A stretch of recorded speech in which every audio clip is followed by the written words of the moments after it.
everybody.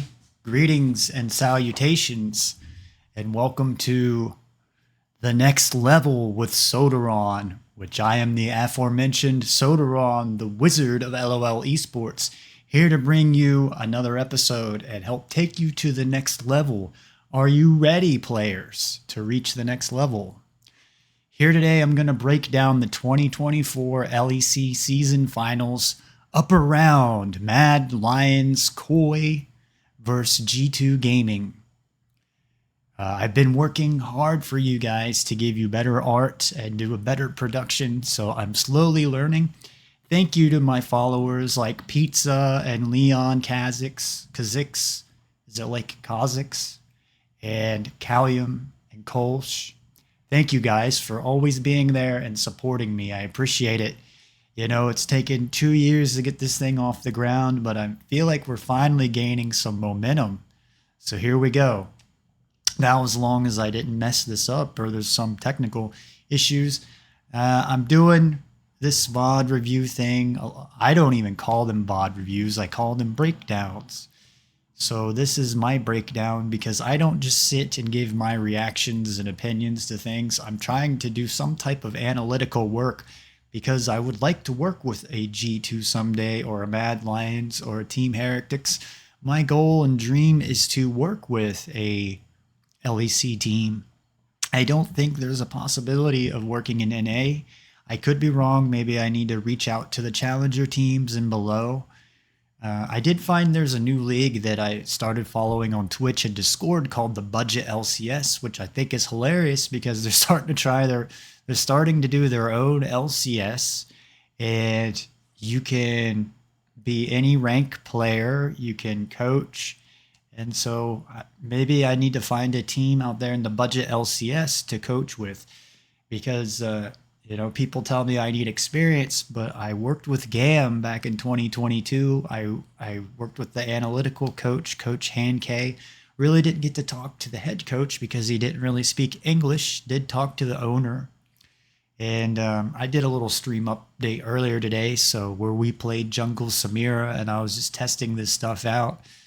And, the way the Asian teams work is there's like a chain of command, right? Like there's like a general manager and a head coach and then an analytical coach, or maybe 2 or 3 analytical coaches. And then like GAM, for example, didn't have the resources as like a T1 or a top esports. They couldn't afford to hire more staff. So that's why they could allow someone like me to volunteer my time to work. So I worked 20, 30 hours every day and maybe get like 6, 7 hours of sleep and get up and do it all over again through, I would say, 2 months time. And then they were off and went to Worlds. And then I did the same thing.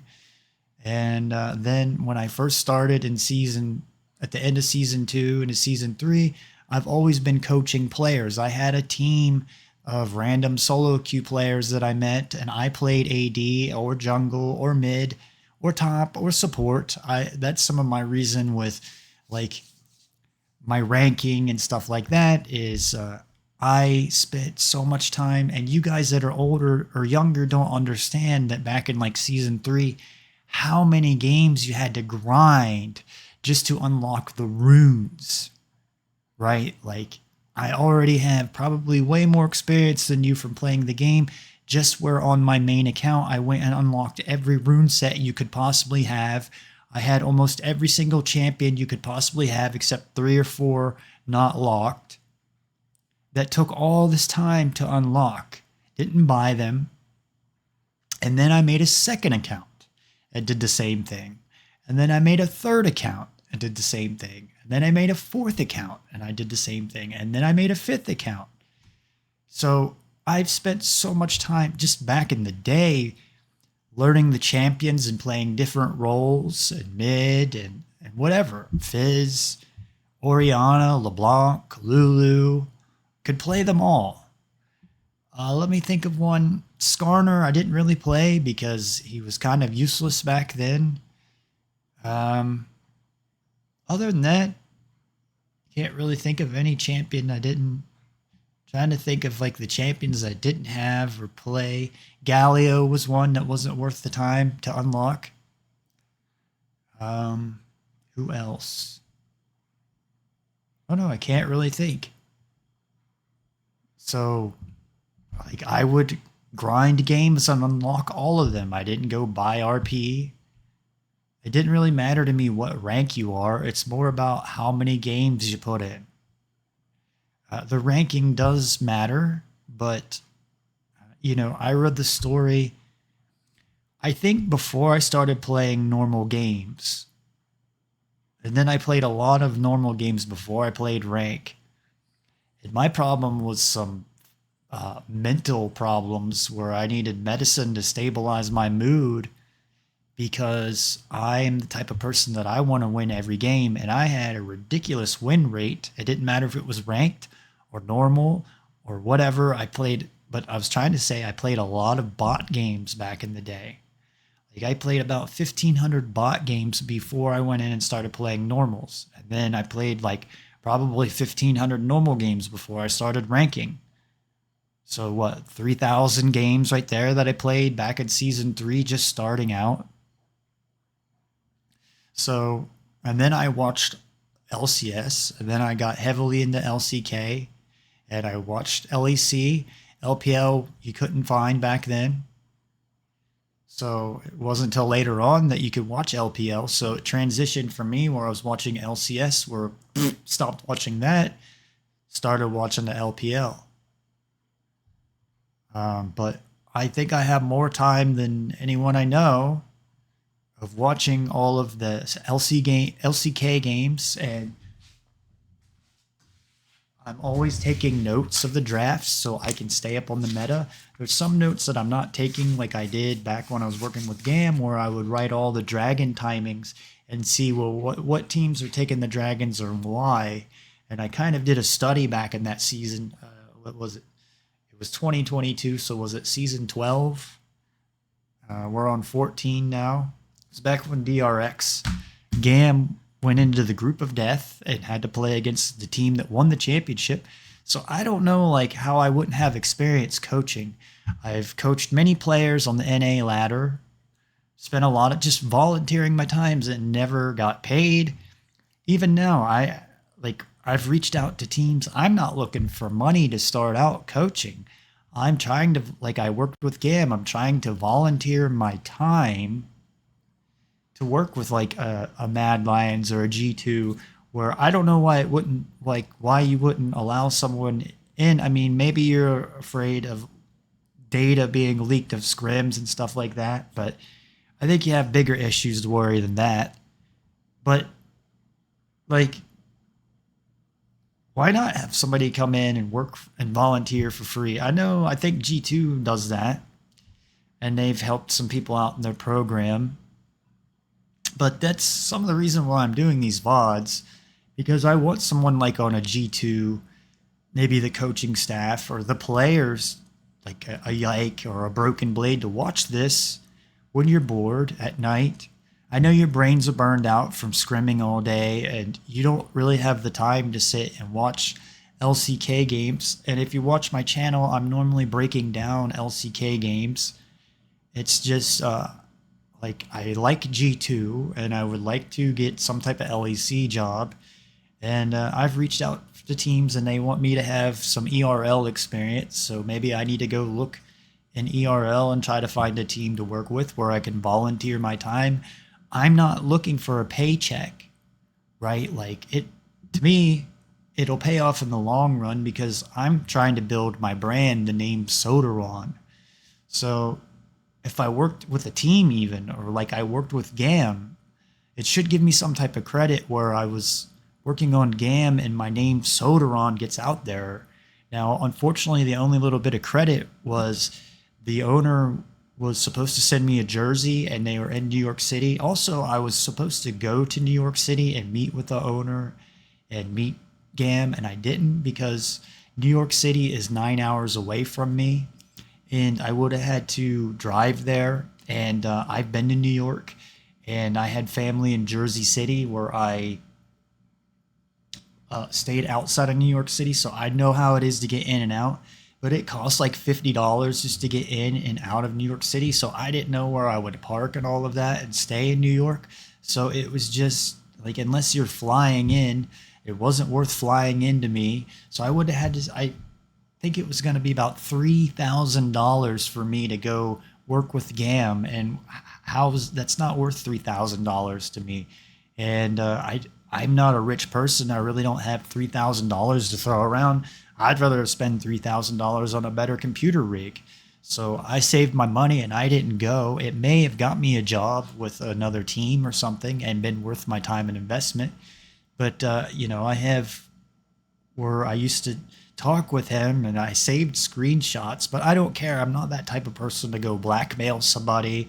But I was supposed to get a jersey of GAM, which I could wear. And you see, I got my Joe Burrow jersey on because he's from like 20 minutes away and I think he's a superstar. So he was worth me spending a little bit of money for a Joe Burrow jersey. Whereas, like, I won't buy a Mad Lions jersey, a G2 jersey. I would maybe buy a Gen G jersey or a T1 jersey. I would maybe buy a G2 jersey. Just depends how it goes. I would work for a G2 jersey, but you know, I was supposed to get a jersey, gave the owner knew my address and said he sent it to me, never showed up. So I think that he ran out of jerseys, honestly, because I saw pictures where he was handing them out left and right and he just ran out of them and then just shrugged me off. So that's the thing in this esports business is people higher up will just shrug you off because there's another guy just waiting around the corner to take your place. So you have to really stand out. And you can see I stand out a little bit. So I'm going to go ahead and get into game number 1. I'm doing this a different way. So if you're chatting with me now in live Twitch chat and I don't respond, I guess whisper me.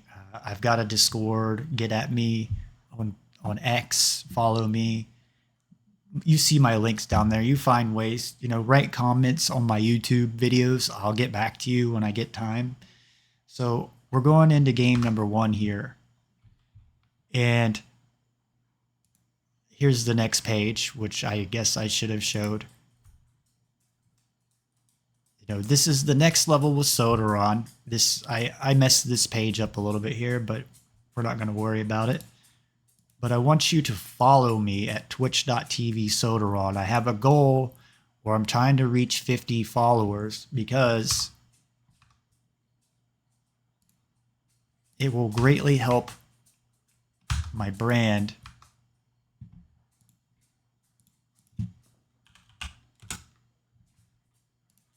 I'll just show you behind the scenes. Channel. Is it creator dashboard? Congratulations, you have 9 new followers. You need 50. I'm trying to get this goal right here for affiliate. And I basically just need the followers. And I need the partner. I'm way over all of this. I just need the followers.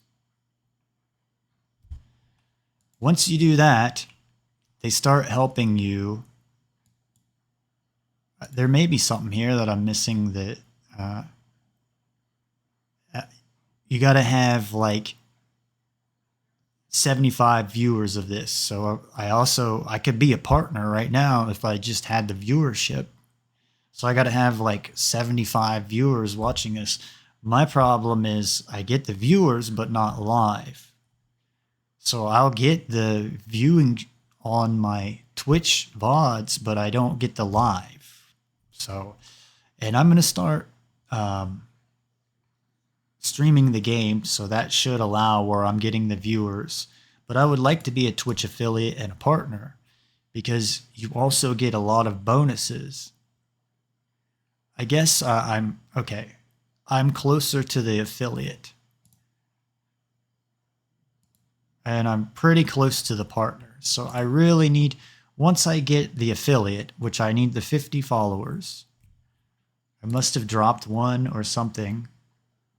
I thought I had 44, but it doesn't matter. Let's see. 45 followers. Look at that. I only need 5 more followers. Once I have 5 more followers, my stream will start growing because Twitch will allow you to promote or help you promote your channel. So, there's a whole step to everything. Now, let me check my mic. Great.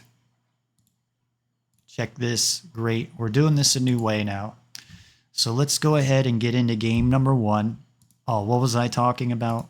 Oh, please follow me at twitch.tv/Sodaron. And then I have a YouTube channel with lots of content. You can go there at youtube.com/@Sodaron5828. There's hours and hours of video. I have 80 videos. I mean, there's hours and hours of stuff for you to watch. And I'm working on cleaning up all of these VODs.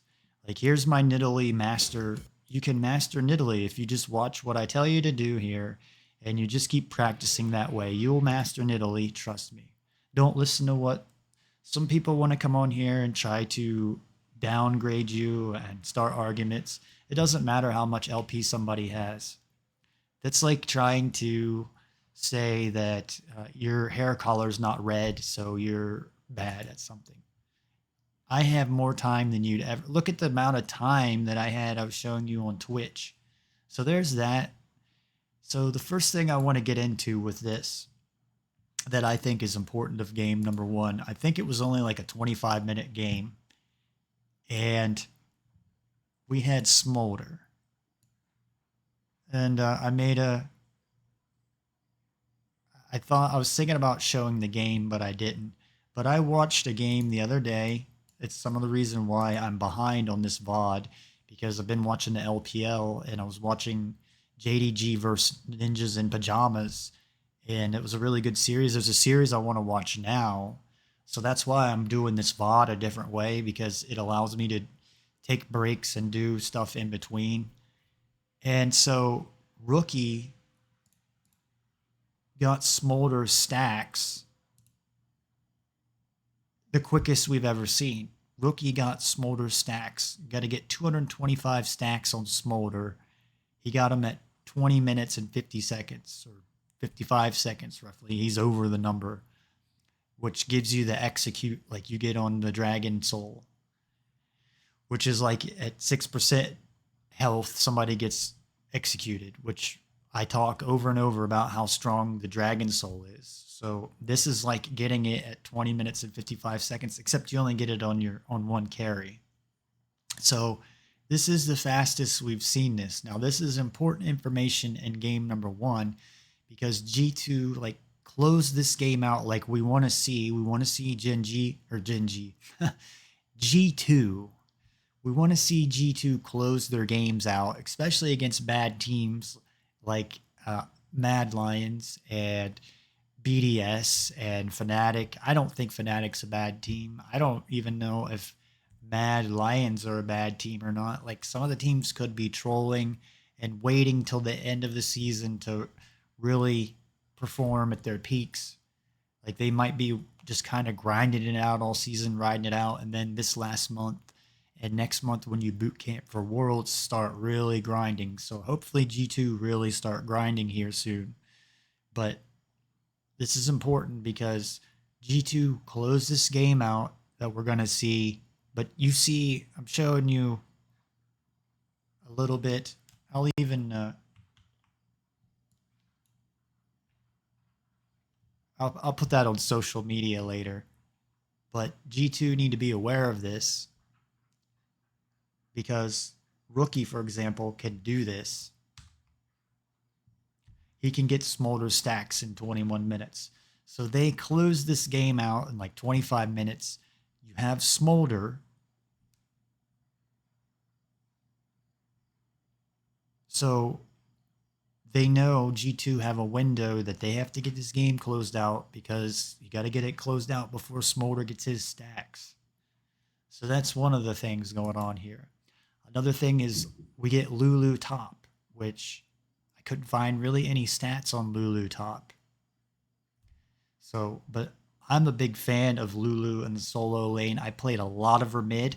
I've beat a challenger player 1v1 in the custom, like it wasn't a RAM map. It was just Summoner's Rift map, and we'd go in and fight each other 1v1. And I used to play against a challenger player just to practice, and I beat him on Riven and Irelia with Lulu. So like I know Lulu's really strong in a solo lane. The problem is her Q got nerfed years back, where they really nerfed the wave clear damage on her, even though you can still play her. She's strong laning. I'm glad to see her back. I think I could jungle her. I've seen Impact jungle Lulu before in a show match. So then we've got Vi versus Maokai, which Vi, supposedly, these stats are telling us that this is a bad matchup for Vi. But that was based on 5 games. What does it say on the patch before?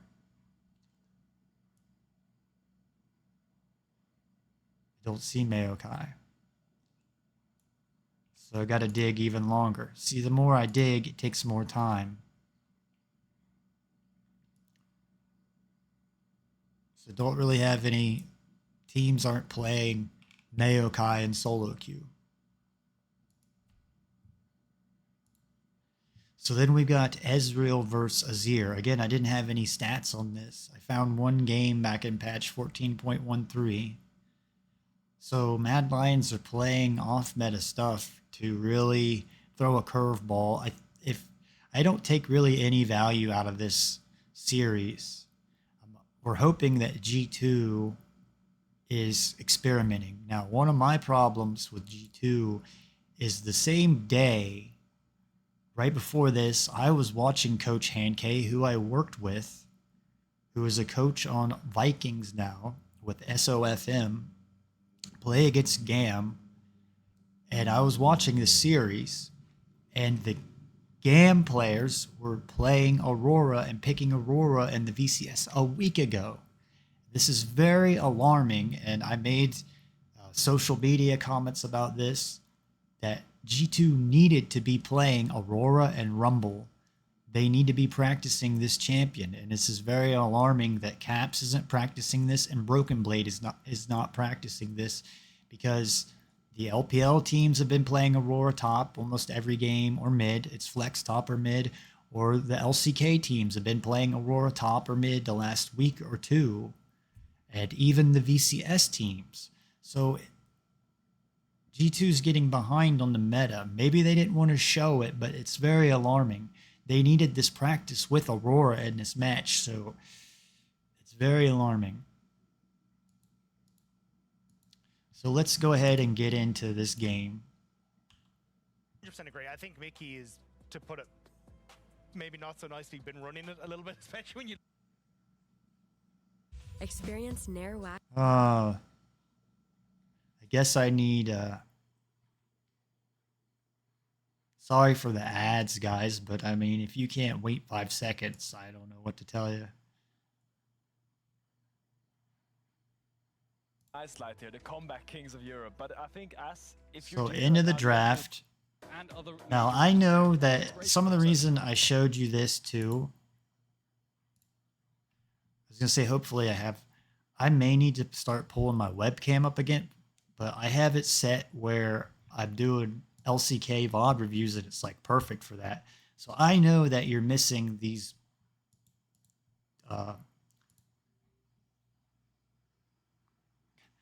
picks right here. Like my camera will be in the way. Like maybe I should move the resolution of the webcam down a bit, but I like where I have it.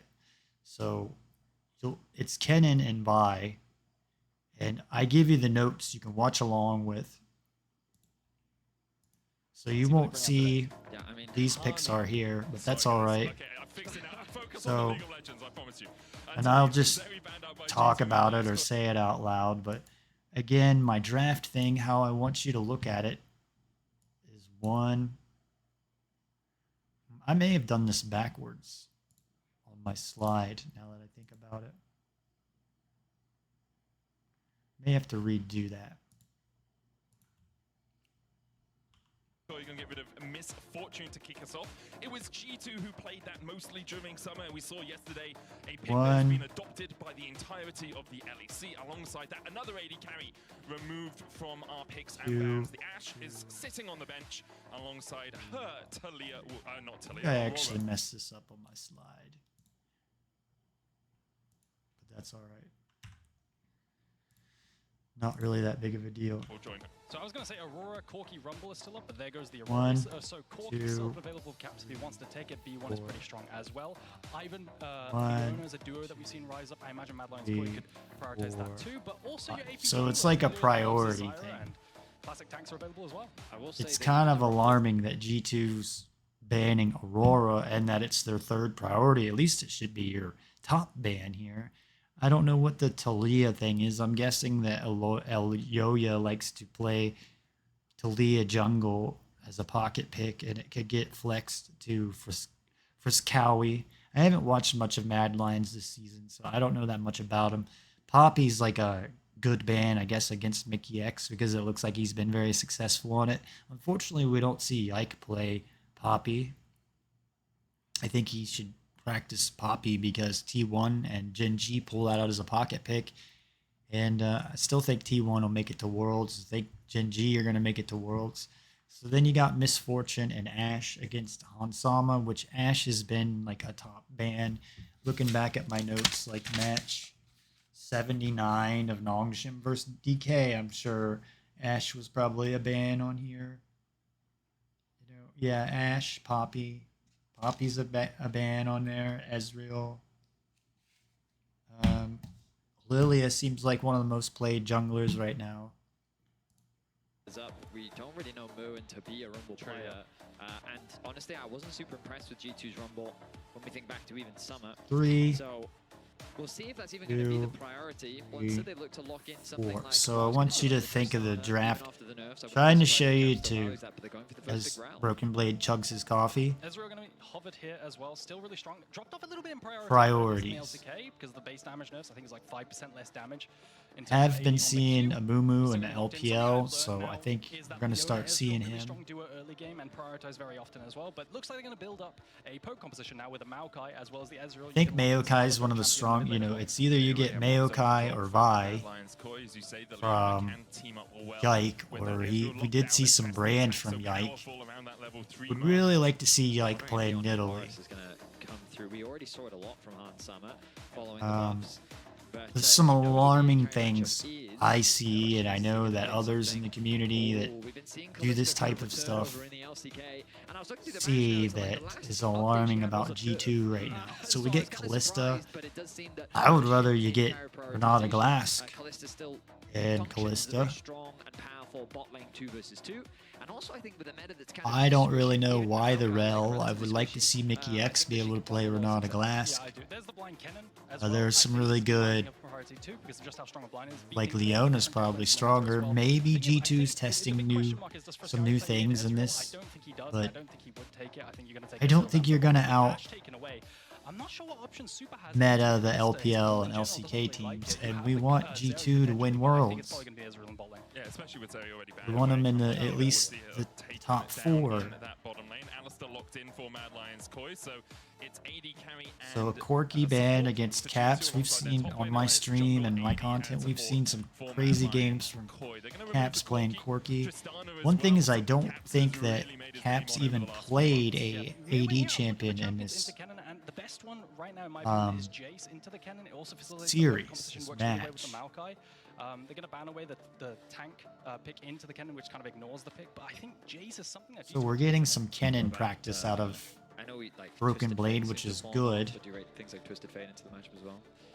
I'm not a big fan of TF right now. You know, looking at my notes again, I see a lot of Kennen. Kennen's a Renekton counter.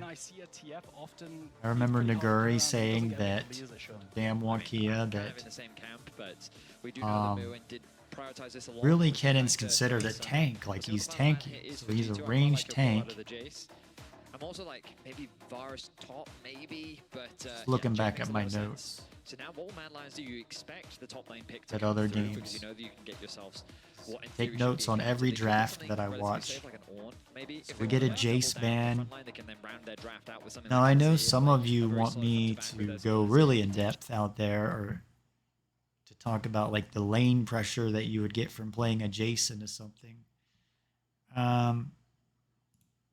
What did I say about Rel into Alistar? So Rel's not good into Alistar, so Alistar gets the or they counter, Mad Lions counter the Rel pick.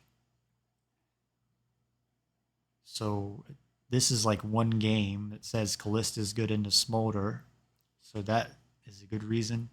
So don't really know why the Rel though. Would rather see Renata Glask. So maybe Caps was trying something where they're trying to play no AD top lane or mid lane, because we see AD, all the winning teams are basically playing ADs in the top lane, the middle lane, and the bottom lane, and they flex them out. Actually, but maybe they want more damage threats. I'm thinking of options that work into range, stuff like Camille as well. Oh, Lulu. Is that Lulu top? So we get the Lulu, and the casters go crazy and don't know where it's gonna I think go. that's Lulu top. Okay. I don't know much about Mirren, but I learned like he likes to play really off-meta wild picks, and so they really threw curveballs at G2 in this match. Minions is the most satisfying minion wave clear I've ever seen in They my life. reintroduced that. They made us so the Q hits again twice. But that was a while back.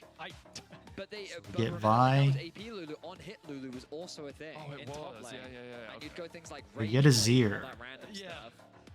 But it's back, I suppose. We'll see if it's So we get a Lucian ban, Cassante ban, Jace ban, and Corki When we ban. talked about Mirren coming in from the ERLs, the whole idea was, I gotta get a fiddlesticks, all of these screenshot things of that are this. so much more eclectic than our usual Get their picks. last So pick. I am very excited to see it. I'll do some Smolder. research while you guys talk about stuff. Obviously, it's small. All right, so I guess I could keep playing this. How did you guys not see We that get coming? Smolder. 4 weeks off, and this is what they've cooked for us. Like I said, Smolder mid or bot is the question, though. in this slide, you have to get Yeah, it's much easier for you to get stacks. Yeah, but I remember in the LCK Rookie there can was get that Smolder stacked game on that his was really execute popular. at 21 minutes in the game, with a fully stacked Manamune and Spear of Shojin. And Smolder down in bot, I think. But my worry is how the lane's going to go. This looks a little bit rough. Maybe the Alice can neutralize the all-in potential and the trades from the Kalista Rel. So, I wonder if there's going to be any kind of lane swap shenanigans. you know, looking at these matchups, I have to say.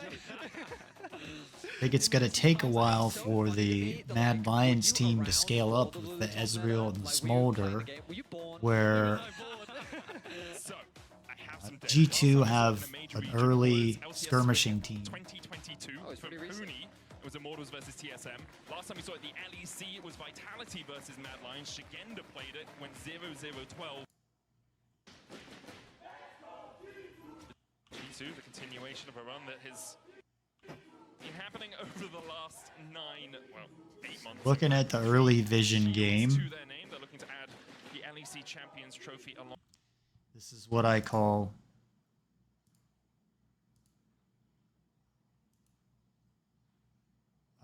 man-to-man, like in football. They're getting, each laner's getting vision on their opponent.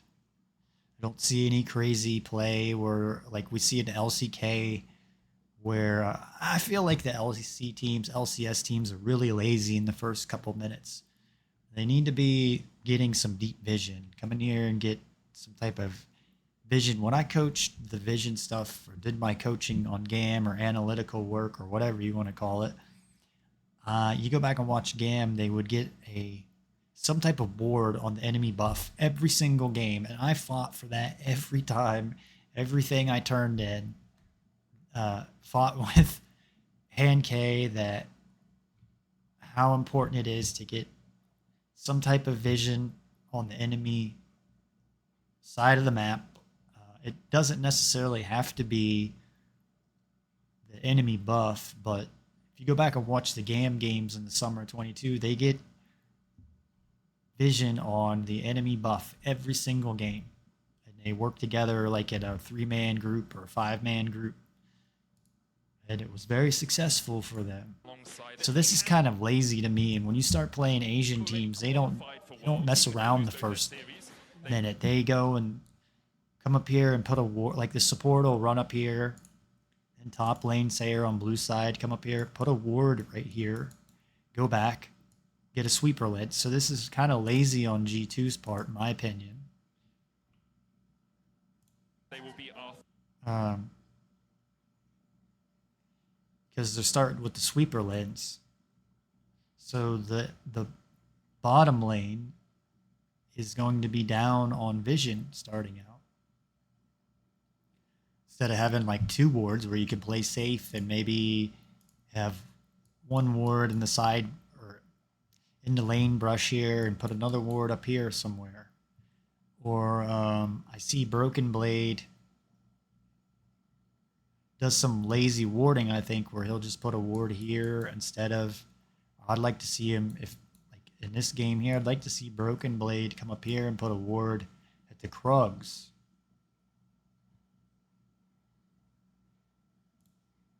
So he doesn't get ganked. It'll prevent ganks.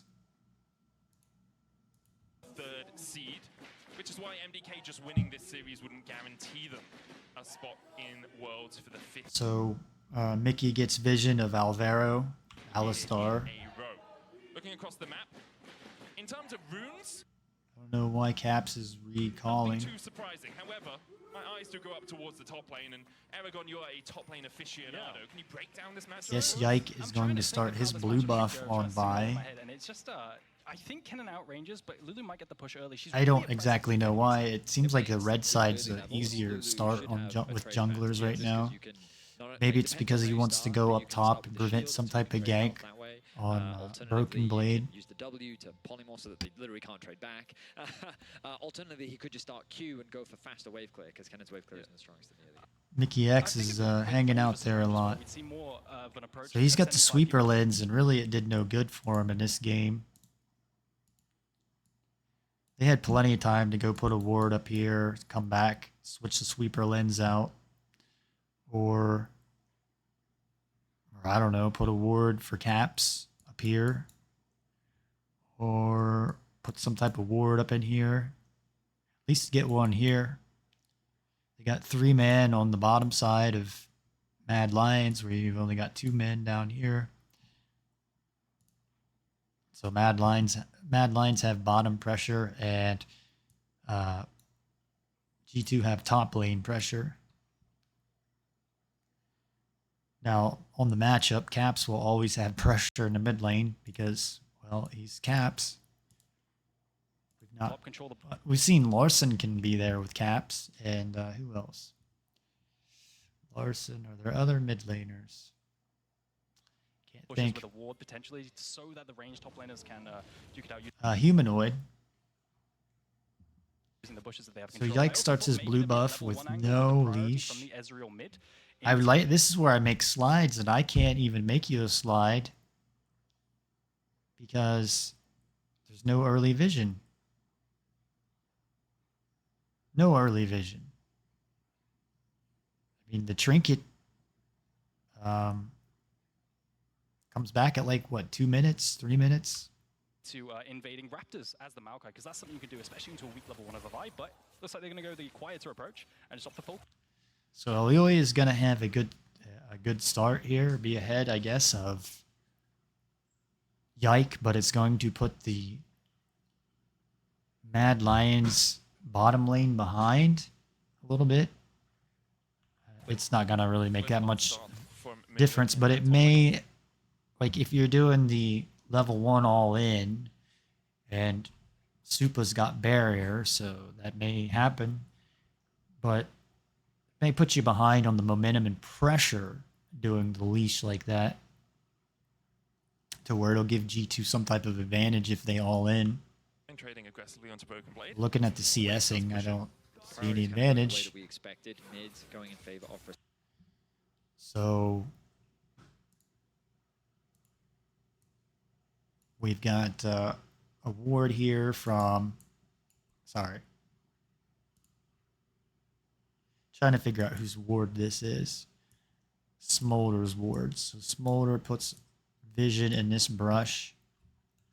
Minute and 51 seconds.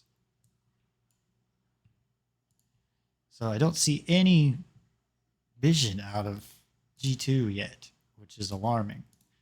Because it should have a ward here. Caps is getting pushed in by Friskowy. Friskowy will probably put a ward right there. Great opportunity. I'm sure he'll do that next. So no early vision from Mad Lions to put as a slide. So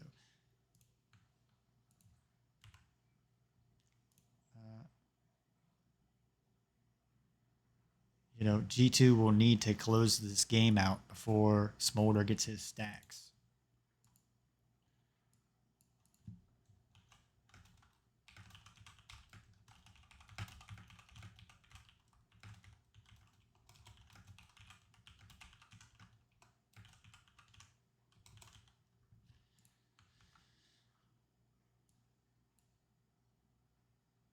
Trying to show you places to ward for one so you get on the next level for solo queue.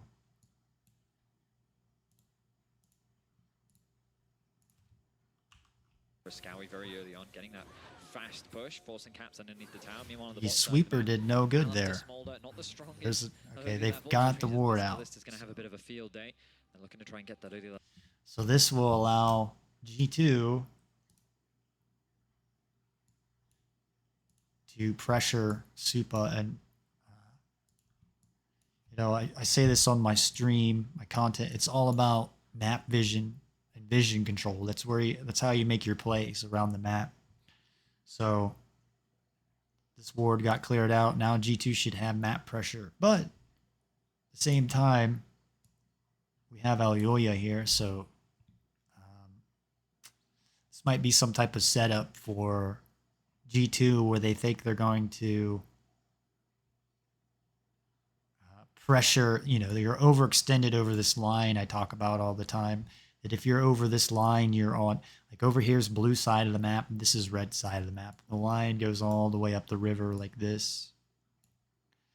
And so once you step over that line, you're on the enemy side of the map. If you don't have a ward, you don't have a summoner spell, you don't have a teammate near you, you have to assume you're going to die.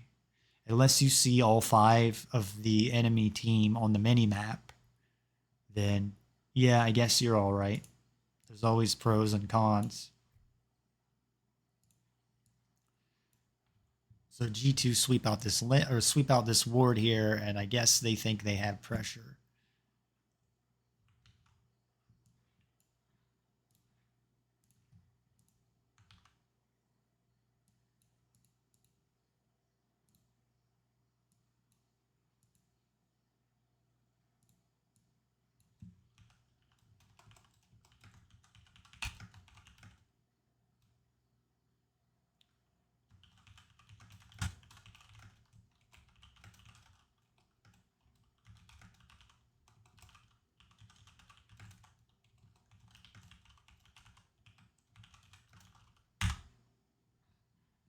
I have to think on the LEC level right now, not LCK level.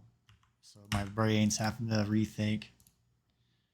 Level 2. That's why I knew this might be a hard video for me to do, because I'm so used to watching LPL and LCK where they don't play like this. They don't play sloppy. We played well in this matchup. We just did the early kills. It was really Caps strange, looks right? like It was he's the struggling level right 2 now. stuff, dying on level 2 timers. Wow, these trades hurt. I think this is a lazy ward again from Broken Blade. Yeah. Pretty strange, right? Because they're like, hey, we played well in this matchup. We just did the early kills. It was really strange. Because I would think I don't know when he placed the ward. It's like halfway gone already. But it's just a lazy placement for me. Like, I would rather see Broken Blade place over here, or I'd rather see Broken Blade place. He's shoved in now. He may need it over here. Looking at this picture, he may need it here to prevent the gank. But he's just putting really lazy warding up that I think is gonna really, unless he fixes these problems.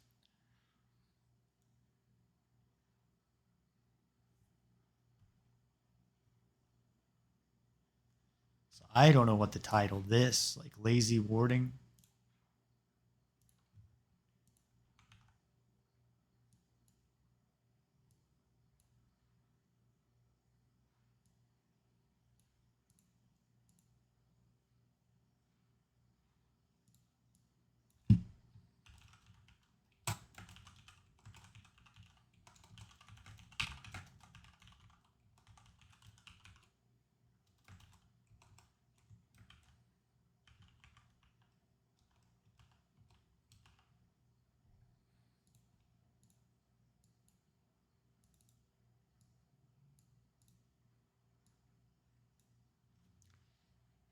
I would rather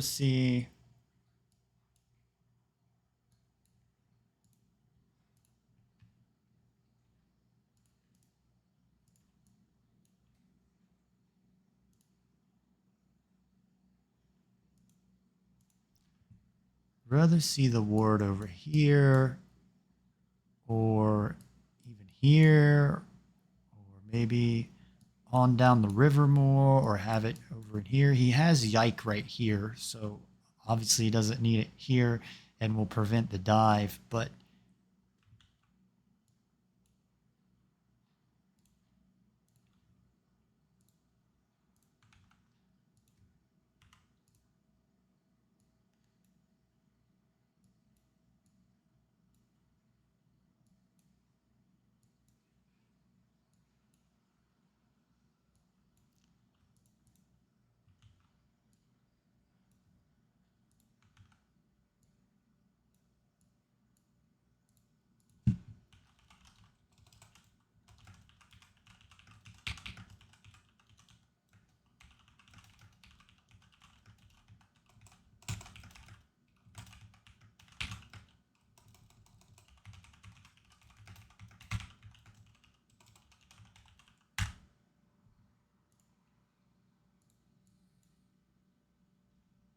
I don't need that open right now. All right. It was just simple level 2 stuff, dying on level 2 timers. Wow, So these look at trades this. hurt. Yeah.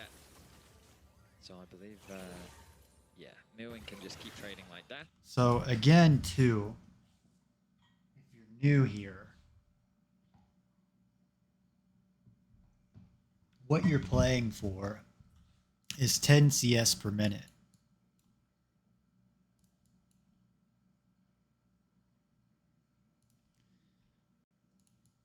$10 CS per minute.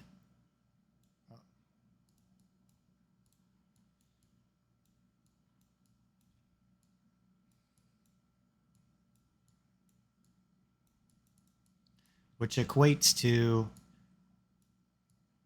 at 10 minutes,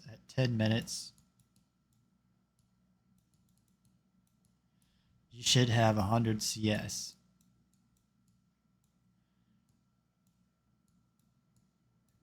At 20 minutes,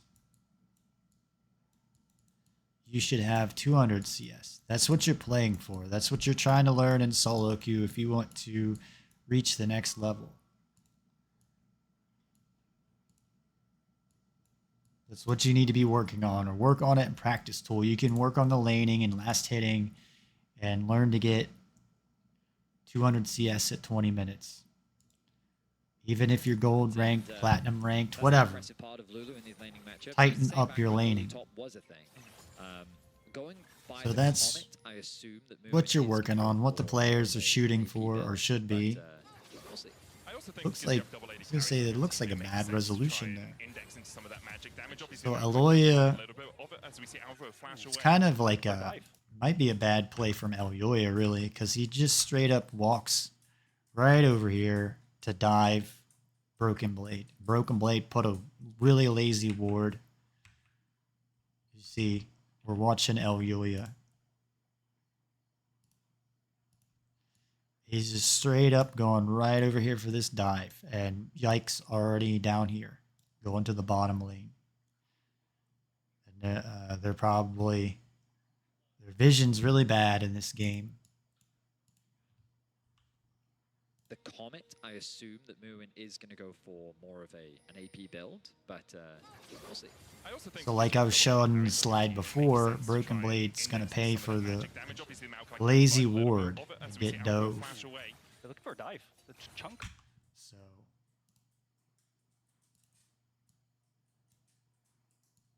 Yoya went straight over here, and Broken Blade's going to get dove. Yoya is missing a lot of camps just to come over here and dive Broken Blade.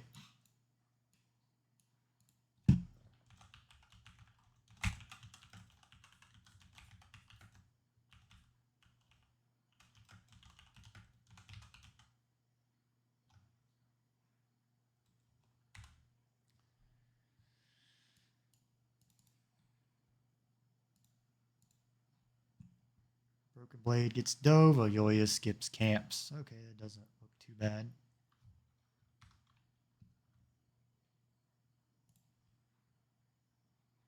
So what'd I say? I was talking about lazy warding. Did I missed a slide? There we go. Wrong place. It's easy to get these out of place. So Broken Blade. This is where I mess up on my slides and don't show you. And I give you the notes, but I'm sure you guys are too lazy to go and look at the notes I give you. But I give you really good notes to look at to show you what's going on, because it's hard to like skip it back in time and people lose interest. So the slides work pretty well. But I would like to see Broken Blade again. Yep.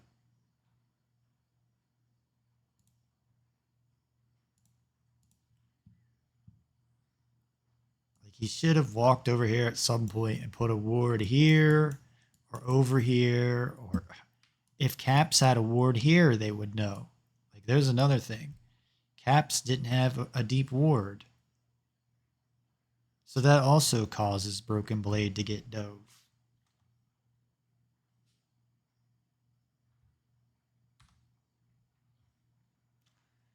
So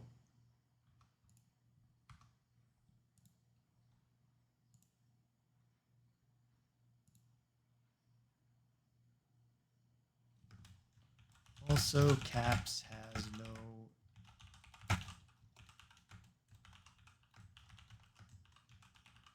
if Caps just had a ward here, it would have prevented. They would have seen Yoya coming up this way.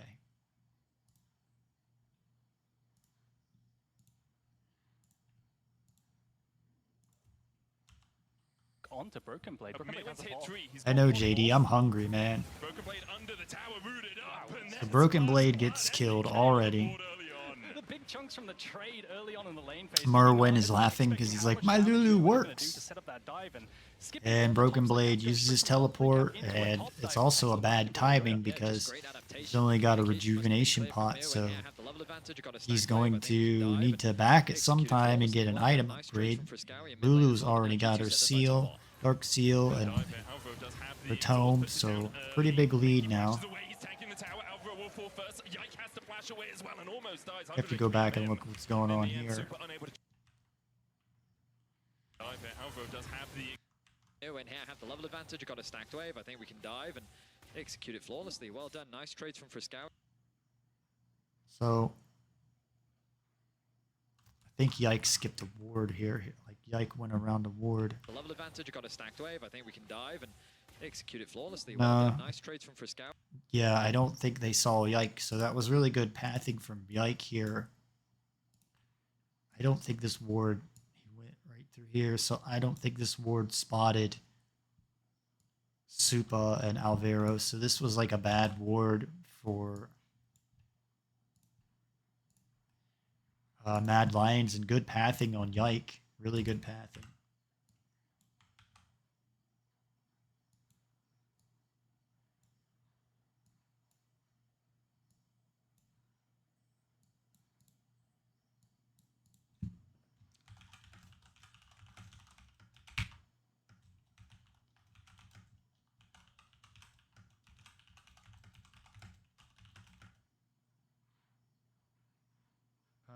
prevent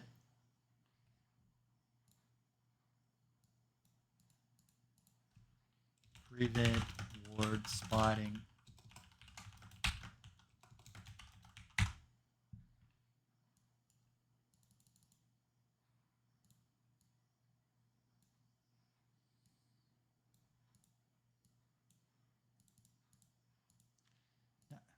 Now if I could just figure out how to keep this font the same size.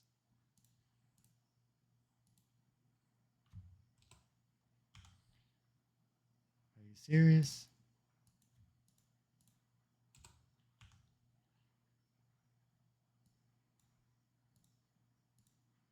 Whatever.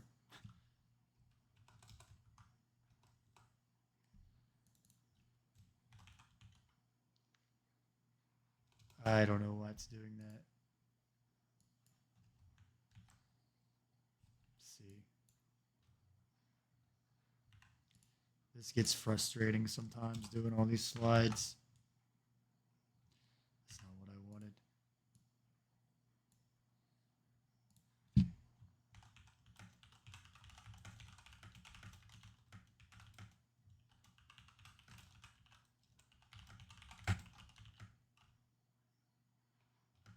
Great.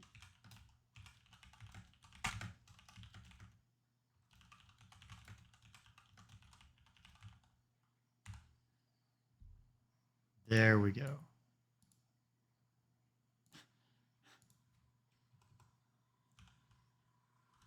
I don't know why it's showing up bold, but it's gonna roll with it.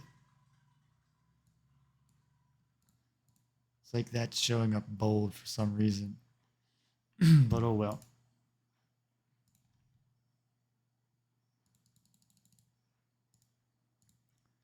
Okay, moving on. Barrier mid lane as well, but now G2 set their sights on bot. Good dive here. Alvaro does have the exhaust, puts it down early. So Alvera uses his exhaust. Mickey X uses his ignite. Broken Blades teleport is down.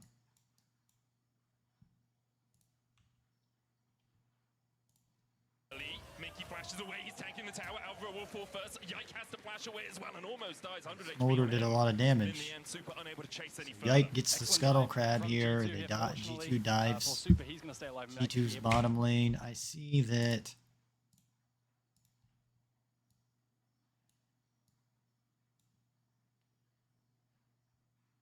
See, Caps' teleport's going to be down. He got a tome and a control ward. He's a great player. Getting a control ward. Getting a rejuvenation pot. He's behind with the Ezreal. Mad Lions got vision in the Raptor pit and got vision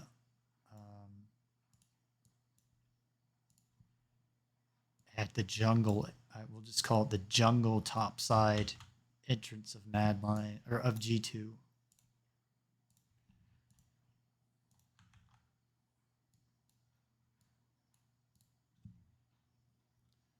So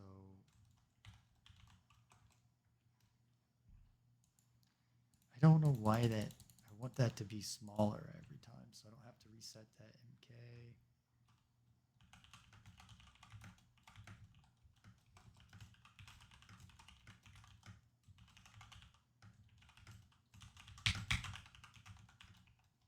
Blue side.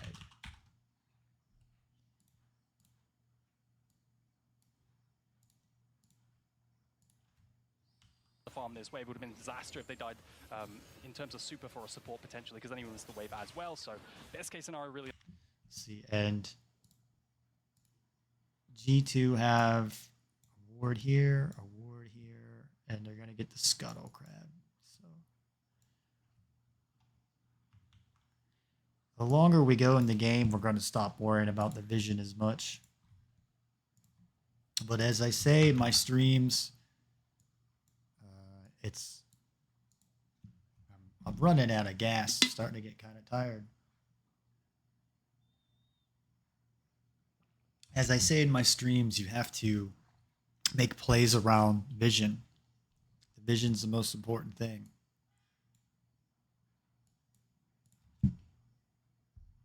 But even this is kind of weak vision.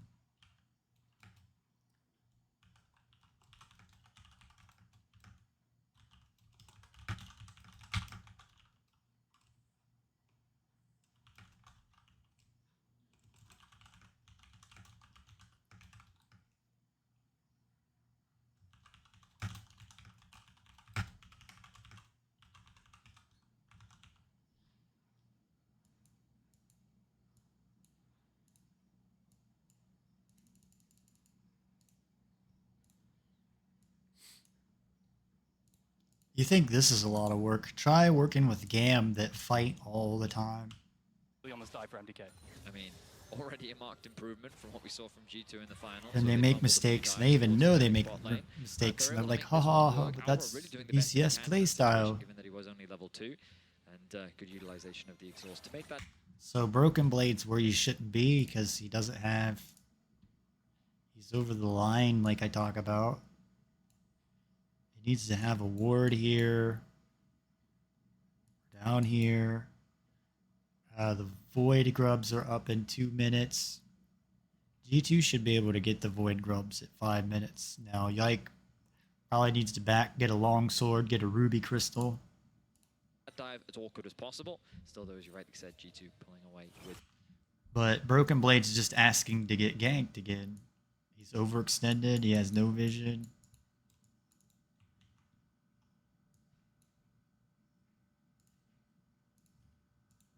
I'm not trying to grill Broken Blade, but it's like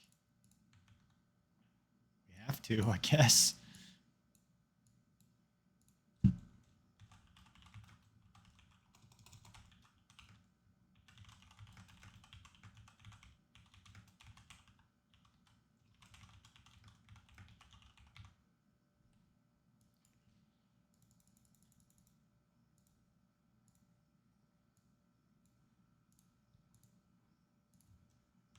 The kill. Dragon now spawning in about a minute's time. I wonder if that will be an early priority, because when we think back... I don't even really like the analytical work. I'd rather coach, but it's like I gotta do the hard analytical work first to get into the coaching thing. Is to secure these dragons, right, and potentially forego these these grubs, sorry, up top side especially. Merwin also just placed a really bad ward, so he could get dove from Yike as well. Like, I could probably put that in a slide too, but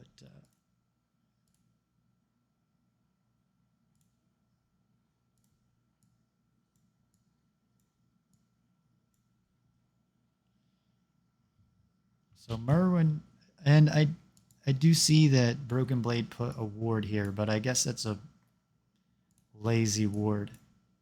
Should be deeper. So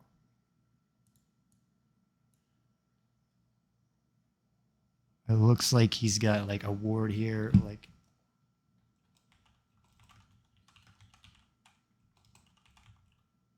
his warding spots are kind of lazy, like I said.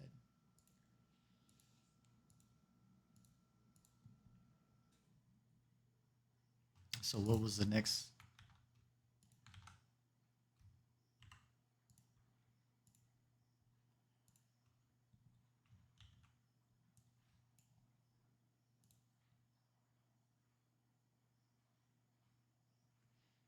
I don't think this one matters. Because when we think back to the finals, this was something that G2 had. Yike should be going bottom for the and dragon. some very questionable fights. Yeah, I think when you have a Callista, No, Merwin. A lot of focus on. Looks like Merwin is going to get dove because Rel's coming top and Vi's going to come top.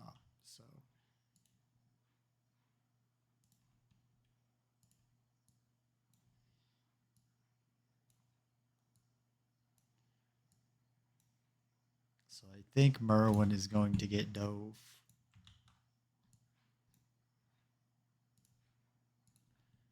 So is it Merwin, Mirren?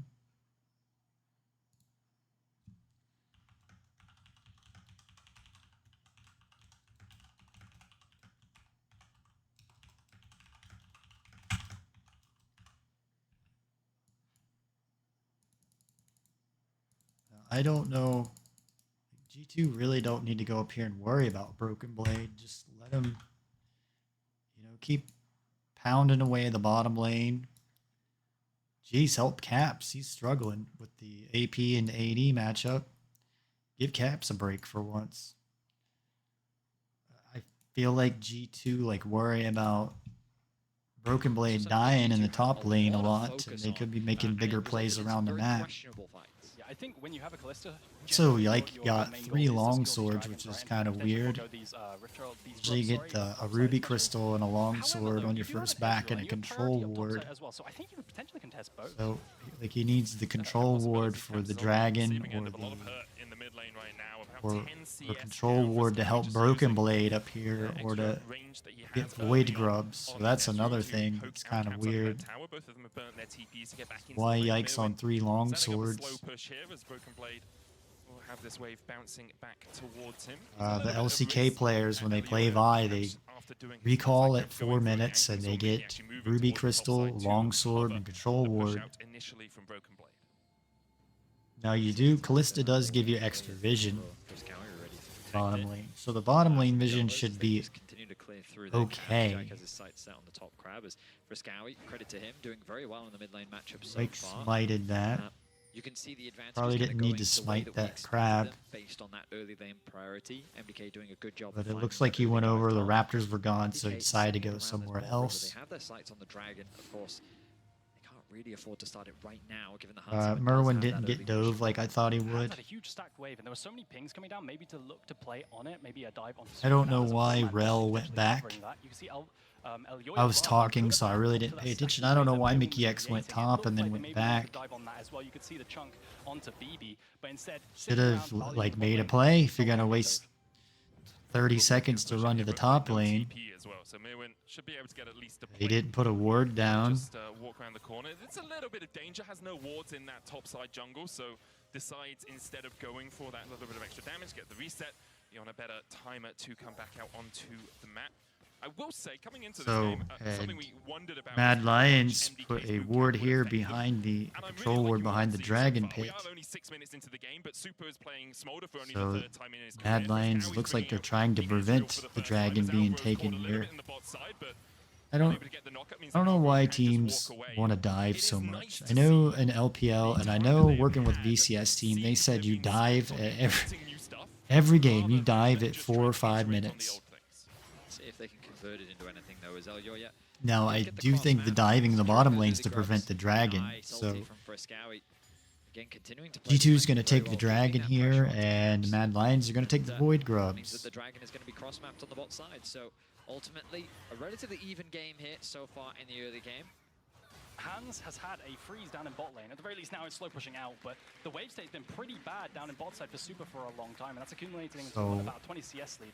Kennen and Lulu are behind 10 CS of where they should be. Vi is ahead of the Maokai, who can be an AP jungler. You usually take the Leandries, the Faded Ashes to help. So there's something like Elyoy might have done wrong here, where he's going tanky Maokai, and it's going to put him behind in farm. We should have had the Faded Ashes and gone Leandries first. Made him an AP jungler, so he's probably going to get behind Vi more and more in this game. Smolder's behind a good bit. Hansam was already on his Zerker Greaves. Well, I don't know if that's considered like an item or a half item. The boots. And then the recurve bow. Smolder finally got his Caulfield's hammer, and usually takes the Spear of Shojin first and the Manumune second. Ezreal's on his Sheen.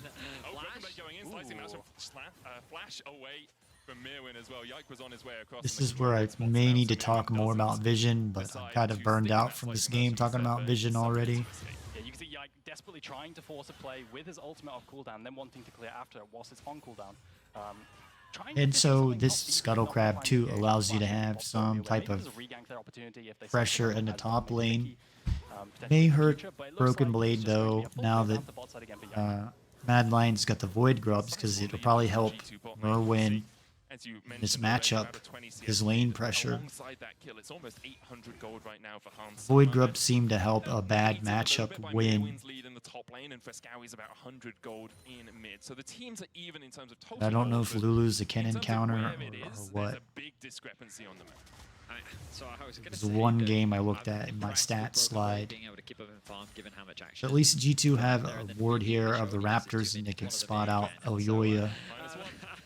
Wait, we can do that as well. Okay, that's a very big one, Medic. Yeah. Caps. Yeah, ultimately, like that top He lane matchup, decides to even use after his the kill, control ward. He was Broken down Blade some not vision. really in that much Tells of a me though deficit. he's got Obviously, Mewing caps. catch this wave. Broken Had to Blade put in a 2 good wards position to secure down. his plate. We're kind of setting So he had to ourselves put a up control nicely for ward the next dragon and the next grubs here in his side respawn. brush, G2, of and course, their first item is so he can be fighting safe. Frescowi here. Caps is safe on this side, putting pressure down. Alvo gets the knockup, but the Emperor's Divide and the Ignite is enough. Caps gets the kill on his opposing mid lane, and now Alvo's in a world of hurt, trying to get to the safety of the I don't know what exactly initiated this fight, so let me go because I was talking. But Caps should be safe on the whole left side because he had to put a control ward down. He got a ward out of here, and then he's got a control ward here around the Raptor pit that will show him eventually at some point where Oyoya has to path through there. But it allows him to pressure this lane, and he's staying even. Pressure this lane and stay safe over here because you got all this vision. Where, you know, if you start sensing an enemy's coming this way, you start going over here to the left side, or you play over here on this side and stay on the left side. They do have a ward here as well. I see. So they'll probably see Supa come in. The kill on his opponent coming out. But what initiated this fight is what we're looking for. Maybe Alvaro got caught out. This way, Broken Blade even in a good position to secure this plate. We're kind of setting ourselves up nicely. Oh, didn't mean to do that. User error. The next Grubs Blade not really in that much of a deficit. Obviously, Mewing So it looked like Alvara's just working to put some vision down. Hansama's got a lot of wards in the bottom, so it allows him to overextend. We're kind of setting ourselves up nicely for the next dragon and the next Grubs respawn. Sorry, I'm being lazy making slides, but I don't want like a million of them. Usually tend to just do the first 10 minutes unless I see something crazy. I'm already like an hour into this. I'm hungry. I should have ate my dinner before I did this, but I decided let's go ahead and knock out one game. For the next dragon and the next Grubs respawn. Both So teams Yike working uses on his their sweeper first lens. It doesn't get anything. items. So I think they just caught out Alvera where he wasn't working. Usually the top teams, the supports and jungles work together in tandem.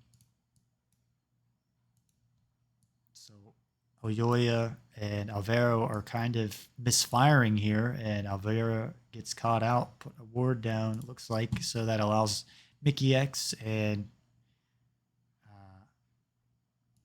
guess I should make a slide about this. You see like Mickey X and Bai are in the same vicinity of each other. So it looks like Alvera gets caught out alone, even though he's got teammates near him.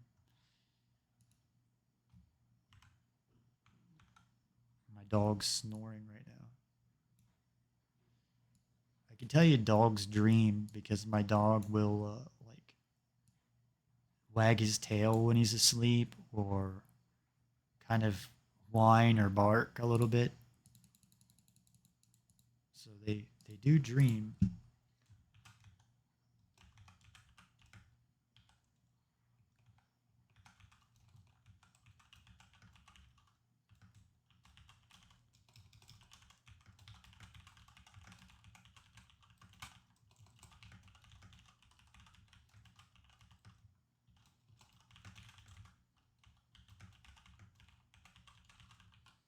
And I usually put I just put question marks because I'm not one that says I'm right or anything. You know, you've got people out there making content. they're right about everything, and everything they say is right. And Gowie here. I'm just trying to help you get to the next level. So they go all in on not Alvaro, but who was the other one here? Yeah, I can't remember the laner's name. Friscawi. Both teams working towards their first item is. So they decide to go all in on Friscawi. Jump in onto him. The cease and desist coming out as well. Alvaro gets the knock up, but the Emperor's Divide and the Ignite is enough. Caps gets the kill on his opposing mid laner. Now Alvaro's in So G2 just had better positioning there. And I don't think the Smolder's like specifically really strong until he gets the stacks, which he's on 69 now. Again, Rookie can get it at 21 minutes. So I don't know what Supa can get it at, but I know that G2 finished this game out in 27 minutes. So Hansama had to show up and save Mickey X. Like there's not much going on in the top lane. The Void Grubs are up in 45 seconds, so maybe that's why Aoyoya is pathing up to the top way. Maybe help Merwin and his lane pressure here. Broken Blade goes for a solo play, but I think he underestimated the shield and the ult from Lulu. One reason Lulu's really good in the solo lane is the shield and the ult. Looks like she's still good. Riot's heavily nerfed her Q damage. Because Riot's bad about, they want a champion in a certain role and lane, and they're mad if it's played somewhere else. So they want their cake and they want to eat it too. So for Scowy was in a really bad spot and gets dove. It's hard to dive Ezreal. So they only get the flash. G2 only get the flash. Scowy. You got the dragon up in 50-some seconds. Merwin's flash is down, so he would be somebody to dive. And Broken Blade's flash is down. He would be somebody to dive right now. So Aoyoya, Aoyoya, Mad Lions might make some play here in a minute on Broken Blade. His ult is down. Looks like Lulu's ult is about back up. So it'd be time for Aoyoya to probably come up here and dive Broken Blade, but he doesn't. He's gonna go for caps instead. I think Aoyoya should have went up this way. Dove Kennen. So maybe a mistake on Aoyoya's there. Again, you're trying to get 100 CS at 10 minutes. Bear in mind, this is already a favorable matchup for G2. MDK willingly picked the Smolder into it. And, which equates to 200 CS at 20 minutes. So the ults just came back up. I think, that's what I'm saying, I think that Aoyoya could have went up here and they dove Broken Blade and his ult wasn't back up and Merwin's ult was. And ult Maokai, when you dive, could have got another takedown.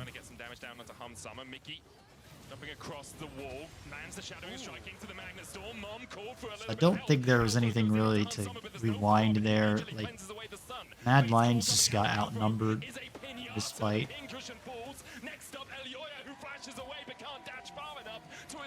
The Maokai ult wasn't really going to work as an initiation from where Aoyoya was, so there was just miscommunication, people behind in that fight. I'm not going to go back and rewind it. Sure, they'll show a replay again anyways. Caps is up here just taking farm away and helping shove this lane. Caps is a very hard worker. And that'll be 4 dead on the side of MDK as G2 extend their lead to 7-1. They'll secure the tower, secure the dragon. And the early game, I can never really say anything. I watch the LPL and LCK teams. I can't really ever say anything negative about Caps. The only thing I can say negative about Caps is why wasn't he playing Aurora? Now that's the one negative thing I can say about him. 1, 2, 3. Got 1, 2, 3, 4. So we got a 4 versus 3. because Friscowi's going to be late to the party, and he doesn't have teleport. Mirren doesn't have teleport. Ezreal has flash down. Kedin doesn't have teleport or flash. Looking at the ultimates, looks like everybody has their ultimates up except Hansama doesn't. So I don't really know what the Maokai ult was, except maybe a disengage. You can use it to disengage. Take a look at this replay. So the engage comes down from Mickey. I find manages. I think that's what Elyoya was doing. They were going to go all in on Supa. You want to go all in on Supa, not the Alistar first. Some of the reasons, too, of the ADs that are causing a lot of struggle in team fights is because normally you, like, just in a team fight later on in the game, is you just all in the AD and you can almost win the team fight after that. You get the AD out. Now you got, in a lot of games, 3 ADs doing all that damage, so it's hard to just single one out. To find the massive. And I think this was just more of a disengage from Elyoya. The ultimate from Maokai, but then the ultimate from Super is a bit underwhelming, only hitting the very back line. Ansama gets away from it, and Alvaro gets run down. The Fate's Fall gets used as well. They pop Alvaro, and then the fight's just won. The question mark I have is, why are MDK... Friscowi doesn't have flash. Caps uses his flash, so hopefully they get Friscowi. Oh, that was a great play from Caps. So Caps' Azir's looking pretty good in this game. That was a very clean looking play. It's super weird, right? Because you have 6 grubs, you can play for top tier 2, tier 1 as well. You have a bunch of volatile trades in topside, which means that Broken Blade is always chunked. So you got 2 dragons to 6 void grubs. 7. I don't look at the takedowns, the kills. I look at the gold lead. So G2's already 5k gold ahead. Caps is on a... And this is really important too. He's already on the Seeker's arm guard. That's very early, 15 minutes. I think it's OP because it's still a stopwatch basically. Maybe teams will catch on to this here later that that's OP. That you could still get a stopwatch on early on AP champions. So you can get the stopwatch or Zonya's proc. 14, 15 minutes into the game. Maybe like a Kai'Sa could use it, but you know, I don't know. Like Worlds here coming later, we're gonna see more AP mid laners, because right now we see all ADs. That's what I was saying about G2 is I don't think they played any AD champions in this series, so are they testing things, working some stuff out? Games where he was 0-2 in lane, he was behind. You see him in 5 minutes time, and all of a sudden he's even on CS, even on gold. But the dragon up in 2 minutes. And it's just G2's kind of proactive mid-game play of let's make sure that our side laner is getting funneled, getting good resources, and during this downtime between objectives, we're making sure that Caps is being... I remember Broken Blade like trying to do the Naguri thing where he gets 5 items and gets in the back line with the cannon and ults and does like all the damage, but I don't think that really works. I still like Zonya's Hourglass second on cannon. I see Merwin's got his Hex Tech, whatever. Caps doing a lot of work pushing his turret down, gonna get some good gold. He's got 300 gold. Back to like a 5k gold lead. X-Tech Gunblade. I don't really know what that does in this season. But I also talk about on my stream that the goal is at 20 minutes you have 2 items and boots. That's why you try to get the 200 CS. And when you have 2 items on all your carries, you can just melt the Baron down at 20 minutes. So Caps is already on his... That's already OP that he's got his Zonyas. Kennen is a good bit behind. Yike is behind.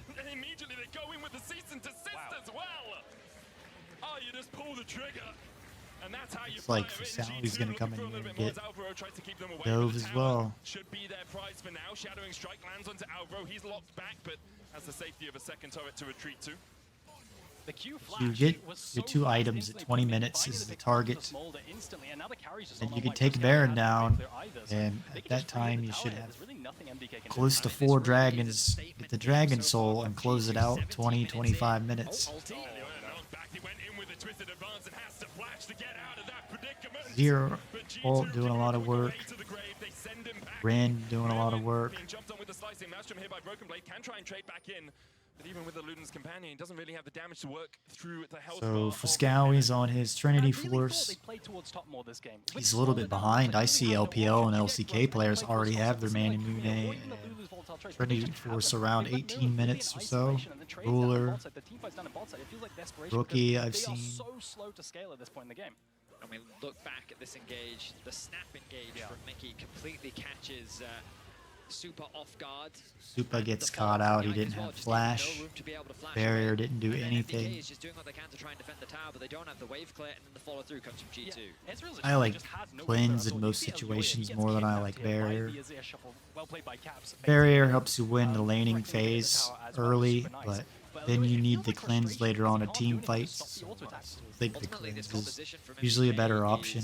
It has prio, and its ability to get to the mid to late game can work as long as you just avoid giving G2 those opportunities to force those Vision fights. ward's But important there that G2 was able G2 to find have. them in the mid lane, and they were able to find them around the dragon. And so MDK making these few mistakes in the early game have just propelled G2 to a, what, 6K gold lead, 7K gold Almost lead? 7K right now, yeah. They're in a The really G2's prime getting position close to close that this Three one dragons out. secured, the target parry window spawns I'm in a minute talking and a about. half, 2 items finished With from the both 2 items carries. and being able to I take mean, Baron at G2's 20 in a minutes and melt fantastic it. position.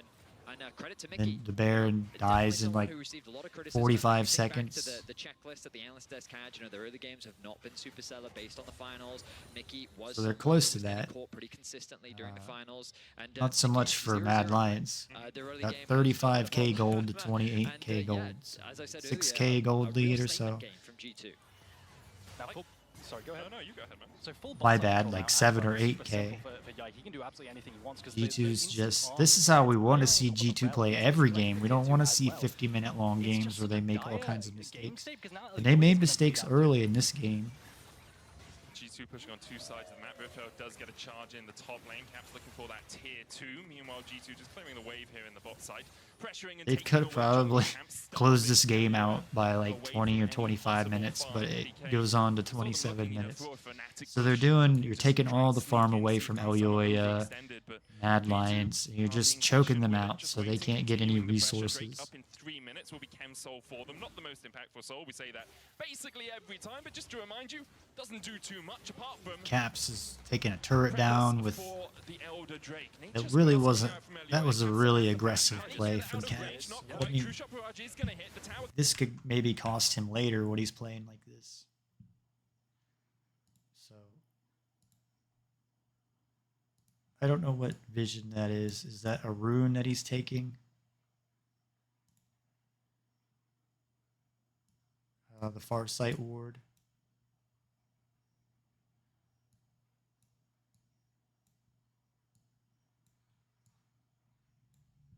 Because the rest of G2 are down here, so he has teleport. But he could easily get dove by Maokai and Smolder. So very aggressive play from Caps with no vision, and he pulls it off. Now, playing like that against top teams aren't good because they'll punish you. Like a T1 or a Gen G or a top esports.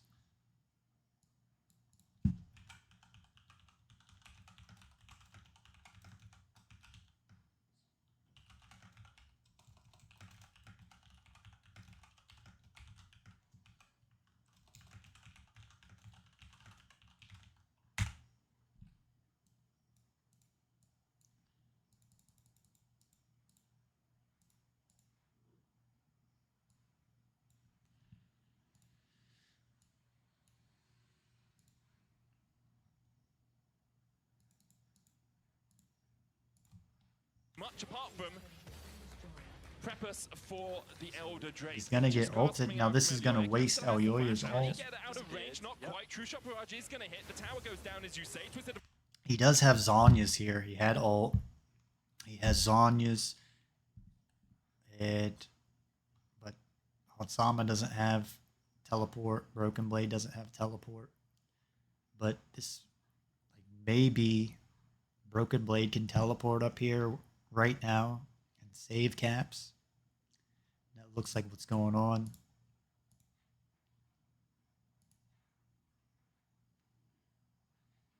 So this is a teleport flank play like I want to see out of G2 that I've talked about in their last series where I streamed. So this is what you got to do, and he's going to Zhonya's.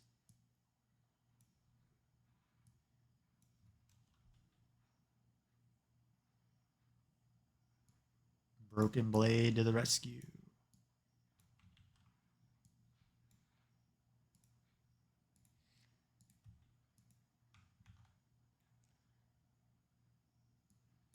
So they are working on their G2 working on teleport flank play.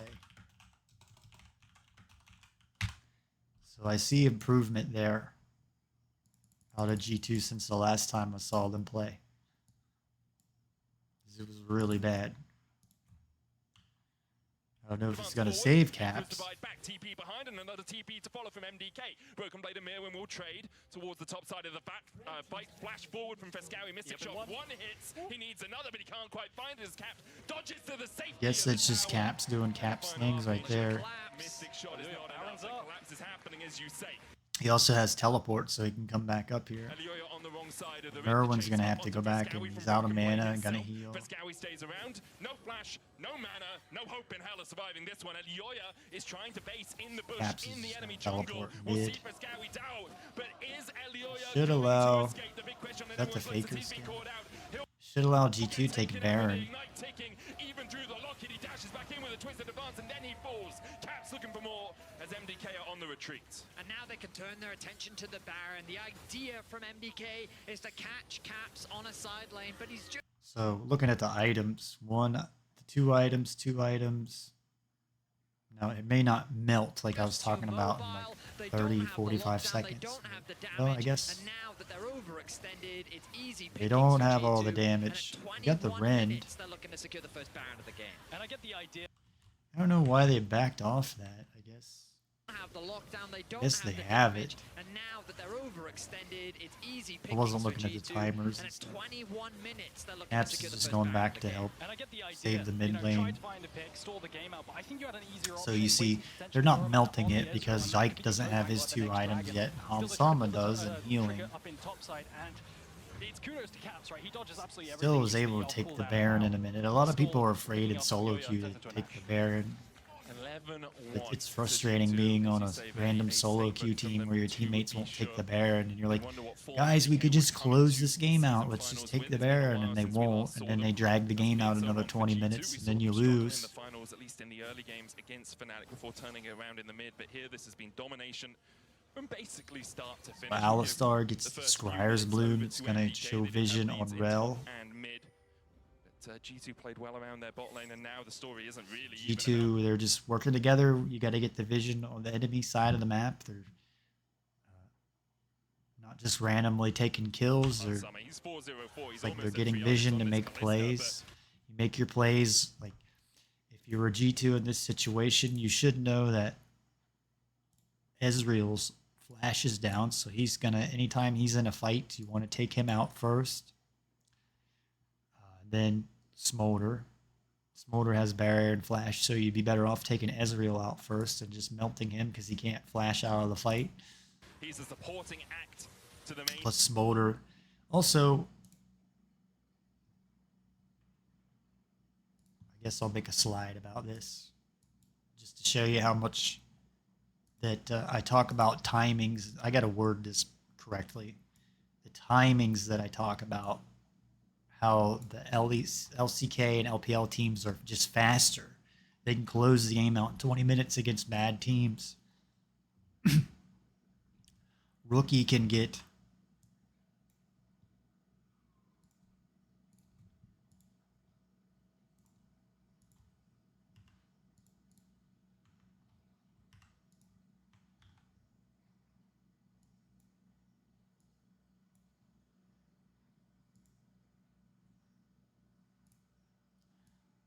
Rookie already had his stacks by now, and Supa's still a good bit behind. Now, it may be because Rookie's was a mid laner.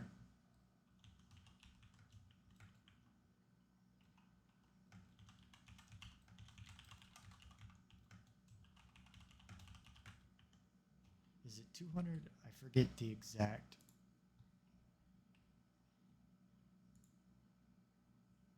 It's 229 stacks. So that's probably like 5 minutes behind.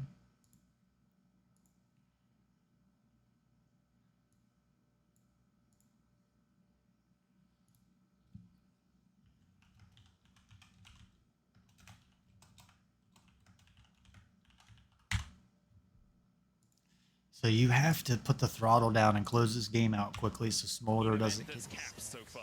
Yeah, I think if you're MDK now as well. and take the dragon. Right, you gotta So press G2 G2 did that. Super, you Took gotta the get dragon Roman away. on Ezreal, and maybe then, Took the dragons with away. Lulu plus no hyper carry, it's a little bit rough, but you know, you have a front to back that's okay enough to farm. Caps some is decent solo shoving a lane. Looks like Stacks away, man. he's That's a lot. baiting The base is gonna be Mad attacked Lions by here them. to take G2 pressure uses the off. pressure that Caps can.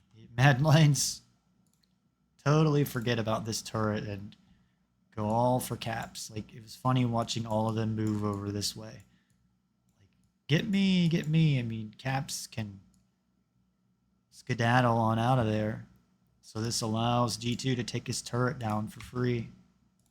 And elicit Just in the because mid Mad lane with Lions that is Sun that Mist worried to about down taking tier two. Caps out.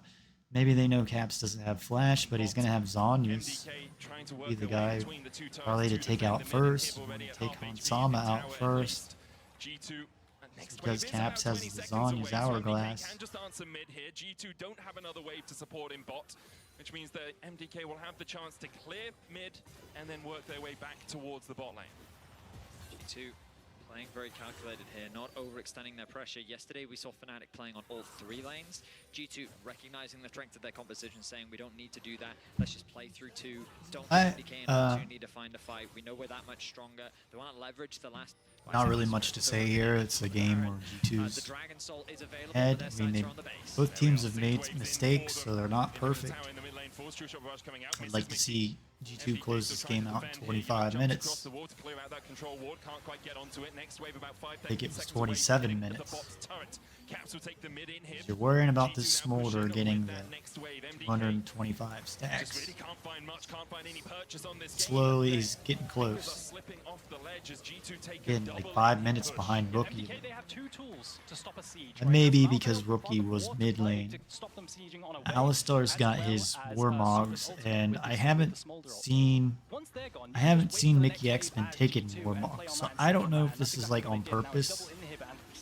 Is that Dead Man's Plate? Did they change it? What else is there to say from this game, really? A near perfect Graphics game on for it. G2. I see that They Hansama lost just to got his Broken Blade in the top lane, third they lost to item. Grubs, sure, but aside from that, they've been pretty Forget much what the flawless. name of that one They've been is. able Is to it find like windows that they can Stride punish Breaker? Or MDK, and it's the one that used to give you movement.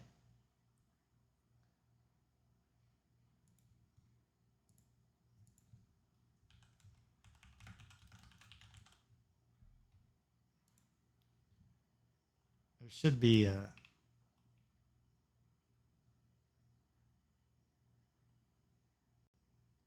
I don't see it on there.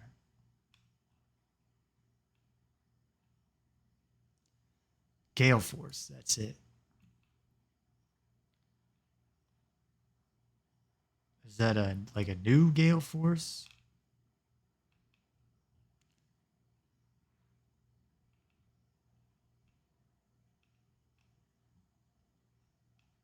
I'm sorry, I haven't been in the game and looked at this item.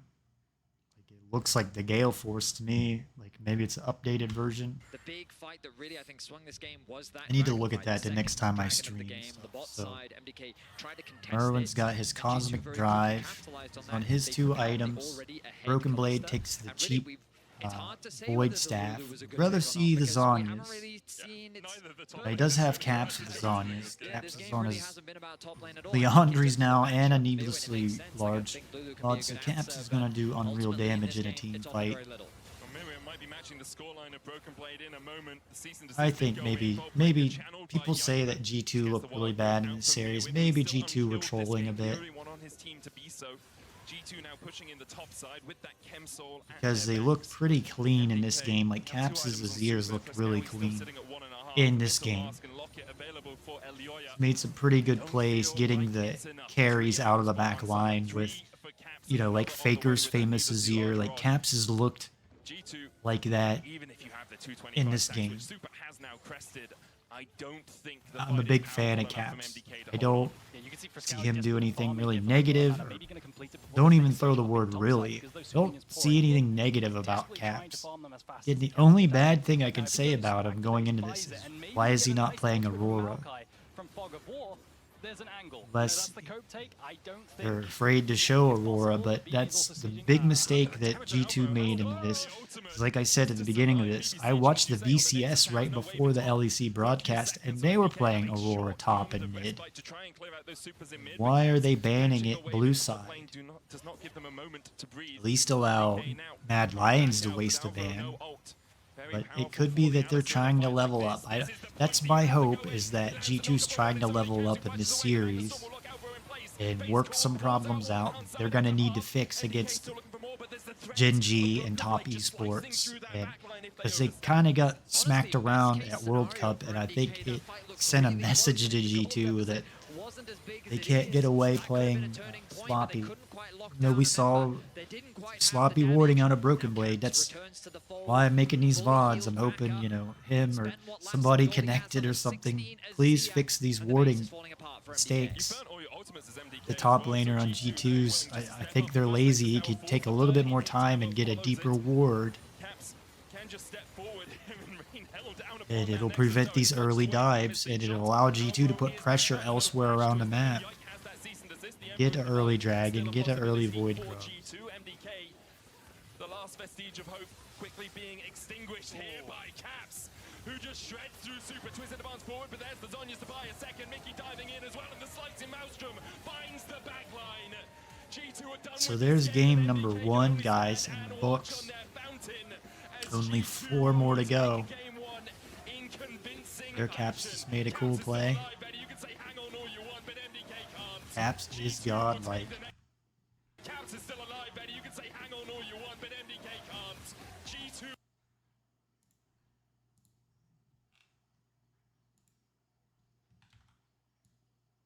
Oh, I already got it.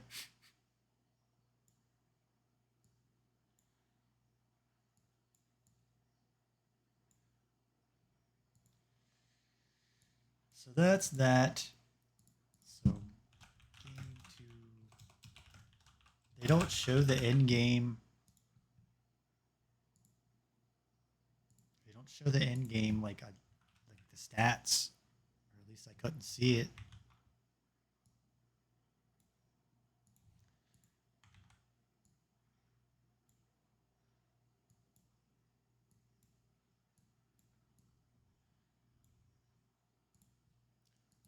So They should be.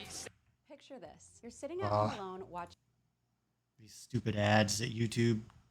Like, I'm never gonna buy this stuff. I don't know why you waste your time. Looking for the in-game stats. I don't think they show them. To be honest, Munich is like way bigger. I like than how that, people so in chat it's were even like, more because I obvious watch that these they this they live, match but the- I'm learning that I don't think I can anymore. I'm gonna make VODs, but they're like, I didn't play Adam's much not even gonna be at competition, Worlds, so why is he like, talking a about player this? that performs super well under the pressure. Unfortunately, Just looking for the in-game stats, and I don't see it.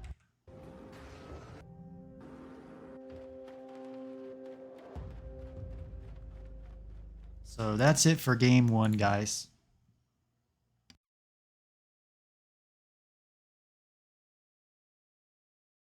Here we are on the game number 2 of the LEC 2020, if I could say that right, the LEC 2024 season finals. I guess it would be summer finals. Season finals, upper round 1, Mad Lions versus G2, and we're into game number 2.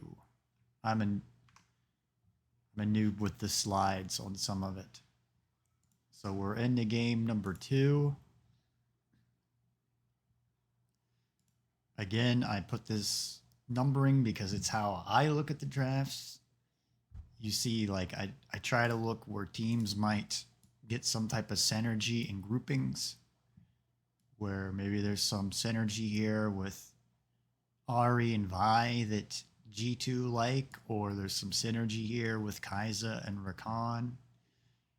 One of the interesting things is we get Vex, which we haven't seen Vex for a while, and I've been wondering, well, where is Vex? Wouldn't she be good at getting into the back line and these ADs we see, like Kaiza and Corki and Ezreal? I would think that Vex is good into these types of champions. So looking at this game, does G2 really have anything to stop Vex from getting to the back line? You know, you have the Ari charm, you have the Kennen ultimate, you've got the Vi ultimate that's 1 charge, so that's like 1 target you're gonna knock down out of the fight, which is usually you're trying to go for the AD carries. And some of the reason I think in this season that makes it difficult for some of these teams to team fight is you've got so many ADs. So, you know, when you have a balanced comp like this, like Kennen and Ari and Vi and Kaiza, you're just going to single out the AD every time, and then there goes most of the team's damage because, you know, the AD has probably the most sustained damage, where an AP does a lot of damage, but they're going to run out of mana, so they're mana limited. So some of the reasoning, I think, in this season, it's making it difficult for teams because they don't know which, you know, you've got Ezreal and Corki. This isn't an example of what I'm talking about, but, you know, watching the LPL, watching the LCK, especially the LPL, you get like 3 ADs, mid lane, top lane, bottom lane every game, and then when you team fight, you don't know which one to take out first every time. You take out one, you still got 2 more you have to worry about, and they have a longer sustained damage.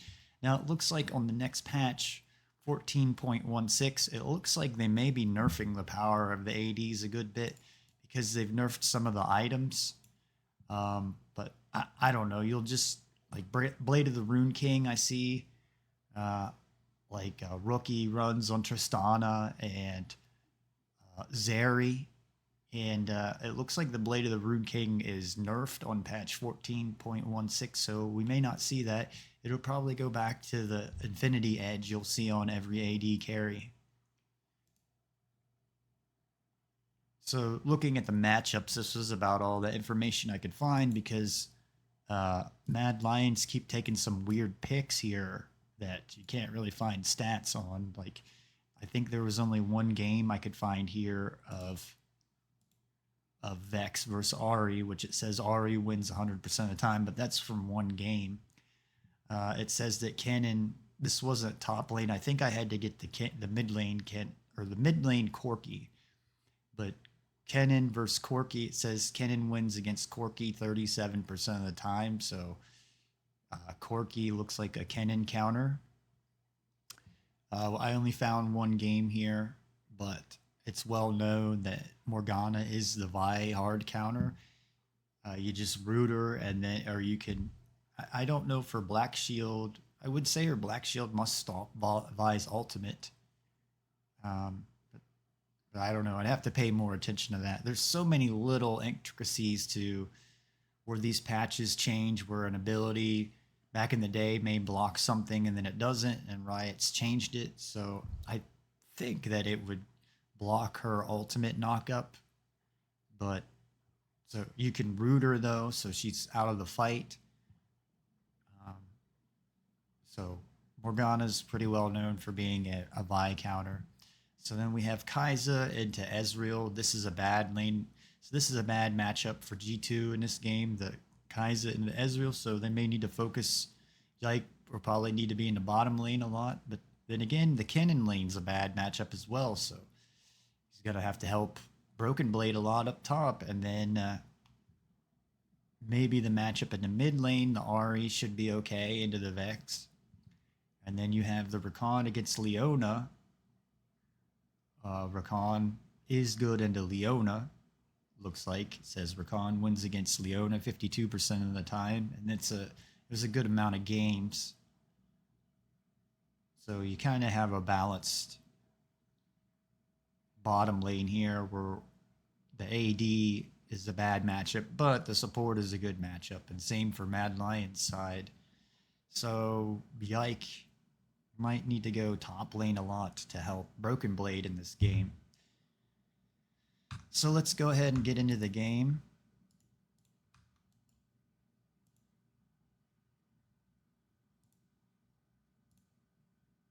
You can have early action if it's not always the most beneficial for your team. But we're getting to game 2.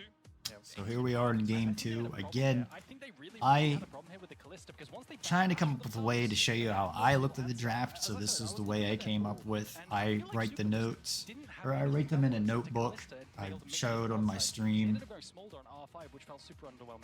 And I try to look at the priorities and groupings. So like G2's worried about Elioya probably is good on Talia jungle, and then it can be flexed to mid lane, so that's a big priority they're worrying about.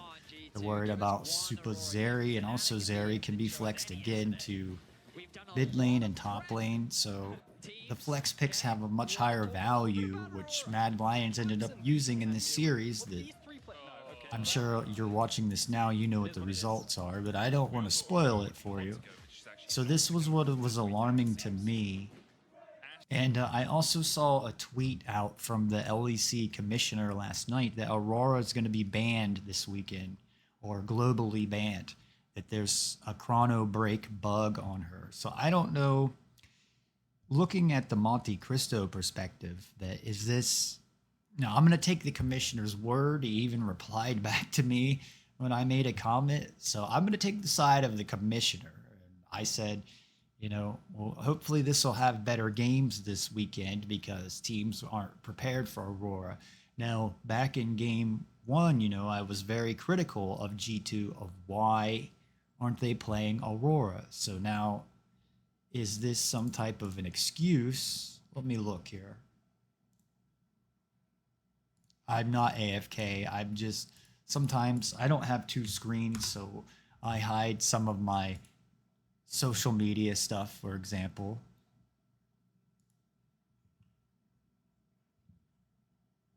But here we go, I'm back. So I was just looking, you know, Aurora, the LEC, I think he's the commissioner of the LEC. As I saw some confusion about the topic online, Aurora is going to be disabled for both the LEC and the EMEA Masters due to her presence in a game interfering with Chrono Break. This is part of a global disable in esports, which we expect to last until fixed. So LEC doesn't even want to mess with Aurora right now. They're saying that there's some type of bug with the Chrono Break. Now, I'm seeing Aurora in the VCS and in LPL and LCK. So is this a cover-up? Is this a real bug? I'm going to take this man's word. You know, I was wondering why G2 didn't play her against Mad Lions.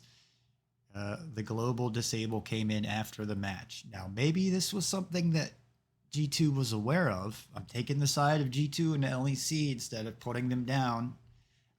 Like I said, I'm not, or I was going to say, if I take the Monte Cristo perspective, is this just a cover-up that like the teams in the LEC aren't prepared to play Aurora?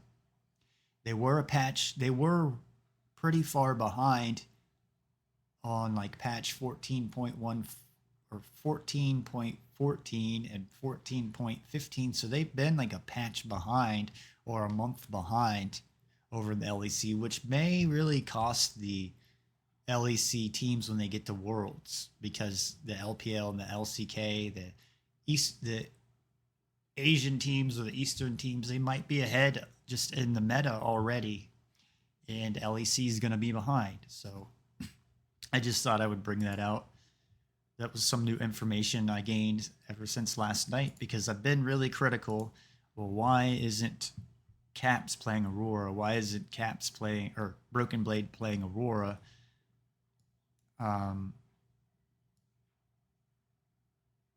Yeah, because that might be important, because all the Asian teams are playing her. But I try to show you groupings here to look at priority and synergies. You know, on the blue side, you get 2 duos that you can draft together, right? So you can get maybe some type of synergy in your champions you're drafting with each other. There's like 170 champions, so there has to be certain synergies. It's why I want to get into the coaching and work with players and try to, you know, maybe discover new stuff. Lining up with a Maokai as well. So, well, okay, fine. Misfortune, that's a really bad ban, I think, for Mad Lions. I think that Misfortune is really good on the red side. If I would be taking, if I was on blue side, I would be taking Misfortune away from the red side every game, because I've seen some crazy plays where Misfortune stands behind the Baron pit and can do all of her damage. Just saw Gumayushi steal a Baron with this. So you don't want to let a team have Misfortune on red side. They might just do a Z here, you know? Yeah, I think they might. I think her ult's doing a lot of crit damage that people forget about. So we get 2 ADs from Mad Lions, Corki and Ezreal. I've not been a fan of when you flex Corki down the bottom lane. At this perspective, it looks like it would be Corki mid and Ezreal bottom. And so we get Ahri, which, let me look at something here. I didn't put it in my stats, but is Ahri good into Corki? No. Is Ahri good into Ezreal? Yes. Ahri is good into Ezreal, so I should probably add that to my notes. Just some extra.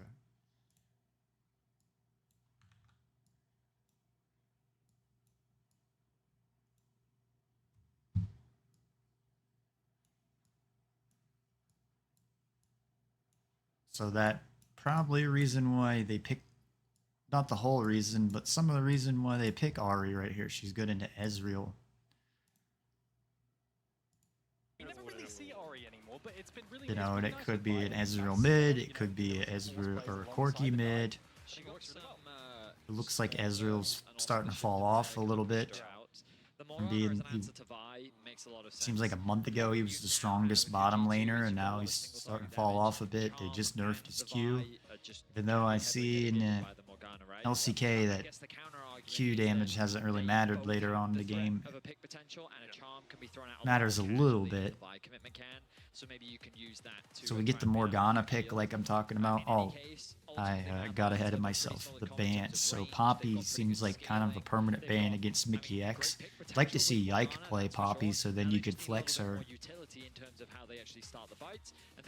Because Poppy's like a pocket pick that we see from Peanut and Owner over in the LCK. So, you know, prepping for Worlds, G2's obviously going to go to Worlds no matter what.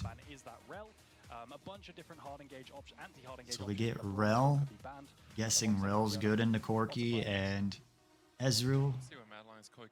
I don't know why else they would ban her. Maybe Alvaro's amazing Rel player, and I don't know. And we get Braum banned. Braum seems like he's coming back into meta. I'm not big on range supports. Looks like at Worlds every year you see heavy melees, engage supports, and it's really easy to burst down a ranged support. And she gets just like bursted from an Ahri or a LeBlanc or a mid laner or whatever when they get caught out.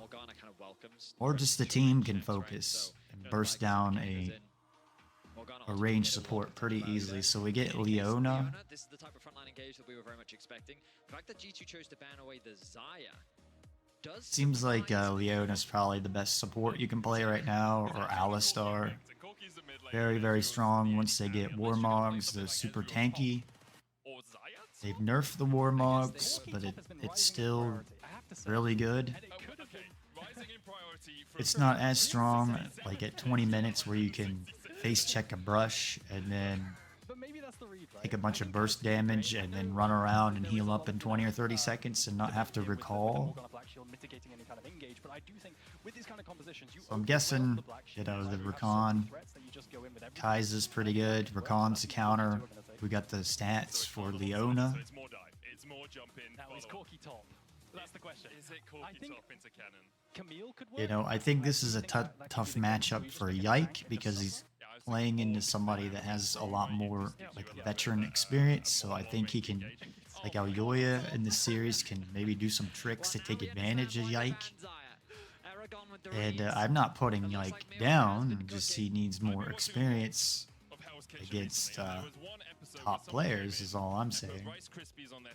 He's still a young guy. I'll be honest, the draft in game 1 from MDK felt like that degree of cooking. This is a step further, okay? This is Cocoa Puffs and Sugar. Alright, so there's the draft. Go ahead and get into the game. So easy, but it's like Barnet, that if you picks are going to be disengage of the whoever won. This is the match of the week. Last week. Trying to get this done before the next G2 series. I get my most views from G2 games. Thank you everyone. My last G2 series I did has like over 400 views right now, so that's really good for me, Sodaron, the wizard of LOL Esports, trying to get you, the player, to the next level. So again, I see laziness out of the teams. Every time I watch LPL, I watch LCK.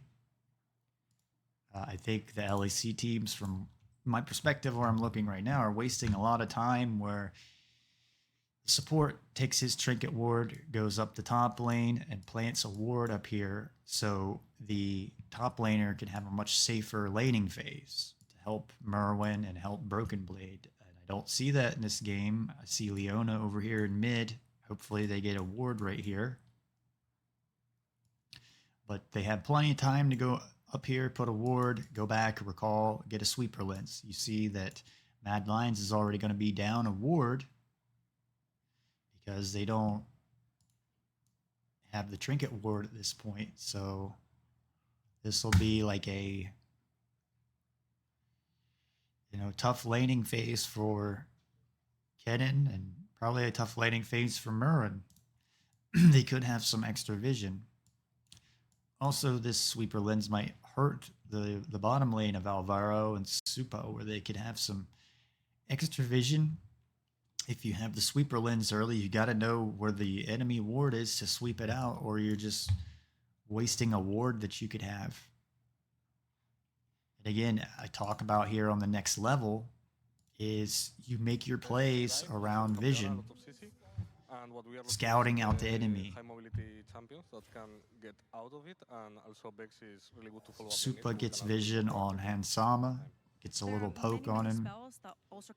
Looks like Mickey X did get some ward here, so I gotta go back in time. Mickey X does get a ward.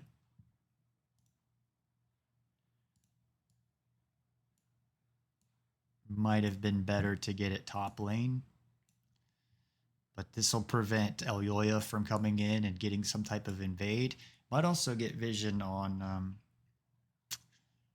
looks like Leona and Ezreal over there trying to get a ward on the red buff of Mad Lions, of G2.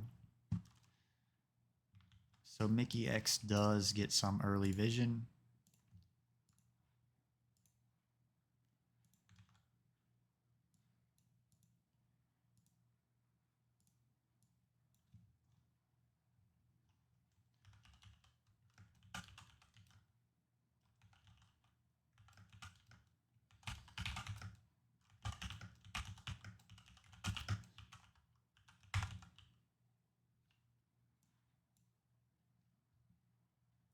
And I'm guessing that Supa and Alvera are going to get some type of vision in here, or maybe even clear out the ward of G2. close to the We got the sweeper lens. By wants to engage and also follow. So Ezreal looks like he gets his ward at the Raptor pit, or good deep ward. That's what I want to see out of teams. So pretty good early vision from Mad Lions in this game. It's going to allow them to know where Yike's going and plan their plays off this.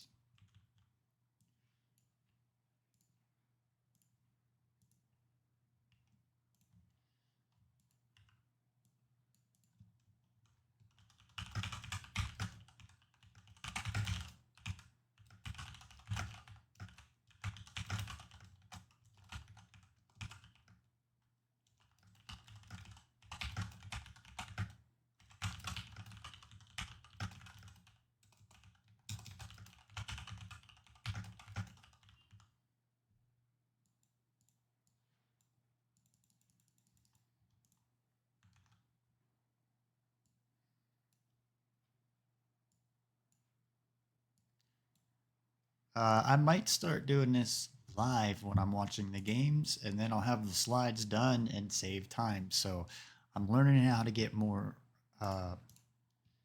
efficient with my time on this. That's what I'm really working on, is to get more time efficient of this, because it would be good to have the slides to show, because I'm not showing them full screen for you. But what I'm trying to show you is that what we wanted.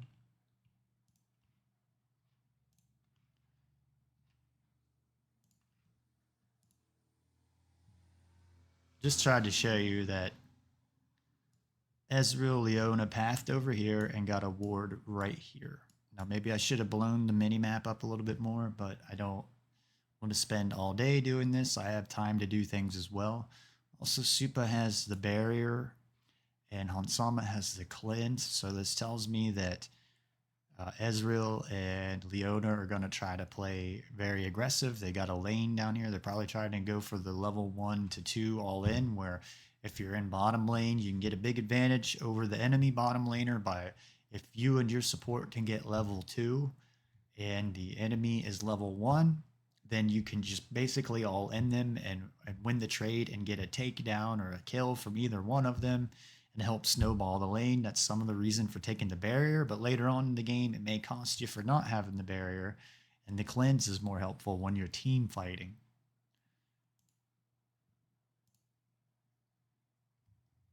So back into the game.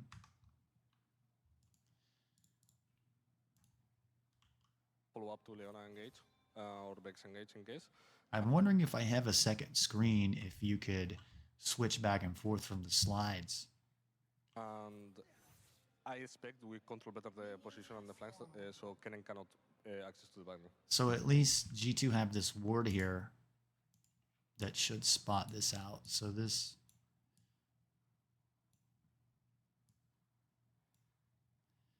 other wood should spot these players out and give G2 vision.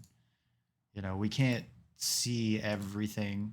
The observers, that's some of the reason you players out there have different opinions of what's going on, because you don't get to see exactly what's going on at the right time. The observers seem to be showing the exciting things, and you're not getting the correct information. You're assuming.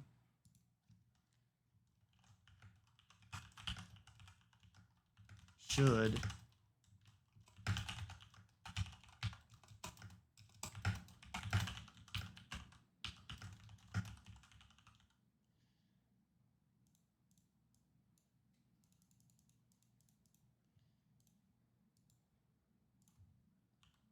Perfect. Thank you very much. Best All of right. luck. Back to you. So it looks like Elyoya gets a ward at the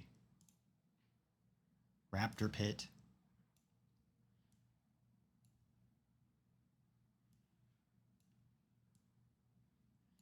Which this may allow Vex to play safe on the left side, or on her right side.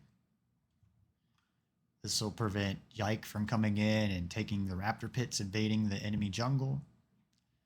I don't know how fast Morgana's clear is. I've not messed with her this season.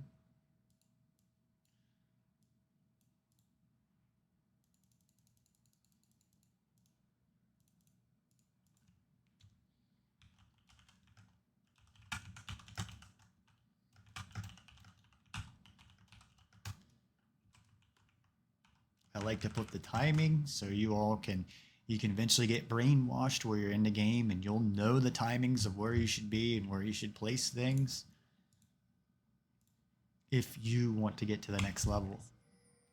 Great to hear about the strategy that is going to be enacted by MDK. May even get this blast We'll see plant. if it can work out. But before we get into the game, I have to ask you guys a very serious question. Are you a master? So it's looking like Bad Lions are going to steal the red buff, start in G2's jungle. Now this is where if I was Yike, I would maybe want to be like, all right, well, I'll go start here, even though he would get spotted by this ward. But if this, it depends if they get caught, if this ward catches out these Mad Lions players. You know, I would probably go start over here if I was Yike. That's what you want to do in solo queue, for example. Like if your red buff gets invaded, then instead of standing there, like just quickly run up and take the enemy's red buff. Because it doesn't really, you know, there's two buffs, there's two sides, so they take one, take the other one. Like Hexic Chest and Skins, this week's code is Arcane 10. You know, the only thing you really have to worry about is if you're a jungler, there's one roadblock, and that's trying to path in between these line right here in enemy sight, because the turrets can hit you. There used to be a time where the turrets wouldn't even hit you and you could pass through the middle of there if you knew what you were doing. And I did a lot of that. Now, to get into what Alzette was just saying, that the mobility was something that they're looking to try and leverage, right? Corki and Ezreal, the fact that they are... Well, I mean, you only take one turret shot. You can like path in between those turrets if you're really brave. Not so much early, but later on in the game. As a way to mitigate some of the magic damage burst. But yeah, he's basically saying that, like, we welcome the dive. We have the... See, like, maybe, like I said, G2 should have just stayed down here and laned, and Yike should have went up here and started at the Raptors. He would get spotted, but, I mean, he could... There's also this ward here from Merwin, which I forgot to show. So Yike kind of has a roadblock if he pathed this way. He would have got caught if he pathed this way. But the only thing he could do is take Vi's Q, which isn't very good starting out, but take her Q, get over the wall. Is it Vault Breaker or what it's called? But ways around there. And like Merwin, I think that's kind of a lazy ward. Better off trying to get it down here somewhere. You know, I guess this is like LEC level, and this is like LPL, LCK level warding down here. So it's whatever level you want to be at. But we're trying to get you to the next level. If you're stuck in iron, stuck in bronze, stuck in silver, stuck in gold. I had a girlfriend that I got into League of Legends back in the day, like Season 4, Season 5, and I coached her for a month, and she got gold and got platinum, and it's not that difficult. We have the Morgana to mitigate it. And, so whatever rank you want to be. You want to be Challenger, you want to be Diamond. Ezreal level 1's really strong here. Elioya abusing. It's basically tightening up your macro, tightening up your micro mechanics. The level 1 of the Vi by invading. But G2 might be wasting their time here. Yike got his Raptor camp. I don't know how... Maybe he got his Wolves. I don't know how he got level 2. Unless he did Wolves. I have to go back. Yeah, he did his Wolf camp. And Elioya did his... something that they're looking to try and leverage, right? Did Yike's Raptor camp. They are, well, they have their dashes available to them on top of the potential flash. In theory, you can also itemized. We haven't really seen it much from Corkis these days, but there's still the ability to go for that Hex Drinker as a way to mitigate some of the magic damage burst. But yeah, he's basically saying that like we want. So G2 path over here. And Alvera and Supa are coming over here as well to help with this red buff. Now, is it worth the time? I don't know. Welcome the dive. We have the I don't really think so. To mitigate it. And, but Mad Lions, they're trying to help Aoyoya, being good teammates right here. Ansama, Mickey X are being good teammates for Yike. But it probably wasn't worth the time pathing over here. Would have been better off getting farm and lane.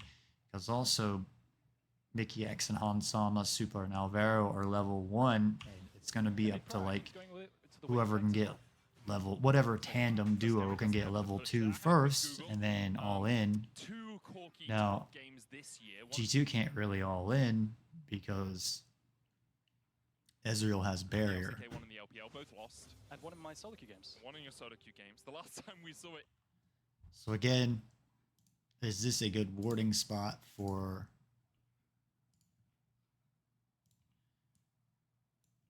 Broken Blade here? Is it a lazy warding spot? Maybe he's better off putting the ward down in this area to prevent Aoyoya coming in behind to dive him.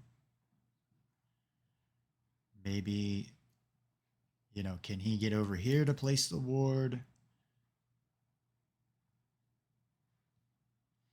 We didn't get to see.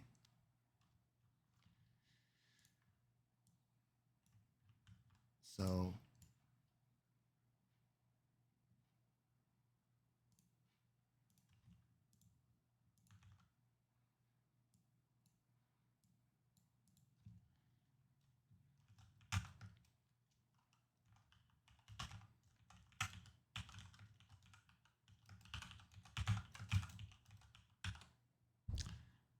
now, is he going to get dove by a Corki and a Morgana at level 3? Probably not. So, but again, the way I look at things is practice makes, not practice, and I used to say this, but perfect practice makes perfect. Practice doesn't make you perfect. You can go just screw around every day and it's not going to make you any better. You have to keep working and improving yourself. Just playing the game for fun is not going to make you a better player. That's what I'm trying to show you, improve to get to the next level. Now, is it fun for me to go play practice tool 15 times in a row? To me, yes, it is fun because I don't play the game that much. But to other people that play the game, is it fun? Probably not, because they want to play with their friends. But I'm just telling you, if you go and do like, if you want to get good at Nidalee, if you just go do 15 games in a row, like I say, which sounds like a lot, but it's really not, because you probably waste a half hour, 20 minutes just getting into a ranked game, and then you may get a dodge, and all the time it takes to draft the game and draft the champions and stuff. And in that amount of time, you could go do your jungle clear. Let's see, what's multiplication here? So 4 times, you know, level 4, first clear is 4 minutes.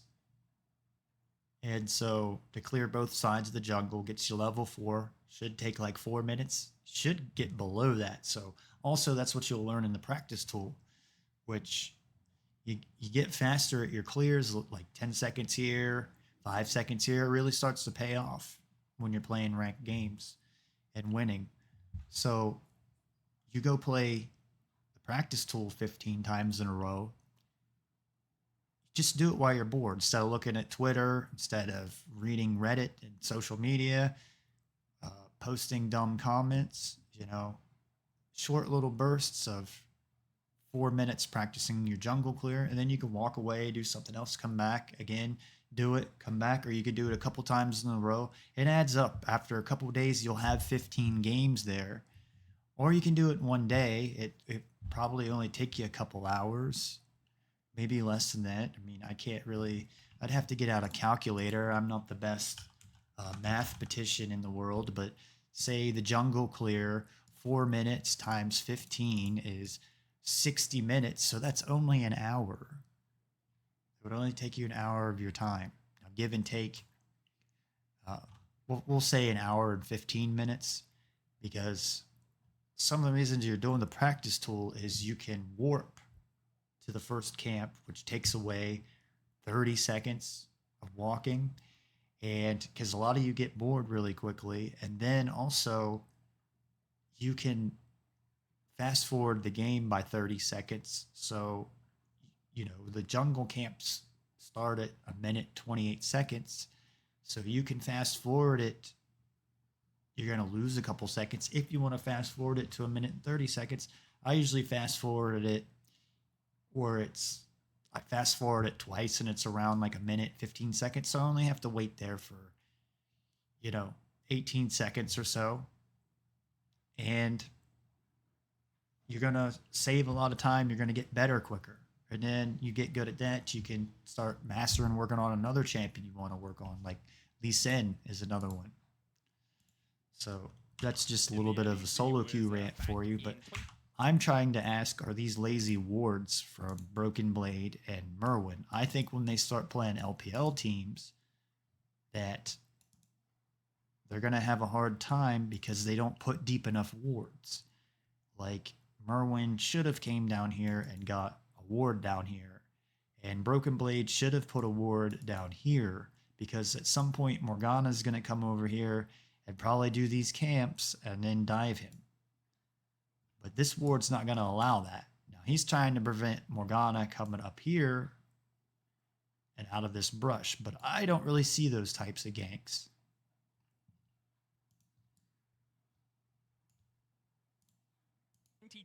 From Broken Blade. He's also trying to prevent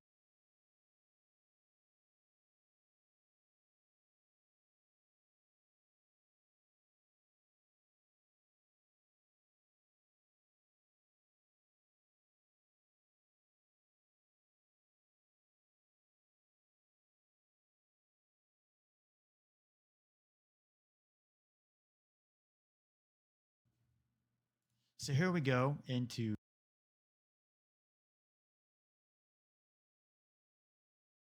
counter that. Now Corki's getting nerfed or is nerfed on this next counter that. Now Corki's getting nerfed or is nerfed on this next patch, where his Q is the same mana rank, all ranks 80, so you're going to be able to do that much less. So we may see Corki go away. I don't know. I think that Corki might go away. Or Corki might go back down in the bottom lane or something. I don't know. From Sakura back in 2019, both of them as matchups into the Gangplank top. But Corki allows you to have a safer laning phase on this side. The outrange is there for the cannon later on. Or Corki allows you to have a safer laning phase on this side, or allows you to have a safer laning phase in the mid if you're on these sides.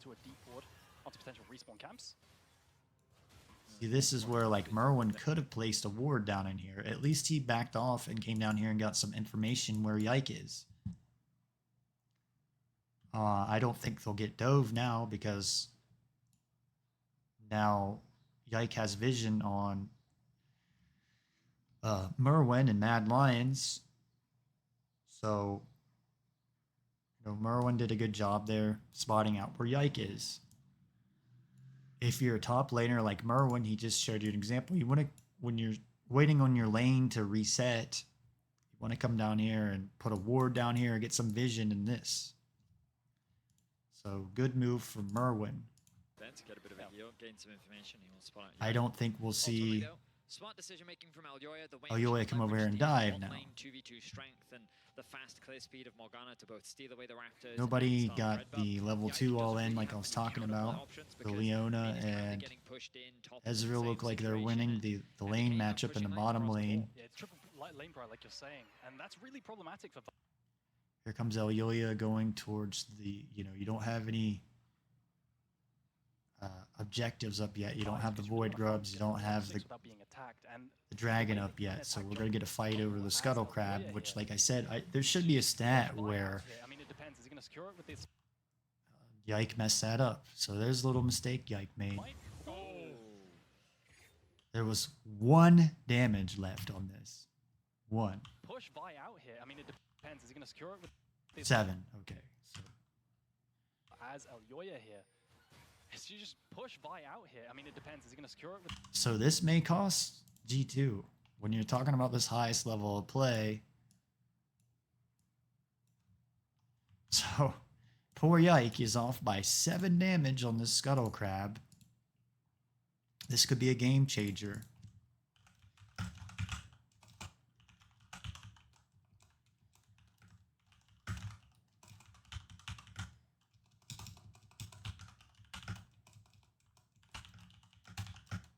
Seven damage.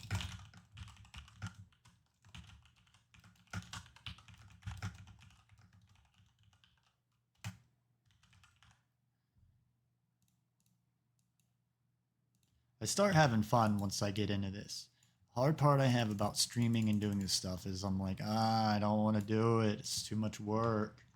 I start having fun when I get into it because I really want to do coaching in like League of Legends. I'm passionate about this. The problem is like Riot Games exploits that passion for younger folk.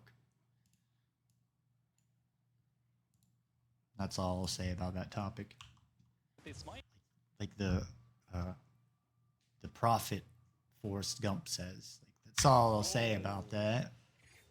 7. There has to be some statistic where if you get the Scuttle Crab on an objective, that it's probably like an 80% chance that you won that objective because you're claiming that area of the river.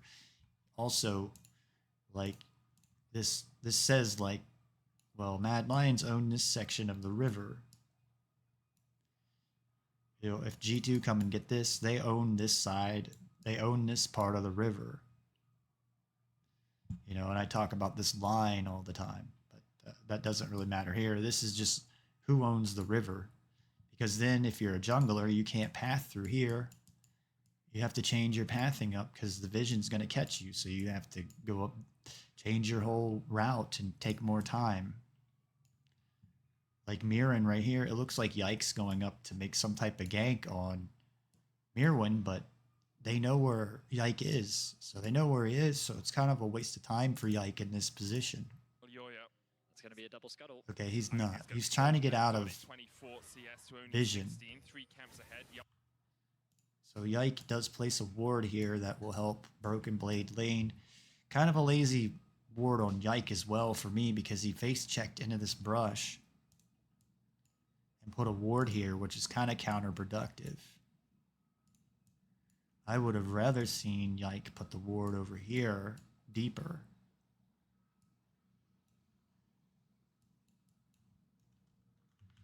So Yike places this ward here. This is why, like, I have the eyes for this analytical work. Could have been somebody in that brush. Elyoya could have been in that brush. And then Yike might have got punished right there. If he's playing against top esports, he's probably going to get punished in that situation. And these are the things they got to fix.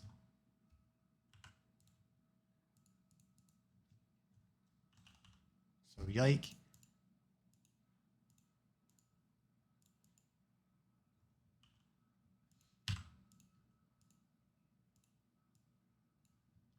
What is Vi's Q called?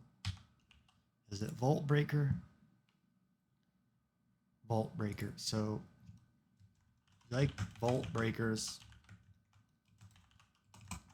Vault breaks Q into enemy brush. Like I said, Mad Lions own this part of the map already.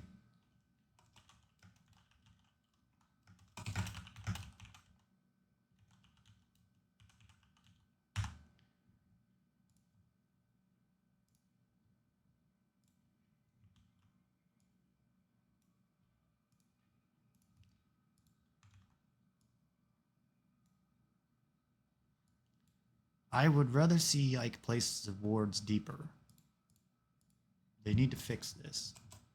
So Yike just made 2 mistakes right there. He lost the Scuttle Crab, then he queued into a brush where he could have got Morgana can be sitting in that brush right there, cued him. Merwin come down. Vex roam top. They've got vision in the river. They own the scuttle crab. Make a play on Vike, and he gets caught out. And this is my specialty. I don't really care about the game when it gets like 20, 25, 30 minutes and the fights and the mistakes made there. There's other people that do that type of work. I start losing interest.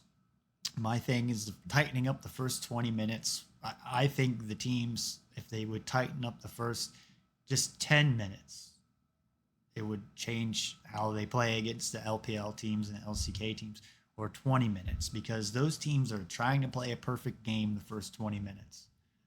Then they might start making mistakes because they're kids.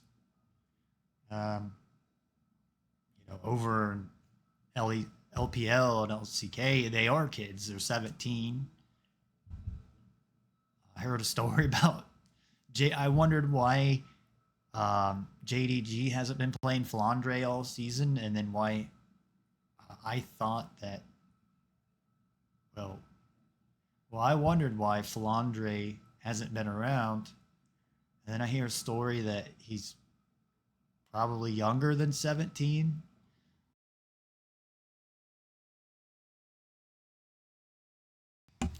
Hey guys, I'm back. So I apologize, but my ISP went out during all of this, and let me go ahead and fix this.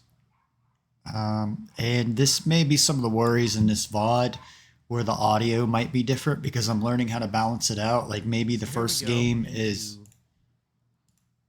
where the first game is louder than the second game. But here we go again. I apologize. My internet just went out for an hour, so I had to wait. And then I just caught on to something that I can pause this that fixes my life and everything that I need to know. So I can pause throughout this VOD. So anyways, I kind of lost track of what was going on here because, again, my internet just dropped out. And I actually messed up when I did this because I streamed it and I meant to hit record. So out of just where I'm used to streaming, I accidentally hit streaming instead of record. So all I'm worried about is the balance levels of the VOD, and everything looks golden now. The only thing I'm worried about is like when I replay it, is this first game gonna be too loud, because I don't know. So, oh well. Ironing out the problems. So here we go back into the game. I kind of lost my momentum of what's going on, and like I talk about, like it's kind of irritating when you get interrupted when you're doing this stuff. So if, like, say you do pause it and come back, it's kind of, there's like a momentum going on. So I think I went on a rant about Sheer. But anyways, oh, okay, well, Yike, yeah. So Yike kind of messed up here. He missed the smite and gave it to Elyoya. And he also went into this brush and face checked it and then put a ward there. And I would rather him put the ward here or deeper. But when you're playing against like a top esports T1, you could really get punished by a play like this because he doesn't know if Elyoya is, they don't have any vision of Elyoya. So you have to assume Elyoya could be here or here or here or here. And I'm kind of liking how this video is turning out. So if I could just get the technical problems fixed with the audio and stuff, we'll be golden. Because I do like the work. A lot of my problem is that I've had to learn all this technical stuff about running OBS in a stream, and then I don't have anybody to help me, so I don't know about the playback. But anyways, we got Caps teleporting into the mid lane, so his teleport is down. Mad Lions have, what, my math is pretty bad, but like 600 gold lead here, 700. Now, Yike put this ward here, so it looks like Elyoya is going to get caught on this vision up here in the top lane. He's trying to help Kennen, I think, but anyways, G2 know where Elyoya is now. So they're probably, you know, Broken Blade just emoted not at Merwin, but at Elyoya, being like, aha, I know where you are now. So it looks like G2 go for this play bottom. Well, there's not really a play there. I was thinking maybe Yike was going to come down and dive. Not a bad ward. If you don't know where to ward, you could always put it like in the bottom or in the middle of the lane somewhere like this. But this allows Mad Lions to pressure over this line like I talk about.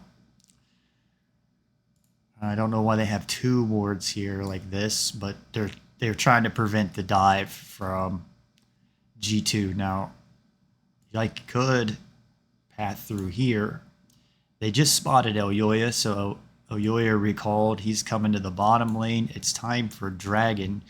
Now, I would like to see G2 prepping around this pit for this Dragon and taking it at 5 minutes. So what I would like to see, because there's a formula where you get the 4 dragons, you get a Baron, or is it 5? You got to get the Dragon Soul. Once you get the Dragon Soul, here comes the dive now that I was talking about. So Yike had to use his flash here, which was kind of greedy because they didn't get any kill. So Yike's flash is down, Mickey's ignite is down. I would have rather seen G2 go for the dragon here instead of the dive. But this is what like the Western teams do. I guess they dive to prevent the dragon from being taken. Like Coach Hankey or Hankey, when I talked to him, he said in the VCS they are always going to dive at 4 or 5 minutes, always. Where I would rather the teams start taking dragon at 5 minutes. And I don't know why Yike backed off. Honestly, I don't know why Yike backed off and is going this way. I guess up to Void Grubs. I guess maybe G2 is highly valuing the Void Grubs because it'll help accelerate to top lane for Merwin. So they're scared of this matchup. Didn't I say that Corky's a counter into... I think I said the stats was Corky is a counter into Kennen. So they're worried about the snowball in the top lane with the Void Grubs. Void Grubs seem like they really help a bad matchup at least stay even in lane or get ahead. So again, I think G2 should have just taken the dragon and not worried about the Void Grubs. So they kind of spend some time here they didn't need to waste. Also, you've got some of the reasoning. Maybe Hansama's flash was down, his cleanse was down, Supa's barrier's down, Ezreal's flash is down, Merwin's teleport is down. So you could, well, no, Kennen's teleport is down. Yike lost his flash too. That may cost G2. Yeah, that was so damn close. I thought the Leona W alongside the Aftershock would have kept Alva alive long So we've got the support jungle tandem here of Mad Lions working together, I guess, to get the Void Grubs. I don't know why they're not going for Dragon. Sometimes I think a team like G2 knows better and they're trying to limit test some things. Hansama really messed up his flash there, didn't he? That was very close. I mean, credit to Hansama, he sidestepped a number of those Ezreal Qs. So there was another maybe lazy ward that Broken Blade put down. That he could have got in this wall here is a better spot. So I was busy talking, going back. What was Mad Lions trying to do here? Yike's going back. Caps came over to help Broken Blade, so they were trying to prevent... G2 was trying to prevent this dive from Alvaro and Elyoya and Merwin top. And Caps was already behind on CS. Again, you should be hitting 100 CS at 10 minutes. That's your goal. So he should be around 70 CS right now, which for Scowy's there. Yikes getting behind. The AP jungler will always get ahead. So Morgana is the AP jungler with the Faded Ashes, so her clear is going to be much faster than Vi's, and it's just going to get worse and worse throughout the game. So the window for G2 to win is early. You don't want to let it get to 30 or 40 minutes. So they're already 5 minutes, 7 minutes behind because of no dragon here, and they lost the Void Grubs, so it's going to really make a hard lane for Broken Blade. Also, I think the Void Grubs really help AD champions. I think that's another reason we're seeing ADs in every single lane. Not in this game, but I mean like in the major regions in Asia, LPL, LCK. I don't think he's in too much danger here. Didn't have the doom and gloom up, so Mickey was a So you got a 3 versus 2. big red bar under the Vex's mana bar. That's when she has a passive up, and when she does that, uses a spell, it fears. This is where G2 don't really know what's going on and need better vision from Mad Lions, because now you can't see your laners. You've got the support missing. You've got the mid laner missing, so they don't know where they are and they don't have any vision. G2, that is. Her opponents that are hit by the spell. So Rakan. So like in this example here, I probably missed some information in slides again from where my internet went down. It's another reason why I'm doing it the way I'm doing it now than streaming it live, because you do 6-hour show and you get 3 hours into it and the internet goes down. Boy, you got a whole extra day that you got to spend either putting it in the can and redoing it, or you got to restream it and then go in and fix the other part. So I'm just gonna put Mad Lions working together.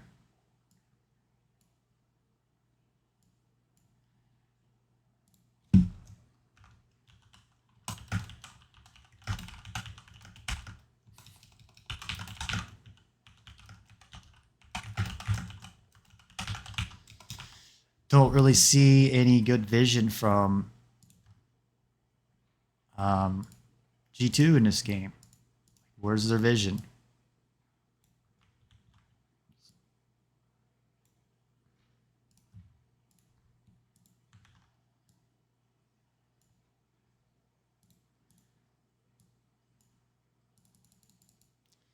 So I messed up and was streaming this where well, I don't really need to give away what I'm doing, but I gained another follower, so thank you out there.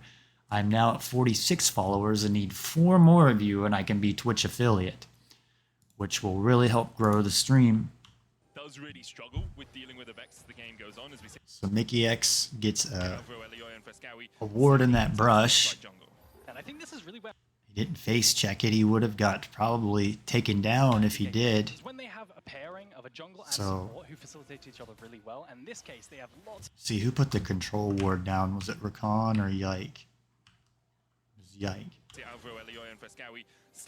See, they work to see how G2's working together here. When they have a pairing of a jungle and support.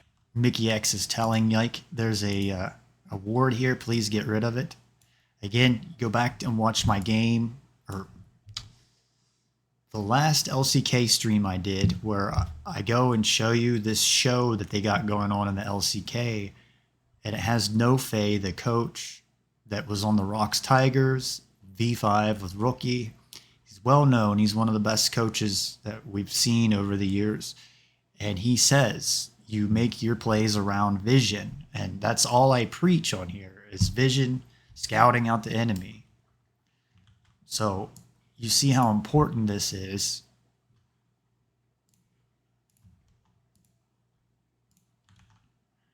How you have to work together like this, and you have to clear out enemy vision. So, let's see.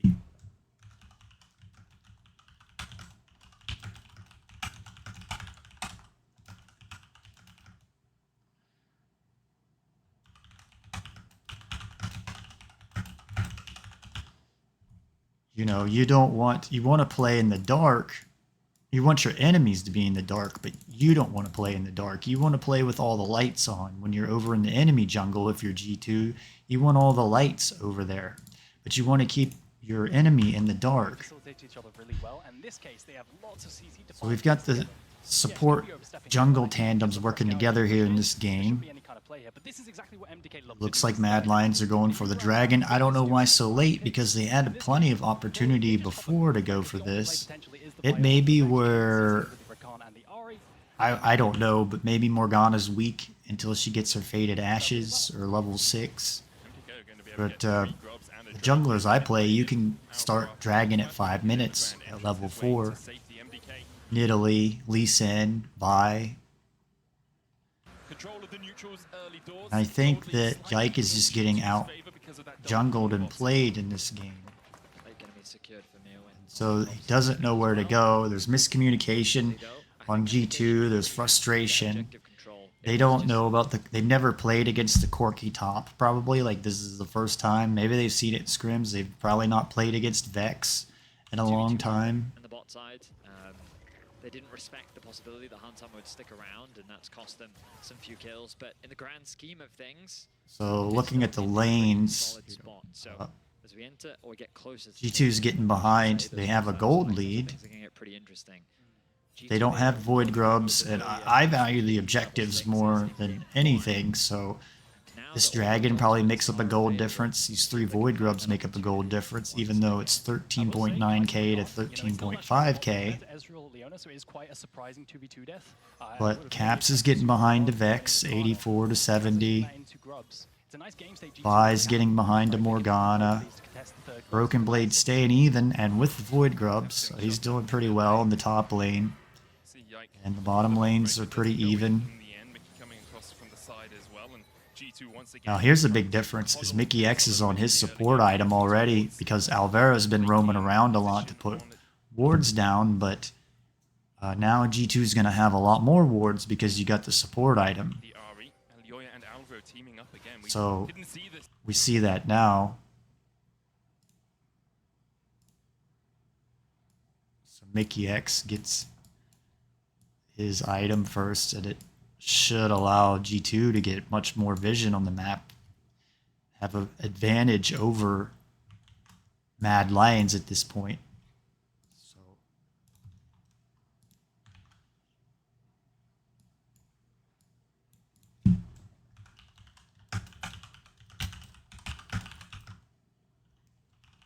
I think some of it is Alvaro spent a lot of time roaming around there, so he's behind.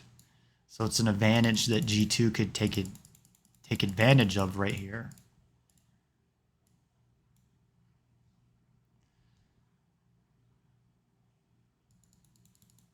And, you know, common sense, you've got 4 wards on the support item, and you've got none on Mad Lions except for their trinkets. 1, 2, 3 trinkets. Where G2 have 1, 2, 3, so 7 wards they can place down. They're working together to steal Yike's buff. So this is costing Mad Lions because their vision is going to be behind. But they're taking buffs away from G2, making plays around the map. There, Alvaro finally gets his item, so it doesn't really matter. I guess he's getting some jungle XP too, so that's helping.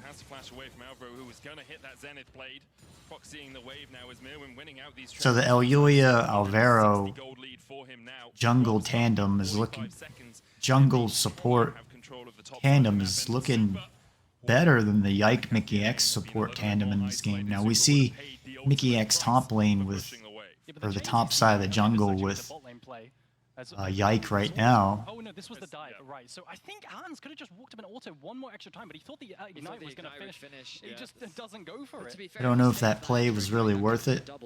Yeah. Lost Mickey X. I think he could have gone for it. No, he doesn't. It looked like he had flash when we pressed tab. Oh, it's tab. Looking at the CS, they're even, Kai'Sa and Ezreal. Got the dragon up in 2 minutes and the Void Grub. So G2 are giving away the Void Grubs, it looks like, to dive this Ezreal. Now, hopefully they get a turret out of this or get some plates off the turret. That was an awkward situation where both Hans and Super just kept sticking around. Caps is... Alvaro just dodged to the side of it. The charm coming out as well. Alvaro does have the solar flare, but there's 4 members of G2 surrounding him. Solar flare comes out. TP as well invested. We've got Vex TPing down here. As you say, but Frescowi did have to TP down to make sure that Alvaro Ezreal's going mid. It's like to pick up, or maybe to help get the Void Grubs. So G2 really didn't get anything out of this. Like, they need to win the dive and then get waves crashing into the bottom turret and get the plates. So hopefully they get some plates out of this. All the time they just spent in the bottom lane.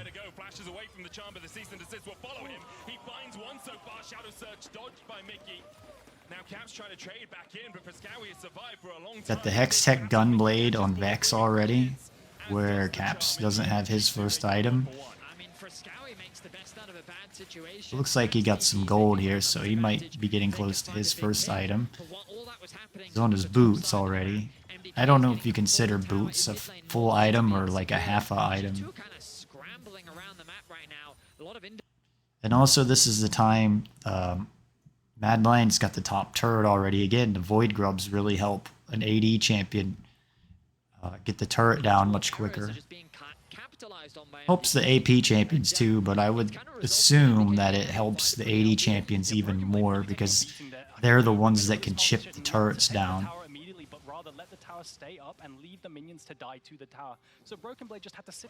So G2 do get some plates, or a plate. I didn't see how many on there.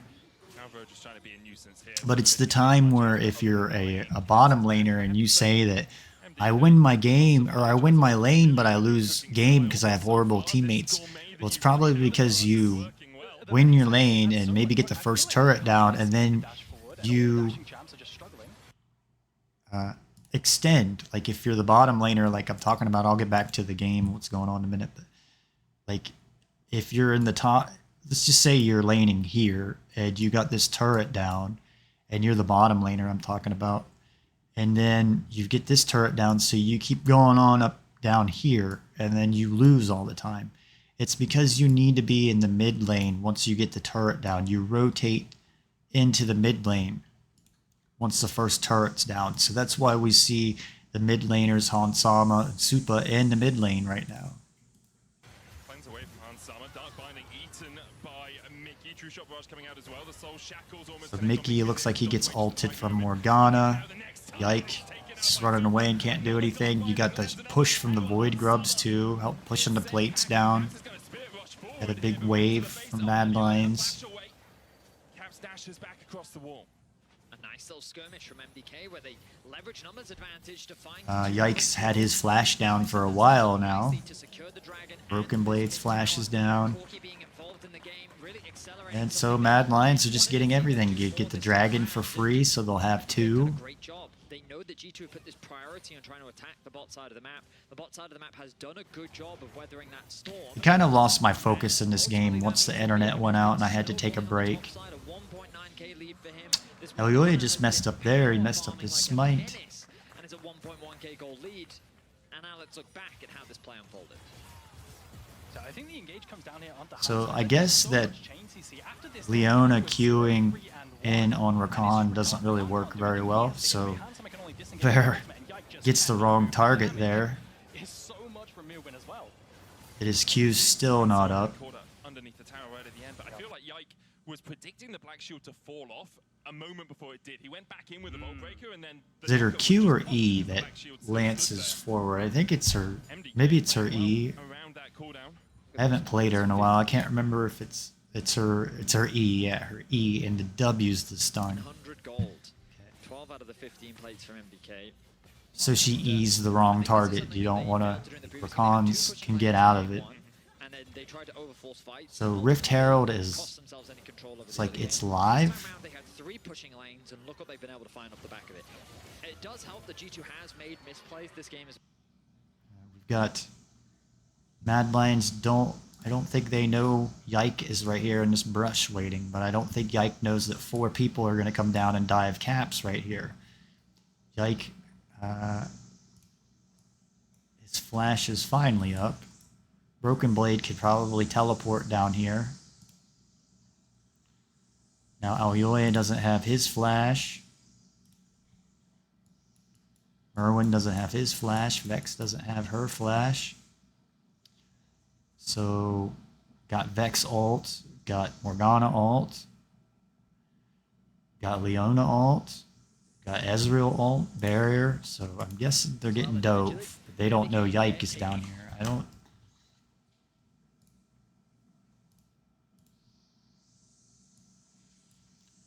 So I would assume they know that Yike is down there, or assume that he's down there because he's missing on the map. It looks like Kai's rotating down here as well.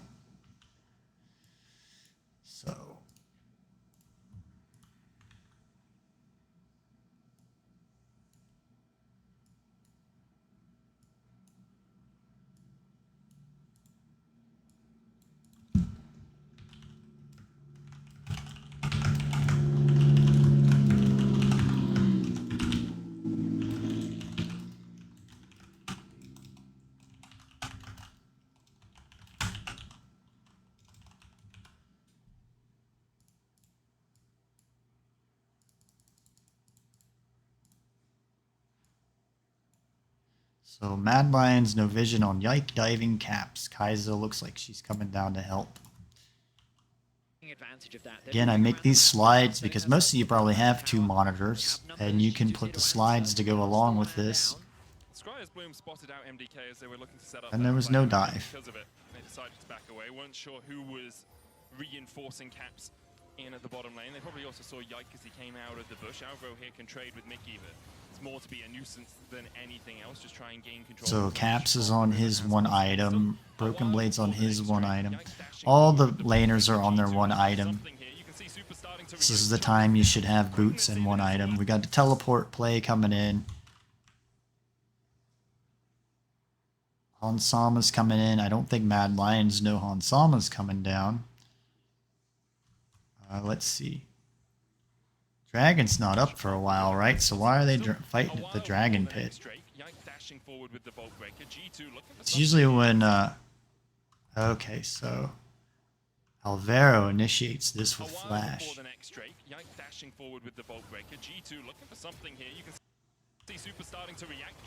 So that was... Caps ends up charming him. Caps gets flashed on. So Alvaro flashes on Caps, but Caps, being who he is, ends up still getting charm off. Like, he must have known he was going to get flashed on. And a pretty cool play. He still got charm off.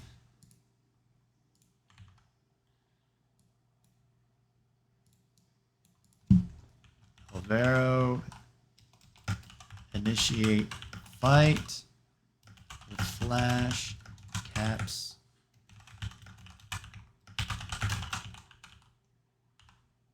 So who shot first?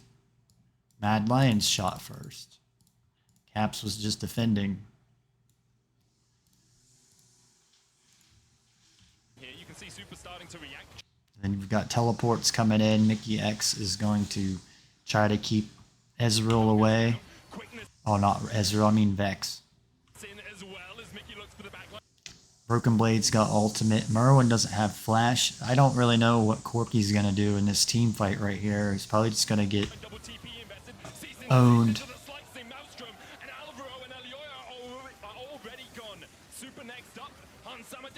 Like, the Corky's good when you're pushing a lane out, but when you're just teleporting, flanking like that, like G2 should, I was gonna say, they should be able to kite these guys around and take them down. Got the dragon in 2 minutes and 50 seconds, so at least G2's getting a turret down. managed to find a T5 win after being down so much gold. A hectic set. Let me check something here. Okay. Wanted to make sure that didn't pick up. Got a neighbor or somebody with a weed eater out there, and it's like, I hope that's not picking up on my microphone, because it's annoying. Like, that noise drives me nuts. Of affairs. Look back at this exchange.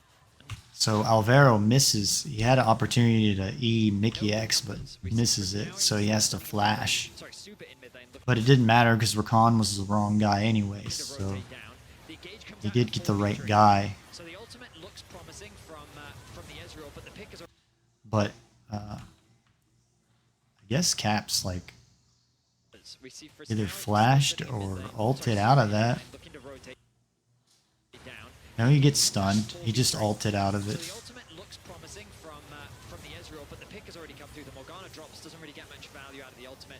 But now G2's kind of out of fuel. They've used everything that they can, and while they do get that follow pick. Okay, so there's a fight going on in the mid lane, but it's just Rakan. Well played from the mid AD from MDK to at the very least get something back. Looks like Yikes going after his blue buff there, which might not be the best of thing. There was a fight brewing.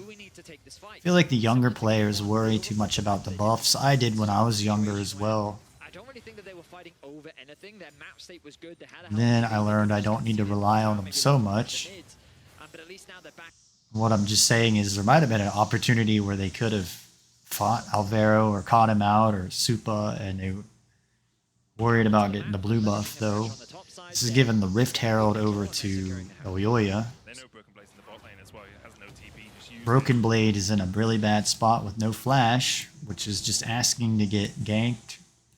But I guess maybe G2 know that the teleports are down, so this is what allows Broken Blade to overextend like this. So that's the only reasoning.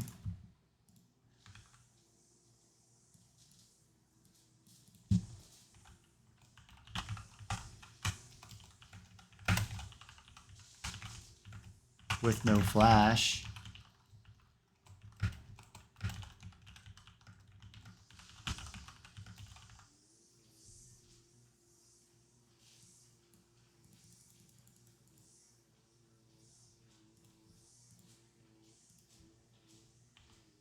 With the tier 2 in that bot lane, but I mean, although Kennen can take towers, not the quickest. Oh, so Caps. Merwin did a lot of damage on Caps, but he didn't get a solo takedown. I mean, the thing is with G2's composition, right, is it's full send. Merwin would be the guy to go try to take out right now because he doesn't have a flash if you're G2. Broken Blade's getting a turret in the top lane. But, I don't know, like G2 can't take the turrets down like Mad Lions can in this game. Got both sets of Void Grubs, they got 2 AD champions. Ezreal, his W, like you just see there, chunks the turrets pretty well. Not like a Ziggs or Tristana, but still does pretty decent damage to the turrets. Broken Blade's going to stay around and put some pressure on the inhibitor tower. MDK invested all of their resources in taking these two tier 2s and the jungle away. Looking at the items. Again, you want to get 2 items at 20 minutes is the target window, because then you can take a Baron and burn it down in like 30 seconds. So we're getting close to that window. Morgana's on Leandri's Torment. But I will say I'm scared, because that is a pre-double Muramana spike for the Corki and the Ezreal, and that fight, they were just absolutely... No Warmogs on Rakan or Leona right now. I don't know why, but Mickey X keeps doing this thing where he doesn't even take Warmogs. I don't know if he's trolling, he knows better than that, but I'm sure Alvaro's going to take Warmogs and then be very tanky here at 20 minutes. So Rakan goes for the Iron Locket. Now, Kennen just got his second item. Kai's on her second item. So G2's getting close to being able to take the Baron.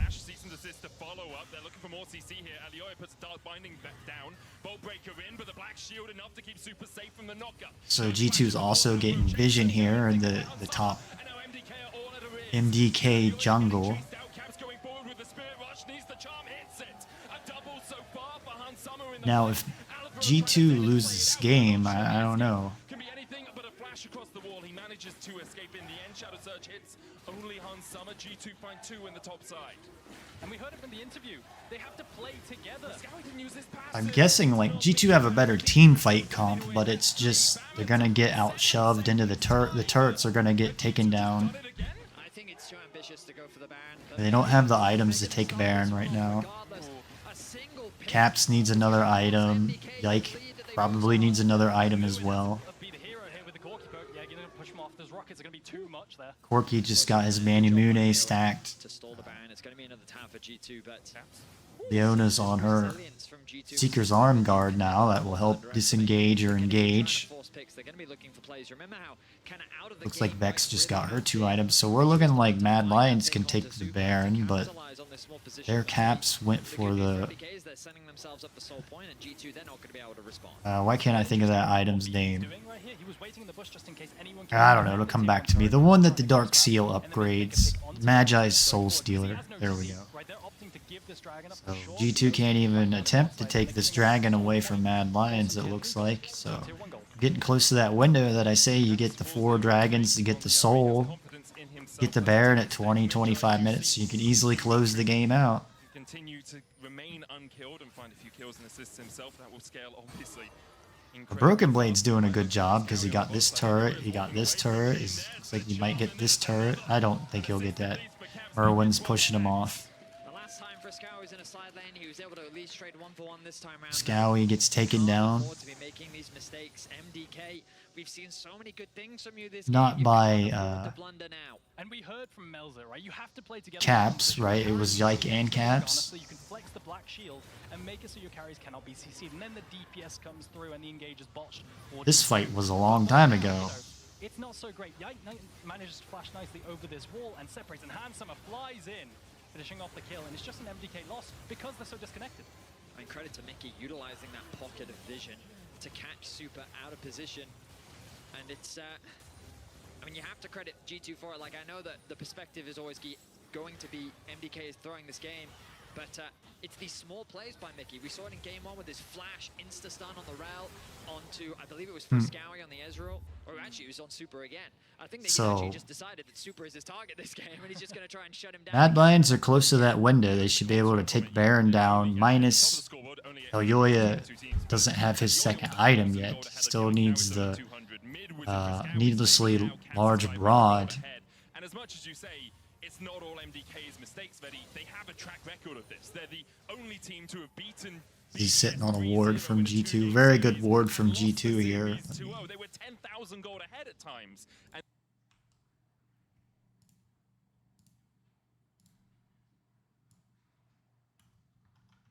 because it's allowing them to see Friscowie, Aloya, Avera.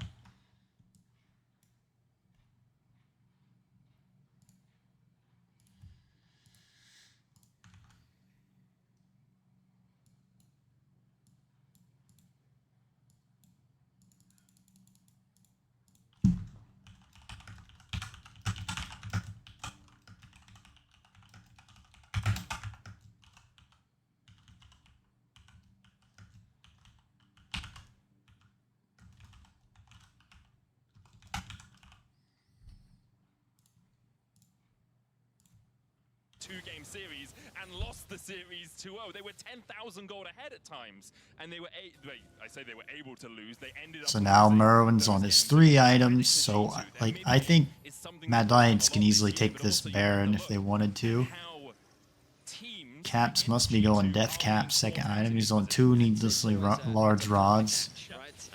Should be close to his. We still give credit to G2, right? They're still doing a very good job. But So just need Yike and Oyoya to get some more farm here. And somebody should be taking the Baron. Getting close to closing out the game. Got 2 minutes and 35 seconds on the Dragon. They're in a good position. The Baron still available. MDK just needs to slow the game Good down. ward there from Mad Lions. through that wall. You can click through these walls, by the way, if you're a player out there and don't know that. Like if you're support, you can come right here and like put a ward through the wall and it ends up on the other side. So Alvaria gets caught out. It's that ward again that I was talking about. So there's a good ward. Because you have to look at, like, this map doesn't look like this to the players. It's dark over here for G2.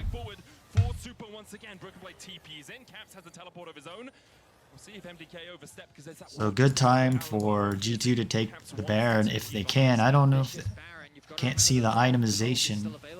It's going to take a while for them to take this Baron down. But they got the guy that would steal it from them with the smite, so they got Elyoya.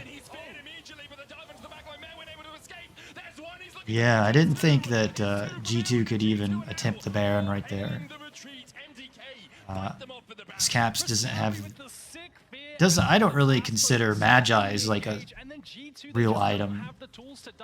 I mean, in his sake, yeah, I guess, because he was sitting on 4 takedowns. But Caps finally did get his death cap right there. I didn't think he had it when he teleported in. I think that's what they were waiting on. But it was always going to be a dangerous engage, and G2 knew that, so they wanted to use the Baron to turn and fight. These summoners are down. Really good interrupt onto the cannon, mitigated so much of G2's I think Mad Lions can take the Baron. The Corki damage, the Vex damage. Elyoya is not on his second item yet, but I think the third item on Corki will allow the difference, and the BF sword difference on Ezreal. Warmogs on Leona could probably tank. They're in the situation though, or they're like Dragon or Baron, Dragon or Baron.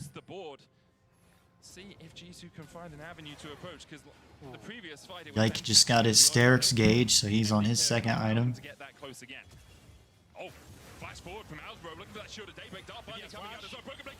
Well, Yike just got caught out.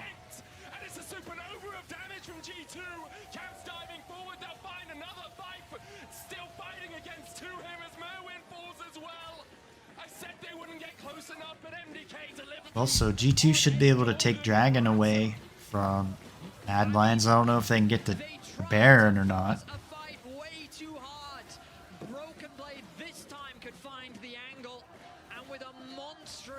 Broken Blade is allowed to, he can go over there and shove the wave into Mad Lion's base now.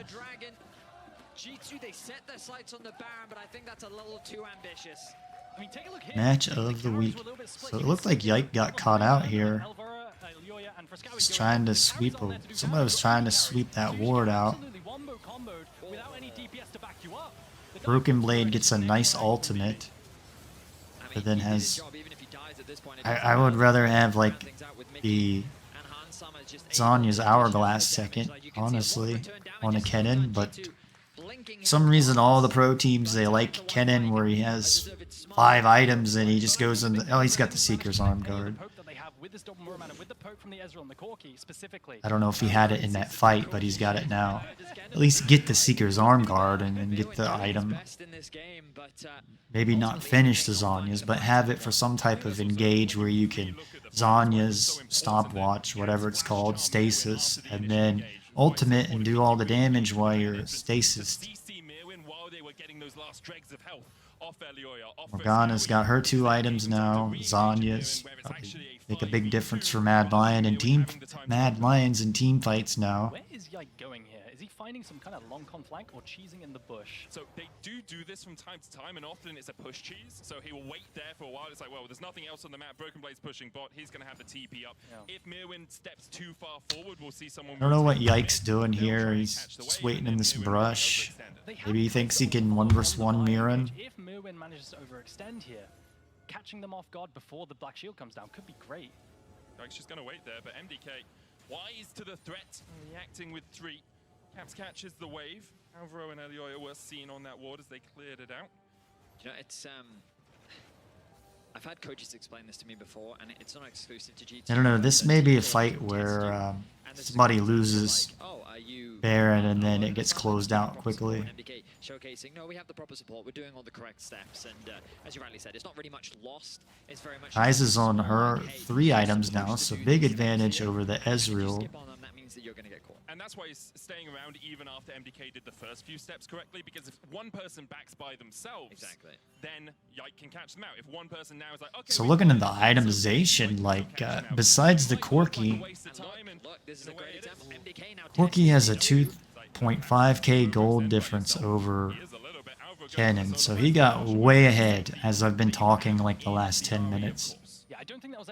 Again, I got thrown off where the internet went out, and then I had to go and restream what I did and record it. And it just cost me another hour, and like I needed a break and to eat some food and stuff, and I just decided to try to finish this game out. So now Corki's on his Infinity Edge. I would say Mad Lions are gonna melt Baron or Dragon, whichever objective, turrets, whatever they do, decide to do. Kanan's got his Zonya's Hourglass now. Forget what this shard's called, whatever. It's like 3.5 items. Very close for Frescowi. See if he's able to secure it before the next dragon fight has the top wave. You can see how suspicious he is. Frescowi isn't comfortable here. Mad Lion's got a lot of sweeper lids. Look at those deep wards down in bot side as well. Those bot A lane lot of deep wards, vision it would be control. classic for G2 to just full send TP down bot, pick a Merwin, and transition that into Baron, but it doesn't look like they opt for it. They do this so often. Yeah, they really do. It's something we've seen even from the olden days of You know, unfortunately, Mirren doesn't have a slot for a control ward. Vex doesn't have a slot for a control ward. MDK wise to the danger, aren't overextending, and it's always difficult to Meaning they gotta rely on the support to place all the wards, so they've only got 4 normal wards. half his health left. Counter TP coming out as G2 trying to run through the river to react. Broken Blade pops the slicing mountain. The charm on Frescowi as he came out of the TP was perfect, but Merwin's able to trade one back so far. Cap's trying to get away. Merwin Corki's doing a lot of damage. the Rocket doing the same. Meanwhile on the top side, Alvaro goes in with the solar. Notice, like, this Warmogs here, how much damage it's taking up. And now G2 have got them in their claws. They found them in the pincer movement. Super and Merwin have a lot of damage between them, though. Merwin already level 18. Yike able to dodge away from the phosphorus bomb, but it's just an auto from Merwin, enough to take him low. The battle dance not quite able to connect, and Merwin and Super are doing everything they can to keep MDK in this game. Caps is still around. This game's kind of making you think, wow, ADs are really OP'd right now. But again, it looks like they nerfed on patch 14.16. They're also going to get the crab to claim the river. Like I said, when you have river control whenever you get the scuttle crab. So like this river is Mad Lion's river, part of the river. I don't know why Broken Blade just teleported right on in there. That's some miscommunication there. I think he thought, well, I can stop the dragon. I've got Zonya's. I mean, it's been pretty close, a back and forth consistently throughout this game. But now the Salt is secured, and now maybe even a Baron on the card. The Infinity Edge is what's scary, right? All the extra crit you get. I think it's just gone, really. Even if you're G2, do you even fight it? As you say, Broken Blade 30 seconds away. Cap's only spawning now. Maybe you can look for a steal, but I don't think G2 can do anything to prevent this Baron. Broken Blade's down. There's no teleports. Teleport, no teleport. I will say that last fight, is that really how they want their comp to optimize? Probably not. It works though. On the 4 dragons. And now with the Baron buff, they're in a prime position to secure this. When we look back at this play, and the collapse initially from G2 looked very promising. I just want to, like, Merwin did so well here. Look at the movement onto the Recon W later on, especially as well. Right now, Caps gets quite fortunate. Even cleared this wave out. They, you know, you fight in the enemy wave, you're going to take a bunch of damage. That's another thing, solo queue players I see that are like lower ranked, they fight in the enemy's waves, and then they're like, well, I don't understand why I just took all that damage when all the minions are doing all this damage to you, like way more damage than the enemy's even doing, or the enemy you're trying to take down is doing. that small bit of setup to be able to close that gap, as you're highlighting, Aragon, and she trusted the Rakan to be able to Don't land see it, really but any it wasn't wards in enough. that enemy But jungle Baron from missed out the flash G2. commit from Super. Now you could argue he doesn't have flash for the next fight, but ultimately with the Baron buff, MDK have set their sights now on the base of G2. So with the Baron buff, the Fed Corki, the Fed Ezreal, Mad Lions should be able to take these turrets down really easily, the inhibitors. The Kai'Sa doesn't really give you the damage on turrets like a Ezreal or a Corki. I never really considered Corki to have a lot of damage on turrets, but it's like the Void Grubs you see spawning with the the ranged attack damage from the Corki.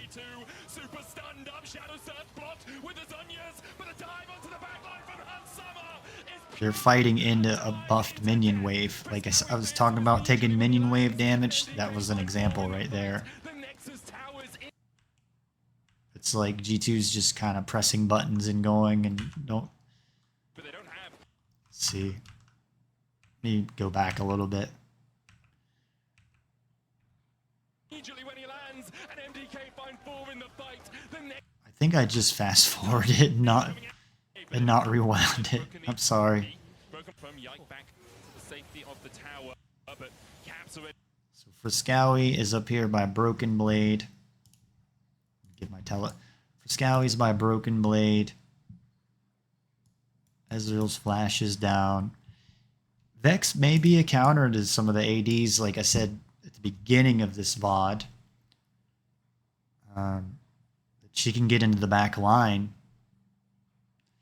and at least give some fear and CC.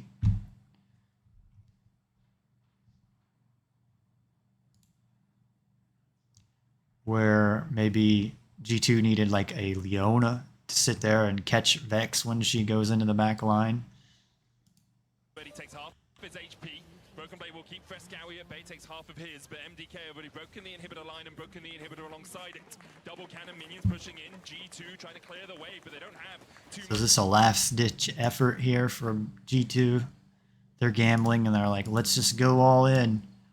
So here comes Caps with, you get Home Guard's buff, right? So he's got extra speed. Broken Blade has ultimate, so he's probably like, I'm going to come in here and ult all of them. Except Vex is over here. I think they forget about Vex. So who did... I didn't see exactly. Was that Elyoya that like ults? I think you wanted to get Merwin. I think this is the guy you wanted to ult. So I don't know if Yike just like got the first target he can. But you also got Alvera there to stun you down with Leona. I don't know. I think maybe Yike got the wrong target right there. Merwin's got all this shielding and stuff. You know, also Yoya's got... That's another reason you don't want to get the Morgana, is she's got the Zhonya's and the black shielding, which was on Merwin.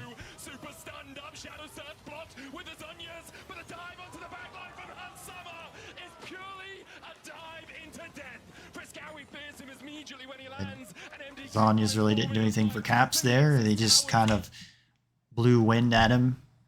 And he was taken down. Meaning he had like no HP left.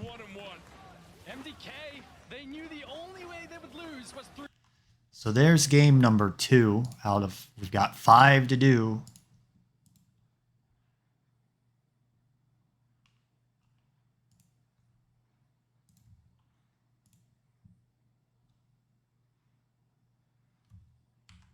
Series 1-1. MDK, they knew the only way they would lose was through those flanks. I don't know if you caught it. I thought I did a Mad Lions scene somewhere.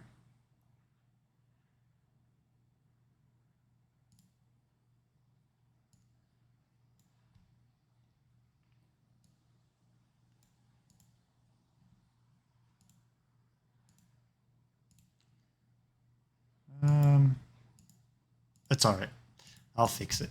I won't do it on here. So that's game number 2. And I'll see you at game number 3. Greetings and salutations, ladies and gentlemen. Here we go into game number 3 of 2024 LEC Season Finals, Upper Round 1. Mad Lions, Koi versus G2 Gaming.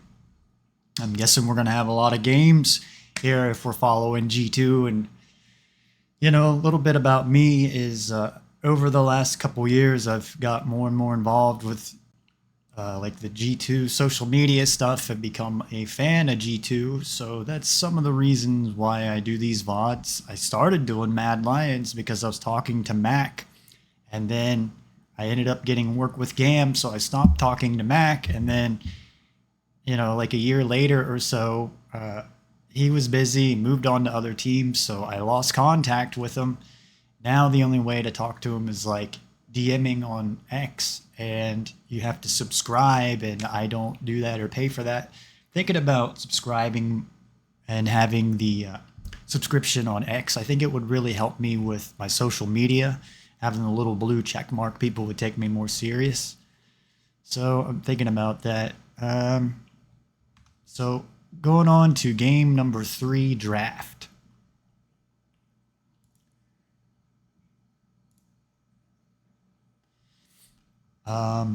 Looking at this bottom one is the final draft to look at. So G2 banned the Corki and the Aurora. You know, maybe this will explain more why I do the marker thing. Now, I also know some of the reason I do this too is you'll see my webcam in the way of these first 2 picks. So sorry about that.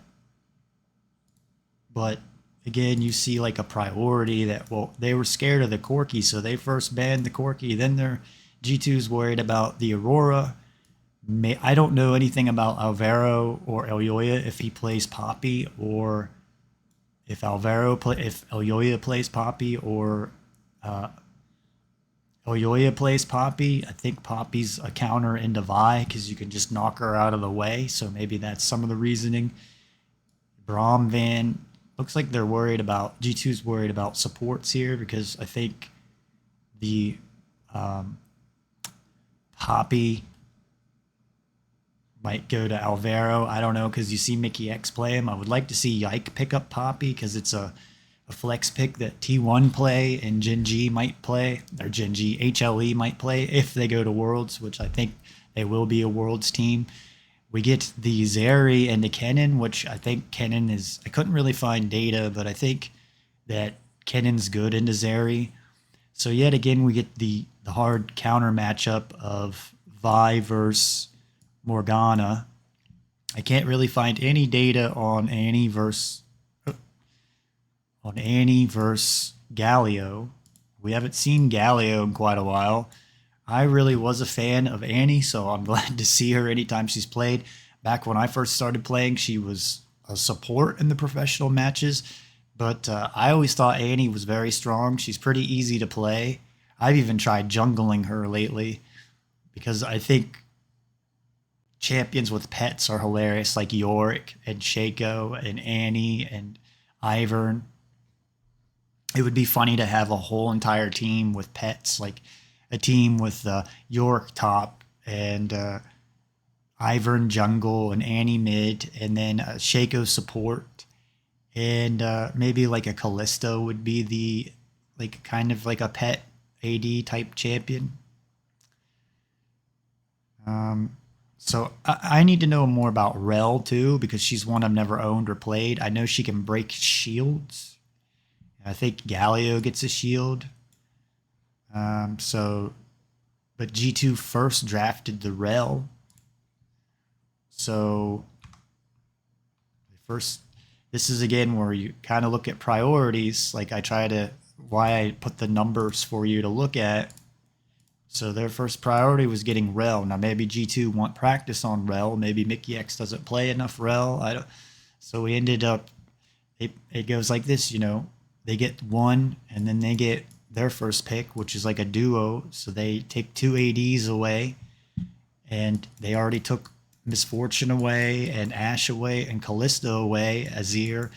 A lot of strong carries away from G2 that they play successfully. I don't know why this is a smart banning Misfortune on the red side, because you don't want to allow,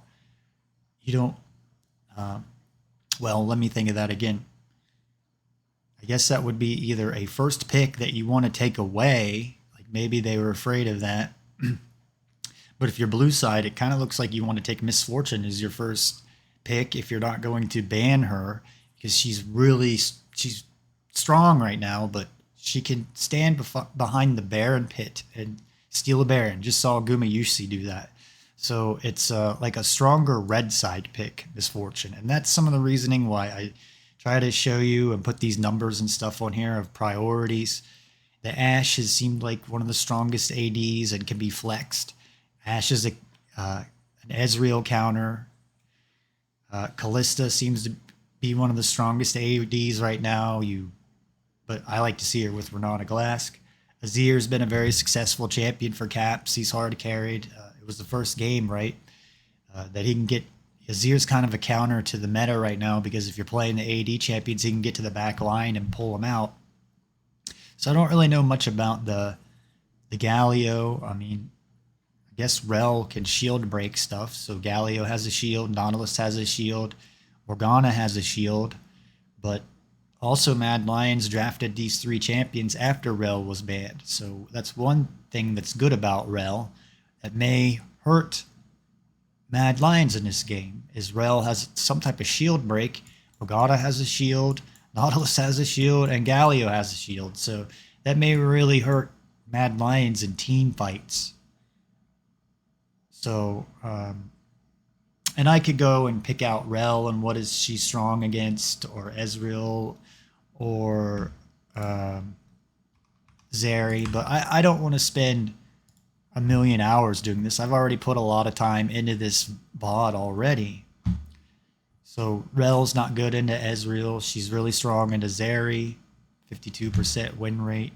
Can't find Galio anywhere, but if she's got a shield break, Rel versus Galio, 100%. This wasn't a good draft for Mad Lions, so I think they were out-drafted. Rel's good into Nautilus. Again, she's got some type of shield break, right? Her abilities. Is it her passive? Destroying all shields. So that's a big thing right here, for example. So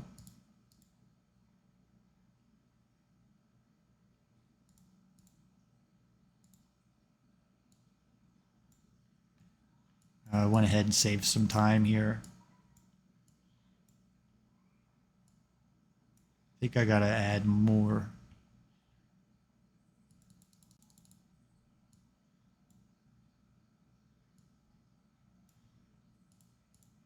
So that's one important thing is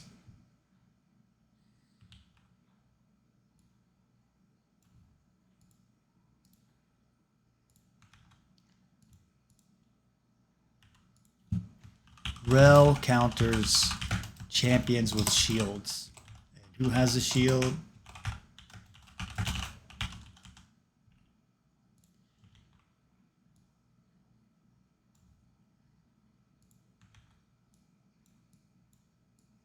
So she counters these picks on Mad Lions pretty hard. They all have shields.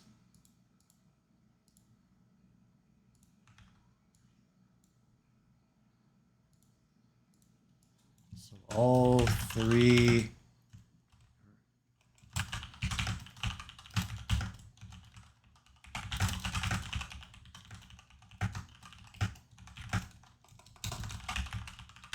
So that might be important going in here. Destroying all shields.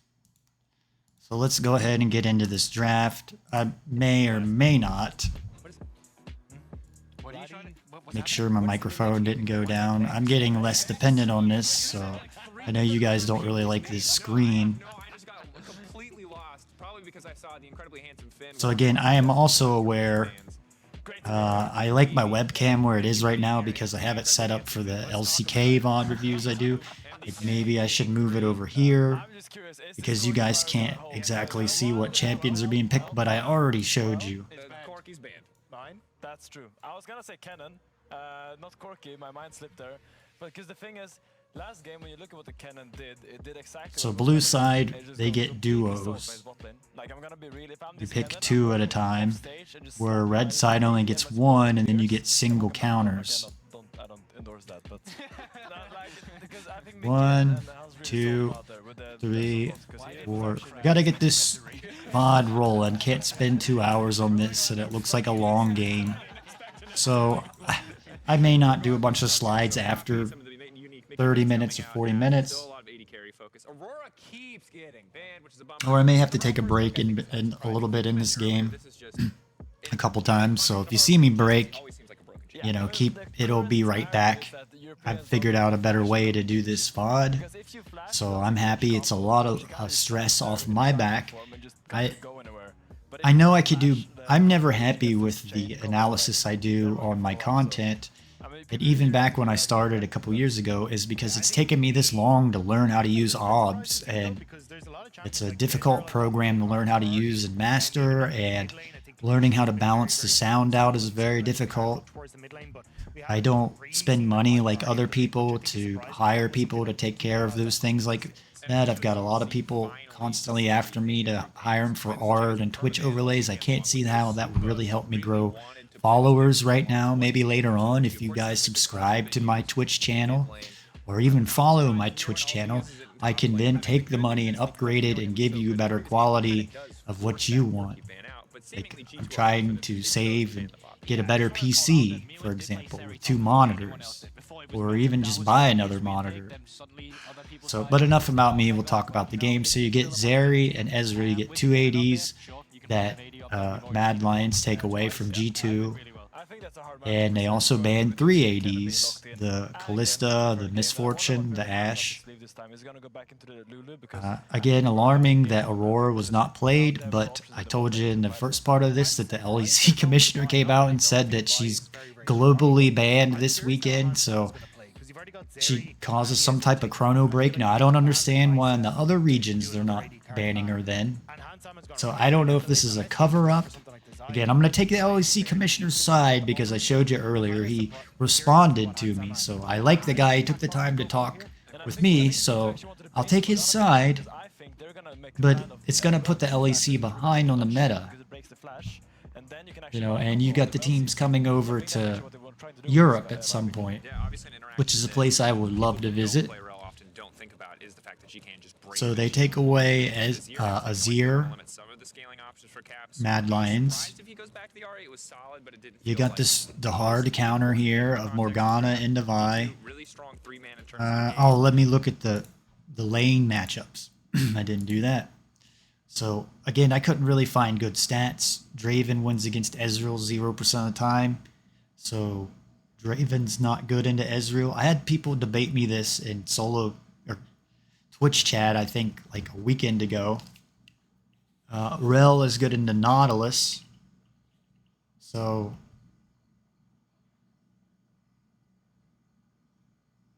I don't know what. After normalizing both champions' win rates, Draven wins against Ezreal 55% less often than would be expected.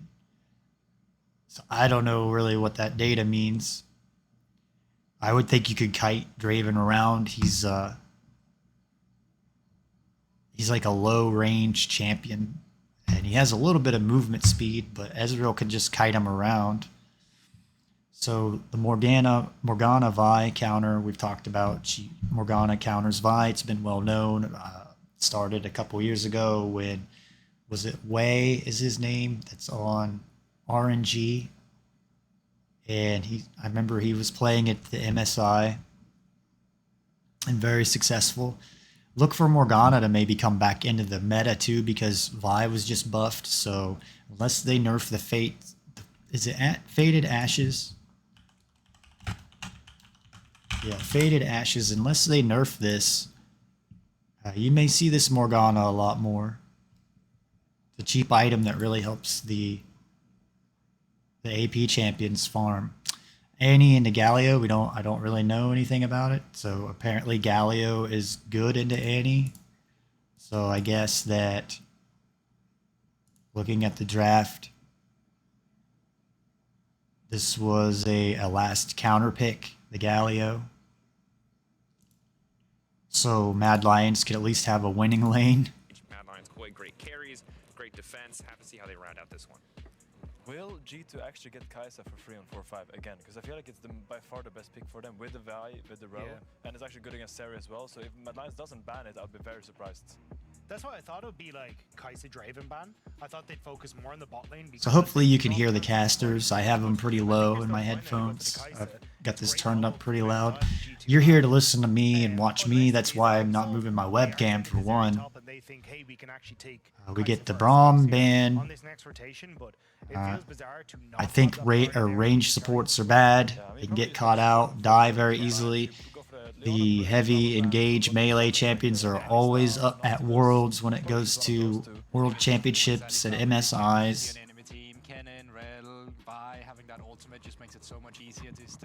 Now notice too, Caps, I don't know if I said this or not at the beginning, but Caps doesn't play any AD champions this whole time. So is G2 trying to level up, or are they trying to practice and see how good AP champions are in this meta? Is G2 afraid to play Aurora? That they're behind and they needed time away, they have had busy schedules.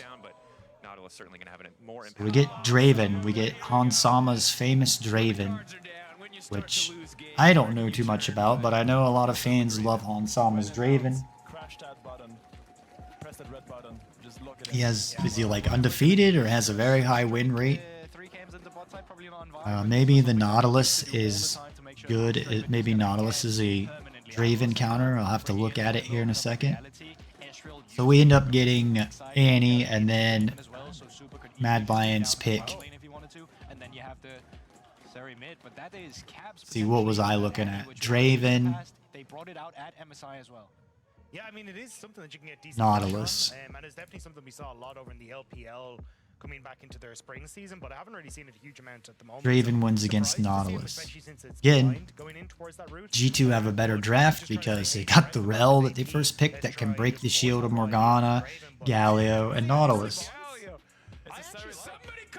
So may cost Mad Lions in this game. This game was absolutely crazy. Reinforced. And the analyst desk were talking about it, but so these are the parts that it's sad that Riot won't show you exactly what's going on the first 45 seconds. There may be a reasoning to this. So looking at this picture, again, we don't have any vision up here. We don't have the supports coming up here to place wards. They may be coming over here to put some type of ward on this Raptor pit for Friscowie. I do notice Broken Blade is down here. Maybe they're going to try to get a ward over here on Elyoya's Raptor pit. When I was working with Gam, I fought hard for them to get over here and take the red, or put a ward on the red buff, or put a ward on the blue buff, put a ward on the red buff. If you go back and watch, they do that in summer 2022 and at Worlds. I showed you my last G2 Fnatic. I showed you scrim data that I'm not a liar. You know, I understand people can go and just say anything they want on the internet, but I don't lie. Now, I don't know about the first strike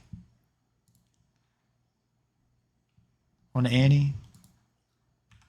I don't use that rune much, so I would think the electrocute would be better.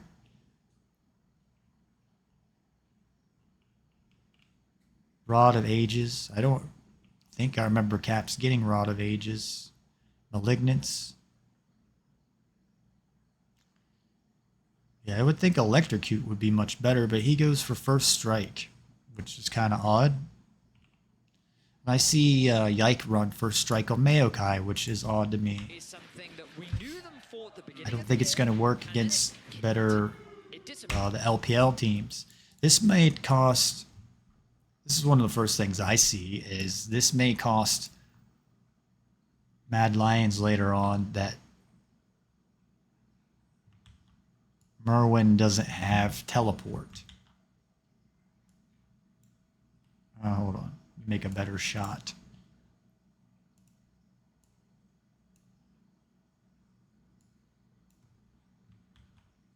So the first thing I notice is the exhaust on Merwin, but they'll probably get out-rotated.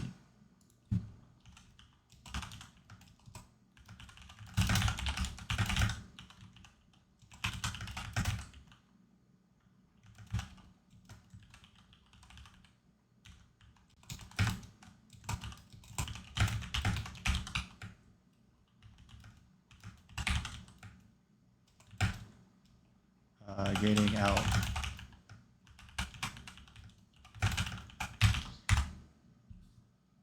Out-rotated.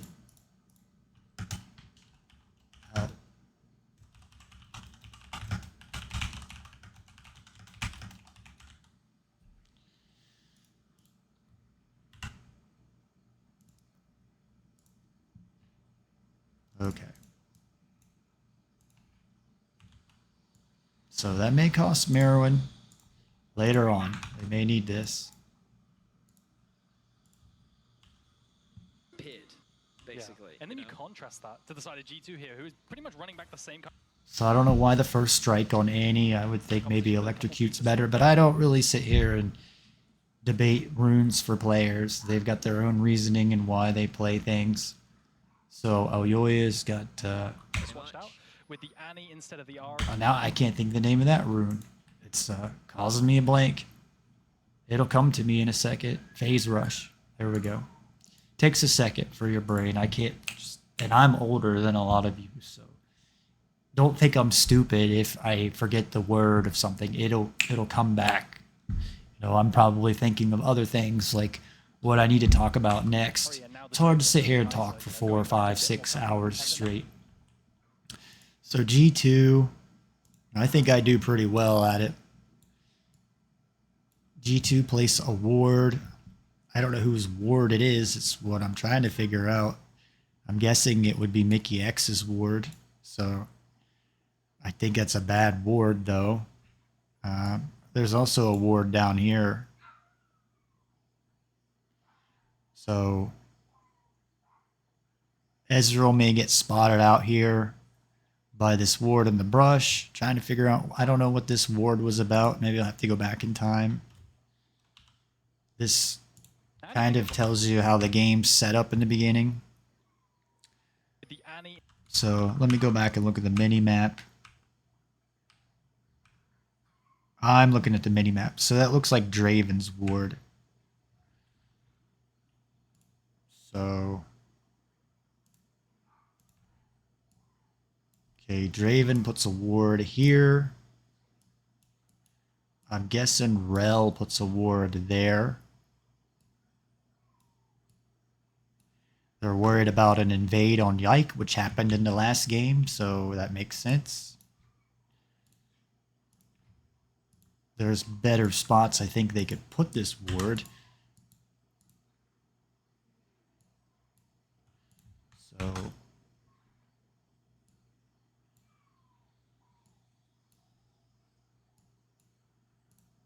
let me make sure. I've got my neighbor's dog whining and they'll not be home for like an hour and a half. So just let me make sure that it's not picked up on the microphone.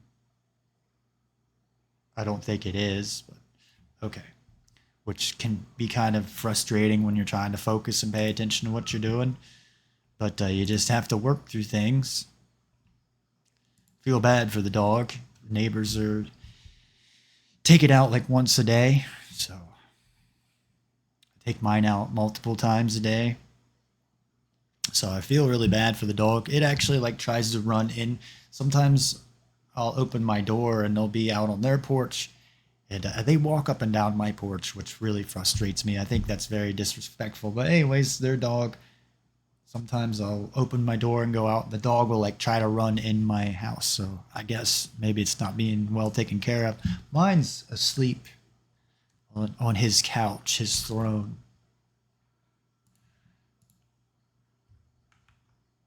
So, But things like that can throw you off track. Draven and well place bottom blue side jungle entrance to prevent invade red buff stolen last game. If you remember, they got invaded the last game. Some of you probably won't even remember because it's been a couple hours since I did the last one.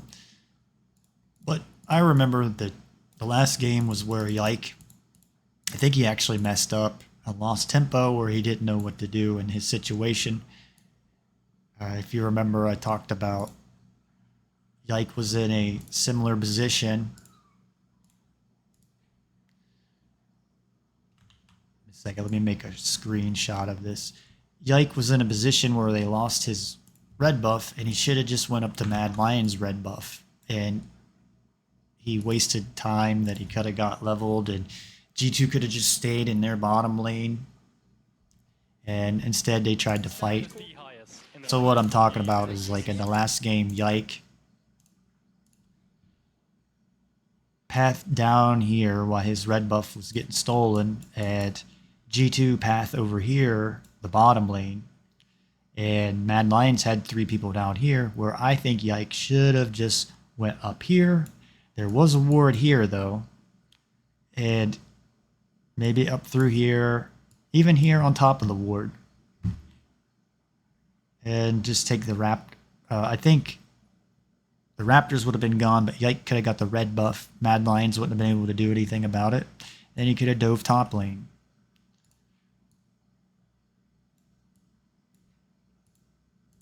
History, yeah. So, this is much better the way I'm doing this, because this may not be a really good ward where G2 put this. It may need to be like more here instead of this side brush, because I think they're trying to prevent from being invaded again is what's going on. And as for Mad Lions, again, I try to be non-biased. I would work with Mad Lions if they let me. But no habla español, so no shot. No choice.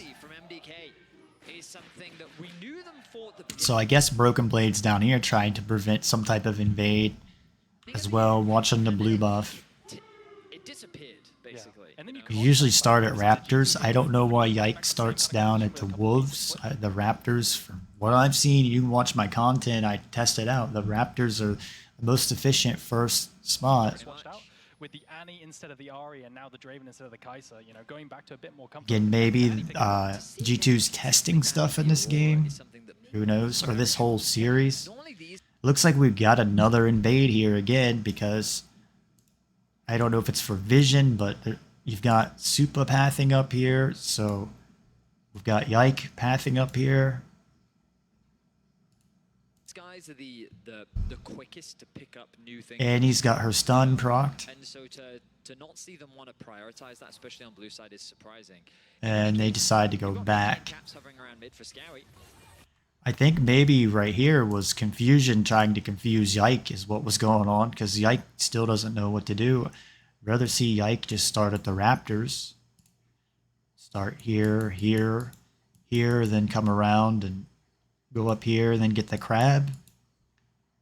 Or go back over here, get this, get the crab, then maybe help Broken Blade up top. Again, I jungle main. I did jungle route for, like, Levi, you've heard of, on Gam. The stun, crash down coming out as well for Scowie, has to burn the flash early. Wait, Broken Blade's My problem with Levi was he tried to carry and wouldn't help. One player that, like, I really did talk to was Kati, that could barely understand me and stuff. Gam said that I was really good. The problem is I don't speak Vietnamese. I speak English, and I do talk a lot. I'm very talkative if you know me. I have a lot to say. And so trying to translate all that and how I speak into Vietnamese, there's some lost translation. he did. Sorry, I was just. I But mean, Conti said he wanted to be like Chovy, you just show that respect, level 1, right? and Like, now he's on basically Vikings. what Brooklyn did was Check beat him out. and there was no way that he was going to kill him. Yeah, It's just but you know, Mickey could have got the knock up, and then you have. So, again, like I talk about, I don't understand why Mad Lions go this sweeper lens first. It means they got poor vision because they could go up here. They have time where they could put a ward for Merwin, then come back. This would be Alvera. Recall, come back, switch it out for a sweeper, and then come back to bottom lane around the time that the... and same thing for Mickey X, for Broken Blade. But I guess they were trying to prevent the invade from Mad Lions, but nobody did anything, so they wasted time.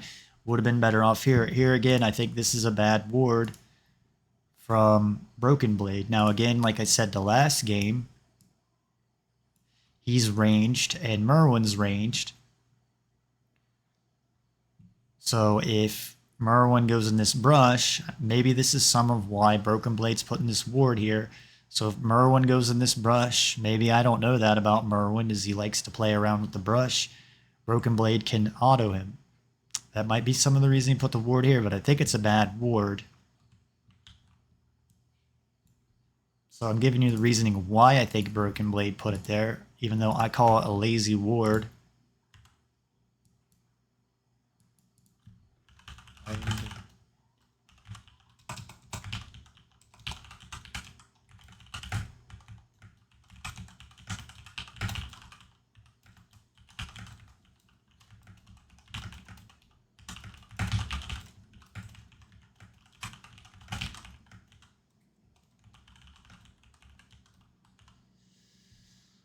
So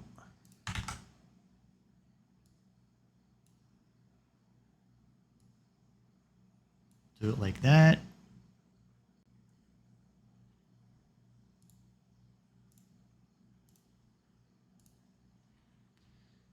Would rather see Broken Blade put one here or over here or even deeper.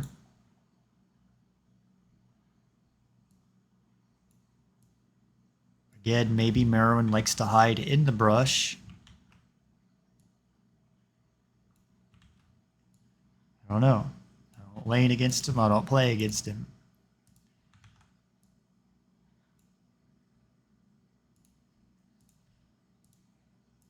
And I focus more again to 5.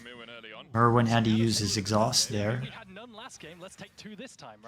I don't know why Merwin used his exhaust there.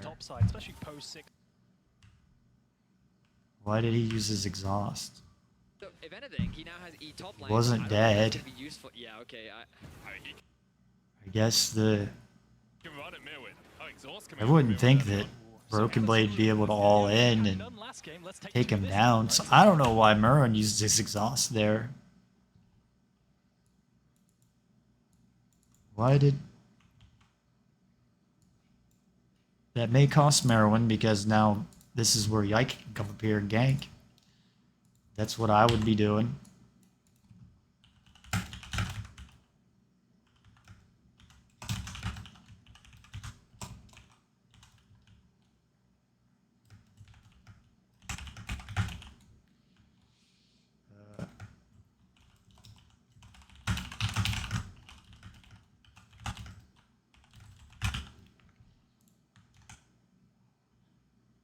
So good time for a Yike to come path top and eventually gank Merwin. I don't know if that's what's going on, but Yike's in the vicinity. That may be some of why he exhausted. But we do have Yaoyoya coming over here too. The thing is, now he doesn't have TP, and any kind of gank up top side, especially... And I could talk about the bottom lane matchup, the mid lane matchup, but I tend to talk about jungle. I think people need more jungle explanation anyways, because most League of Legends players say that jungle is the most difficult role, and a lot of people don't know really what's going on, so it's why I spend more time talking about jungle. I've coached jungle stuff, routes, and I guess you would say support because that's also vision. I focused on vision with GAM. which most people see boring, but vision's the most important thing here. Fiscawi puts his ward here at the Raptors. It's going to give vision on Yike, which it looks like Yike's pathing down here.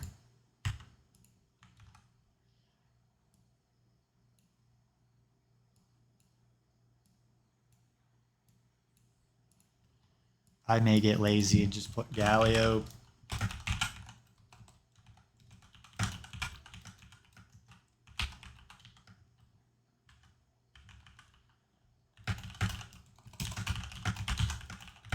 Looks like it may cost him Flash. Aw, man. Aw, man.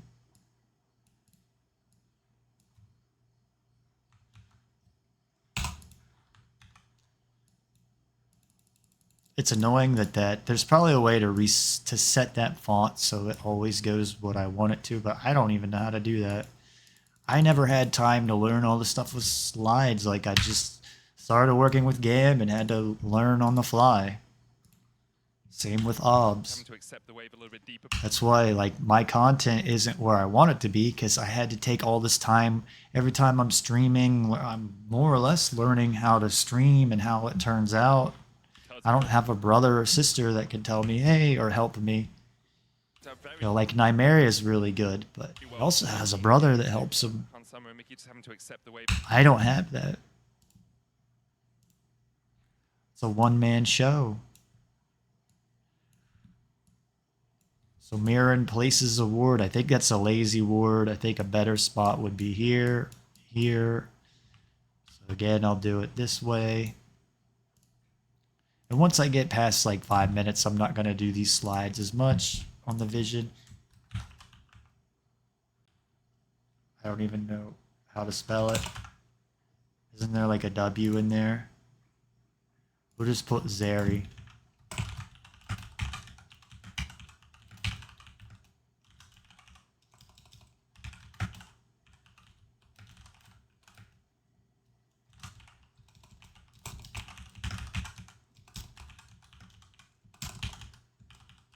You need to get the ward as deep as you can to get information on the jungler.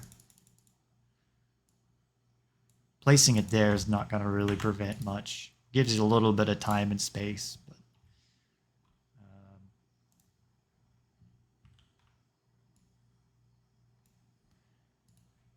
fortunately, I don't have...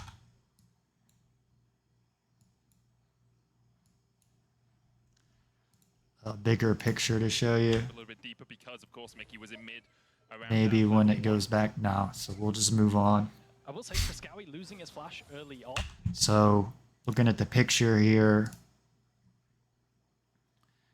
Mad Lions have a little bit, again, you get map pressure out of vision control.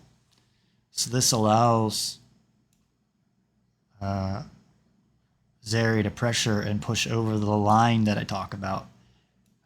Go back and watch all my content, especially the first couple years. I talk about the line, going over the line, that there's an imaginary line that runs across the river. So if Caps goes over this, he's on Mad Lion's side of the map. If Fiscawi goes on this side, he's on G2's side of the map. And like, he doesn't have flash now, so he could get punished. If Yike comes up and ganks, which maybe this is going to happen here, he's going to die. You can't...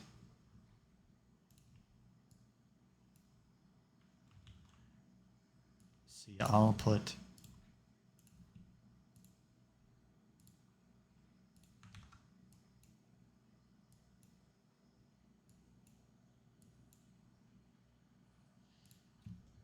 these...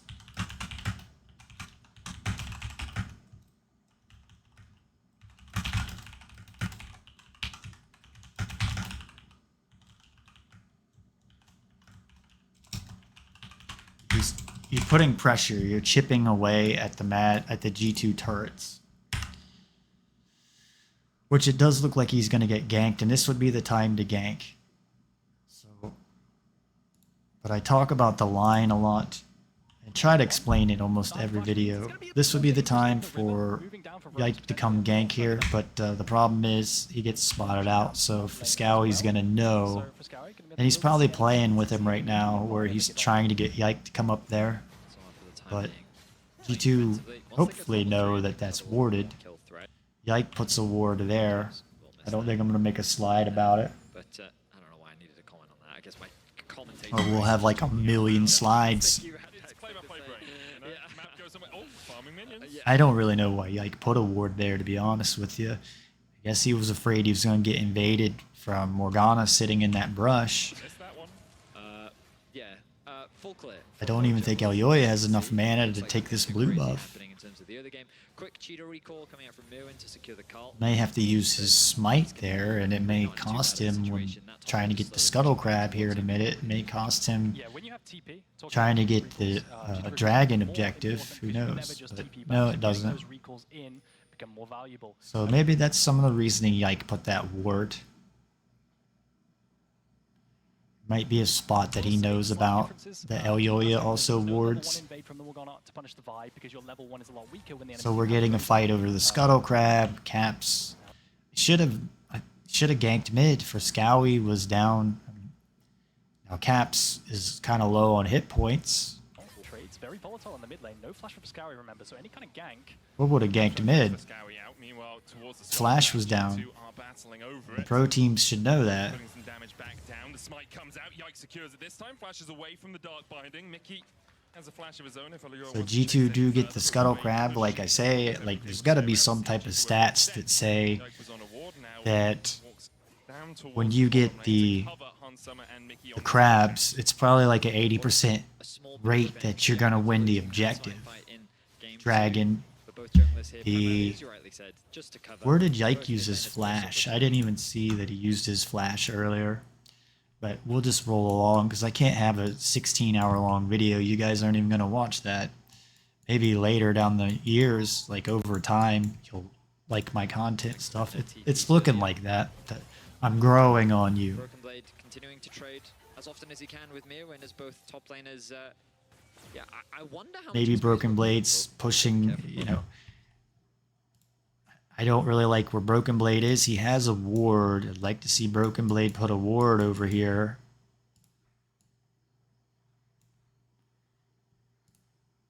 But it's like he's saving it for the side brushes. These top lane matchups, or if he's just kind of learning them on the fly. You know, how much experience do you have? But that stuff's not gonna fly when he's playing against 369. We'll see how it goes. At the very least, he's confident. He's gone for the Kennen again. He come gank. So he's saying, you know what, Merwin too. Is the best blind pick on the patch right now, so when he overextends. Because of the ward spot he just placed.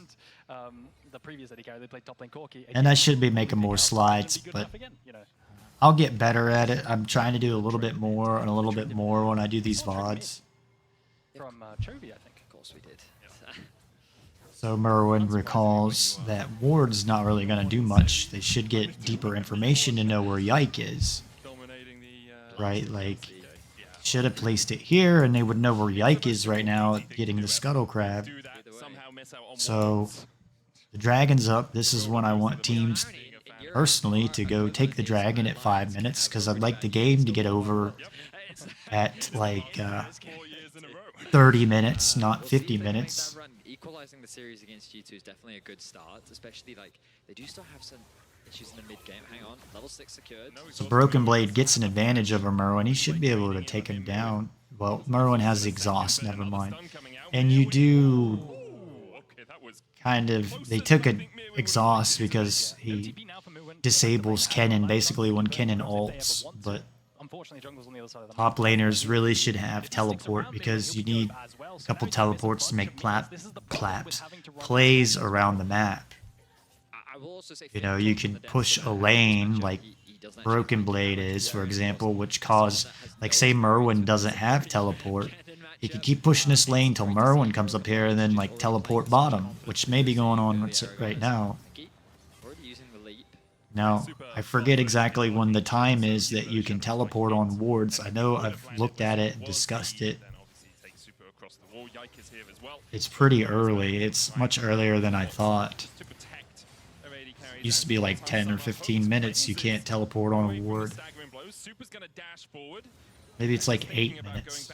I forget. I know I looked at it on stream. Should have wrote that information down because you should be making those cross-map plays as soon as you can teleport on wards. I think it's around the time you can now. So you like teleport the first time to lane, but save. These younger players kind of forget the teleporting plays we saw back at like Season 5 and Season 6. But the Koreans like made a lot of cross-map plays, and they would fake somebody like Merwin, and then he would, if he didn't have teleport, come to the top lane, then Broken Blade make a play in the bottom and win, and then go back up the top. But the dragon's up, nobody's taking it.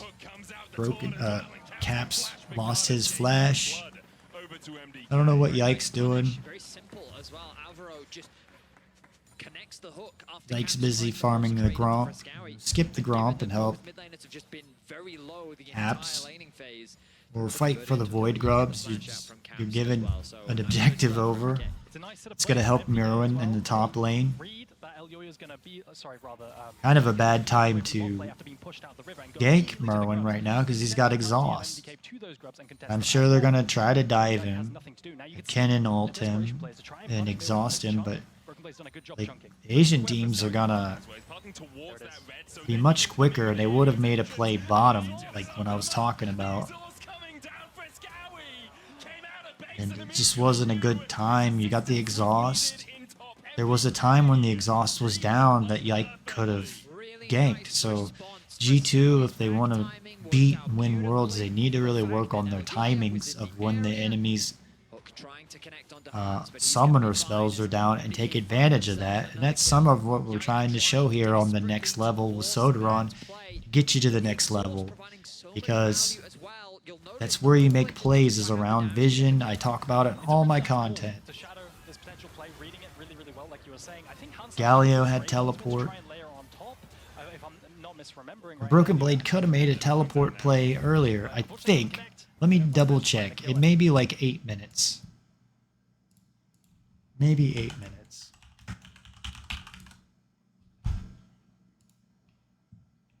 Six or 8 minutes. I know it's pretty early. Okay, 10 minutes. Now, maybe if you get the CDR boots and cooldown, it's even sooner.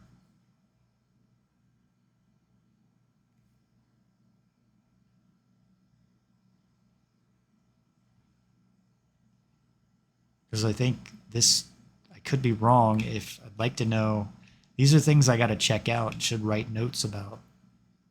But how soon? Is it at 10 minutes, or can cooldown boots affect this? Looks like maybe not. So that might be why they're making this, Mad Lions is making this play up top. But Broken Blade could have teleported to the turret. They were right by the turret. His teleport will be up in the next 10-minute range to make some type of flank play. But it's like they forgot the Galio can show up in the top. G2, that is. It's like they forgot that Galio could come top and help assist Merwin and Elyoya. Is it Elyoya or Elyoya? I always saw it as Elyoya. Caps and Galio are staying even. There's some good vision that Mad Lions placed down here. These two wards, this ward that Yike's sitting on, so Yike is getting caught. I better make a slide.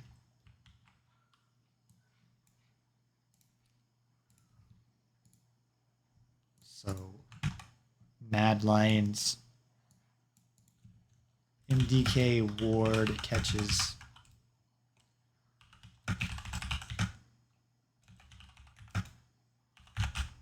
Formation allows formation.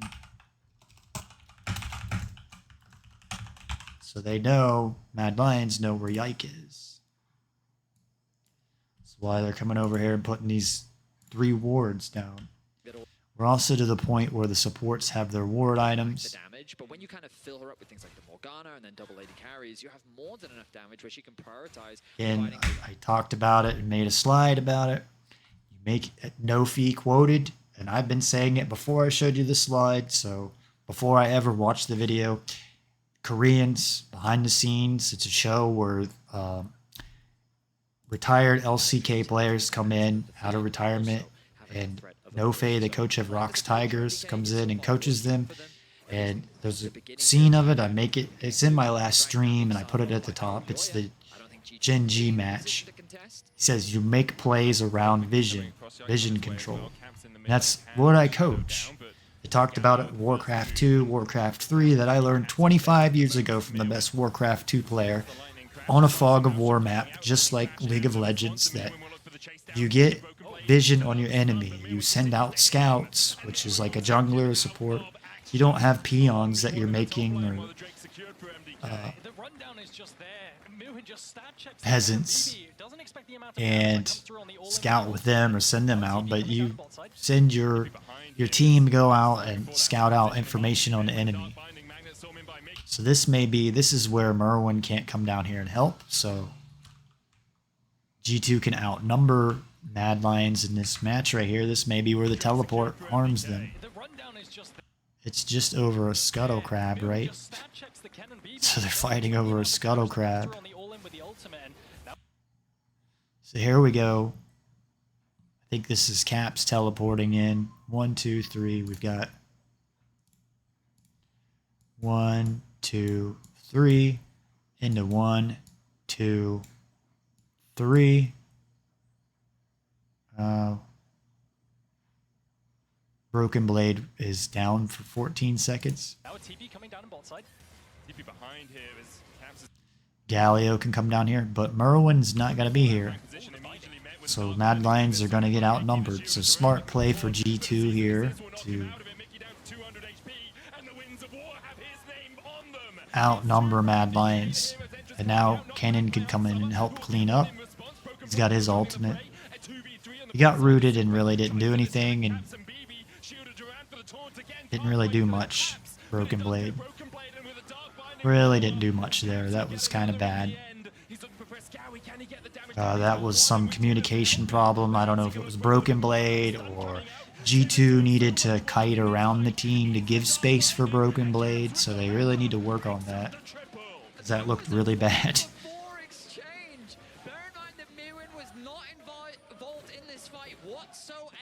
It's really, I guess, maybe like on Broken Blade, if he wants to get better or not. Is he happy just where he is? He probably makes a really good salary and paid well, so does he care enough to get better, or is he just happy where he is? I don't know. I can't tell you. But that looked like a really bad play from Broken Blade. He could have just, might as well went top lane, saved his teleport. Doesn't really need to teleport top lane because he can get there really fast with Kennon's movement speed. So we've got Yike taking the Void Grubs after this. So this whole fiasco should help get G2 ahead of Mad Lions in the game. Even though Mad Lions have the Dragon, which will put G2 5 minutes behind. They got the Mad Lions got the first set of Void Grubs too, so that's 3 grubs on G2 and 3 grubs on Mad Lions.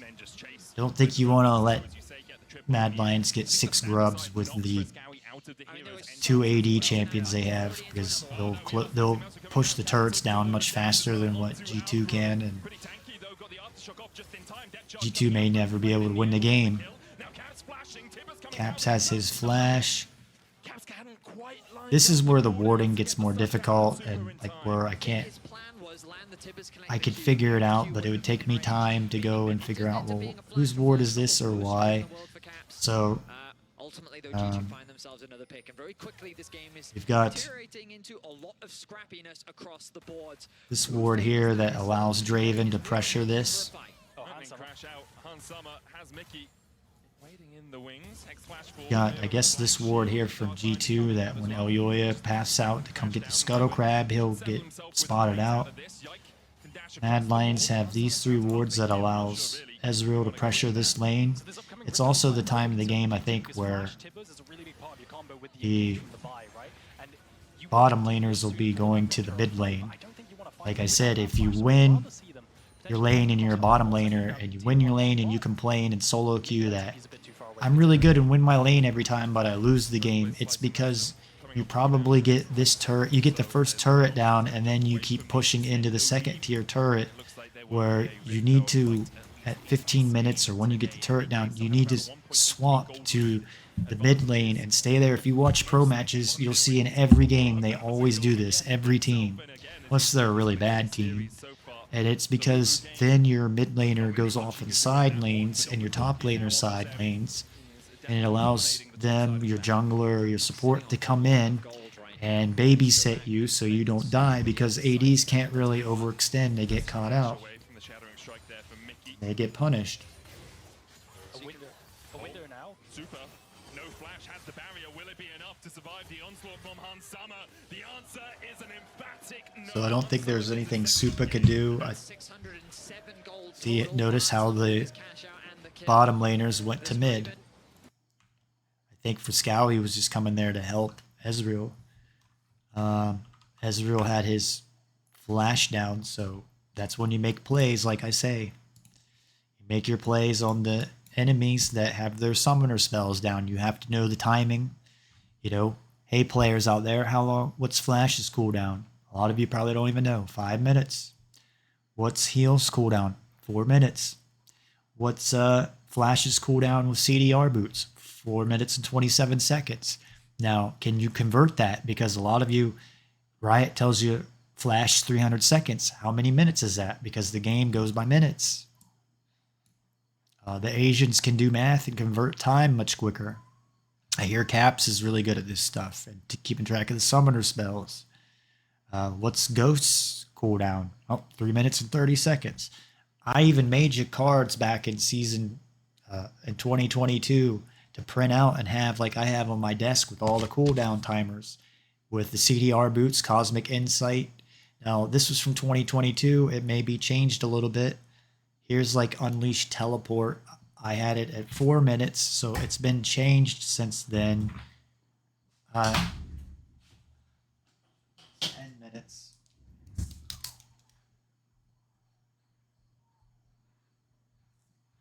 So how long is 10 minutes in seconds? 600 seconds. You got to know this stuff if you want to get to the next level. Super. No flash has the barrier. Will it be enough to survive the onslaught from Supa gets caught out. Alvera's on his way to help him, but he's a little bit late to the party. Also, Galio is coming up here to help, but he's also late to the party. You've got the dragon coming up in 37 seconds. This is when G2, if they want to win, they should be prepping the Dragon Pit. Mad Lions, if they want to win, they should be prepping the Dragon Pit already. Galio doesn't have flash, so maybe this is why Mickey's going in. Now, Caps, I think, keeps track of all this stuff. Mickey X should be smart enough to keep track of all this stuff, so they go in on Galio. He doesn't have his flash, so you want to punish people that don't, champions that don't have flash. If they got flash, they can probably get out of a fight like this. If they don't, they're a goner. That wasn't Galio, I'm sorry. Galio was top lane, but I was just trying to give you an example. Vero had flash up, and there's nothing he could do. He could hook to the side of the wall, and that was it. So G2 should get the dragon here and even up the game. 500 gold behind. And a dragon. I hope that MDK just concede this dragon. It's not an objective that they have to fight for. It's perfectly fine to give this one up. He tries to steal away the Grom. Ansama's got his first item in boots. This is 15 minutes into the game. And I may fast forward through this a little bit when we get later on to the game. Shield is already gone. Next I think Dragon this is static shiv, what I've seen is Blade of the Rune King is a better first item on Zeri in the solo lane. So that may be some bad itemization. given the damage that Mirwin had already done, and MDK still find themselves with a pretty solid 2k gold lead for now. Talking about rookie, I see he uses Blade of the Rune King, so a lot of people say he's the best player in the world, so I don't, but a lot of people do. But around 15 minutes, you want to have your boots and first item. You're playing for CS, so at 15 minutes, you should have 150 CS. So Broken Blade is behind. Yike is doing really well, staying ahead of Morgana. Last time, the Vi should be behind the Morgana and farm.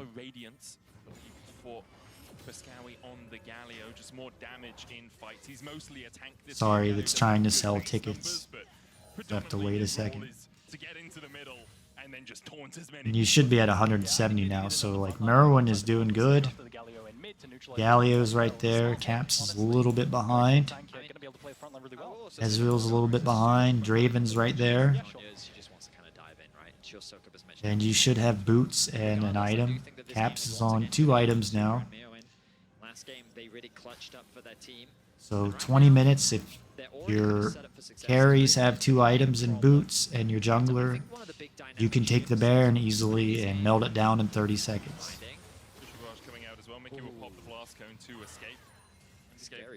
Merwin's on 2 items already. Caps and Mirren are on 2 items. Is Galio going Warmog second? Again, Rel counters Morgana's shield, Galio's shield, Nautilus's shield. So in a team fight, I think that Mad Lions are really going to struggle. They got double exhaust for Kennen, but that's about it. Don't need double, I don't think. You just need one.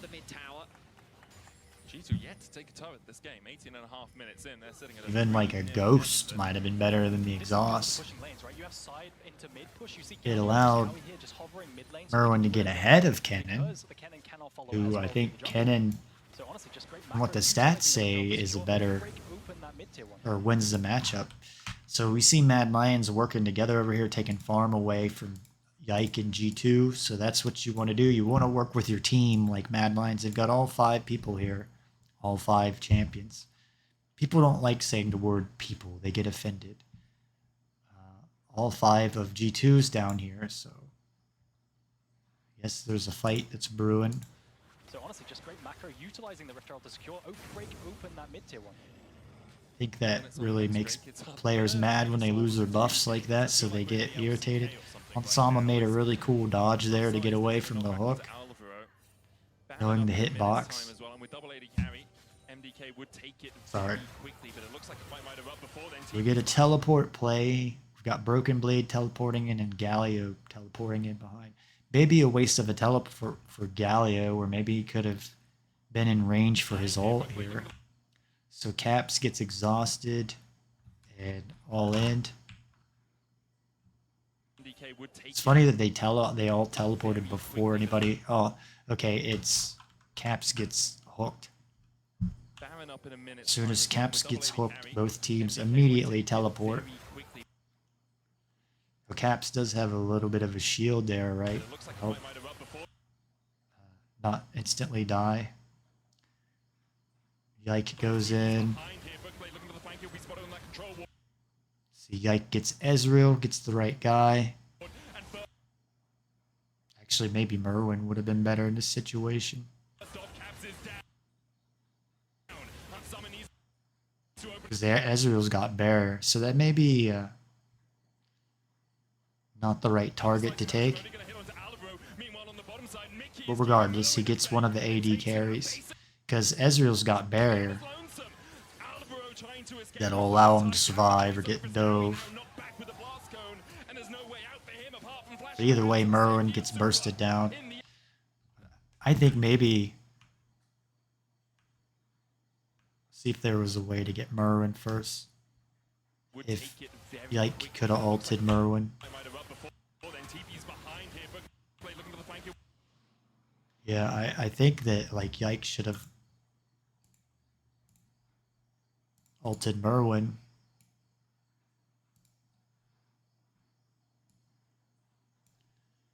So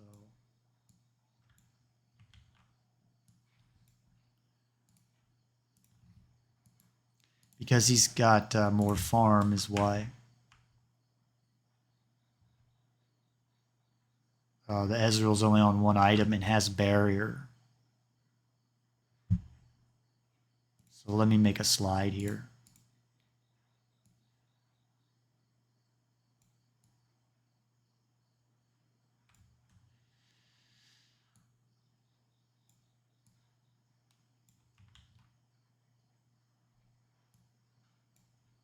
Trying to help G2, you know, maybe they'll watch my stuff and listen, who knows.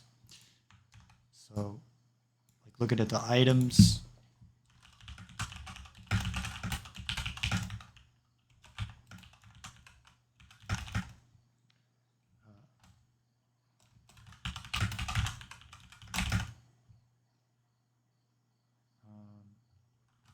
Because it probably would have helped Cap survive longer and do more damage, and then they may. I think Ezreal was bound to get away no matter what. Maybe it locked Ezreal, but when you're a team, like you just all five pick one target and it's melted, and then you go on to your next target.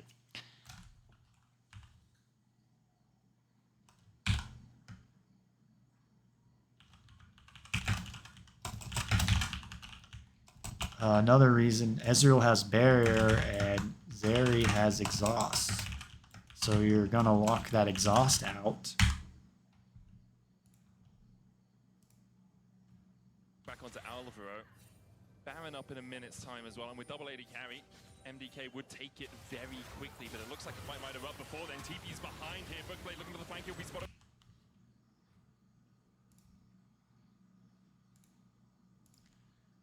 Yike ults Super. And I think that he should have got Merwin instead. Super has barrier. Merwin doesn't have flash either. And if you ult him, he can't flash out and he won't be able to exhaust.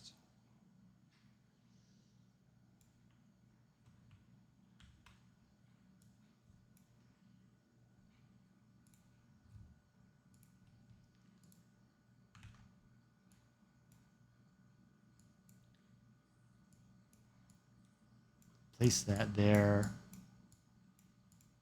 Problem is trying to get these so you guys read it or can see or care.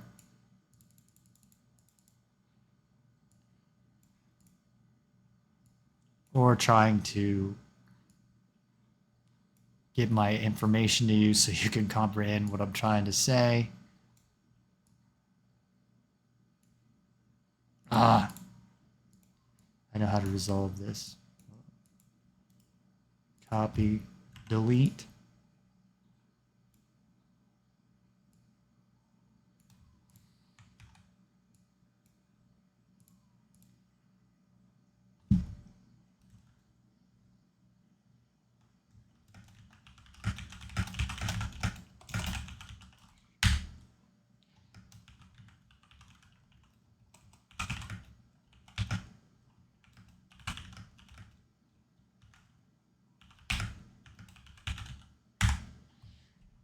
Just things for G2 to tighten up.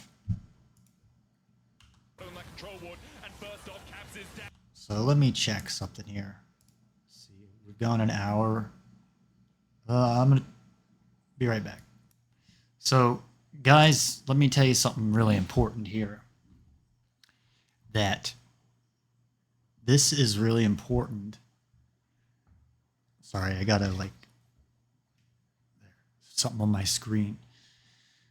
It's very important that you like these videos. You see how here in the LEC, how they've got almost 600,000 views, but only have 3.5K likes. Now, I need you to subscribe to my channel. It's very important.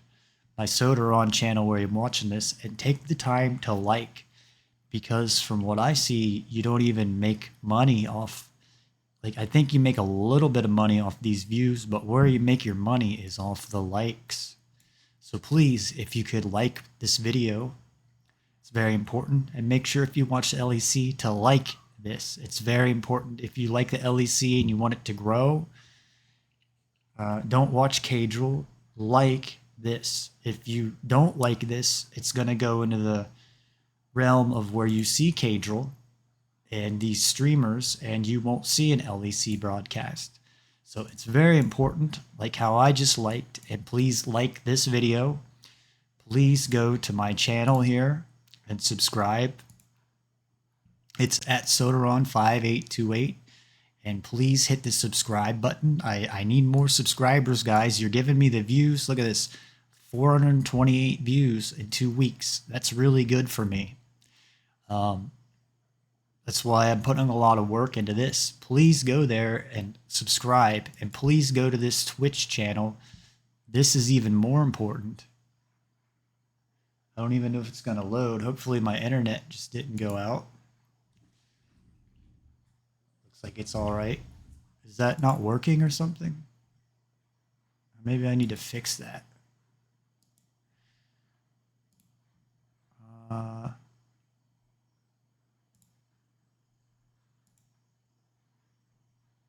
There we go. Please go here and follow me. Click follow on Sodaron. Very important. I need 4 more followers and I will be Twitch affiliate, and then I can grow. I will stream more. It'll entice me to stream more. So very important. You can find my Twitter. I've got a PayPal if you would like to give me some, donate some money. I need to update this. I've worked with GAM. I need to update that. But I'd probably do that at a different time. I need to go in there and change that up. So I'll have to make a note. But anyways, back into this video. Minutes on the next Drake. It's our third chem sold of 3 games. I feel like we're in the LCK or something. So we're talking about how Yike, I think, ulted the wrong target here.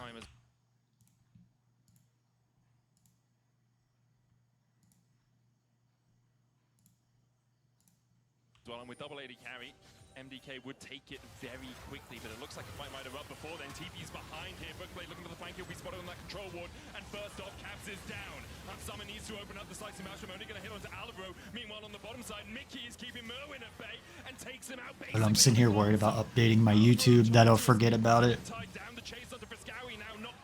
Let me write a note. I have to write myself notes or I forget. Sorry. Just writing a little personal note real quick so I don't forget at the end of this.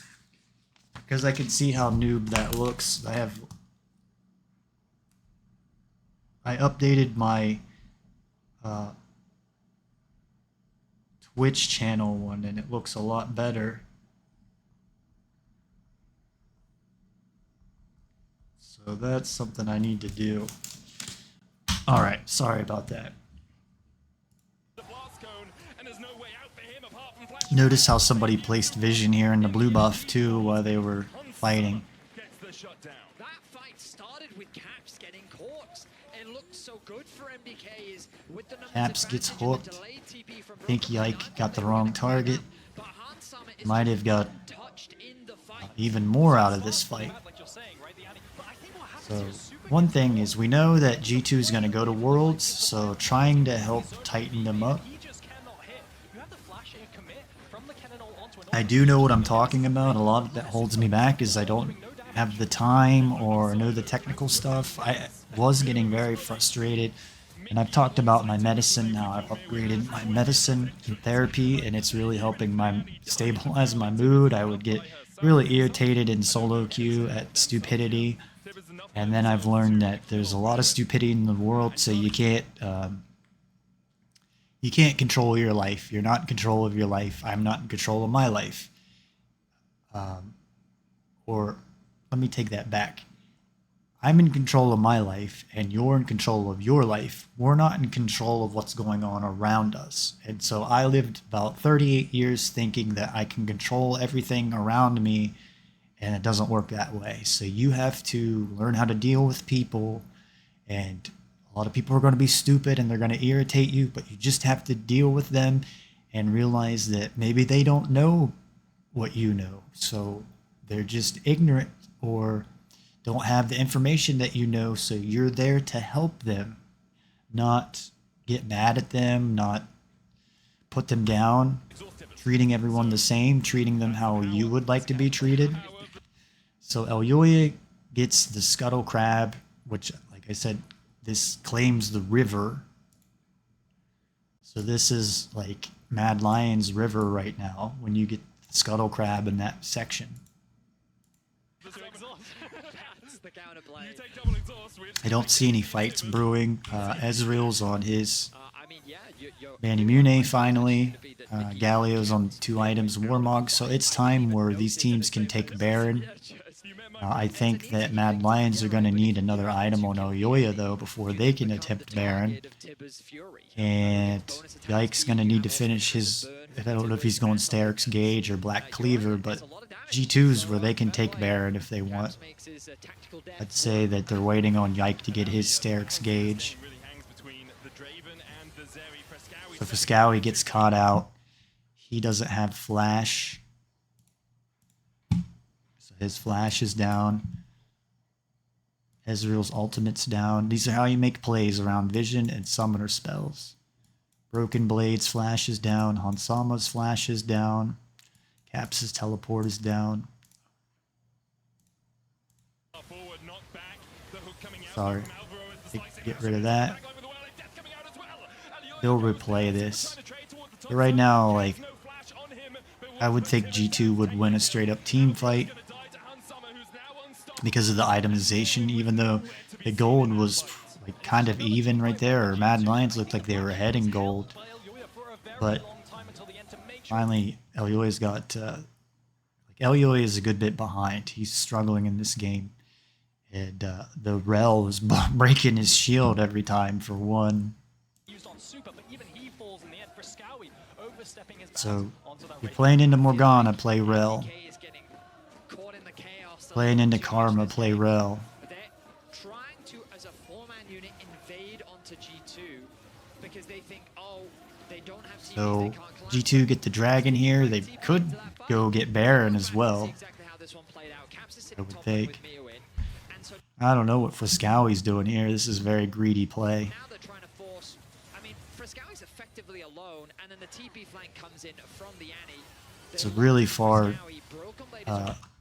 Caps teleported way behind. I mean, like a good thing. Come clean up. It's like Mad Lions forgot. Oh wait, Caps is in this game. So, you know, I'm sure Caps usually gets targeted first in every team fight. Don't know what Mad Lions is. They're probably trying to put pressure on G2 to prevent Baron. So they're trying to take Yike's buffs away. Elyoya is way behind. He needs to have like Zanya's Hourglass by now. And he's pretty far off. He still needs 1,600 gold for the needlessly large rod and then whatever else. But their carries are on 2 items. You know, Hansama's got almost a 3k gold lead over Ezreal. It's weird, but Galio's got a lead over Annie. So the CSing Caps is a good bit behind. The junglers are a good bit behind because seeing the LPL junglers, they can do the 200 CS at 20 minutes. And so like Broken Blade should have 220 CS. Merwin's there. Galio should have 220 CS. The Asian teams can do that on all their laners. And if you want to beat them, you're going to have to be able to do that as well. So that's one thing to work on in solo queue is your laning. You can do it in practice tool. Even if you're pro, you can work on your laning. I'm going to do some more VODs about the practice tool stuff. And then taking it into solo queue. So I think Mad Lions, they got the scuttle crab, like I was saying, so they had this pressure in the river already. And they're trying to prevent Baron. Where if G2 go over to the Baron, they should be able to burn it down. But the problem is that Mad Lions have all this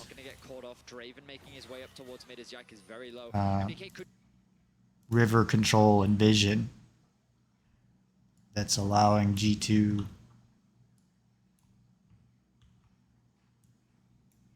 or that's disallowing G2 from getting Baron. So I guess I'll make a slide.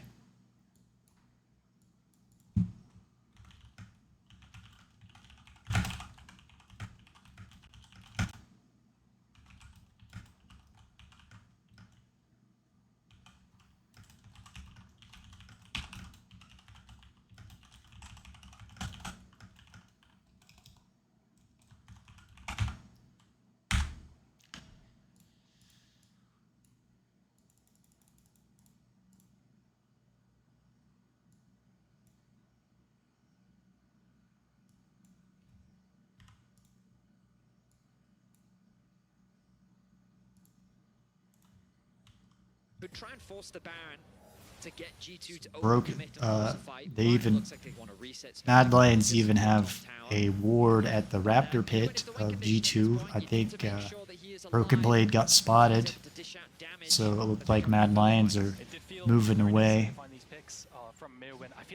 Let's go ahead and look at the summoner spells.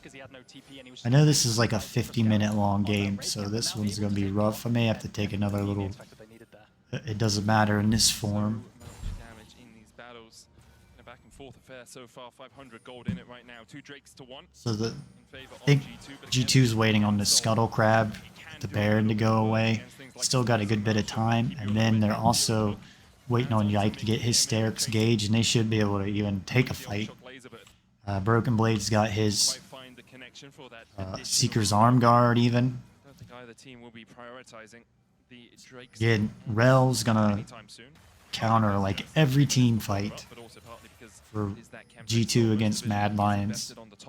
The only advantage Mad Lions have is they've got 3 Void Grubs, and they can probably take the turrets down much faster than what Mad Lions do. So, you know, they've got, I think they've got more turrets. Yeah, they got 4. So, like, the way I usually look at this game, like I say, is Mad Lions already own this much of the map, and it's because they've got 2 AD champions, and we've got Draven that doesn't really do anything. So this is probably what makes this game run so long for G2, is they can't really pressure the turrets and get them down.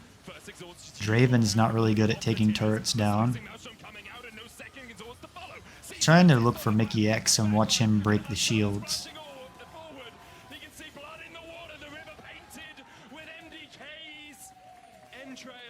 And I could go and maybe clean up that fight and tell you who took what, because G2 could have been a lot more efficient on that fight, but I'll give them a break on that one. I know they're working hard. I had a conversation about this earlier today, but I found out what I needed to know. Europe, that's what I thought. Europe has the laws where you're only allowed to work 8 hours. Where in NA you're only allowed to work 8 hours, which is kind of BS because I've had jobs where I've been forced to work more than 8 hours where I live, so my state and places get away with horrible labor laws. Jobs where I didn't have a break and had to work for 14 hours straight, no lunch. I live in a pretty impoverished area in the US here. So Broken Blade gets exhausted and then has his Seeker's Arm Guard, so it negates the exhaust. But the fight is lost. And it's a situation where I think coordination has really been the name of the game. So the only thing that, like, G2 should win every team fight. The only problem is that Mad Lions can shove the turrets down faster than what G2 can. I'm guessing that's what makes this such a long game. Because, I mean, G2 have the Baron right now pushing turrets. They still can't get the turrets down. They've got a very weak And that's the thing, right? If you're Very away weak from Morgana, team you're comp just for going taking first, down you're turrets. basically down. So that jungle is terrifying. Having no vision, absolutely horrifying as well. And that's the thing, right? And Morgana, basically, like, Draven isn't really a ranged champion. He's a bruiser with a little bit of range like Cassante. It's like a less tanky version of Cassante. With a little bit more damage. But I would almost say like Cassante. You know, what's Cassante like in the AD role with 3 AD items? I wonder what he's like. Does his Q start doing a bunch of damage? I need to make a note of that. Test out Cassante with AD items in bottom lane. I've tried Gnar out and Gnar support. Sorry, I was close to my microphone.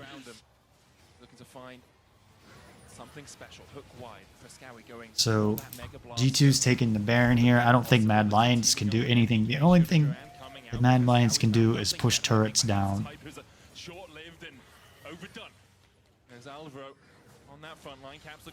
And it looks like that Mad Lions are trying to waste G2's time. So let me look.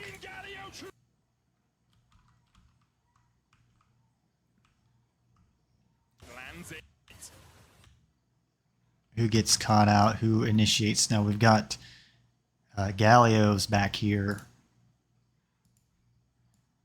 behind all of this to come in and area taunt G2. But hopefully Yike doesn't go in on Nautilus with the ultimate. Because you want to get Merwin. I haven't looked at the items of Supa, but it looked like Merwin was ahead. Who does Yike ult? There's a time to ult Merwin right now. Okay, he didn't need to ult Merwin. And then Rel should be able to... Unfortunately, Rel's too far away. That Rel could come down here and break this shield, or Rel can break this shield, or Rel's probably going to need to break this shield, because I mean Galio already has a shield.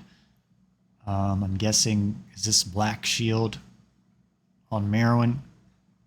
Is this shielding that's automatic on Nautilus? Rel can break all those shields.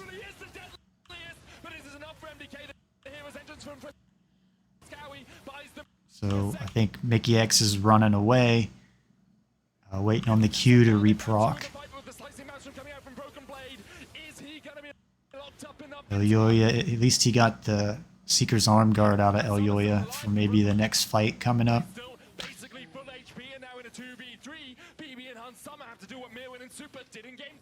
Looked like a sloppy team fight for G2. I mean, they're over here fighting in no vision.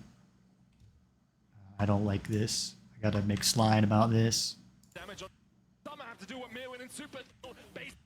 The lightning rush just gets it back away.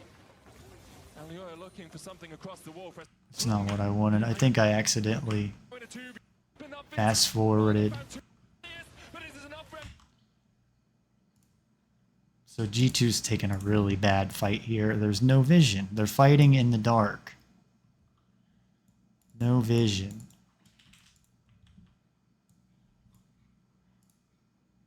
May have to take my little buddy outside.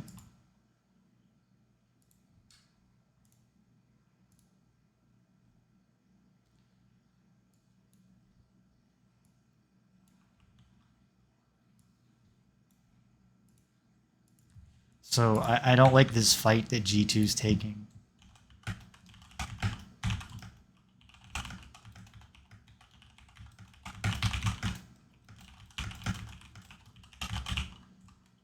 So they're bound to lose this. They're just gonna, you don't take fights in the dark, even if you're G2. You're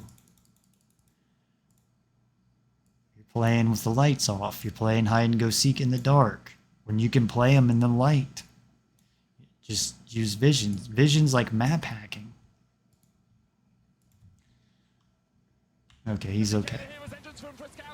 That's a lot of why they lose this fight, I would say. There's absolutely no wards.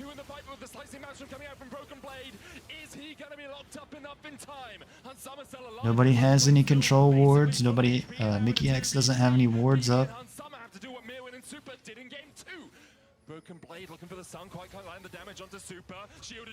So I've seen enough of this fight.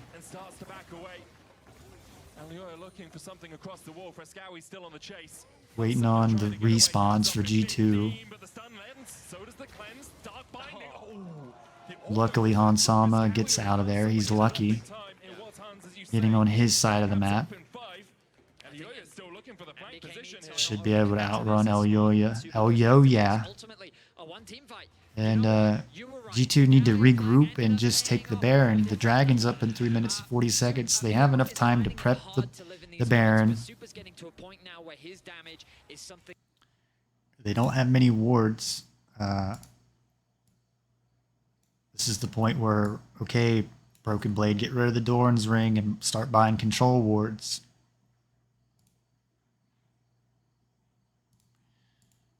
That is difficult to deal with for G2 just because of the range that he gets to play around with. I just watched this 5 times, LEC. But G2 have no vision. They're playing in the dark. At least kite them to your side of the map. If you're G2,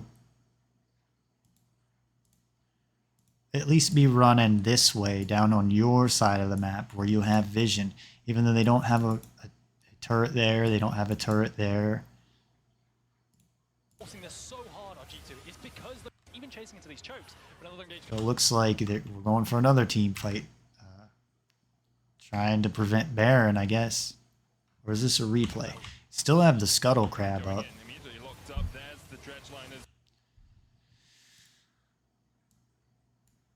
I mean, I don't really have much to say about it. Yike doesn't have flash.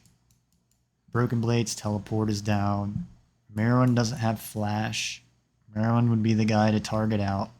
Oh, I wanted to look at the items. So Merwin's on Infinity Edge. This is what I've been wanting to look at. Yeah, he's way ahead of Ezreal. Ezreal's on 3.5 items. I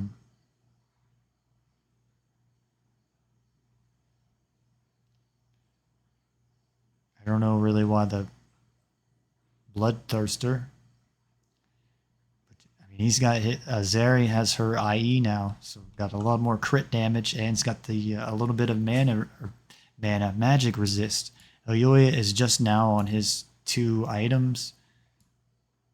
G2 can take the Baron. They can at least take the Baron, which they already did take 1.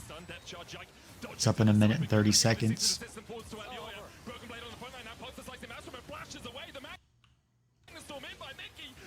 I gotta look again what's going on. At least they got a ward here now. So at least in this fight, G2...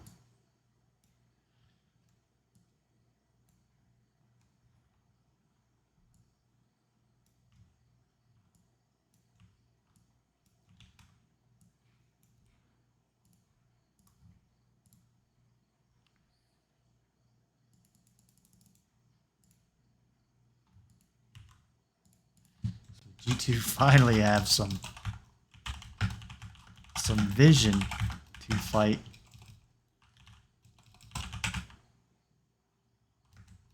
Inside.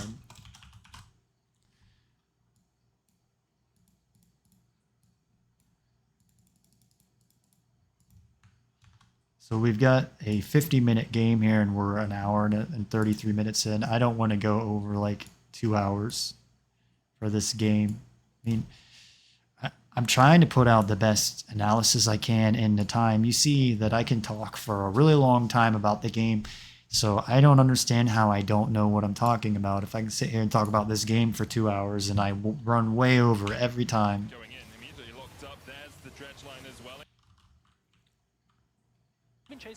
So trying to see who shot first.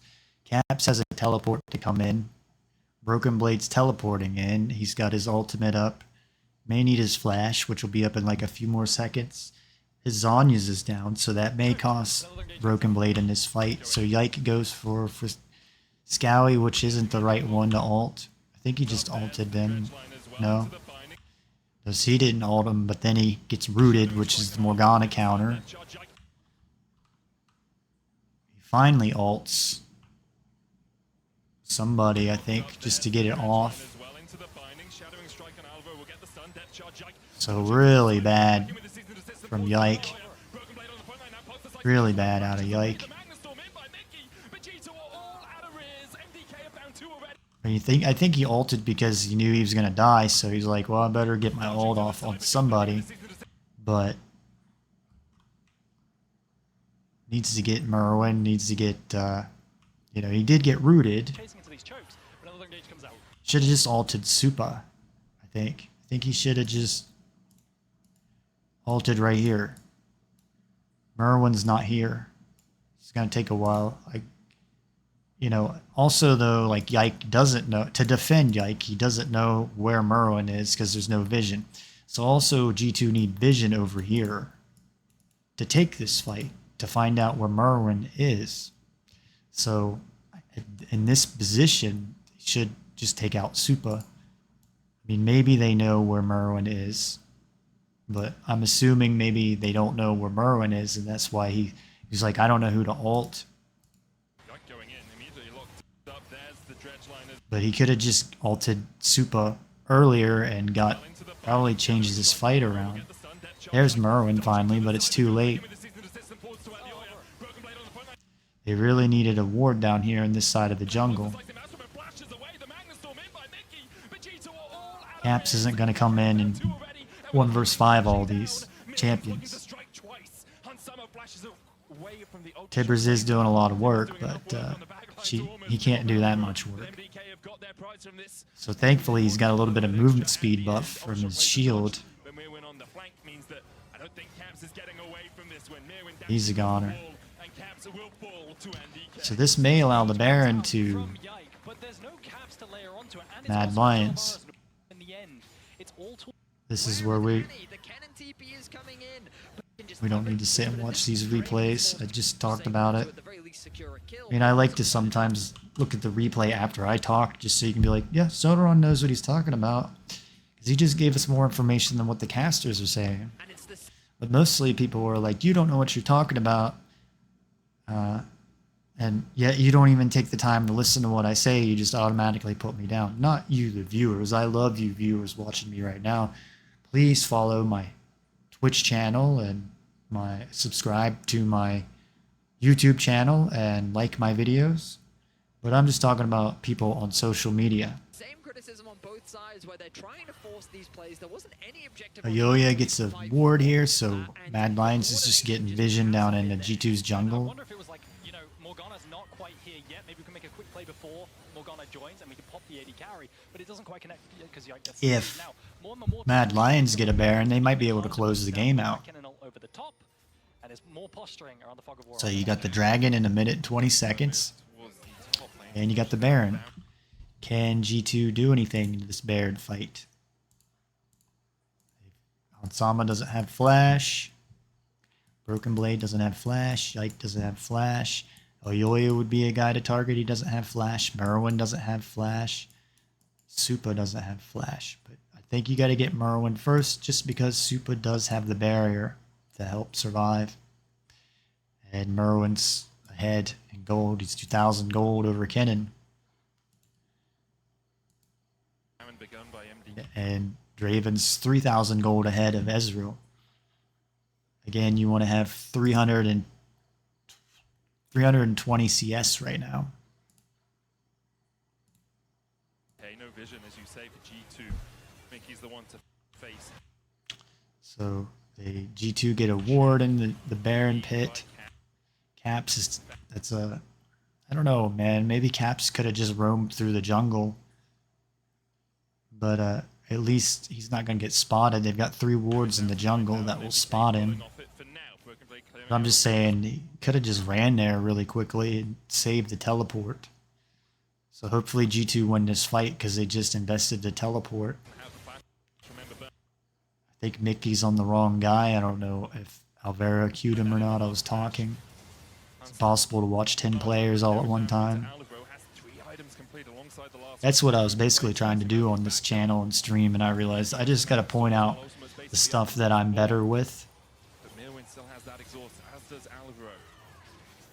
So it looks like G2 prevent this Baron. It cost G2 Caps' teleport though, and you got the Dragon coming up in 40 seconds.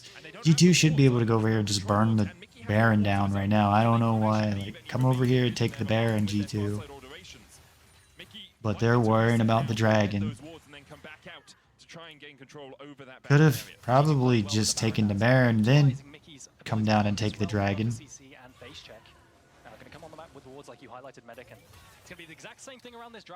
And they see like G2 mess around and they end up getting this from miscommunication, not knowing where to go, not knowing what to do. I think Yike is jungling into Elyoya, who has more experience, so he doesn't... he's getting outsmarted, basically. Put in positions where he doesn't know what to do. So Alvera must hook somebody. Caps gets caught in the Zeri W. So he flashes on Merwin. Rel versus Nautilus. Frescowi's going to come in and taunt all of them. Hansama's staying away. But Caps just gets bursted down so quick. I don't know. What was Caps thinking there? Okay, Caps was going for the right guy, so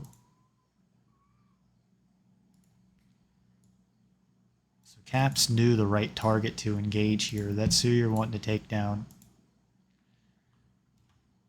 Does the rest of G2 know? I don't know. I don't see it.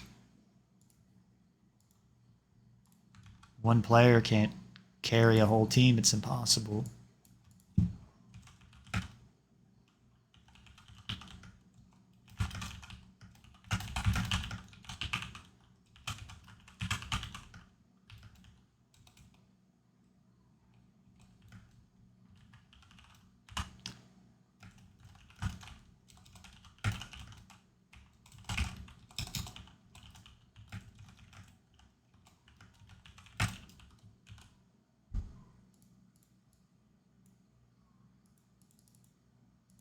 We'll leave the big C.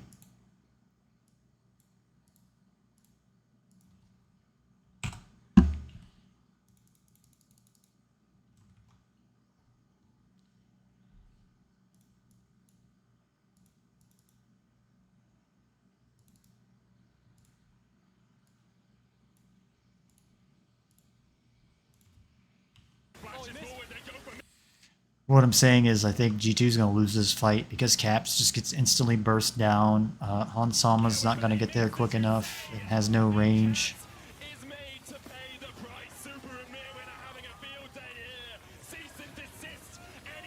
But then that means that what this means is then Mad Lions is probably going to go for Dragon, where they could, if they had Baron buff, I think they could easily close this game out. TP flank from Frescowi makes it incredibly hard to play. He gets caught, he gets pinned, and he tried to flash forward to make the... So if I was Mad Lions, I would think that you should immediately go take Dragon, or immediately... Well, they can't probably take Baron because Elyoya is down, but they could probably get the Dragon. But they're worrying about shoving these turrets down, I guess, breaking into G2's base. Hopefully they go back and get the Dragon after they get the inhibitor. Should have time to back off. I don't think they can close it out.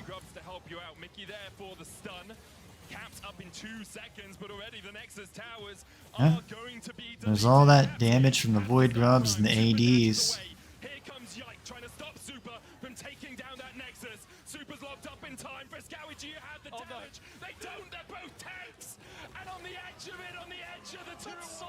So what a crazy game, right? Like, Mad Lions were that close to closing that out. I forgot about that. But G2, they may have just found an angle back into the game. I mean, there's Now think if... Well, it doesn't look like G2 want to go for it, knowing potentially Morgana's going to go for it too. How crazy that would have been if Mad Lions won this game and the gold lead that G2 had and the item leads, but it's the picks. Like G2 have a really bad comp, and it's like, are they testing things out? The Rel's a good pick. Maybe it's a comp that's made to make Yike carry and make Kennen Broken Blade. I think they're really trying to give Broken Blade Kennen experience because he's gonna need it at Worlds. So we're trying to level up Broken Blade, trying to level up Yike. So it may be like genius design on the G2 coaching staff's part. But they were really close to losing this game. Capstan finally gets on top of him, has the damage to secure the kill, and once Super is gone, then yeah, they were like 2 more hits away from losing this game. 25 kills to 23. This is a 35-minute game. So Baron is up. Mad Lion's got the dragon. They just G2 have no damage on the turrets. The Kennen with the Draven, with the Annie, with the Yike might do a little bit of damage on the turrets because he's AD champion or melee AD champion.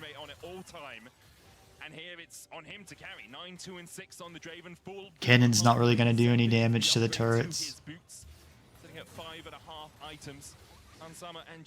But again, Mad Lions with no teleport on Zeri can get out teleported, played around the map somewhere.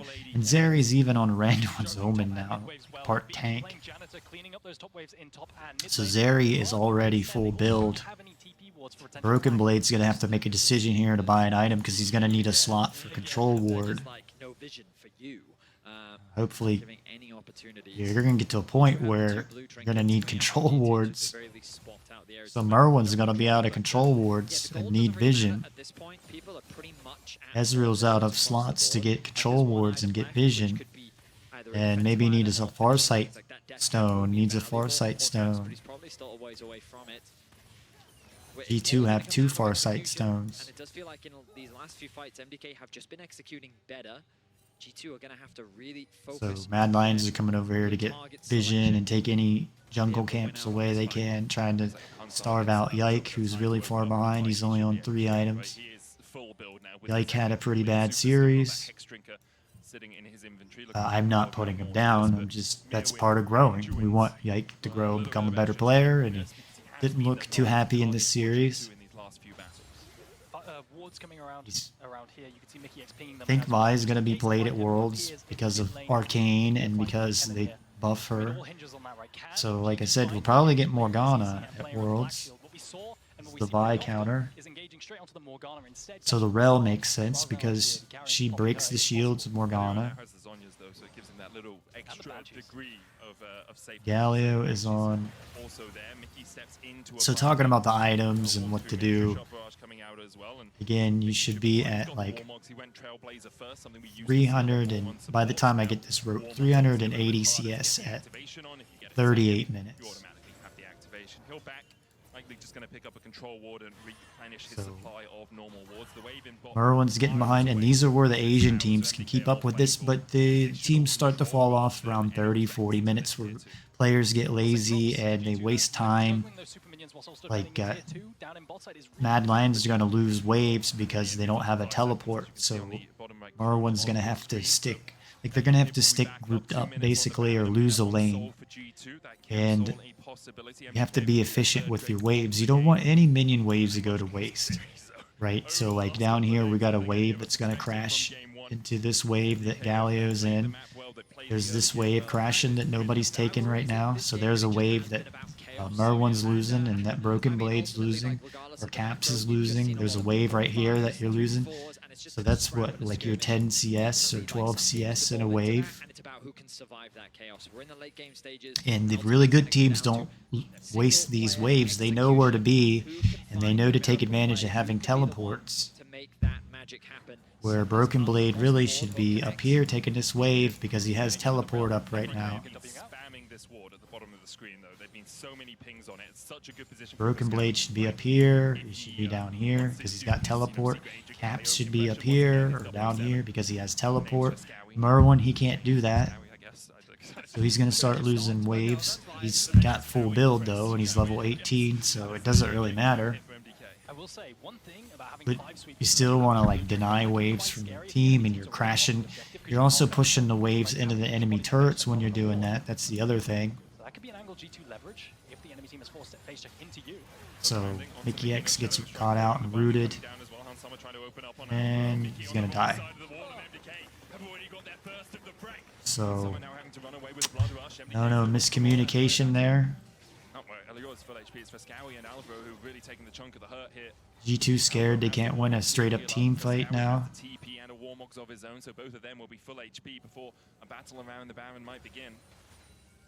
So we got 1, 2, 3, 4. We got 5 items. Got a full build on Caps. Got a full build on Zeri. 1, 2, 3. Elyoya's got Banshee's Veil to block, I guess, the Tibbers, or block the Kennen ult, or block the Vi ult. Galio's on 1, 2, 3, 4, so he's down an item. Ezreal's on 1, watching the fight. 1, 2, 3, 4, 5. Raven sold his boots already and has Zephyr, so he's on full build. But he's going to have really bad movement speed. G2, just give the Baron up. Got a gold lead. They really need to be making teleport plays. They're still trying to make these plays in the side lane. Yike potentially sitting in the top bush, waiting for someone to catch a wave up top and make a play with the TP again. They're not going to find it. And once again, it's an MDK Baron. Yeah, like you said. So you don't want to be wasting these waves, which you're watching G2 waste at the moment. There's a wave up here just crashing into itself that Caps could be taking right now. He's got teleport. Dragon's not up for 3 minutes. The Baron's up. I feel like part of G2 is testing other parts of G2, like Caps and Mickey X might be testing Broken Blade and Yike.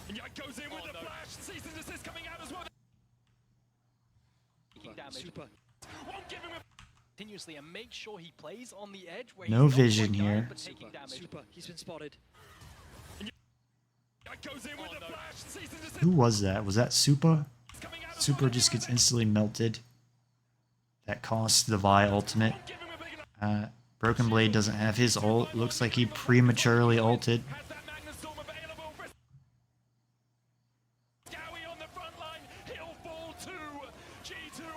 The Mad Lions screwed up because they had no vision. So they may have won this team fight, Mad Lions, but they played no vision, so they got one ward here. Like I said, they've got like full builds, no Farsight wards, Farsight stones, so they're gonna have horrible vision from here on out. So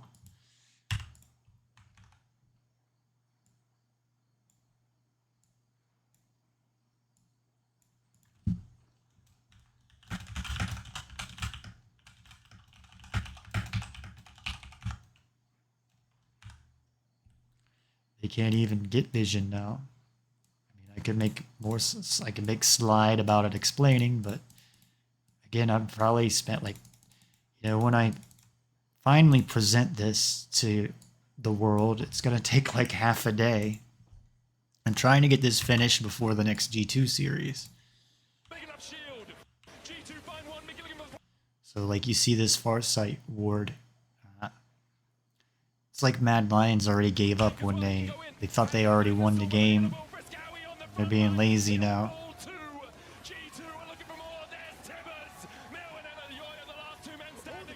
So Baron's up, Dragon is up in 2 minutes and 30 seconds. They couldn't even close that out. So to go ahead and fast forward a little bit.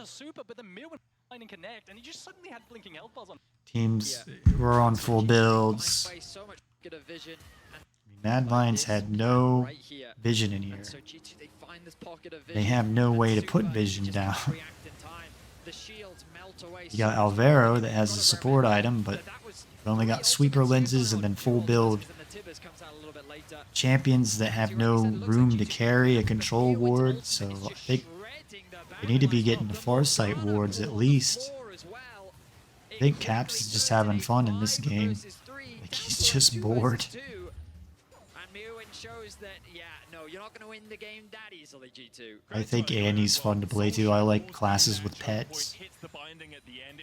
He's got, I think he has the Rylai's as well, if I remember. No, it's Caps who has Rylai's. See, like, Mad Lions can't, they're playing in the dark. They can't even put vision down. Game's still basically even between these two teams. You have Elyoya and Alvaro have slots to put control wards. MDK now trying to push in for this inhib. Took it once before. Frescowie in the mid lane has the hero's entrance. Flash is available. So all the summoner spells are up on G2 except Caps's flash is down. Yike's flash is down. Elyoya's flash is down. Looks like Supa's barrier is down. Vero's exhaust is down. G2 have a 500 gold lead. Other than that, everything is pretty much even, but got two exhausts. The one exhaust is down. Is rooted up for a second. True shot barrage going wide. Summoners. Han Summer has flash cleanse. Broken Blade has the flash. Super has a flash, as does Mirwin. Those are the two important targets.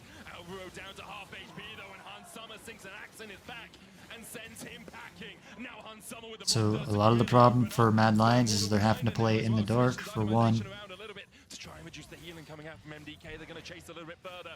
TP out. So Kennen teleported top, and Galio just had to use his teleport.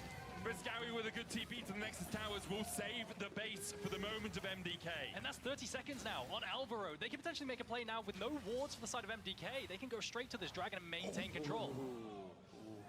Very close one there. So here comes Dragon number 4, only about 20 minutes late for G2. G2, like a shotgun, they will snap engage. And they will not hesitate, and I love that confidence we saw from Hansum. You saw him just run to the face of Mirwin and say, exhaust me, I dare you. He doesn't have a QSS, he doesn't have a Mikhail. Mickey X does have Warmogs this game. I've seen games lately where he's not even been buying Warmogs, and I feel like he's just messing around, trying some new stuff, which is what we want to see out of G2. So Merwin's on a Zephyr, which is going to probably harm him because he's not going to be able to move or kite around. Now, I didn't really get a good look at the last game, so I'm kind of excited to see what happened in that game. But I do think that, like, ultimately in a straight up 5v5, I do probably a little late for a Bramble Vest on somebody or an Oblivion Orb or something to cut down this healing on the Bloodthirster. And the Warmogs. It's also part of this weird balance because at times it looks like Alvaro is a little bit too aggressive. Now, Mad Lions have very poor vision. They're playing in the dark. They're just falling apart. Alvaro kind of needs to hook or a binding needs to land. For G2, they have a few more options. I almost feel like Caps, maybe Mickey X, they're testing Broken Blade. Merwin had exhaust, but he just gets instantly melted. That's the Galio ult was late.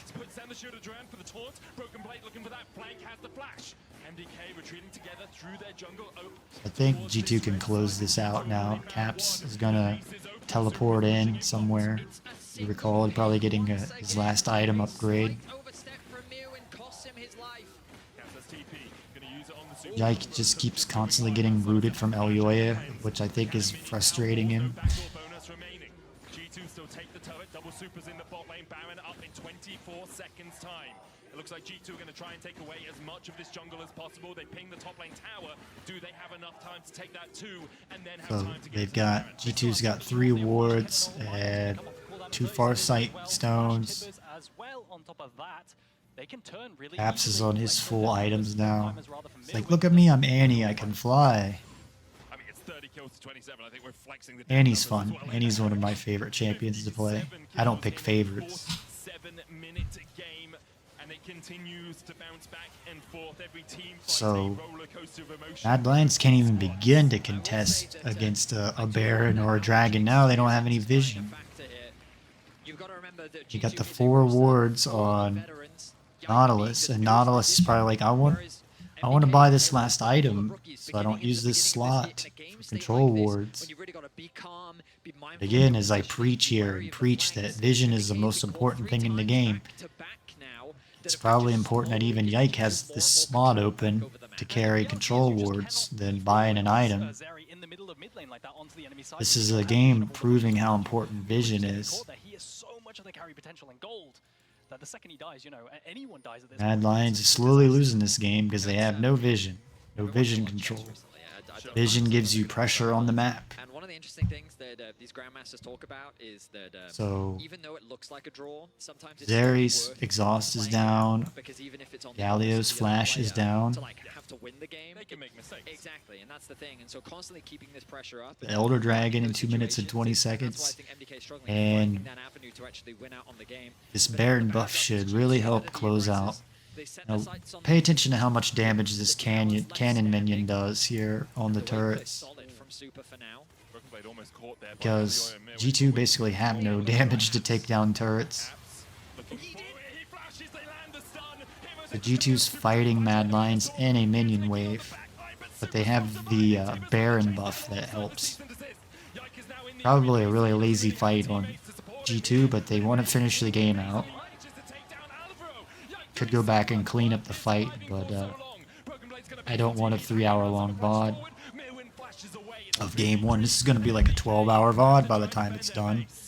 I think Mirwin expected Hans expected to do more damage. I'm going to have to tighten up the next 2 games. He committed his flash. Now the question is, can they end? Can they hit these towers freely? Broken Blade has a flash, and it's like Maelstrom still, as you say, the first Nexus tower falls in an instant. Like a hot knife through butter, G2 are melting through these structures. Pay attention how much this cannon chunks this turret. The Nexus, Frescowi going in, shooter Duran for the taunt on Caps, but no real follow-up. There's the slicing Maelstrom. The G2 So hooray, Broken Blade gets to cannon ult some people or champions finally and do some damage. It's like what every cannon player wants is a full item cannon, so you can just get into a back line and do most of the damage and pretty much kill half the team, do half the damage in a team fight. So G2 win game number 3.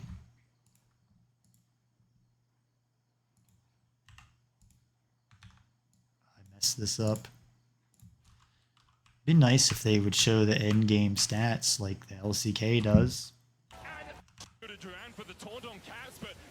So 50-minute game. Hopefully this is the last one this long. I don't recall if the next games are this long. I think like the next 2 games are this long. And I'm trying to get these finished tomorrow before the next G2 match. So I'm working really hard, G2, to get this analysis done for you.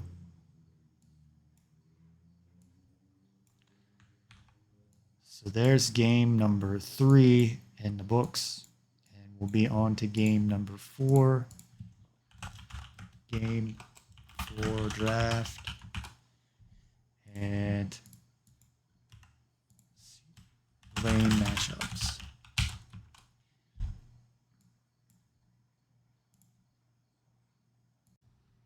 Hey guys, here we go into game number 2.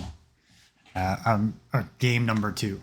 Game number 4 of the LEC Summer Finals 2024 upper bracket round 1, Mad Lions versus G2. So we're into game number 4. Now, I'm learning to master OBS and getting a little bit better, so we're getting better production value out of this stream now, or VOD, or whatever you want to call this, stream and VOD. So this is the next level with Sodaron. I'm Sodaron, the wizard of LOL Esports, here to bring you should I say, here to take you to the next level. Are you ready, players? So let's go ahead and get into game number 4. I don't want this to be, you know, it's looking like it's going to run into a 6-hour VOD, 8 hours. I think there's about a max limit when you start putting the video onto YouTube. It's got to split them into sections, so I don't want to go past 8 hours on this, so I may get a little bit quicker here on game 4 and game 5. So here we go into the draft. You know, I've got my little numbers thing going on here. So again, G2 first picked the Rel. And so G2 counter with the Vi. And they first picked the Ezreal. I tried to look at groupings. Maybe there's some type of synergy between Vi. Maybe there's some type of synergy between Orianna and Cassante, or some type of synergy against with Kai'Sa and Nocturne. We get the Smolder again, which I go on about this in the first game, that you got to get Smolder 225 stacks, which we see. I just watched a game last night with BDD where he got the 20 to 225 stacks in like 22 minutes, and Rookie got it in 21 minutes. So there's a window here where G2 need to close this game out in 25-30 minutes before Smolder gets the execute Q. I think you execute enemies that are 6% HP or lower. And so the Aurora, now I did get another update that when I was watching LCK last night, Aurora is globally banned, so the LEC commissioner wasn't pulling our legs. So maybe this was some of the reason why G2 banned the Aurora in this series. They banned the Morgana, which is smart because, you know, I would rather see Ike take the Morgana in this instance to practice it. But it tells me they weren't going to take Vi, or maybe this is some of the reason why Mad Lions took the Vi, because they banned the Morgana. Poppy they banned. I don't know why. Maybe it's a Elyoya pick. I don't know if Alvaro plays the Poppy or not. We get 3 AD bans out of Mad Lions, Callista, Misfortune, Ashe. We get Kennen banned for some reason. Haven't seen... Well, I guess Kennen won G2 some games in this series. Get a LeBlanc ban out of Mad Lions. So I'm going to go ahead and get into the draft. Again, I don't want this to be a super long VOD. It's already running pretty long now. So looking at the lane matchups, I couldn't find much information on this either. It looks like the Orianna is good into Zeri. It looks like the Rel is good into Braum. The Kai'Sa is not good into Ezreal. And Cassante is not good into Smolder. So another tough matchup for Broken Blade in the top. Caps should be okay in the bottom, or in the mid lane, but I don't have any stats on the Nocturne into Vi, by the way. And so Hansama is probably going to struggle into the Ezreal and the Braum. So let's go ahead and get into the game. I may not go as far into detail on stuff in the next 2 games. It's already running pretty long. Oh, I messed up here, I think. I did mess up. Put my headphones. I gotta plug my headphones in. And there we go. Now I should have some sound. That Mirren has gotten, but to say that Broken Blade, like the Kennen, hasn't been gamed. So again, I really disagree with that. I think that some of his ultis. You see here, we've got 4 hours. Still got another 2 hours almost, and I gotta try to condense this down a little bit because the first 3 games I spent a lot of time. So I may not spend as much time in these next 2 series. But the next VOD review I do should be a lot better. The analysis should be a lot better. I've ironed some things out into this. I don't think I switched my scene. Sorry about that. Here we go. Gotta switch the scenes, and again, I'm only running on one monitor, so it's hard for me to do this stuff.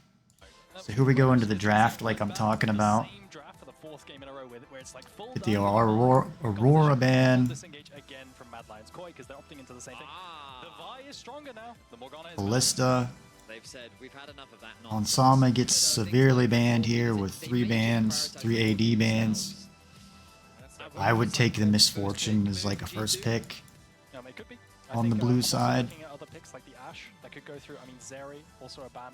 But Mad Lions also banned the Misfortune, so can't take her on the blue side. It's definitely his best showing this series. It's just debatable if you want to B1 it or not, right? Yeah. Could still flex it. We haven't seen Broken Blade on the pick as of yet, but the last time before this series we saw Corky top in the LEC was Broken Blade back in 2022, so he has some experience on the champ.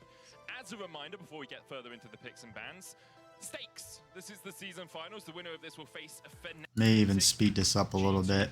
To the losers bracket, making the finals. We get Ashe banned.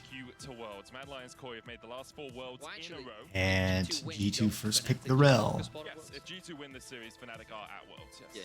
Mad Lions first pick. Was this Poppy ban?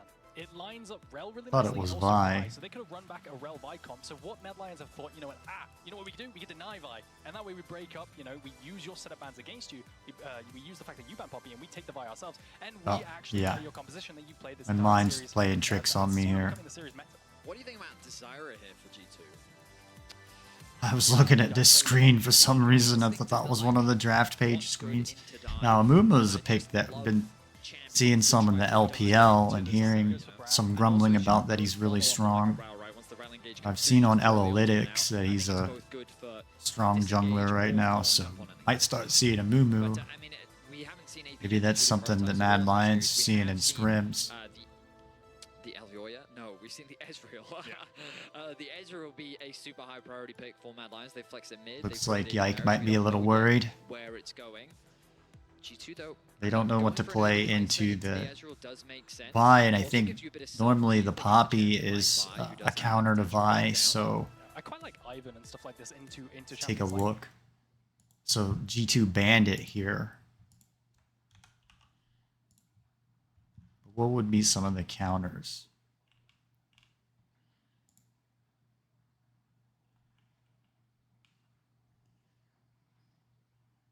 Well, that tells me a lot of information. So Vi's good into Lee Sin. Viego is a counter into Vi. That's right. Maokai. Sejuani's kind of coin flippy. Ooh, would have been nice. Oh, wouldn't see him. Ivern. What about Brand? This says Vi wins against Poppy, but that's one game. I'm pretty sure Poppy can counter Vi because of her ultimate. He can knock her away before she ults anyone. But it definitely could be an angle where you just go AP junglers as well. It's finally raining outside. That's new. I gotta get some caffeine in me for this. That's one problem about talking so much all the time. You know, I also have to be part entertainer besides analyst. Kennen is still up and available. I wonder if it's going to get banned away in the second half as Mad Lions look to round out their draft. Maybe they just want to grab... I think a Braum could be pretty good here. Braum could be good. Nautilus, Alistair as well. Would have liked to seen Yike on the Morgana, just to see how he would perform into Elyoya on the Vi. Like the cool thing is that Ezreal's E alone isn't actually enough to break the tether, as long as you time the tether. Feels like this draft is taking forever for them to pick these champions. So the reason why I was a bit hesitant...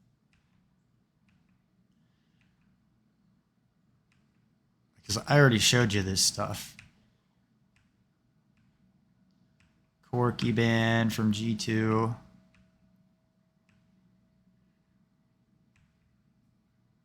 Yeah, I think Yone could be a good pick, contested by both. Yone's pretty good with the Vi and the dive on top. I mean, Varus, you know, it's like I talk about using practice tool. You know, you waste a lot of time in the draft. It's like 10 minutes just to draft a team, and then in solo queue you get somebody dodging, and you got to do it all over again. Where in the practice tool you can go get most of your matchups. You can't unlock every champion for some reason as a bot, but they give you a good list of champions you can practice against in the practice tool. So some of this is a flex draft, like Betty says there. But right now they are definitely under that pressure. I think Camille could be good here. The Ezreal can go mid, can go bottom. AD carries and the counter pick on R5. Zeri can go mid, can go top. We've already seen the Zeri top in this series. So it's the Cassante blind. We go back to Cassante from Broken Blade here. We get good old Orianna for caps that I'm sure he has a high win rate on. She's not the most exciting champion to watch play, but she's a very good champion. Gives you shielding, has damage, has a great ultimate to initiate with. Mid-lane mage is something that is rare in our current age.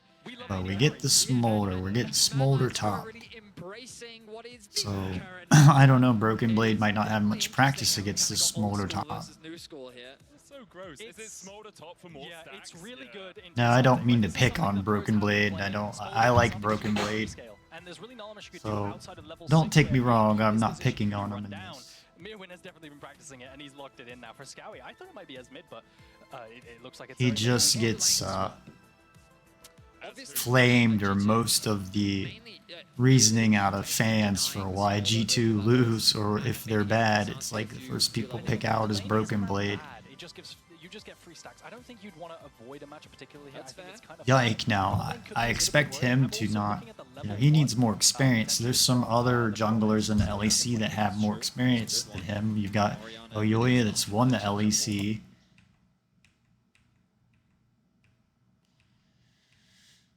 So just fast forward into this. Here we go. Great signs compared to where they were in summer, where they were in playoffs. Here we see Alvaro and Mickey butting heads early on. Alvaro wins that because he has range at level 1 with the Winters.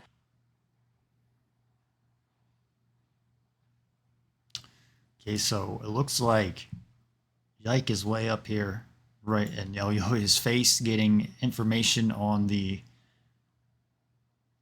in the Mad Lions jungle. He should place a ward there, I would say. We're 38 seconds into the game.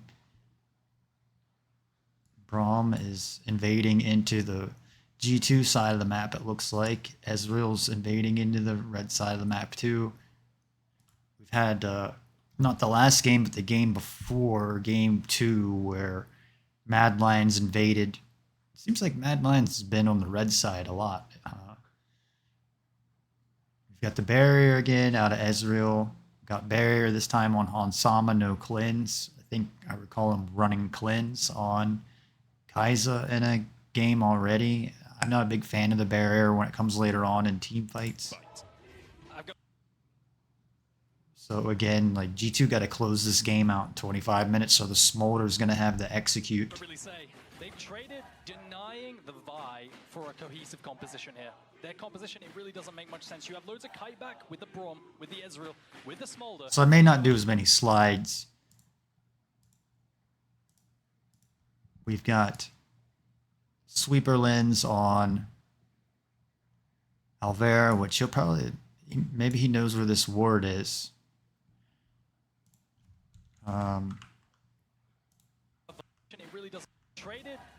That was Mickey X placing the ward Their composition, it really doesn't make much sense. You have loads of kite back with at the red buff. Okay, so that was Mickey X's ward.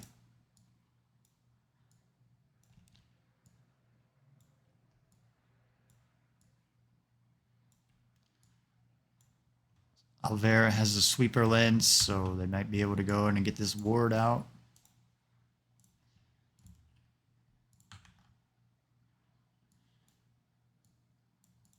So we got Mad Lions invading the G2 bottom jungle side.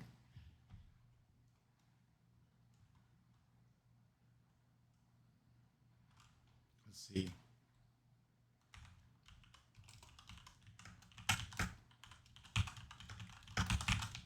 You know, normally we've been seeing Mickey X has the sweeper lane starting out, so.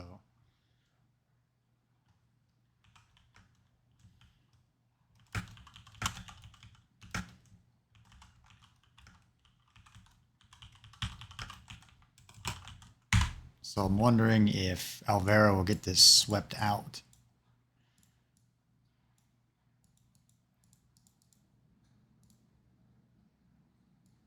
Basically, I don't think Alvaro is going to get their red buff this time.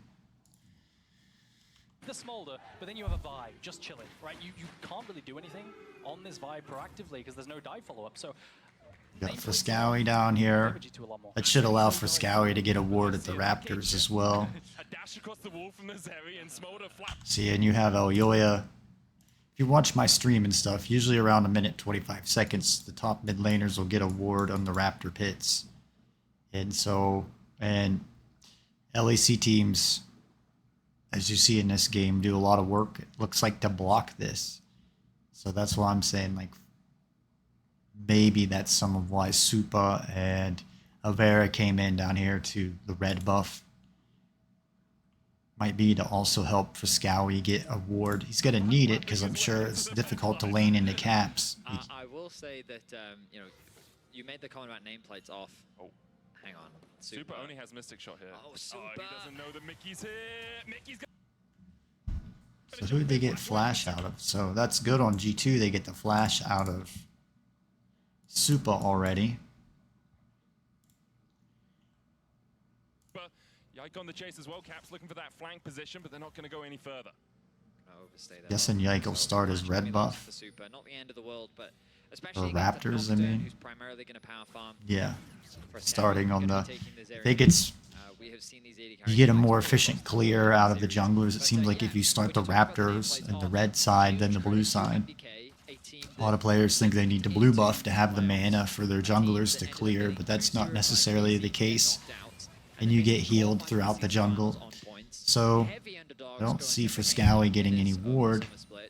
And they should have won game 2, really. Mad Lions place their one ward in the brush down here. Okay, so G2 did get a ward at the blue buff of Mad Lions. Was that Caps that warded that? I have to go back and look. Basically huge credits all across. Yeah, Caps gets very risky play from Caps right here. See, I had to rewind and look at all this. So Caps makes a bold play.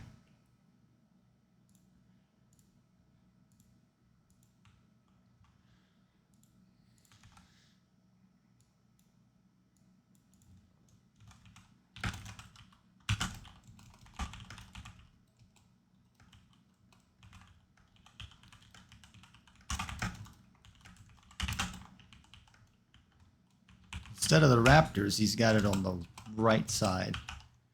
So he's going to have to play to the right side of the lane and stay away from the left side. That ward allows you to overextend and play aggressive on one side of the map. Nocturne, who's primarily going to power farm.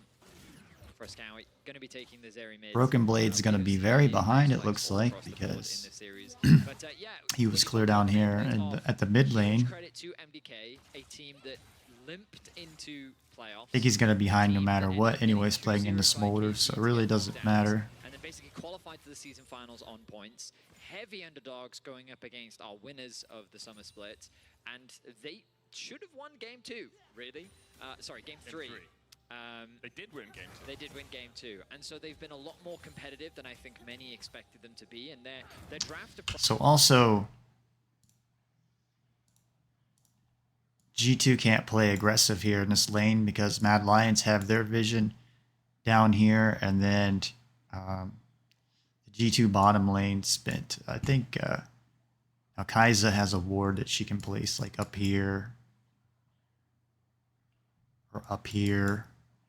But this this of Caps, now that I think about it. This ward that Caps places here also will allow this lane to play aggressive. So it helps Caps. He can play aggressive on this side. He just has to stay away from this side because you don't know where Elyoya will come out of. So this ward also helps the bottom lane. Approach has been working to their credit, and they're going to stick with it here in game 4. We'll see if they can. Sorry, you got to do a lot of critical thinking when you're doing this, and then you know you got people watching, and they may make comments and be like, "Well, you're dumb," or "You don't know this." Automatically, it takes a few seconds for all the information to click in your head. Frescowy finally gets his ward in the Raptor pit. 2 minutes and 20 seconds.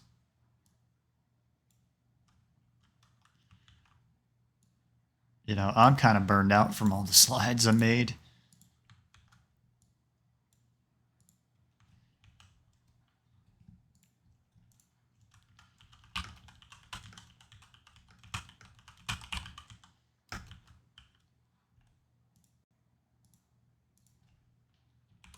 But luckily, I have the magic of television by my side, so this is a much better way to do these VODs. Ezreal early on, as you said, with the rising. So, you know, this Raptor Pit ward that Zeri has allows him to play aggressive on his left side. So Caps can play aggressive over here on his right side because of this ward. And Caps will also probably be able to play aggressive on either side, though, because he has Yike that should be coming up here and going around from camp to camp, which will give him vision throughout this area. So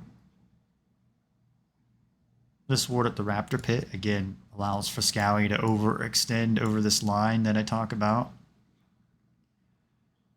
And Caps can overextend over the line on really on this side over here, on his right side, and then it's dependent on where Yike is. Right now, Yike's not over in the enemy jungle, so he can't really be aggressive on this side. But whenever Yike gets up there on his mini-map, then Caps can start playing aggressive. Because you have to push and manipulate these waves, and I don't talk about it too much, but trying to talk more and more about it. Spell force, that passive, basically 50%. Try to help people with the laning phase. If you can hit your spells, Caps in the mid lane being traded on by Frescowy, who can't find that final bit of burst fire to take down the Orianna in mid. I do wonder, with the lack of flash on Super, if Nocturne wraps around back down to bot side and ganks down in bot, you know, it could hurt their ability to perm push down 2v2 when their lane phase is supposed to be really strong. But then So it looks like Yike is instead coming to the bottom lane. I guess Caps isn't really worried about having pressure on this side, because he could probably tell Yike, hey, go into the enemy red side top jungle. I need the pressure on the left side. But I'm guessing he's like, I'm alright. So that might be some of the reasoning why Yike goes down to the bottom. Also, the G2 bottom lanes need help because they're being pressured right now.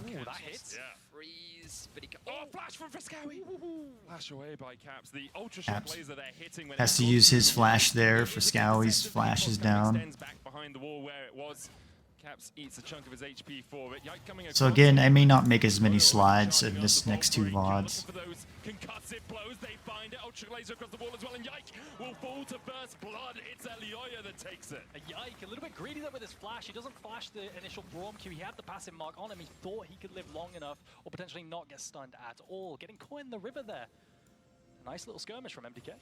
Okay, first to find first blood once again. So Yoya, Mad Lions, they should have the vision in this river.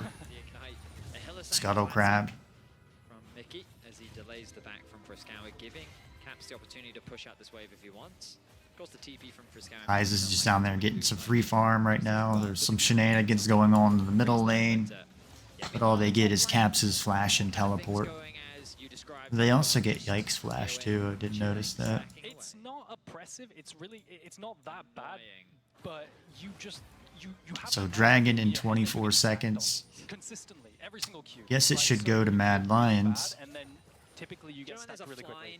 Because of the river. It's not like you're leaning against a vein and you want to Yike just got the scuttle crab into the top side. So the way, like I said, I look at it is like this part of the river belongs to G2 and this part of the river down here belongs to Mad Lions because of the scuttle crabs. Or so depends on the lane. Obviously, when you're playing into two people, it's a little bit easier to stack it up because obviously, as you hit your abilities on opponents, you get more stacks alongside farming them with that super. Isa gets her Zerker's Greaves. Caps hit. Dealing with a 2v1 for the moment. Mickey is in the wings in case Caps needs support. But Caps Also, if you're a solo queue player and you don't understand why you're losing lane, you may need to back more and get some item upgrades much earlier than you think. You know, like I was watching Showmaker last night, and he backed at 16 CS, where I see a lot of bad solo queue players stand in lane for like 6 minutes. They're out of mana. They're waiting. They think that they're going to get their ultimate. And it's going to get them a kill or change the game. And what's game changing is if you go back and like Caps did here, get a tier, get a rejuvenation pot and a control ward. Or like Broken Blade did here with the chainmail. Yes, I had to look at his name for a second because my mind went blank. Summer can't quite get enough damage with the plasma barrier invested by Super. In the end, it will just be so Ezreal's barrier is down. The Super surviving. All the attention to mid is going to convert into grubs whilst Super actually survives. Zary's flash is down. Oh, Yoya, I would take the dragon, man. I guess that Mad Lions want these Void Grubs to help their AD champions. They got 3 AD champions. And the Void Grubs seem to really help. I'm one that likes the dragon, but I'm starting to see more and more that I think the power of the Void Grubs is in AD champions and getting turrets down. So when you have the 3 AD champions like Mad Lions have in this game, the Void Grubs are going to help get all the turrets down quicker. Of course, they got 2 Void Grubs and G2 got 1. Because I believed I had enough time. So there's probably people now playing their game and like they're using the early game to finish off their game right now. The problem is now our transition time is like 12 minutes. And in the past, so Ezreal's barrier is down.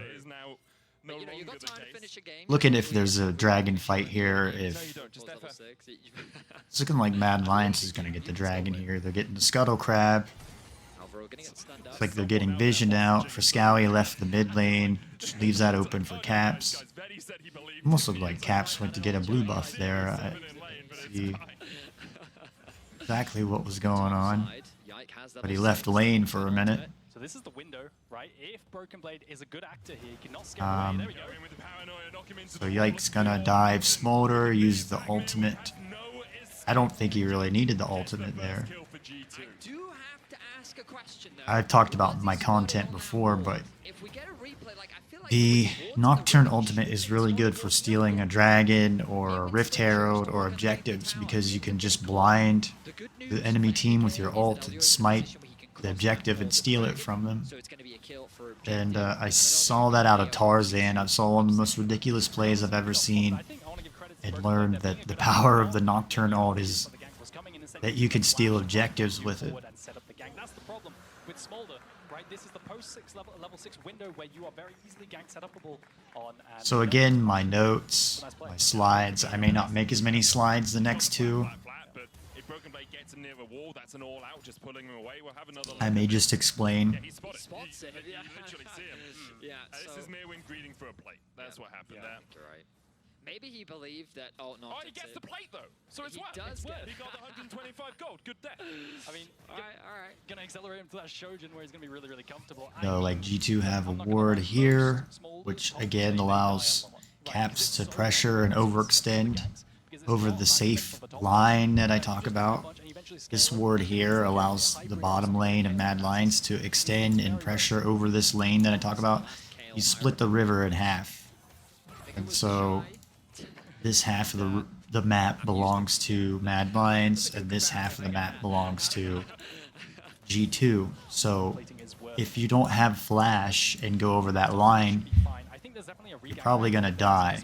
I mean, unless you see all 5 of the enemy champions on your mini-map, which you probably won't, and that's what's kind of tough about watching the pro stuff versus like being in solo queue, is you see too much lit up vision, so you can't really see.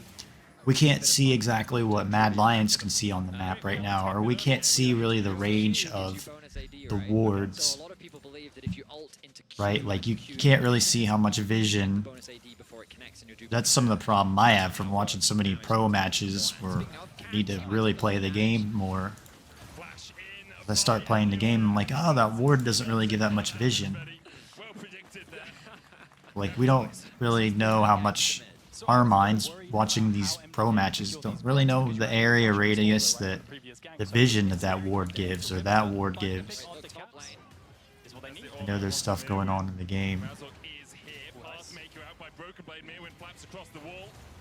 Mom has been called. Ring ring. The paranoia coming in. TP in as well by Caps. They jump instead onto Razork. Straight past Mirwin. No, sorry, onto Elioya, not Razork. Elioya gets away. Yet, okay, Yike went for the jungler thinking they could kill him. The shockwave has been invested, and in the end, they will kill Mirwin, but for it, they'll sacrifice Mickey X and Yike. Trying to figure out what was going on. I was talking, and then I missed some of... I see Broken Blade's dead, I see Yike is dead, I see Rel is dead, I see Smolder is dead. I think Mad Lions, or I think G2's really worried about this Smolder and getting these stacks, so they're trying to shut Smolder down as much as they can. Vi's getting really far ahead already. He's already on his Sundered Sky to Phage. G2 were able to find that nice pick onto Mirwin to start with, but Broken Blade forcing a play, not respecting that Elioya. Zeri's on her Blade of the Rune King, which got nerfed, so I don't think it's going to be as strong. Flying in into what was a very favorable situation for MDK. So this looks really good, right? Because then the W from Broken Blade negates the CC from the Vi, which looks fantastic. So really, it's what I've been talking about in my last video, and I made slides and slides about it. I could make more slides. But I don't see any vision out of Broken Blade.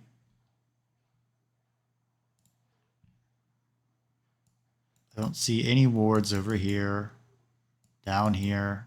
I see all this vision for Mad Lions. Pick onto Mirwin to start with, but Broken Blade so again, I apologize if I'm being lazy and I'm not making slides out of these. But I don't even know if you guys look at the slides or not, so situation for MDK. So this looks really good. Try to save some time and energy. A Broken Blade is way overextended in an area. It maybe is his ult going off. Started flying in into what was a very favorable situation for MDK. So this looks really good, right? Because then the W from Broken Blade. But this puts Broken Blade wherever he ulted. I guess he thought he could instantly melt this Smolder or something, but he has no vision over here. Look at all this vision that Mad Lions have. They've got the Scuttle Crab. Like I said earlier, Mad Lions own this much of the river. He just ulted in the Mad Lions river. He didn't know where Elioya was. So you have to assume that, speaking of the line again, he crossed over that line. And then he got punished, just like I talk about. He had no vision in this, which that would even be a bad spot to put a ward, but hey, it'd be a lot better than what we had right now. So he's getting punished. He gets out, he flaps over the wall, and Broken Blade, he gets layered with CC on from the ultimate. You're 100% right. Now the thing is, I wonder if this screams maybe in practice, because these aren't very popular. Yike comes in here. One problem with Nocturne is young players get trigger happy and they're like, I have my ult, I can go in, and they think that they can, 1 versus 5, and Nocturne isn't that strong. The combos right now, the combo whiffs. Oh no, they didn't use the combo. Yeah.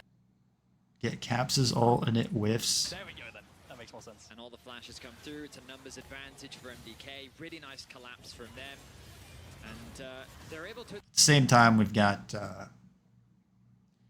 looks like Vi taking the Void Grubs again, so that'll really accelerate these AD champions for Mad Lions. At the very least, get 1 kill, G2. But MDK, they walk away with Caps came in and 3, 4? whiffed his ult. I think it's 3. It was 3, yeah. But they got caps in the mid lane before. But basically, G2 had no vision there. I don't think they knew where Elyoya was. They knew where Merwin was. I think Braum was there as well. Into top side. I mean, it looks like bot lane plates could be taken if you're BB here, which is super nice. But he has no TP to potentially join this fight in the mid lane if it starts. He's flanking Elyoya here, running towards mid instead, trying to cover. Elyoya able to dash out with the Vault Breaker. Hansama on his way across. Mickey, no TP. And look for the engage. There's the paranoia. Cease and desist out by Elyoya. It just looked like the warding was kind of lazy or bad out of G2 in this series. Now, hopefully they tighten it up. I don't know if they're... But like I said, perfect practice makes perfect. If you practice and you're lazy, well, when your back's up against the wall, like in a 5-game series, you're just going to get lazier and lazier and lazier. So, because you... Even like me, I'm running out of energy in this series. I'm on to game 4. I was ready to end it a game ago and hang it up. But here we are. We've got another game to go after this. That's why I don't want to spend too much time on this and the next one, because then I'll turn around and have another VOD review to do next week. And I don't know how I was doing so many all at once. I wore myself out last month. Last month or 2 months. By Elyoya to try and survive. Hansama able to dodge away with a killer instinct as well, but Super can open up from the side. Mickey's already down. Yike, short to follow. And MDK collapse. I really, hold on a second here. I needed a breather there for a second.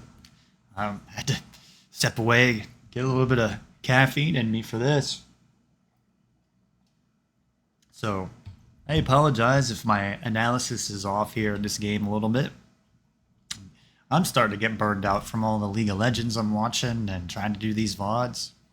So again, I may, my analysis might get off or get a little bit lazy here. And these last 2 games, I don't know. But I don't even know if all of you watch this much of the VOD or not anyways. So that's why, ooh, heavy rain. Now if I could get my desktop to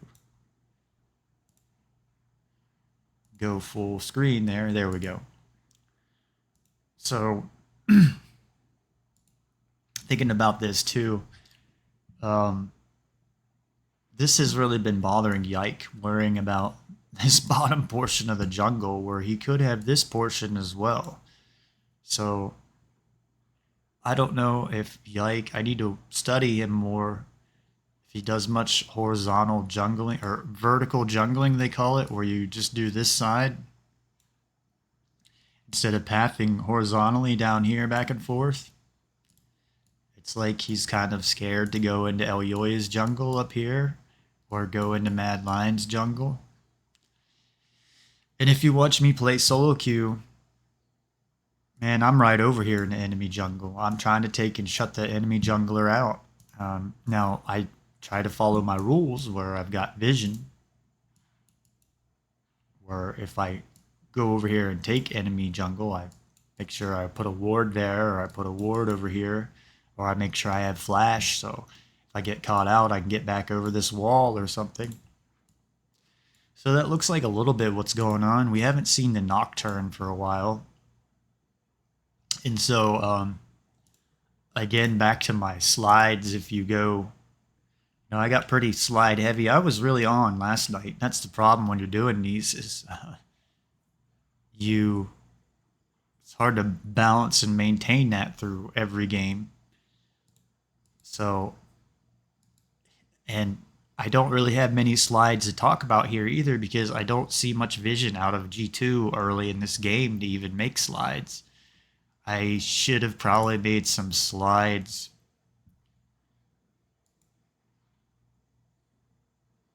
like, let's see, back in this portion where I was talking about, see, I needed to get some caffeine in me. I'm feeling more on now. And I drink tea. I don't drink coffee, and it takes a while to boil some tea. So if you see me pause or something, I'm going to be making a cup of tea real quick. But, ooh, that wasn't good. Able to at the very least get one kill, G2. But Ooh, MDK I thought that able was to going to trade with mess up this. 3, 4 even? Thank goodness. I think it's 3. It's like, oh no, now I got to record another 30 minutes. All right, so see some more lazy warding out of G2. No vision. Mad Lions have all this vision that allows all this pressure. So I could make a slide about that. I don't know what timing this is. It's like 9 minutes into the game. So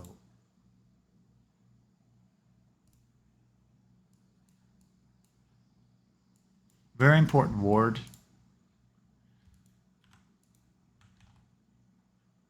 I think this is roughly like 9 or 10 minutes in the game. So MDK have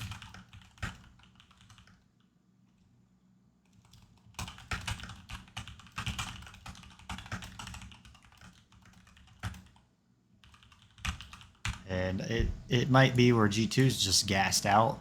Like they're tired. I don't know, their brains. They're playing half asleep.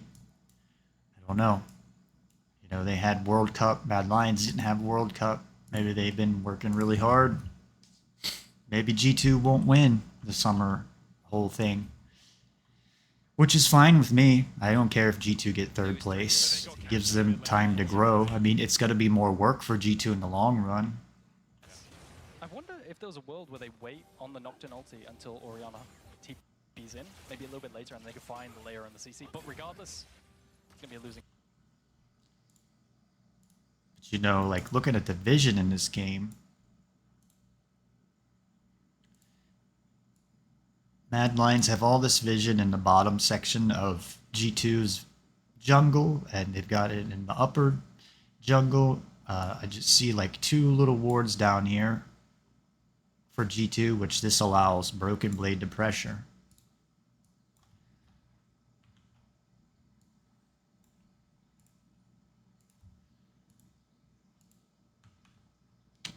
So,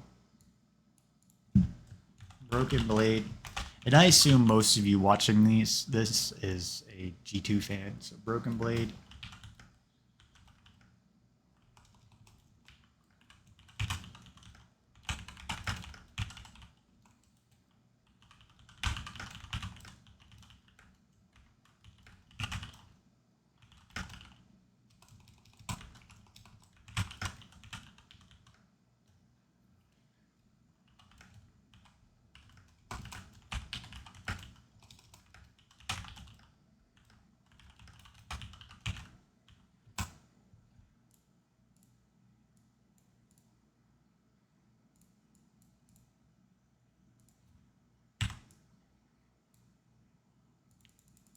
I might be better off sliding that text up. Bottom jungle, bottom, top river, and blue side.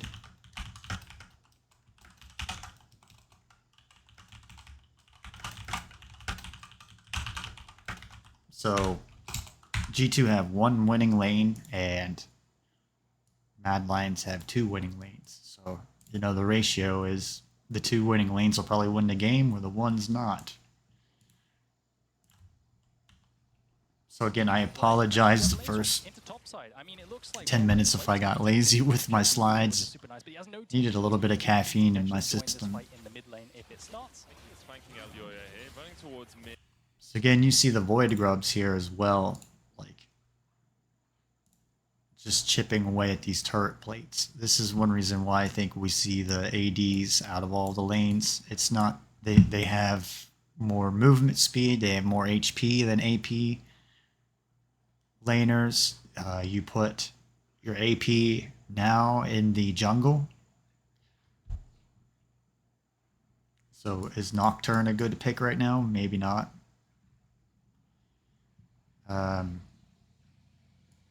Elyoya is almost 700, or is 700 gold ahead of Yike. Yike's doing all right. He's stayed even in farm.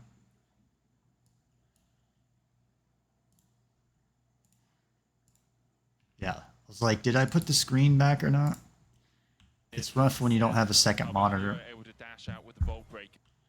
So Mickey X puts a ward here in the brush. It's going to allow him to have vision.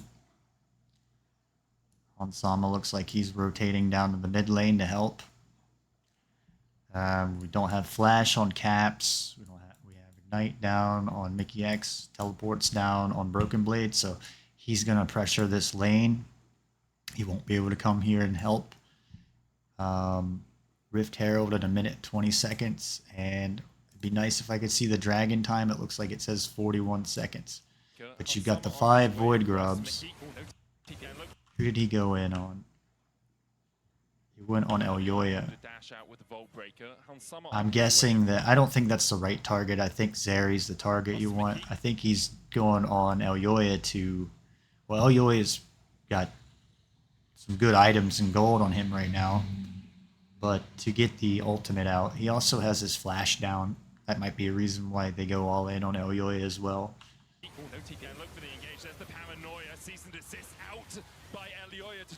So again, if I could go back in time, I would do the first 10 minutes of this over, but I can't afford that. And I don't...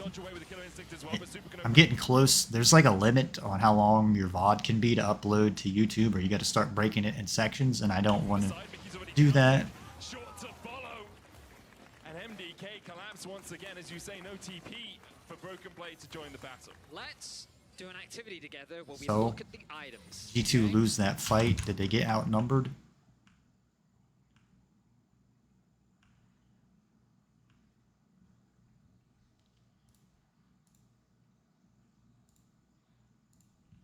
Got 1, 2, and 3. Hansama coming down here. Caps is here, so 4. 3. So 4 over here. We got 1, 2, 3. And we have Friskawi down here. 4. Zeri's on her Blade of the Rune King, which I think is a much higher power spike than what the Arcane Angel's Staff or Seraph's Embrace is going to be. Elyoya has the Phage. So he has an item and a half advantage, or half an item advantage over Yike right now. Yes, I'm feeling better with the caffeine. Both supports have their ward items now, so that's good. Hansama's on the half item. So they're even. The ADs are even. But I think the Zeri damage and the Elyoya's damage are going to outweigh the damage on G2 right now. APs seem like they don't do much damage until you have 2 items. Or I mean, AP mages seem like they don't really have a big power spike until they have 2 items. Especially Seraph's Embrace as a first item gives you mana, but the burst damage was probably pretty weak. Elyoya had his flash. Caps didn't have his flash, so Caps has to play safe right here for another reason. He's just throwing some autos in. So Caps had to play really safe. He couldn't come over here and overextend. He didn't have flash. So misinformation or bad fight that G2 was calling there. Let's do an activity together where we look at the items, okay? There is an Archangel Staff and Boots for Hansama versus Looks like Friskawi is rotating down to take care of Broken Blade. And the Blade of the Ruin King for Friskawi. G2 can't take these fights. Again, if you win lane and you're a bottom laner and you say, I win my lane but I lose game, it's because around this time you need to be in the mid lane. How Supa is. It's as soon as the first turret's down. If you're a bottom laner, you rotate to the mid lane, and then your mid laner and top laner side lane. And it allows them to come in and help you. It allows your support to come in and help you. Because you play around this line, like I keep talking about. You're safe until you cross that line.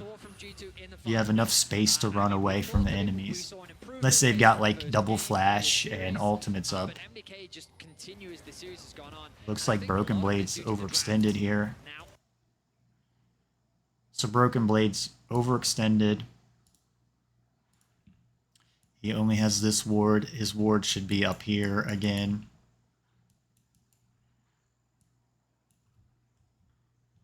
And he's gonna probably die. And give another kill over to Mad Lions. The flashing away apparently is this side of Cassante. He does do everything, so being a coward in these moments as well as part of. He doesn't. He gets away. It did cost his flash. I didn't see he had flash up.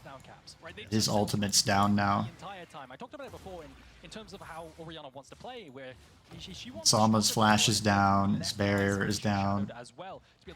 Yike's flash is still down. If I were to take a quote from Kadrill, it would be season 2. So Yike's getting his blue buff. I mean, yeah, I mean, we Would rather see this is a very like almost old school draft. Like, see the dragons in 4 minutes, and we have all this vision around the dragon pit right now for G2, but it's going to be down by the time the dragon's up. I think they need their vision here around the Rift Herald to take this away from Mad Lions. He has been in the right place at the right time consistently throughout this game, which just gives them advantages in these early game skirmishes. I guess they invested all, G2 invested all this vision so Broken Blade could be safe. He also used his flash here. Now,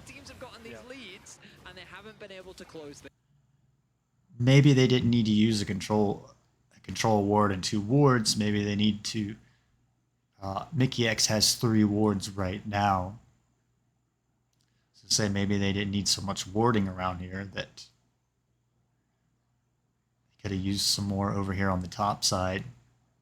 But anyways, they left some safety for Broken Blade to play around down here. This is what's going on in the bottom side of the jungle. This is one of the things like I was talking about earlier. You forget the area of vision that the wards give. Like, I don't think you can see this going on from that far away, but I could be wrong. You have to test that out in a game. It's us watching these pro matches and we don't play, we forget, like, well, how much vision does this give? That's what you play around. You make your plays around the vision you get, the information you get about the information you get on the enemy. If my brain would work with my mouth, we would be golden today. It's really about chaining these picks continuously over and So Merwin's flash is down, so he would be somebody to get if he overextends over this line here, which he is now. So if Yike had ultimate up, I don't even think you'd need it. But he would be a guy to make a play on right now, a gank. But that's naturally how it works in top lane, right? You have the Cassante to keep hitting. Oh, we'll see when he does get to the 225, because he's still 50 away, so he has a little Again, bit of time. I have more things I can talk about than just vision. Talk about the lane matchups, can talk about laning, talk about jungle stuff. Who do you gank? Where do you go? Usually you want to put pressure on your... You want to... Well, I guess I shouldn't go into that right now. I was going to say you want to put pressure on the map where it's needed if that's where to show up. I don't really know how to explain that right now. Let me look. Like, what I mean by the pressure is Yike should... He's in a good spot here, but, like, Caps is about to go over this line that I talk about, so that's where, if you're a jungler and you don't know where to go, you want to try to jungle around these spots for Caps to keep him safe. But they're going up here to dive Merwin. His flash is down. Like I said, you want to really want to make a play on Merwin before his flash is back up. You're trying to shut him down so he doesn't get the stacks. But they're investing 4 people in here. Broken Blade and Caps are coming up here, so this is going to be 5-man.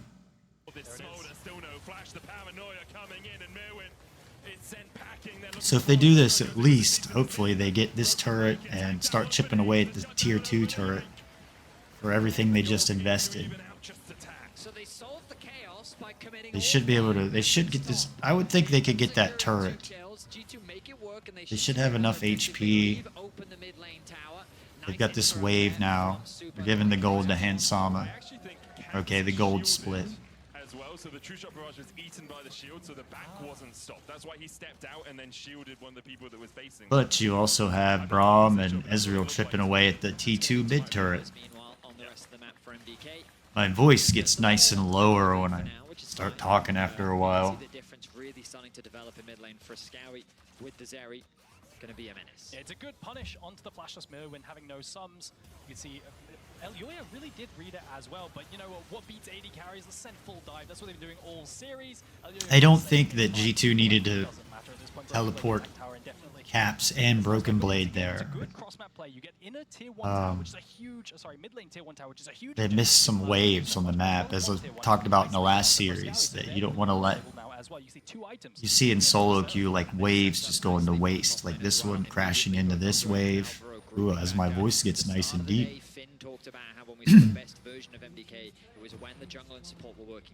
So Merwin gets some gold from the turret. I don't see very good vision out of G2 in this game compared to Mad Lions, at least early. At least early. So at 20 minutes, you want 200 CS. You would like to have boots and 2 items, so Vi is basically there, Zeri is there, Cassante is there. Look how gold efficient Cassante is.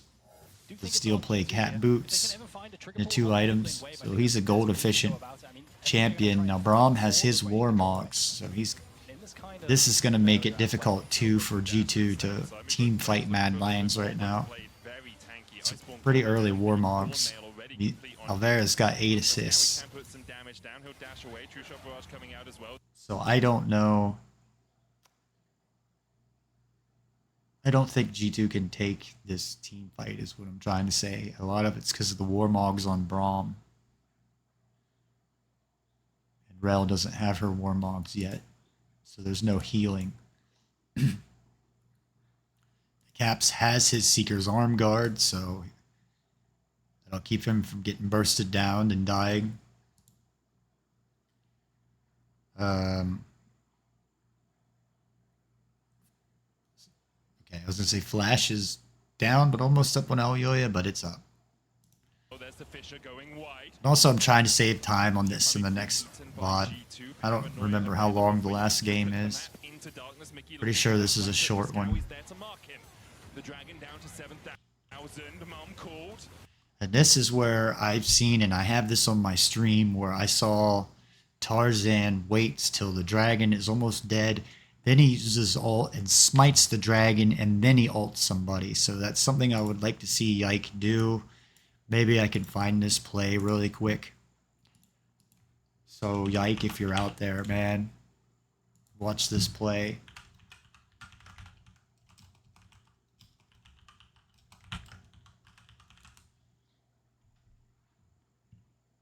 I know I have it on one of my VODs, but I can't remember what game it is. Yeah, I can't remember exactly what game it is. It's in a series. It's when he was on LNG.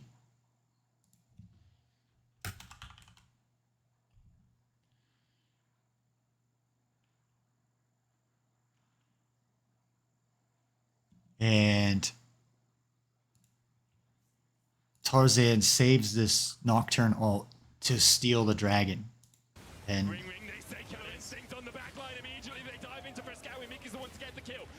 let's see if Yike does this. No. See, like, he could have saved the ultimate to steal the dragon here.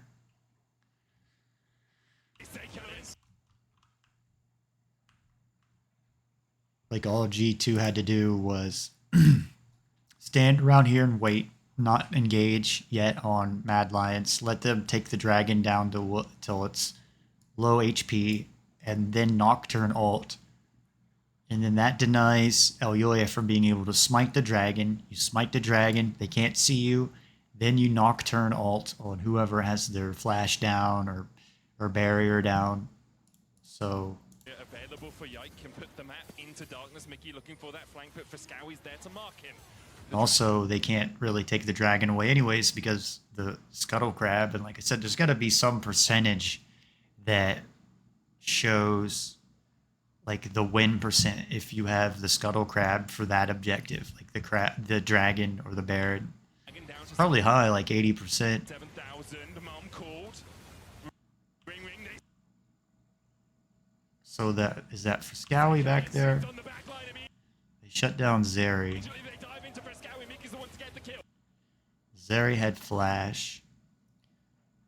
Ezreal's gonna have barrier, so may not be good to go first on him. And also, I talk about this in my last game, but G2's playing in the dark. They have no wards over here. So they can't see to win this team fight. Again, they should have stayed down here like I talked about. Wait till this dragon's almost dead.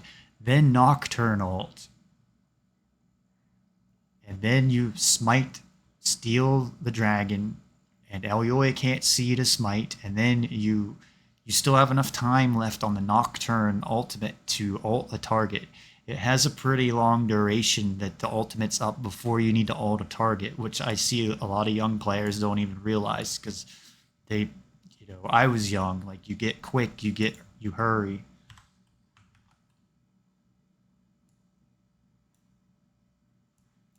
So I'll just label G2 take fight in the dark. No wards and lose. Like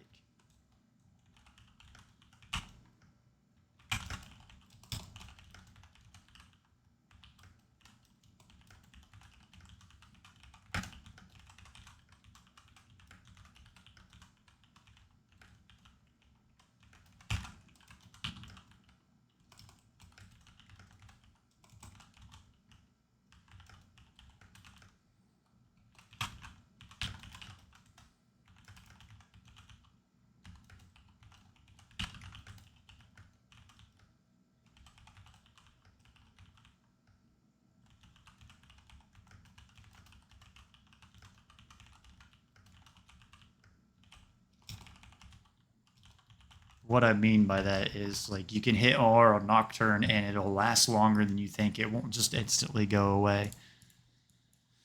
Then I could go and show you in solo queue.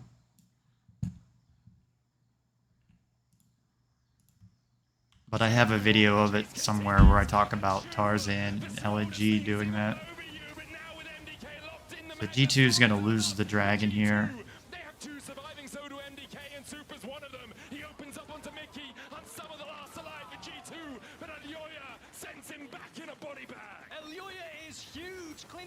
So I'm just going to fast forward this a little bit because Mad Lions is going to take the dragon. It's going to take time for G2 to respawn.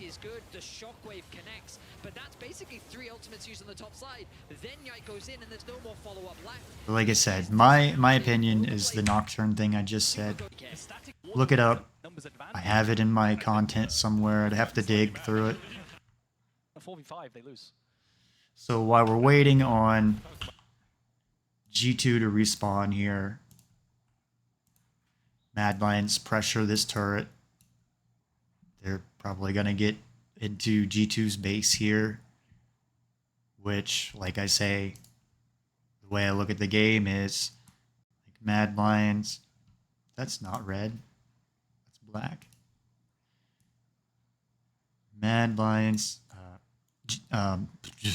Broken Blades on a scout mission here to try to get Mad Lions to try to kill him and pressure, and not pressure here into the T2 turret in the base. So that's some of why he's going up here. Plus, you can't let these waves go to waste, and you have to. Some of the pressure I talk about is like here, the line like I talk about. If you allow the wave to crash here it's in a neutral position. But if you allow the wave to crash once it gets over this line, then this wave's going to push into your turrets, where you have to go and push like Broken Blade is here to push their wave over this line. So it's not crashing here, so it's crashing over this line. And then those waves will push into this turret and push into this turret. So you have to push these waves out past this line that I talk about. So that's some of what Broken Blade's doing here. Might be slightly mad. My lip reading skills aren't the best, but I think that was a "what are we doing" in that moment. So alongside Swiffer, we have Smolder's on his 2 items. Again, you can't let Smolder get his stacks. He's at his stacks now. You know, obviously people are frustrated with the AD carry mid meta that we see in pro play. I think it's 225 stacks. So Merwin's there, Merwin's there faster than BDD in this game. Orianna, once she's used her ultimate, that's not to say that she can't do anything in the fight, but relative to an AD carry, it just pales in So looking at items, without his mobility as well, you look at Frescowi super and drive by balling. Oh, they can't quite get the ball on towards the catch out is that Merwin. chase forward though, and with the fear tether back, Merwin has no escape. G2 find a pick in the side lane. I mean, it's the story of the series, right? Overextending Eddie But unfortunately, G2's letting this wave crash into their turret. Caps kept his ultimate too. I think they need to. 3 AD carries, the outscale so hard here. There's a free wave just chipping away at G2's turret. So I don't really know if the Smolder was worth the kill or not. Someone else tanks the Baron for them. Yeah, I agree. That was a TP Chipping away at your turret. He's really not going to get anything for it. Just going to go back to base, make his way back. G2 don't get anything. Say that he's cancelled it. What's the game plan? That ward is not spotted by the controller because it's right by the wall. BB trying to dash into the back line. Glacier Fisher coming down, but they pull Alvaro across with the all-out. And Alvaro pays the price for stepping a little bit. So Alvaro gets caught out. Didn't even use his flash. Tries to target if you can find him. A prey to catch. Alioya doesn't dash in, but Broken Blade takes a chunk from Super, who is sitting at 2.5 items. Yike doesn't have flash. Caps doesn't have flash. Hansama doesn't have flash. Merwin back with the team, does have the TP as well if he's sent to another lane to farm it up. I mean, the chunked health bars here, they have so much dash damage. I mean, I really do think they could potentially pull the I don't here really know what the Kai'Sa's gonna do into 3 ADs. I think Kai'Sa's good for getting into the back line with her ult and shutting down an AP mage. But once again, these picks, they don't convert into anything. I will say though, Not necessarily AD champions. I would like to take a look at something real quick. I mean, there were days where Kai'Sa was a mid laner. Yeah, Kai'Sa's not good into Zeri.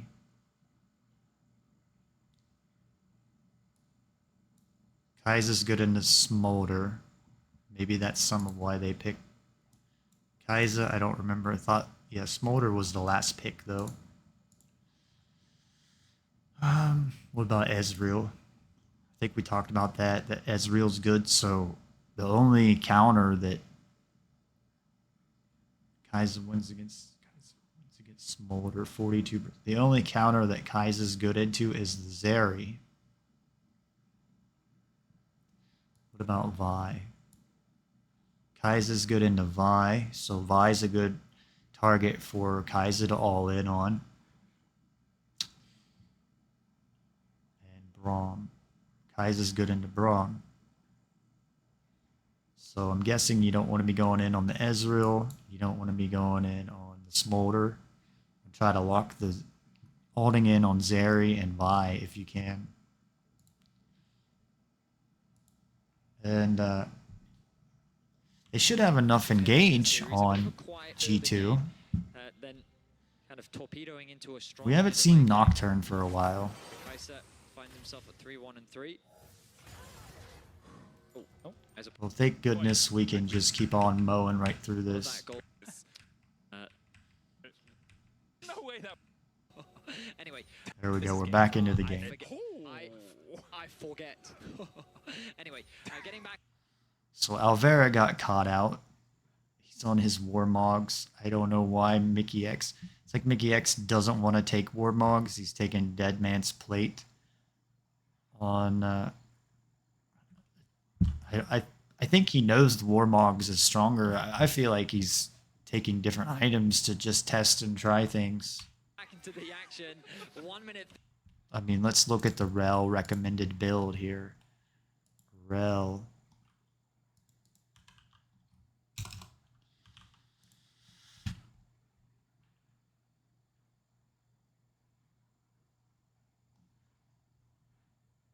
Well, it's not recommending Warmogs till 6.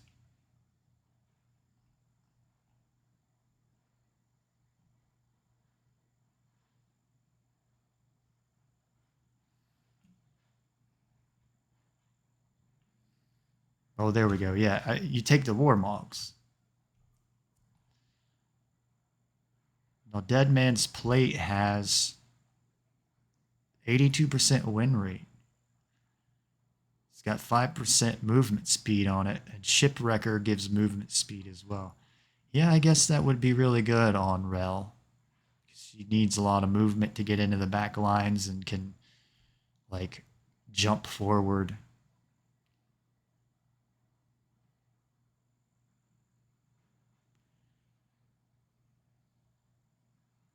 Yeah.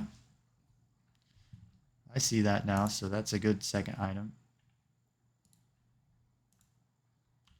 30 until the next Infernal Dragon. It will be a different soul, Medic. You muted yourself when you pressed nice. I was talking to our producers. Oh, I see. I thought you were saying nice to me. And again, take stock of the itemization. So G2 can't really even go into their jungle here, right? Like I said, Mad Lion's own this much of the map. I can't see if this turret was taken down or not. And so the problem is you gotta have teammates if you're G2 and you start walking out here. Unless you have vision throughout here. Which I see a couple wards over here. I see no wards over here. So it's like at this point, if you're Yike, like you can't get jungle camps. So this is where you really got to start working together if you're G2, just to even get outside of your base. You can see that in terms of items, not really that different. Broken Blade does have teleport and flash up. And he's doing what you're doing, like I was talking about a few minutes ago, is pushing this wave up so it crashes into these turrets. See, like here, how it's neutral and crashing into itself. And this is a waste of gold and XP that Mad Lions or G2 could be getting right now. Got 50 seconds till the dragon's up. Deep they had to go to get it. Like the position of Hanzo was he was basically looking at the builds, Mad Lions should definitely be able to get the Baron. They've got 2 items on all of their carries, for all their champions. So this is like the Nocturne ult thing I was talking about again, where Yike should save that where the Baron is almost dead and go in and smite it, and then Nocturne ult the target you want to take out. So kind of a waste of the Nocturne ult. Yeah. Taking all the right steps here with the soul spawning in 10 seconds. So items, 2 items, 2 items, 2 items, 2 items. Both teams could have went for Baron if they wanted. But it's not good for G2, right? Because they have like no vision over here behind the Baron pit, over here on Mad Lion's side of the map. Plus they can't go into this part of the jungle without vision. They have a little bit of vision up here, I guess, to help get Yike some farm for 1. But looks like they're not recall.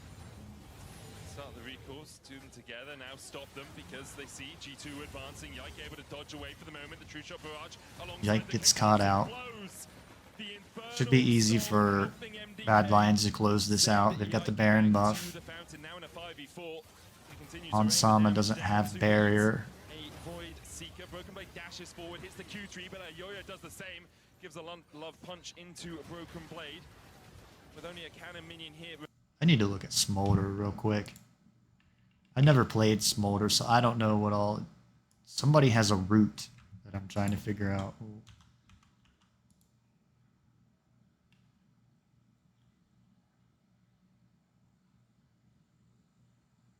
Slow. He ignores terrain. Smolder's mom heals her son. Wow.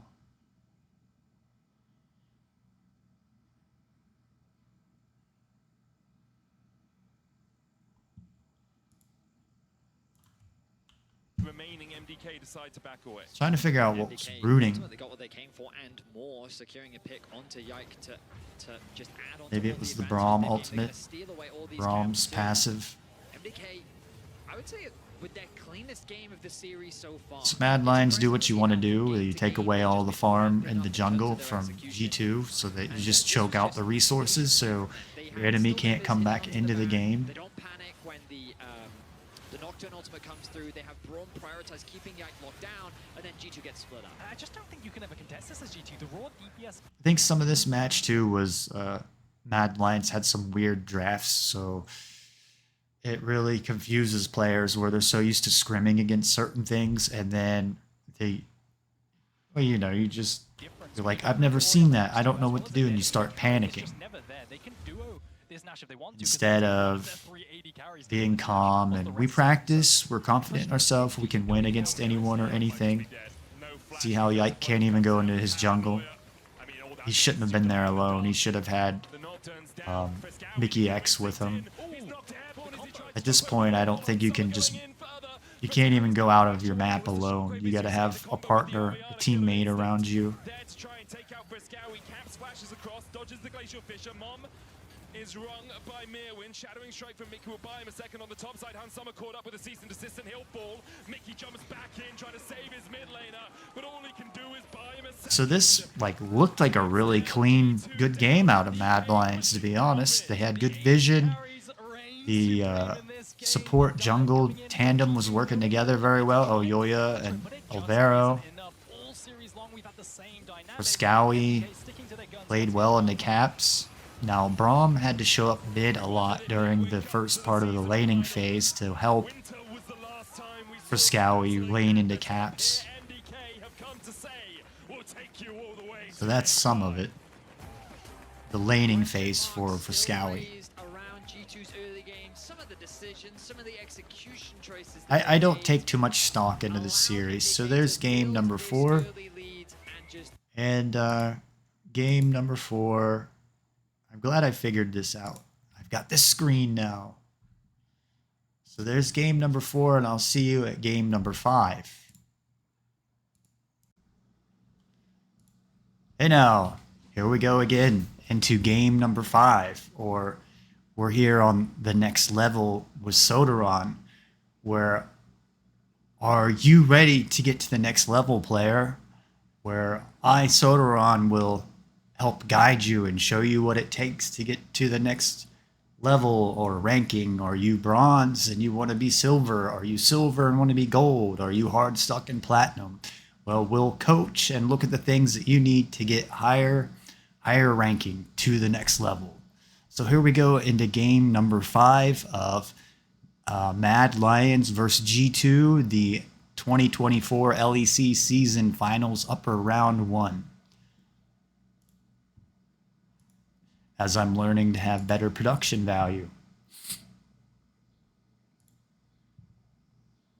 All right, so this is where we get a weird draft out of Mad Lions. We haven't seen Aurelia. She was just buffed. We get a Nidalee top, which Nidalee top was a thing back in Season 4. Maokai top with Rod of Ages became a big thing. And Maokai had this ultimate that was ridiculous, that absorbed all the damage you would take, and he was almost unstoppable. And Samsung Blue was the first one that pulled this out, the sister team to Samsung White, which most of you think that Samsung White was maybe one of the best teams ever, but the way that the Korean teams worked back in Season 4 is they had this thing called Masters, where every org had 2 teams. Like there was T1... I can't think of what the T1 sister teams were called now. There was the team that Marin was on, and then there's the Marin and Bang, and then there was the team that Pumandu and Bengi were on For some reason, I can't think of the sister teams' names right now, but it wasn't labeled as well, the T1s. It was the SKT1. I don't know why I can't think of the name of it now. I have to look that up because it's bugging me.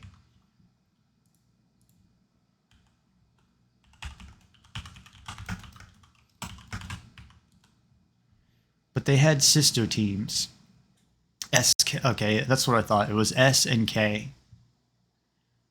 So it was T1S, which is the original roster, and then T1K, where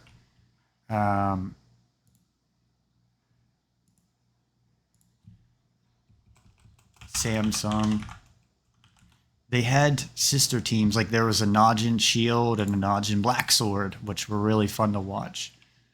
But they had sister teams, and it was like you have challenger teams now, but instead of having younger players, you had players that were like the same age, and you had two teams that were competing each other all season and scrimming against each other. And we saw some of the best League of Legends back in Season 4 because of these sister teams and because of Masters right here, where there was a whole tournament called Masters that us LCK aficionados miss because they could pull out a top roster out of these, make a roster out of these two teams and make an ultimate team to play each other. And this was a whole part of it.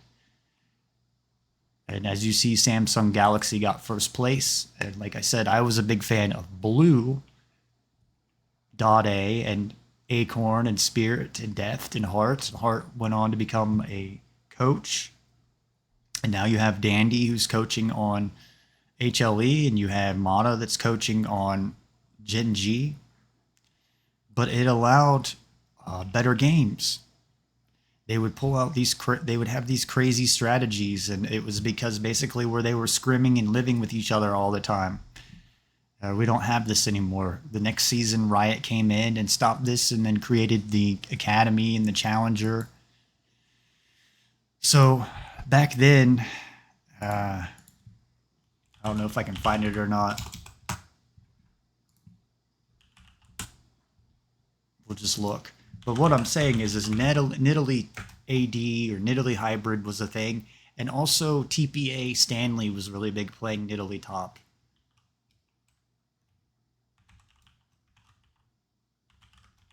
And you'd take a Rod of Ages on Maokai and he was unstoppable.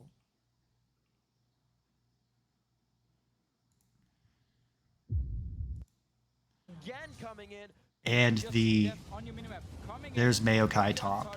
And the counter to the Maokai top was later revealed at Worlds, I think, or maybe it was revealed in the summer finals, that the counter to this Maokai top.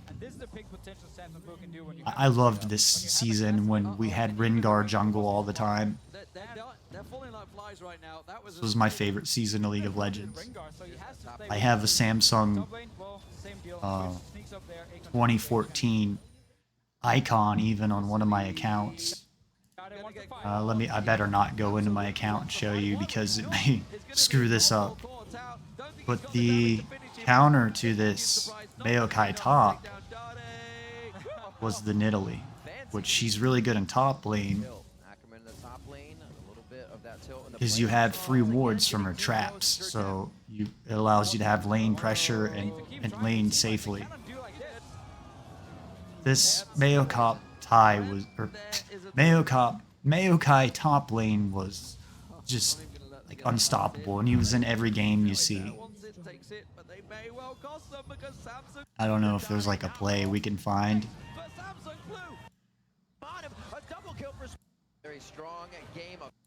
Trying to find a play with the Maokai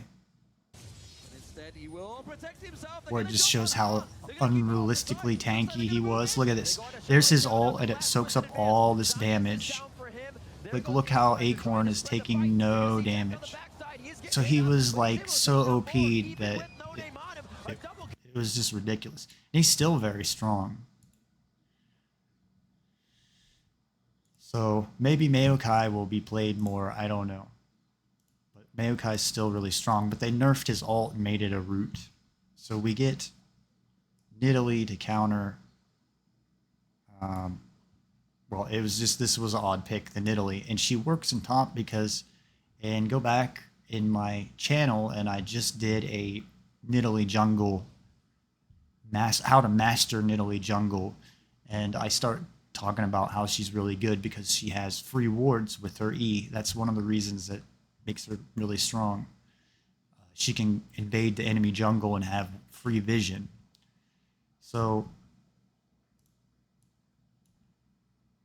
looking at the draft here, we get Vi first picked, and then for Mad Lions. And like I say, I try to look at like duos. Maybe there's some type of synergy. That's why I number this and show you like Mad Lions keep banning ADs away from Hans Sama. The Ashe is very strong. The Misfortune is very strong. You don't want to let Misfortune on the red side. The Kalista is very strong, even though we don't see Renata Glass with the Kalista when G2 plays her. I'm guessing the Talia is a flex pick that you could take middle, or El Yoya likes to play. We know LeBlanc. I guess everybody's scared to death of Caps' LeBlanc. They banned the Ezreal. That seems to be working really well for Supa. Can be flexed mid. They banned the Morgana. So that's some of the reason why I guess we get the Vi. So that leaves G2 with the Zyra, which has been pretty successful.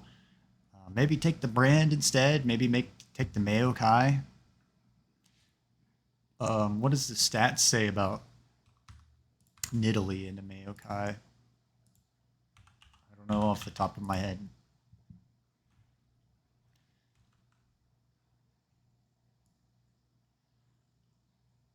I was wanting to know if Nidalee's good into Maokai or not. It looks like it's a coin flip. Let's go back a few patches.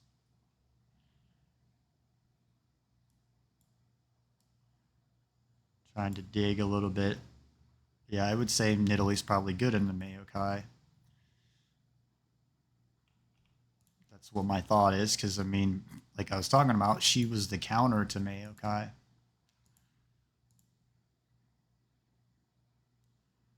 So get to the draft here. I'm trying to speed this up a little bit so it's not an 8-hour video. Already 10 minutes into this. And then I'm going to have to, and then I will allow you, the world, to enjoy and view this. I may not even watch the draft all the way through. So we get Azir into Ahri. Ahri gets picked first. Or no, wait. Azir gets picked first. Getting ahead of myself. So we get a Draven first, which Hans Sama has a ridiculous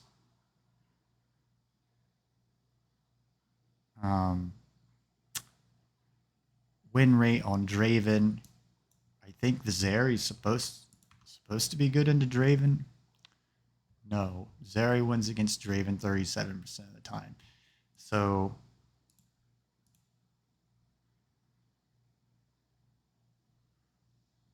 it'll be a tough bottom lane for Supa. I don't know why the Zyra first pick. I think Yike had been really struggling in this series, so G2 pick a jungle that he's confident on first.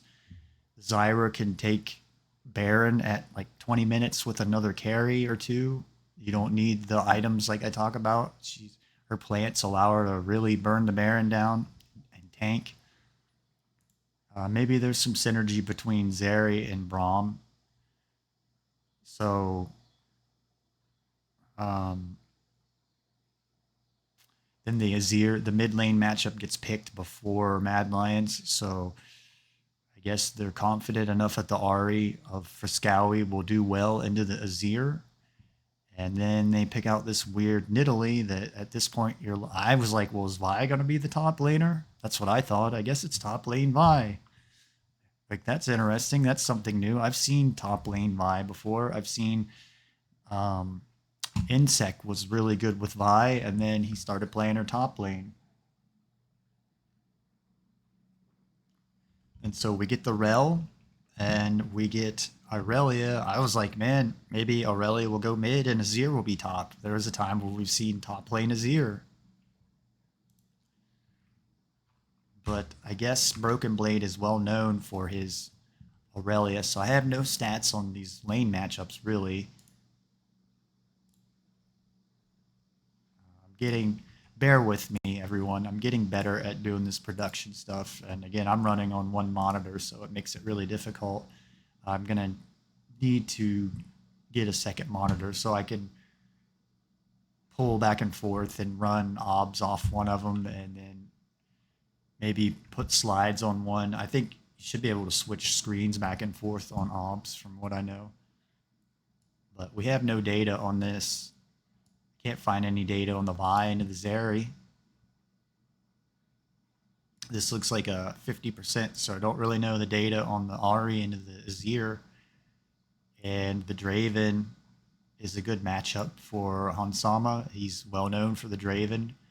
And then Braum, it's looking like he's strong into the Rel. So it's like a balanced out bottom lane.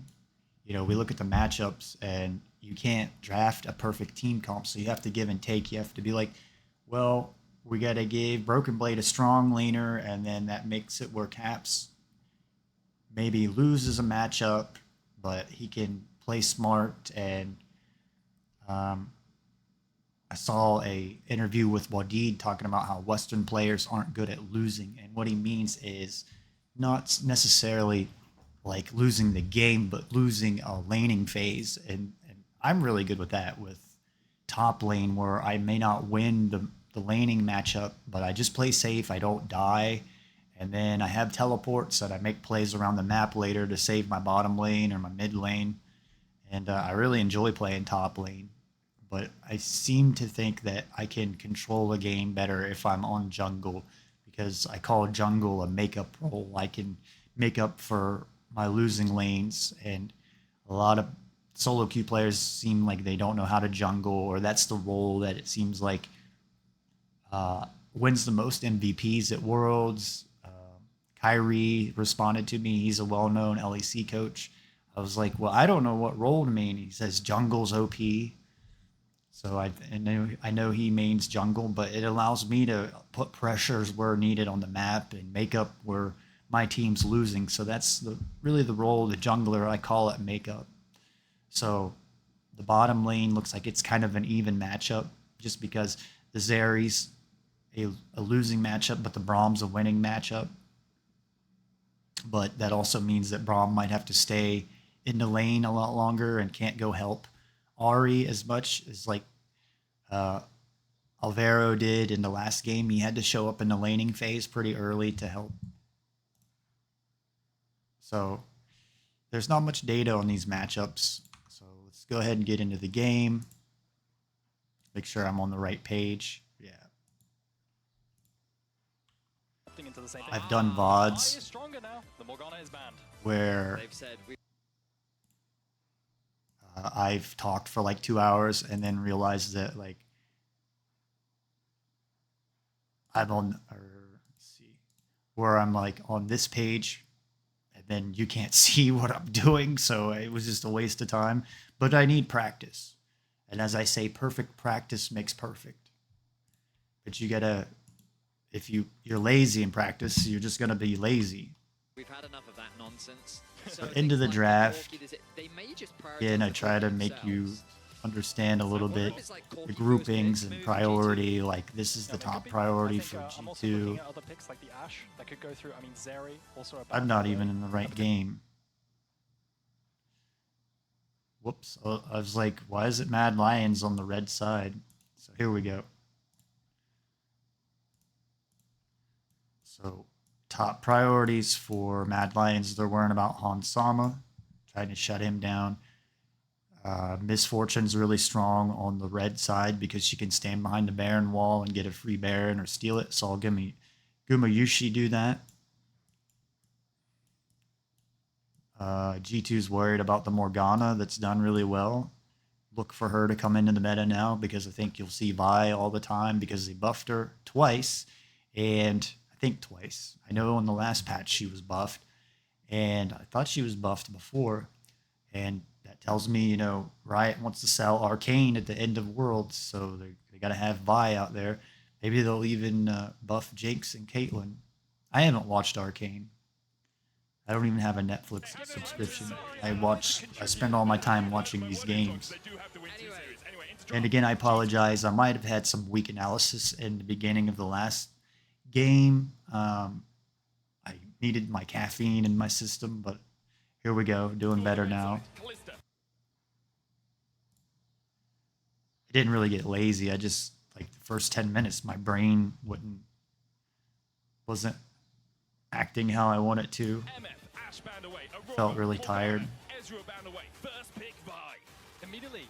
So since the Morgana's banned, it's good for Mad Lions to take that against G2, because Dyke seems like he's played a lot of Vi and he's successful on her. Could have done outrange, but it looks like, I mean, you just commit to the Zeri flex. You could just do 1, 2, 2, 3.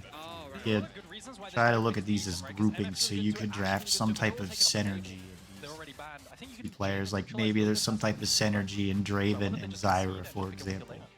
And then these ones are going to be just straight up counter picks. Trying to get winning lanes, or synergy, team fights. So it's kind of like the red sides.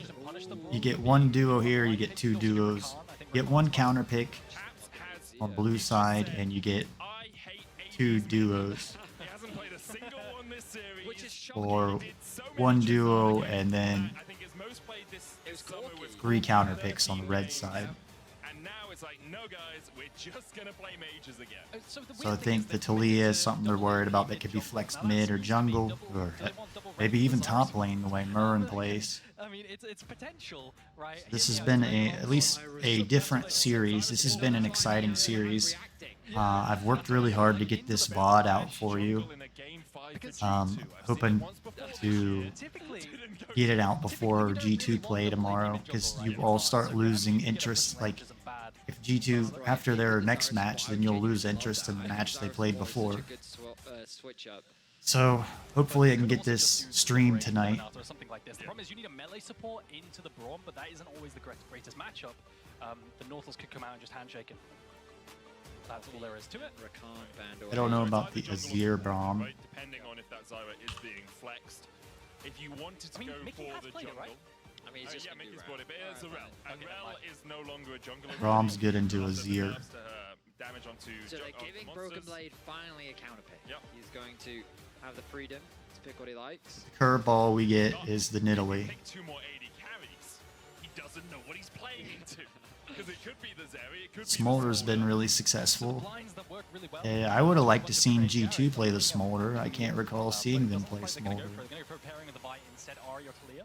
Oh, Talia's banned, so the Ahri is the one they get Ahri into Azir. It must be a winning lane matchup, I would say. Like, the Ahri must be a counter to Azir. I'd have to go and look at stats and dig back further and further. You could also do...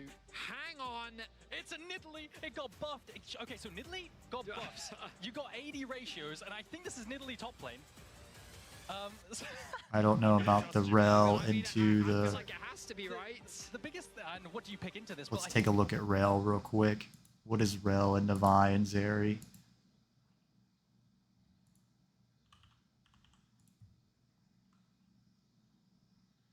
I liked when Rel was a jungle pick. Rel wins against Vi. So some of the reason they're probably taking Rel here. She might be good at helping with Ahri's charm, for all I know, locking her down. I would think Leona would be better, though, in this situation. Don't see Ahri. So Zeri, Rel's good into Zeri. What about Nidalee? Rel's good into Nidalee, too. could just go Renekton if you want to, but you could also do Camille with the set. But she might not be that tanky is some of the problem. Aurelia also. Oh, let's go! Aurelia! Let's go! I mean, I think it's such a good pick into the matchup for sure. We get Aurelia, which I guess is like one of Broken Blade's most well-known champions, so I'm sure it's a comfortable pick for him.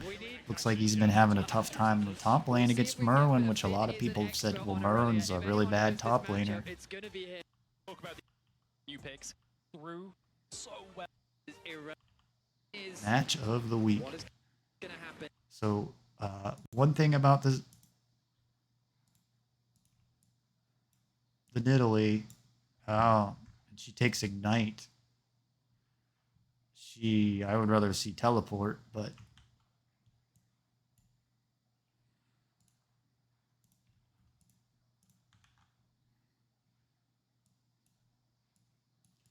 so Nidalee, even top lane. Free wards, vision with traps.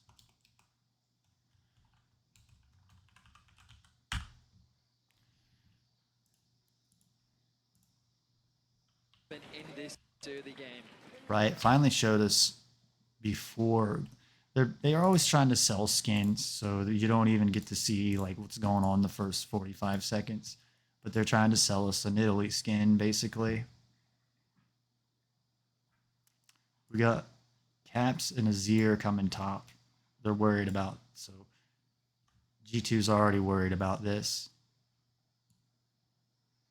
Caps, Mickey X, Broken Blade, they're going top to probably put an extra ward down.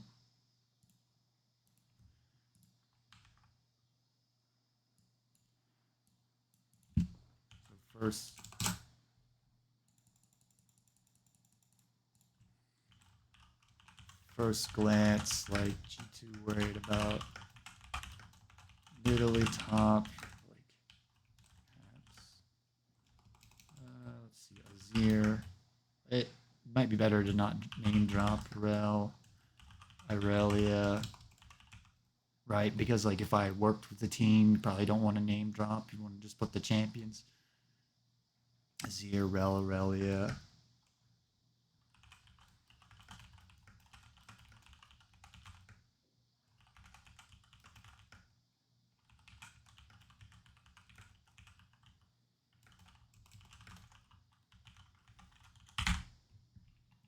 And I may not get very slide heavy.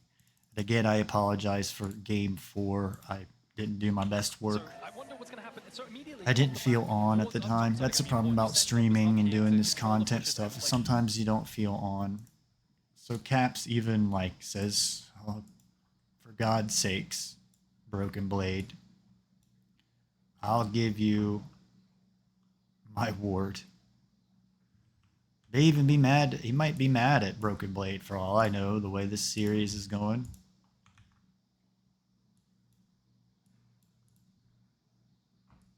So poor Azir. Because this hurts Azir's laning phase.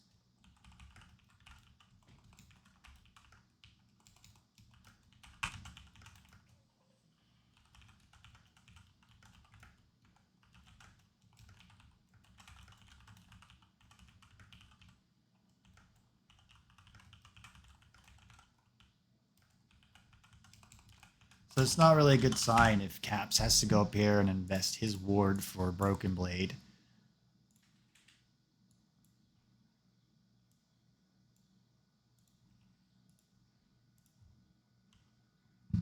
It's a ward for the melee versus range matchup. And the reason you really want to do it is because Merwin has been so... Didn't get to see the trinkets if... Game 1 didn't have the highest damage. Game 2, most damage a minute we have seen on Corki in the LEC this split.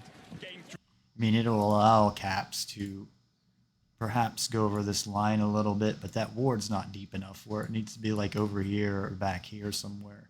So, I don't know. That's kind of weird of Caps right here. Like, it tells me he's irritated. Broken Blade. You notice how Italy already has extra vision. It's like Mad Lions knows to exploit that Broken Blade's having really bad vision. Like, we got to work on Broken Blade's warding because it's really bad. Or, as I say, lazy. He's got all this extra vision already. It allows him to pressure this lane. He's already overextended. But we do have Finn coming to join us on the desk as he gets... Looking at wards. Don't see anything really interesting. Ready. Maybe the press attack, no Conqueror on El Yoya. Got the Grasp of the Dying on Italy. So she should be able to stay up in lane and sustain all day long. Because it's been buffed. She has 80 ratios on her W and E now in her melee form. So basically what Mirren is going to... Really, like, Broken Blade, I don't know why, like, he could go down here and put a ward down here. But he's that scared. G2 needs some ward down here in this area. They don't have any vision over here. They've been invaded the last 2 games I can recall. Even the last game, Mad Lions invested getting vision down here in this jungle. So tells me Ike is having a very tough game. Broken Blade's having a very tough game. I think I said earlier, it was almost like parts of G2 are testing the other parts of G2. Both sides of the minion wave, so when they're ready, I will walk to Looks the wave. like they She might be gets trapped, failing. and then if she gets trapped, she can jump on him and trade. If he doesn't get trapped, then Aurelia is going to try to stack But the passive. that'll hurt Caps' laning phase, even though I don't know the Azir Ari matchup. Like, maybe the Azir wins. Let me look again. Double check.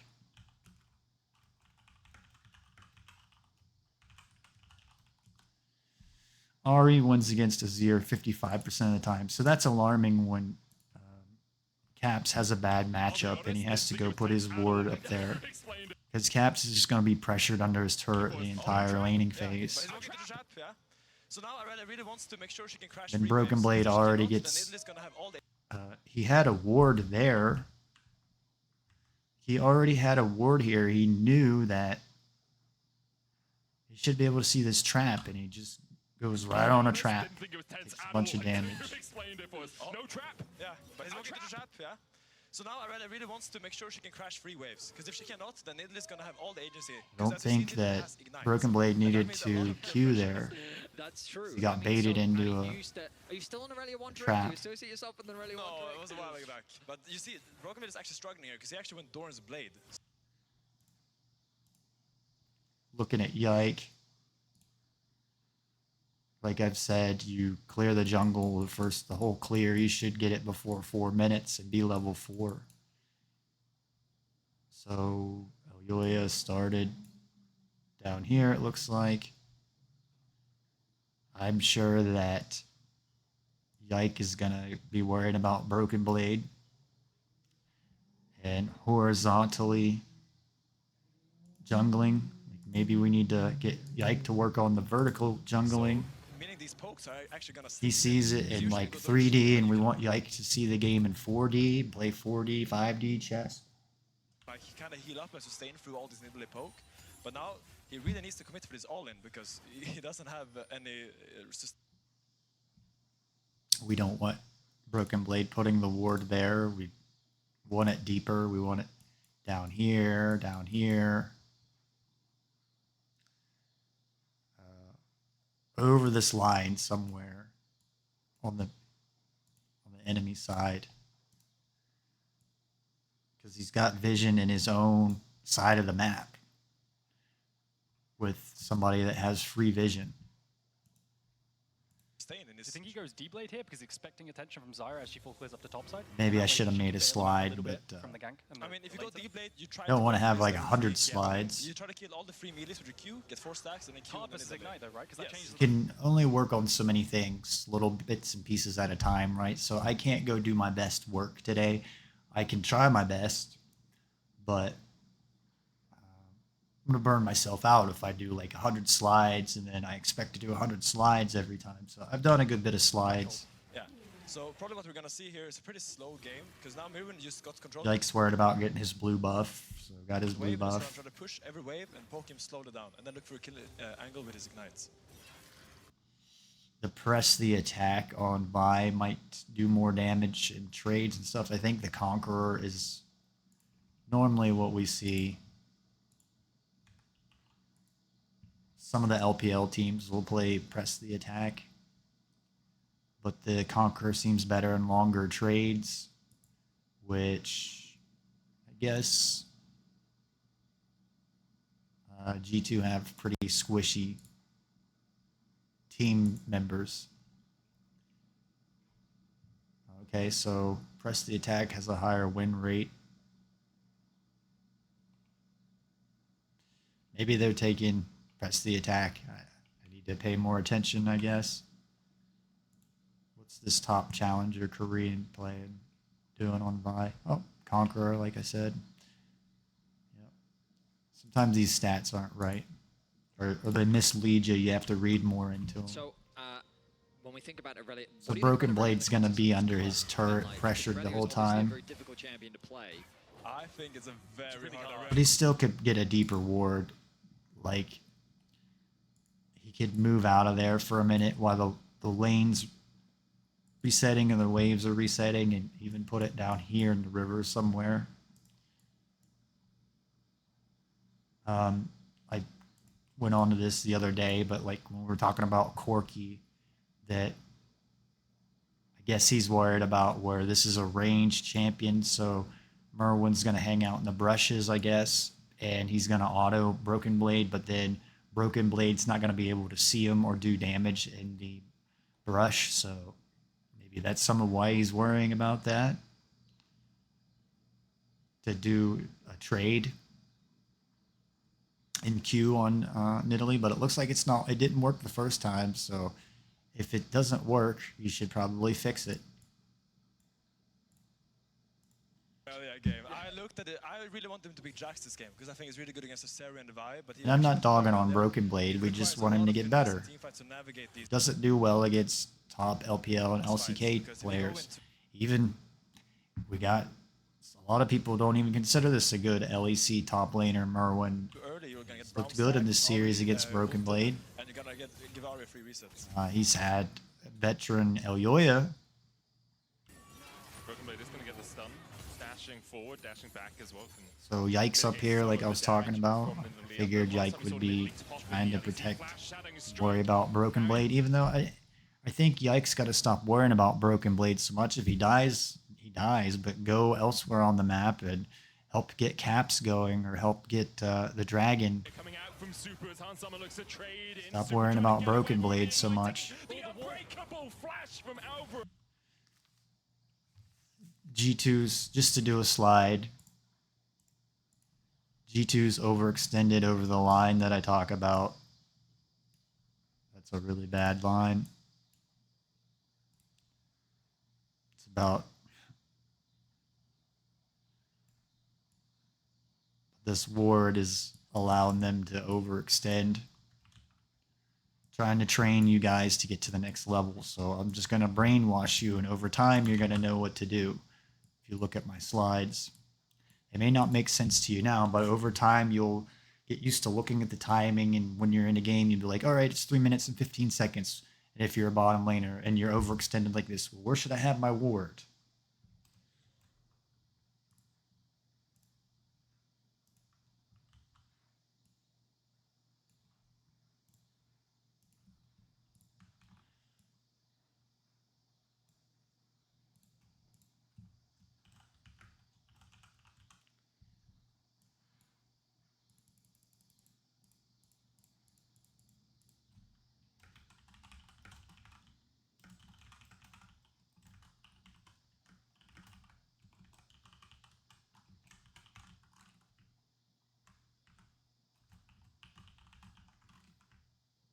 I shouldn't name drop if I'm trying to be professional, because it doesn't really matter who the players are. Stop Summer from getting the final auto down. He may pay for this. With So his I'm guessing in that trade and stuff, that's just the experience Hansama has with the Draven, Mickey X, so they know they can go that aggressive. And they're trying to get Elyoya. And like I was talking about, like, just, I feel like Yike, G2 worry about Broken Blade too much and they're wasting time where they could get Dragon and Void Grubs, the bigger objectives that are worth more gold. And you notice Elyoya is not coming down here to help. He's getting the Scuttle Crab and probably prepping to get the, I don't know, maybe dive Broken Blade. But you don't really want to dive. It seems like LPL teams, the VCS, like I talked about, working with the coach, he said you dive bottom lane or you dive like 4 or 5 minutes in the game. I guess that's to prevent Dragon. And then I think some LCS, LEC teams don't even know why you dive. They just dive to dive. But now Elyoya makes his way top lane. This is looking very nice for Broken. I don't think he has this. I don't know if the Nidalee would be hard to dive or not because she really easy gank. Again, what I'm talking about, like,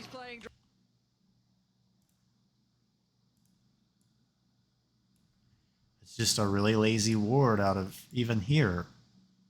Yes, Broken Blade's got his ward here, but he's still overextended.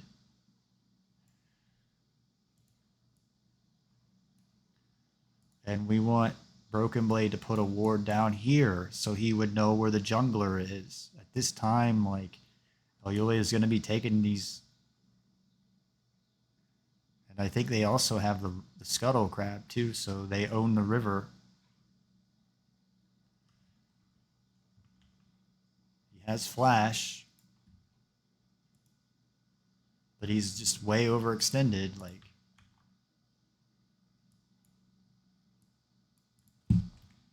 Aurelia.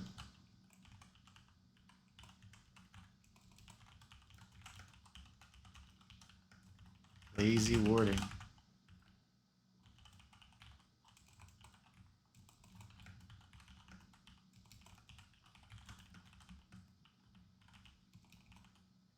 Now, maybe at this point, why that ward is there, for example, was he saw that Elyoya was taking the Scuttle Crab.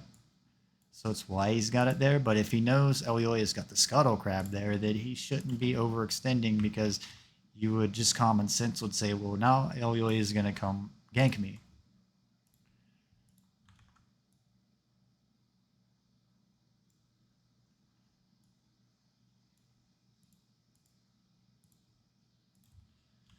Draven, but now Elyoya makes his way top lane. This is looking very nice for Broken. I don't think he has this. I think with Ignite, he can actually take him down here.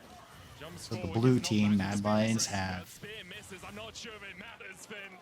The intricacies of the matchup not as important as the fact They own this river. Doesn't matter how fast you dash, if there's a jungler there.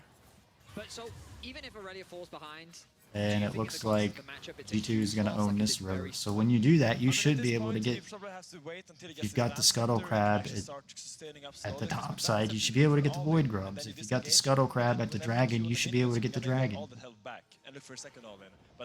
Bear might get caught out here because he's on a ward, and ward just drops. Yike's going to waste his sweeper lens. Yike is hovering around with Mickey. Remember, there's no summoner spells at all. So I guess they're trying to prevent Dragon, so they dive, or they just dive into dive. I don't think you could say I don't think you could win that dive. For one, Draven doesn't have the range really to dive. Like a Caitlyn, yeah, you could dive because she can stay away and auto and not get hit by the turret. Draven's got to be right there by the turret. Because if Elyoya would be able to always go top now, Broken Blade would be in a very tough spot. So this is where G2 should be able to take the Dragon. I imagine we're going to see some kind of on-hit Nidalee build, usually with a Trinity Force into tank items. Instead of diving, they could have went over here at the Dragon and taken it. They got the Scuttle Crab. Tank boost item, she feels like Wits and something like this. Great, well thank you so much for your insight, Finn. I really appreciate it. So that was The Yike had his tome and boots. Should have been able to take the dragon easily. Caps gets caught out and loses his flash. He already lost lane pressure early because he had to use his ward top lane for Broken Blade, who's already died once. So it wasn't even worth Caps really putting his ward there. And he could have had a better laning phase. He's already into a hard matchup. I would say he's frustrated at that point why he put the ward up top, but I could be wrong. Maybe he's a really nice guy and he doesn't care either way. When you wouldn't really expect it, neutral, you know, you'd expect a Braum lane to be fairly neutral despite there being a Draven on the enemy team. And the top side, that's where I really expected all the volatility to be. But so smart choice too from, I didn't see when Merwin got the Bramble Vest, but that'll stop the healing from Aurelia. Gotta have some type of anti-healing for Aurelia because part of her kit is she heals. Got Alvera roaming up here, the Braum, and we got the two bottom laners soloing each other in the bottom lane. We got the supports coming up here to help with the Void Grubs or objectives. Both teams back off. Hopefully G2 go for the dragon here. Alvaro gets caught out. Had no vision, but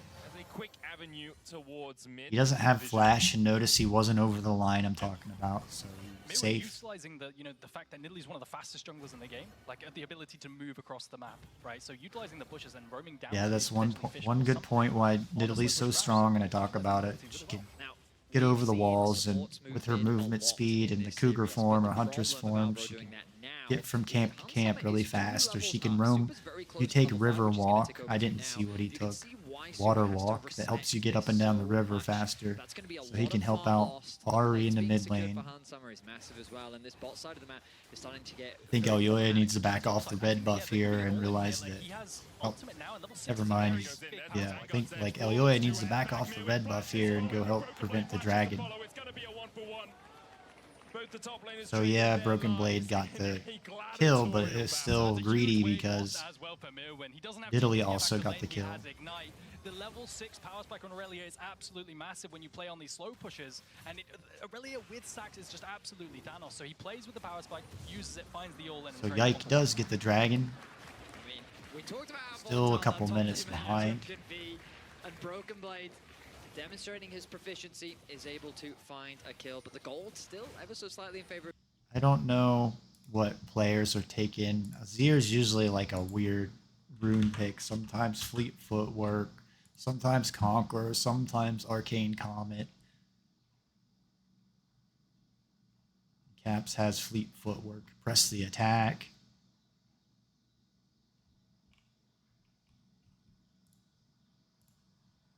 And he's able to still catch a lot of that farm.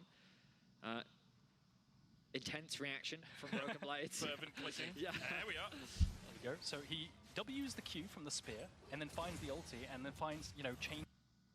I would rather Broken Blade just reset the lane, go back, buy new items. Misses the E, but it's a 1-for-1, and the wave state is just get a control ward, then come back and make a play like that. I wonder if he opted for the Rika bow instead because he didn't want lifesteal into the Bramble Vest anti-heal. No. Oyue's over here invading, but notice how he put a ward down. And why he can come over here is he has Flash, he has Alvera coming over here to help. He has Frescowie on his way. That's why he can make this. I forgot something else. That's why he can make this play.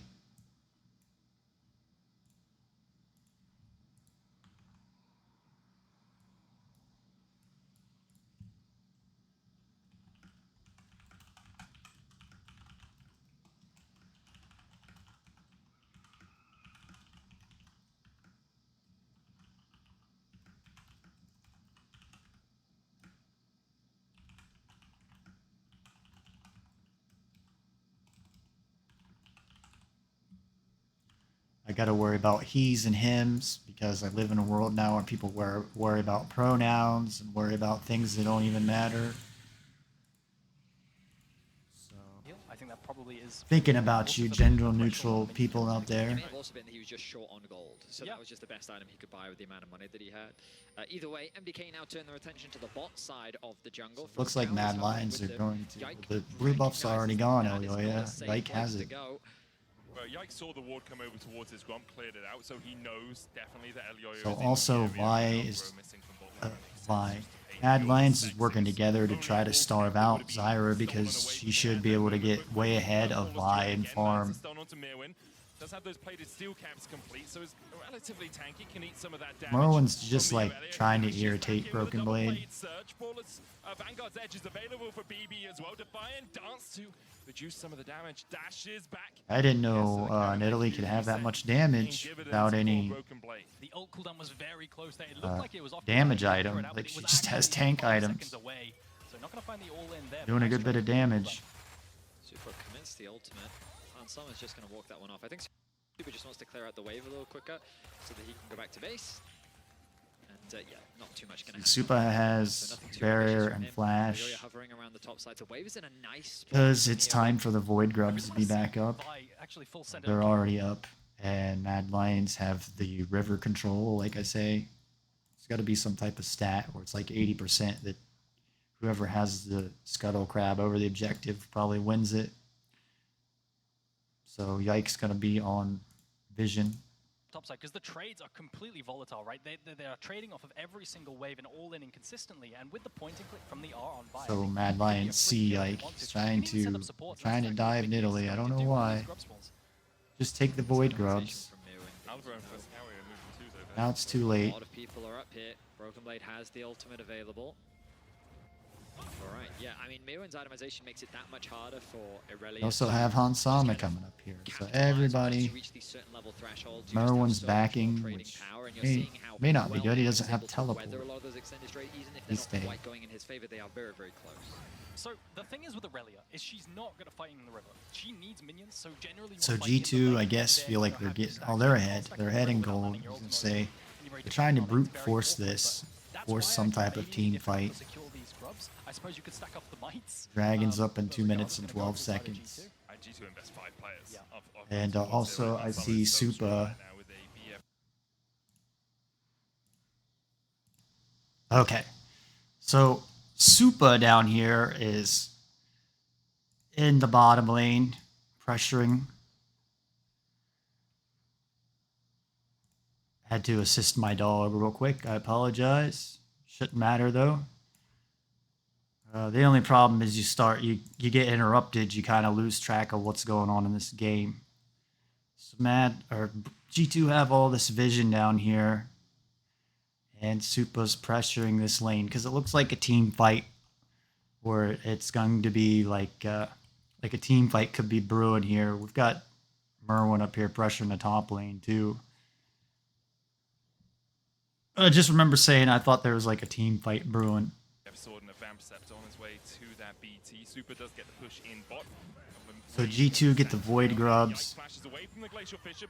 Again, it seems to really help AD champions, maybe even Italy with her spears and Supa pushing down the turrets. It's like Hansama's roaming back down to the bottom lane. But my point was, it looked like it was going to be an outnumbered team fight where G2 could be a 5 versus 4 team fight, but Hansama decides to go back down to the bottom lane for some reason because of Supa. I thought it was going to be where Hansama caps G2 go help Yike, and then Mad Lions is going to show up and it's going to be a 4 versus 5, but I was kind of wrong there. So looking at the summoner spells and what's up, Merwin's flash is down, Foscowi's teleport is down, Broken Blade's teleport is down, his flash is down. The ultimates are all up, it looks like. Zyra is known for having a really good engage or disengage ultimate.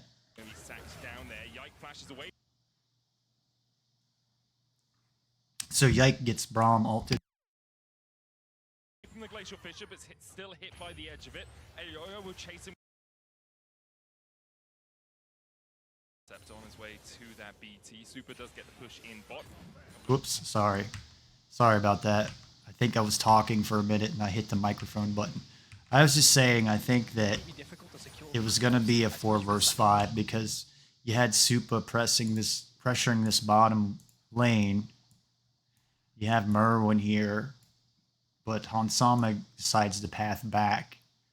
So it didn't turn out how I thought it would.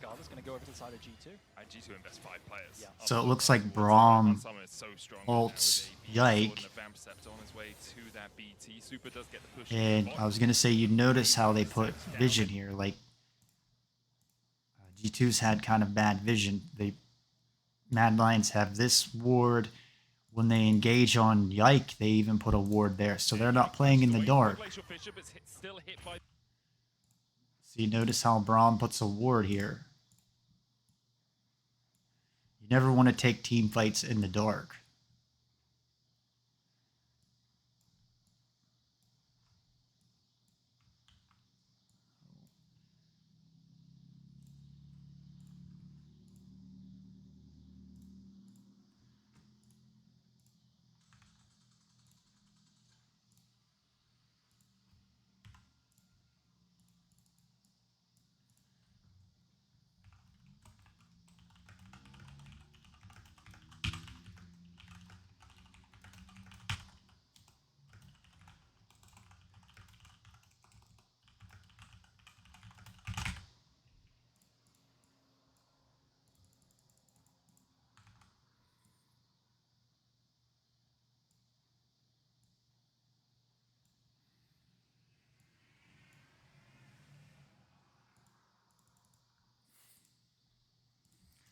All right. So Yike does have his ultimate, but somebody gets exhausted, it looked like. No, they don't have exhaust.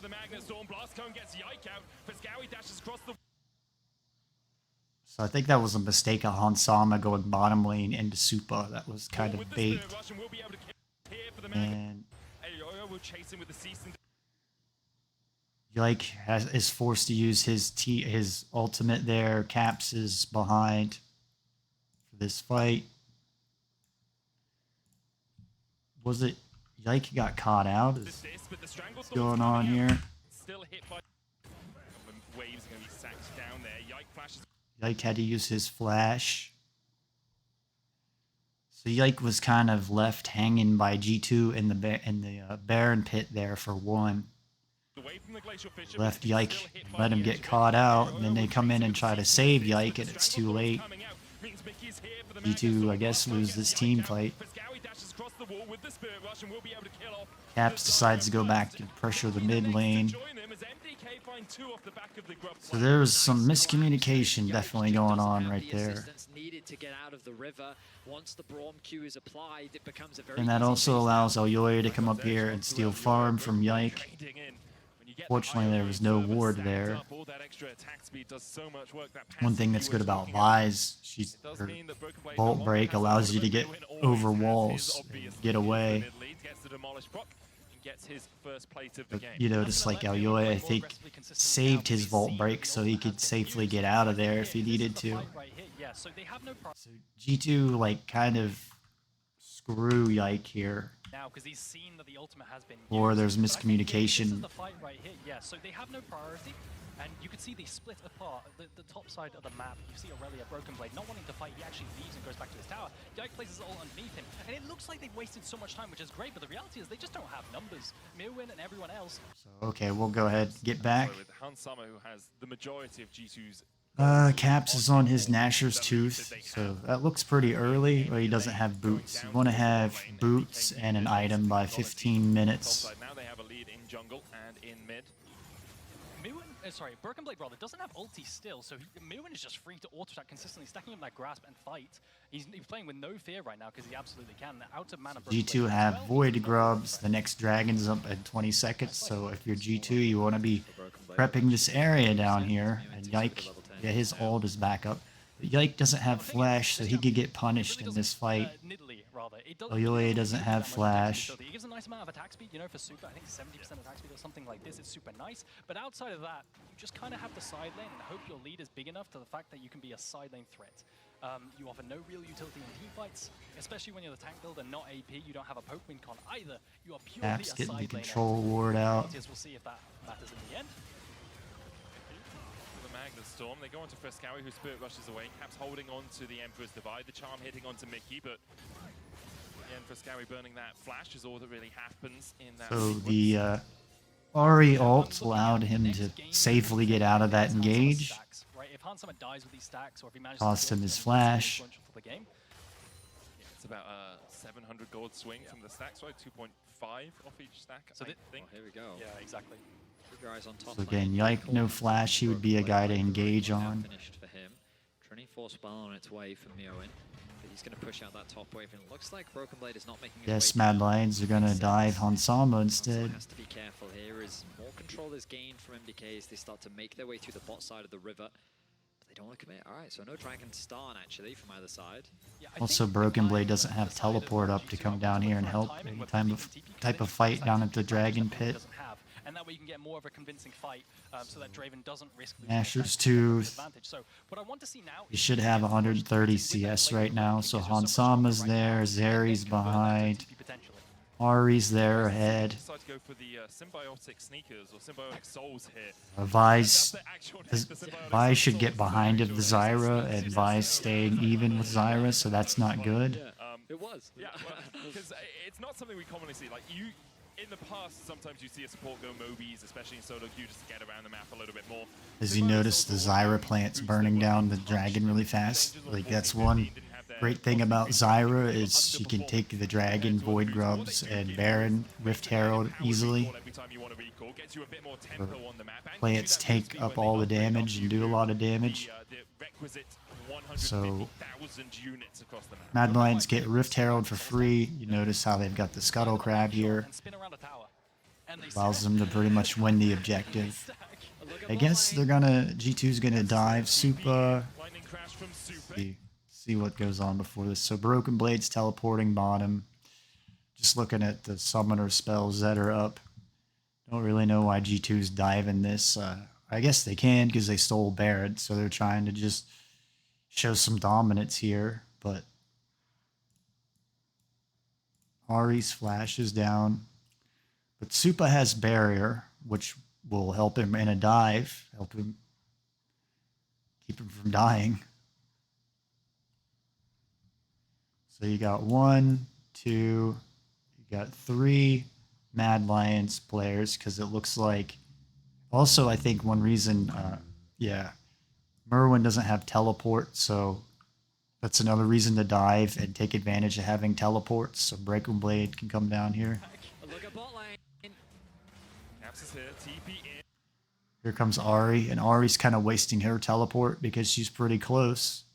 Lightning crash from Super. I mean, I guess she has to use it to save their teammates, but I'm just saying that's kind of a... He was kind of near there. That's not a far of a teleport distance. Eats an axe. Double TP's invested. The Emperor is divided to the whirling death. And there's 2 already for G2. One exchange as Mickey falls for Scowie under the tower. I don't even know if Broken Blade needed to be there. Now they're going to lose the top turret. So maybe a bad call on G2 where they didn't even need Broken Blade. Since he's down there, I would think in that situation they need to keep pressing and get this turret down and just send all your people with this turret or champions. But what's crazy is G2 just lost 2 turrets. They got 1 turret and lost 2. So I would think they need to get this T2 turret with all of their members since they were down there after investing the teleport. Remember, the Draven can't really take turrets too well. That's some of the problem with this G2 comp as well. Of this draft, they can't take turrets very well, where looks like Nidalee's doing pretty well taking a turret on her own. Vi's taking a turret on her own in the mid lane with the Rift Herald. Draven's not good at taking turrets. but still, a slight blunder from G2, regardless. And now Well, for Scowie, though, means he's Merwin, I guess, could kind of roam more now that he's got his first turret down.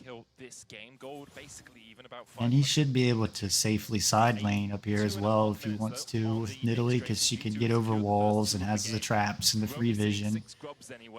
Allows you to overextend. It's only 3 for G2. And Merwin's on Trinity Force. The next neutrals are that Dragon and Play to the Rune King, Leandries. See them facilitate Merwin. He has that Triforce completed incredibly strong, and you can see what G2's done is they've matched Caps into him because Merwin is full armor. Got the Dragon in 2 minutes and 20 seconds. Again, this is the time if you're a AD and you say, I win my lane hard every game, but I lose my game. It's because when the first turret's down, you need to go to mid lane, and you let your mid laner side lane and your top laner side lane. You can't. Let me look at an example. If you're Broken Blade, but you're an AD and you come, once you get past this line, you're overextending, and you're the type of player that then goes and tries to get this turret where you can't do that. You want to then try to get this mid turret. Because you'll get punished and caught out when you're overextending over on the enemy side of the map. It's a very scary fight for G2 because BB has no wave to play. So I see Mad Lions putting a lot of vision in the G2 jungle right there,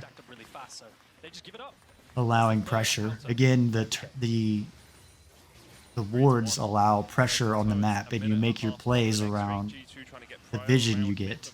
This vision here. Vision here, this vision here. This allows Mad Lions to pressure these areas. In terms of utility for the team, and those spears, they hit, but they don't connect in the same way an AP Nidalee would. The heal from Merwin will give attack speed, though, as Cap slides in. Merwin takes a chunk of his HP for this. Hansama gets the knockback. Whirling Death has to be flashed. Caps flashes forward, though, and Merwin healed up just enough to survive. Now Caps going golden. Mickey with the Magnus Storm. So it looks like G2 invested everything they got on Merwin. He got away. He's tanky and can heal. It's the Bramble Vest to stop healing on Broken Blade. So G2 lost Caps. They lost Caps' ult, his flash, Yike's flash. Lost Rel. As MDK find another massive fight. It starts out with a blunder from Caps, overextending. And I'm guessing Merwin's going to be really annoying and be all over the map now, because he doesn't have the teleport to stay in one lane.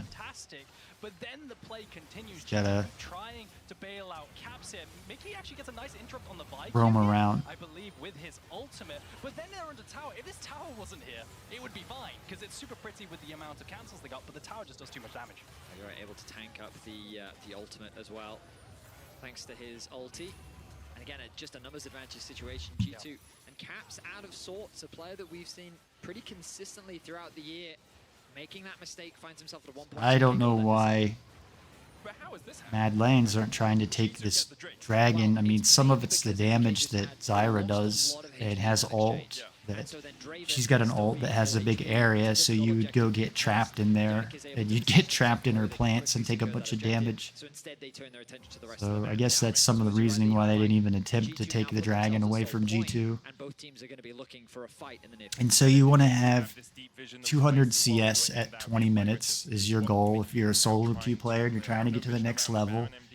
And Hansama's having a good game. He's on his boots and 2 items. Oh, and I gotta go back now. I was talking and a fight was happening. Now trying to clear out. No vision around the Baron. Mickey X clears out the vision. So Mickey gets caught out in his own jungle, trying to clear vision. This is where Yike and Mickey X got to really work together more. Stick together more. Because this tandem here is doing a better job. So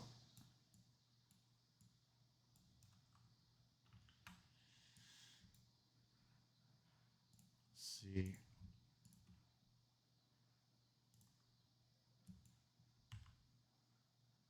Maybe I'm doing this wrong.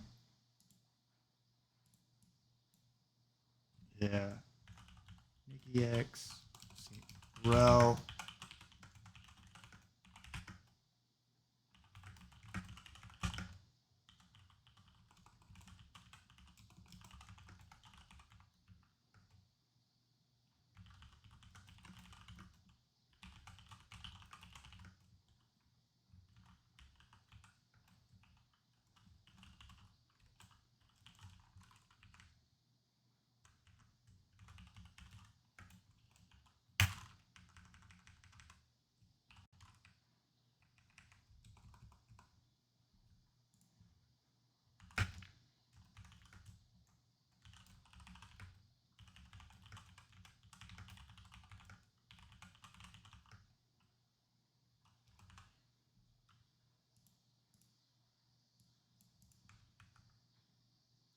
So this is where Yike should be with Mickey X in the vicinity, so he doesn't get caught out like this. Also, let's see, Yike does have... replay, which is what Mickey is now trying to play around. He shouldn't be out here by himself. No vision around the Baron. MDK can look for that. Mickey stepping forward. Bolt Breaker just short. Shadowing Strike will get the stun. The Magnus Sword coming out as well. Mickey look. See, teleport's coming in for Broken Blade. But Unsummer is locked up by MDK. Vanguard's edge in by Broken Blade. He's got to do something incredible here if he's going to turn this around. But he's stunned up, charmed up, locked up, and he dives back in with another Blade Surge. He'll get one. So I was trying to look at the items before this fight happened. To dive in, the Emperor is dividing nothing, and Super dodges away from Caps. Mirwin finds Yike. Caps tries to get the damage down here. Will take out Super in the end, but the Orb of Deception from Viscawi finds its mark as MDK clean up the fight. Mad Lions have deep vision in this top ward, or deep vision in this top jungle. It looks like the Nidalee's doing pretty good damage on turrets with their auto attacks. It's MDK using all the vision that they set up to. So I'm gonna fast forward it because again, I don't want like a 12-hour long VOD. We're getting close to the end of the game.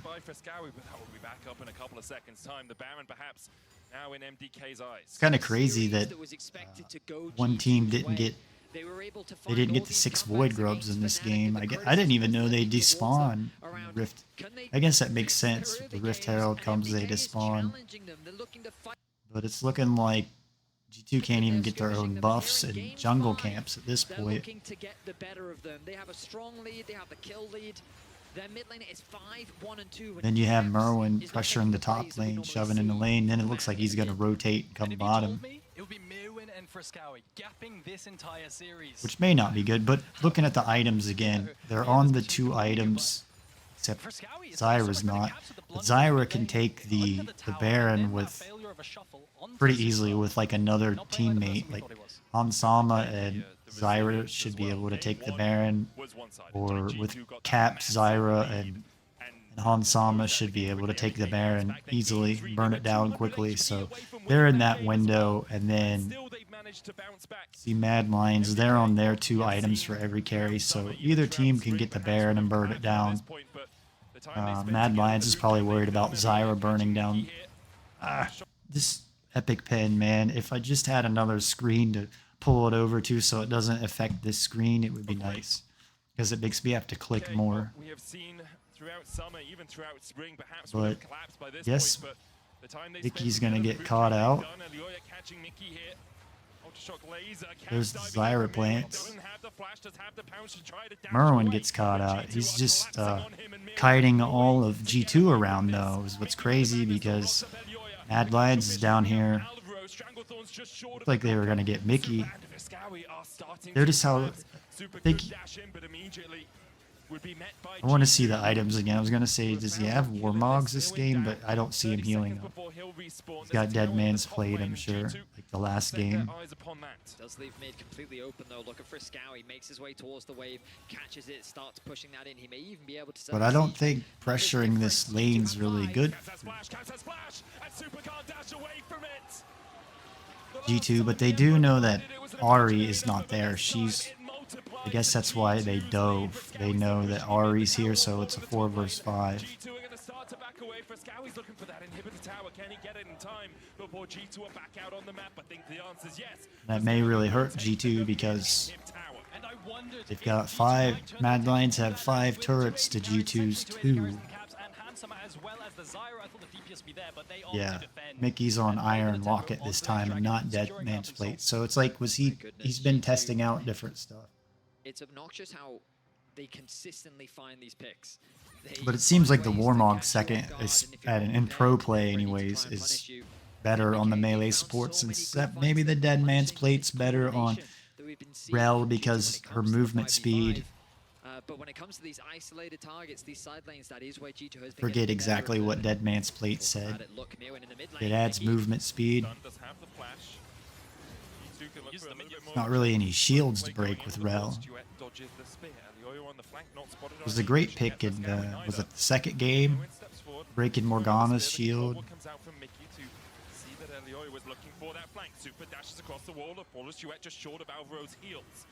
Well, they're fighting over the dragon, and nobody has vision on the dragon, and the Scuttle Crab's up as well. Now,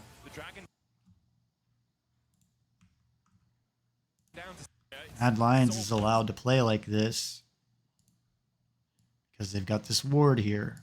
They're overextended into the enemy jungle, but they can go over here and fight G2 in their own jungle because they've got that ward. So, again, you can't fight in enemy area where it's dark unless you have a ward. It's really bad. I messed that up again. Where I'm messing it up is using the title. So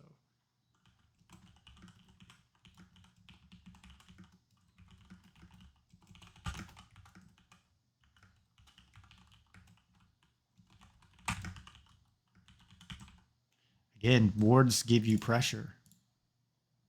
If you want to win, make sure you work on your warding. That's a lot of why I'm doing this and trying to help you get to the next level. Mickey gets charmed. Braum had to use his ult to engage or disengage, but all at the same time it's allowing Mad Lions to get the dragon, so they get the soul point away from G2 right here. The tower's still very healthy. Mickey's gonna reset.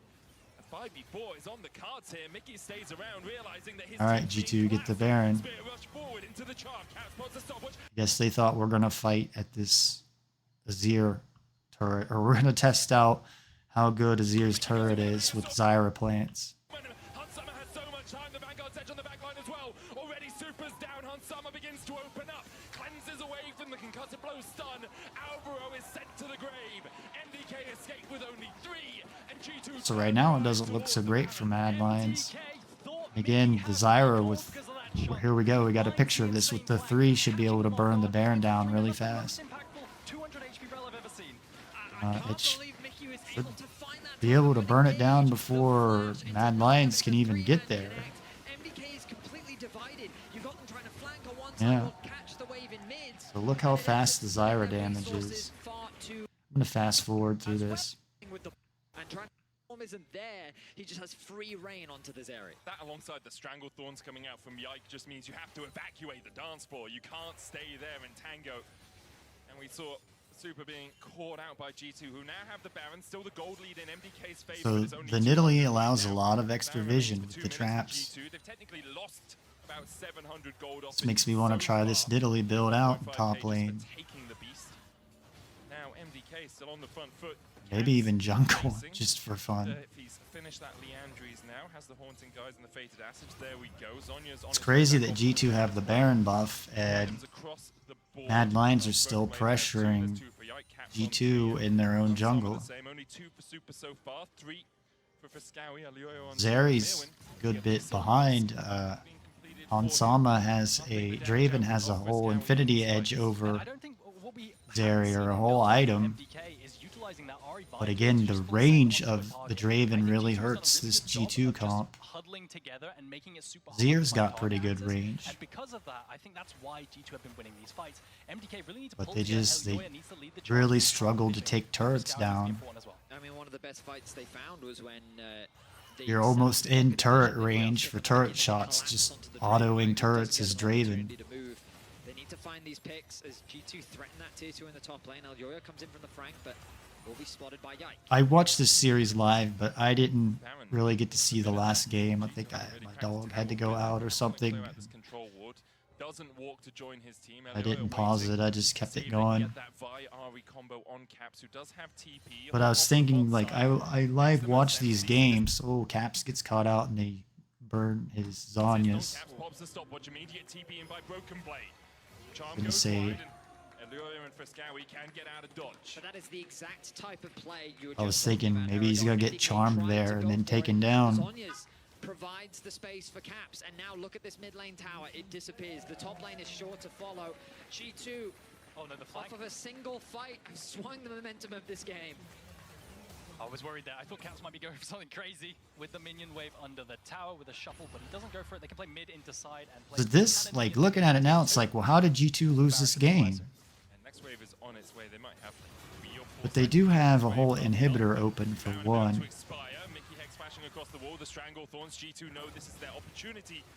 And see how they have like no turret damage even with a Baron buff. Baron's worn off.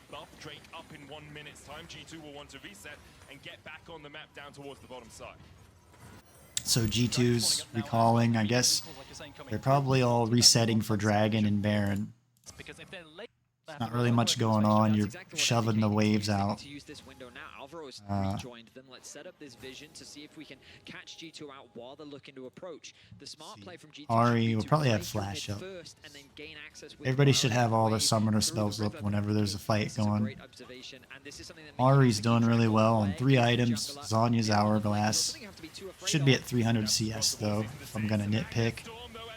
And professionally, I think Zhonya's is off on Caps, so Mad Lions did a really good job getting the Zhonya's out of Caps earlier and then taking advantage of catching him out.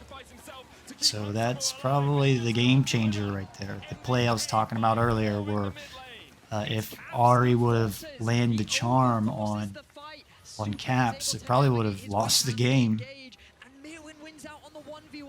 Broken Blade turns his attention to the top lane, says, "Fight me to the death," and Mewin does just that. And just this Draven I wonder if they'll look to end the game. does no turret damage. It just feels like with the fight, the way that Or the Aurelia as well. Because if you're trying to run into a Draven and a Zera and a Zyra, you're gonna have a really bad time. But Caps just fully sends it, like you said, Thaddeus. That, or you all want to meme and say, well, ADs are broken. And Handsome has to flash in to find a kill, leaving him completely mispositioned. A lot of summoners use Gold still looks like it's pretty even. I never look at the kill score. I always, like, people in Twitch chat and when they're live viewing, they look at these kill scores, but that doesn't really say much about the game. It's the gold score you want to look at and the objectives. Breaking up the ability to DPS. Now Caps is completely stranded in isolation. He almost takes down Super. Take a look at top side. BB falls. This was a huge surprise to me, but I guess Hansama just has no range to go in there and do anything. And I mean, one crucial thing as well, Yike over the wall doesn't actually land the route. Never been big on Draven. Walk forward, and he completely misses it, which means that Frescowi then has this free way back into the fight. If he could have been denied, there could have been an opportunity for Hansama to really unleash in the fight. Yeah, huge credit to him. Baron in 16 seconds. If Mad Lions get this Baron, then I guess they're obviously going to win this game. First inhibitor of the game, Baron is coming back up. We return to mid lane. Perhaps Caps has Zhonya's up. Ari also has Zhonya's. Caps also doesn't have Flash, so he's one to get. Hansama doesn't have Flash either. That might hurt him. May hurt him. They have so many tools to disengage and then go for a re-engage. Got all this vision from Mad Lions, allowing them to be up here in this jungle while G2's there. Caps is going to catch the wave. The upside now is they have Zhonya's on the Azir, right? So this dive is going to be a lot less painful. I think that was a really big blunder. Maybe he didn't realize his Zhonya's wasn't quite on cooldown. Off cooldown. Off cooldown, exactly. Looking for a possible flank position here. On the line between Also, what's bad as well is the Vi should never be ahead of the Zyra in farm. Caps didn't have Flash. He had Zhonya's, but he didn't even get time to click Zonya. So once Caps is down, wow, like G2, if they lose Caps in a fight, you don't know what to do. It looks really bad. It's very alarming.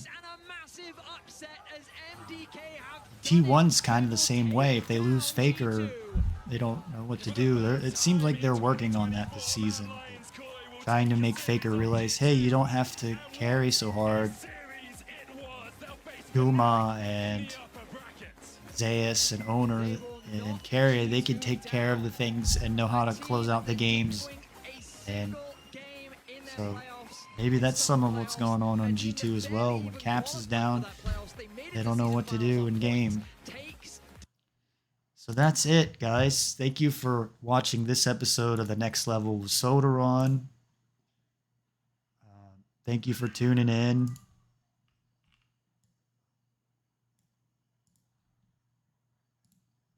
Make sure to follow me, follow Sodaron at twitch.tv/Sodaron or youtube.com/@Sodaron. It used to be 5828, but I changed that. Now I'm trying to get my Twitter to change, but it won't. So hopefully it will. So thank you for watching The Next Level with Sodaron. I don't know how that screen, I did make a screen like this. I don't know if you guys like that. Or I don't know how this one looks on a TV, but I'll have to look and see. So thank you for joining The Next Level with Sodaron. Please tell your friends to follow me at twitch.tv/Sodaron. I've got a goal of trying to get 50 followers. I'm at 46, so 4 more of you is all I need, and I can get Twitch affiliate. And once I get that, I'll stream even more. I'll play the game more. A lot of my followers message me on Discord, and not a lot, but some of my followers message me on Discord. If you want to talk to me on Discord, it's just Discord Sodaron. Or you can follow me on Twitter. It's kind of weird, but it's at msmx.com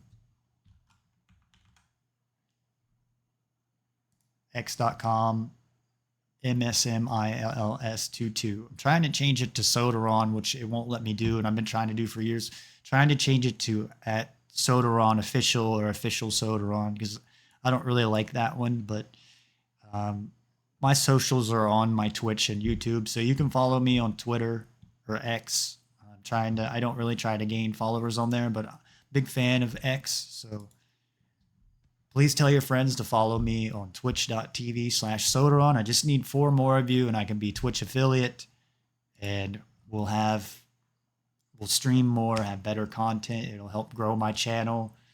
Follow me on youtube.com/Sodaron, and also make sure to like this video when you watch it on YouTube and subscribe to my channel.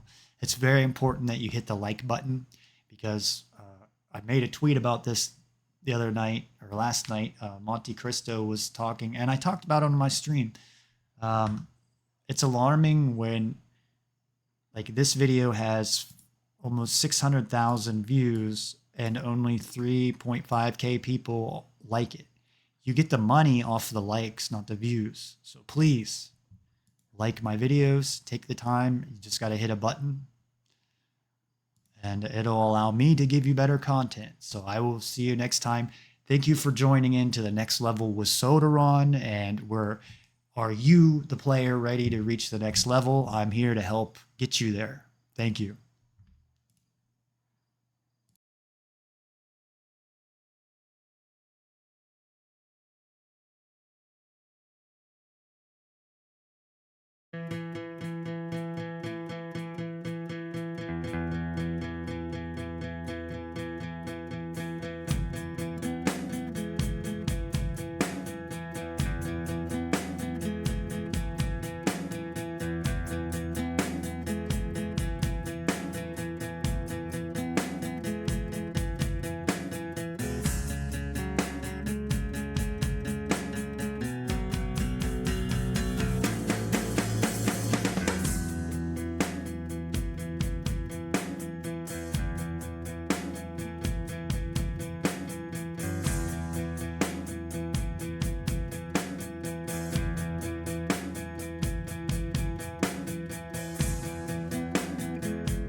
I see is mine. I think we're gonna hit disaster. Just give me one more try. Suffocation. Everything I see is mine. I think we're gonna hit disaster. Just give me one more try.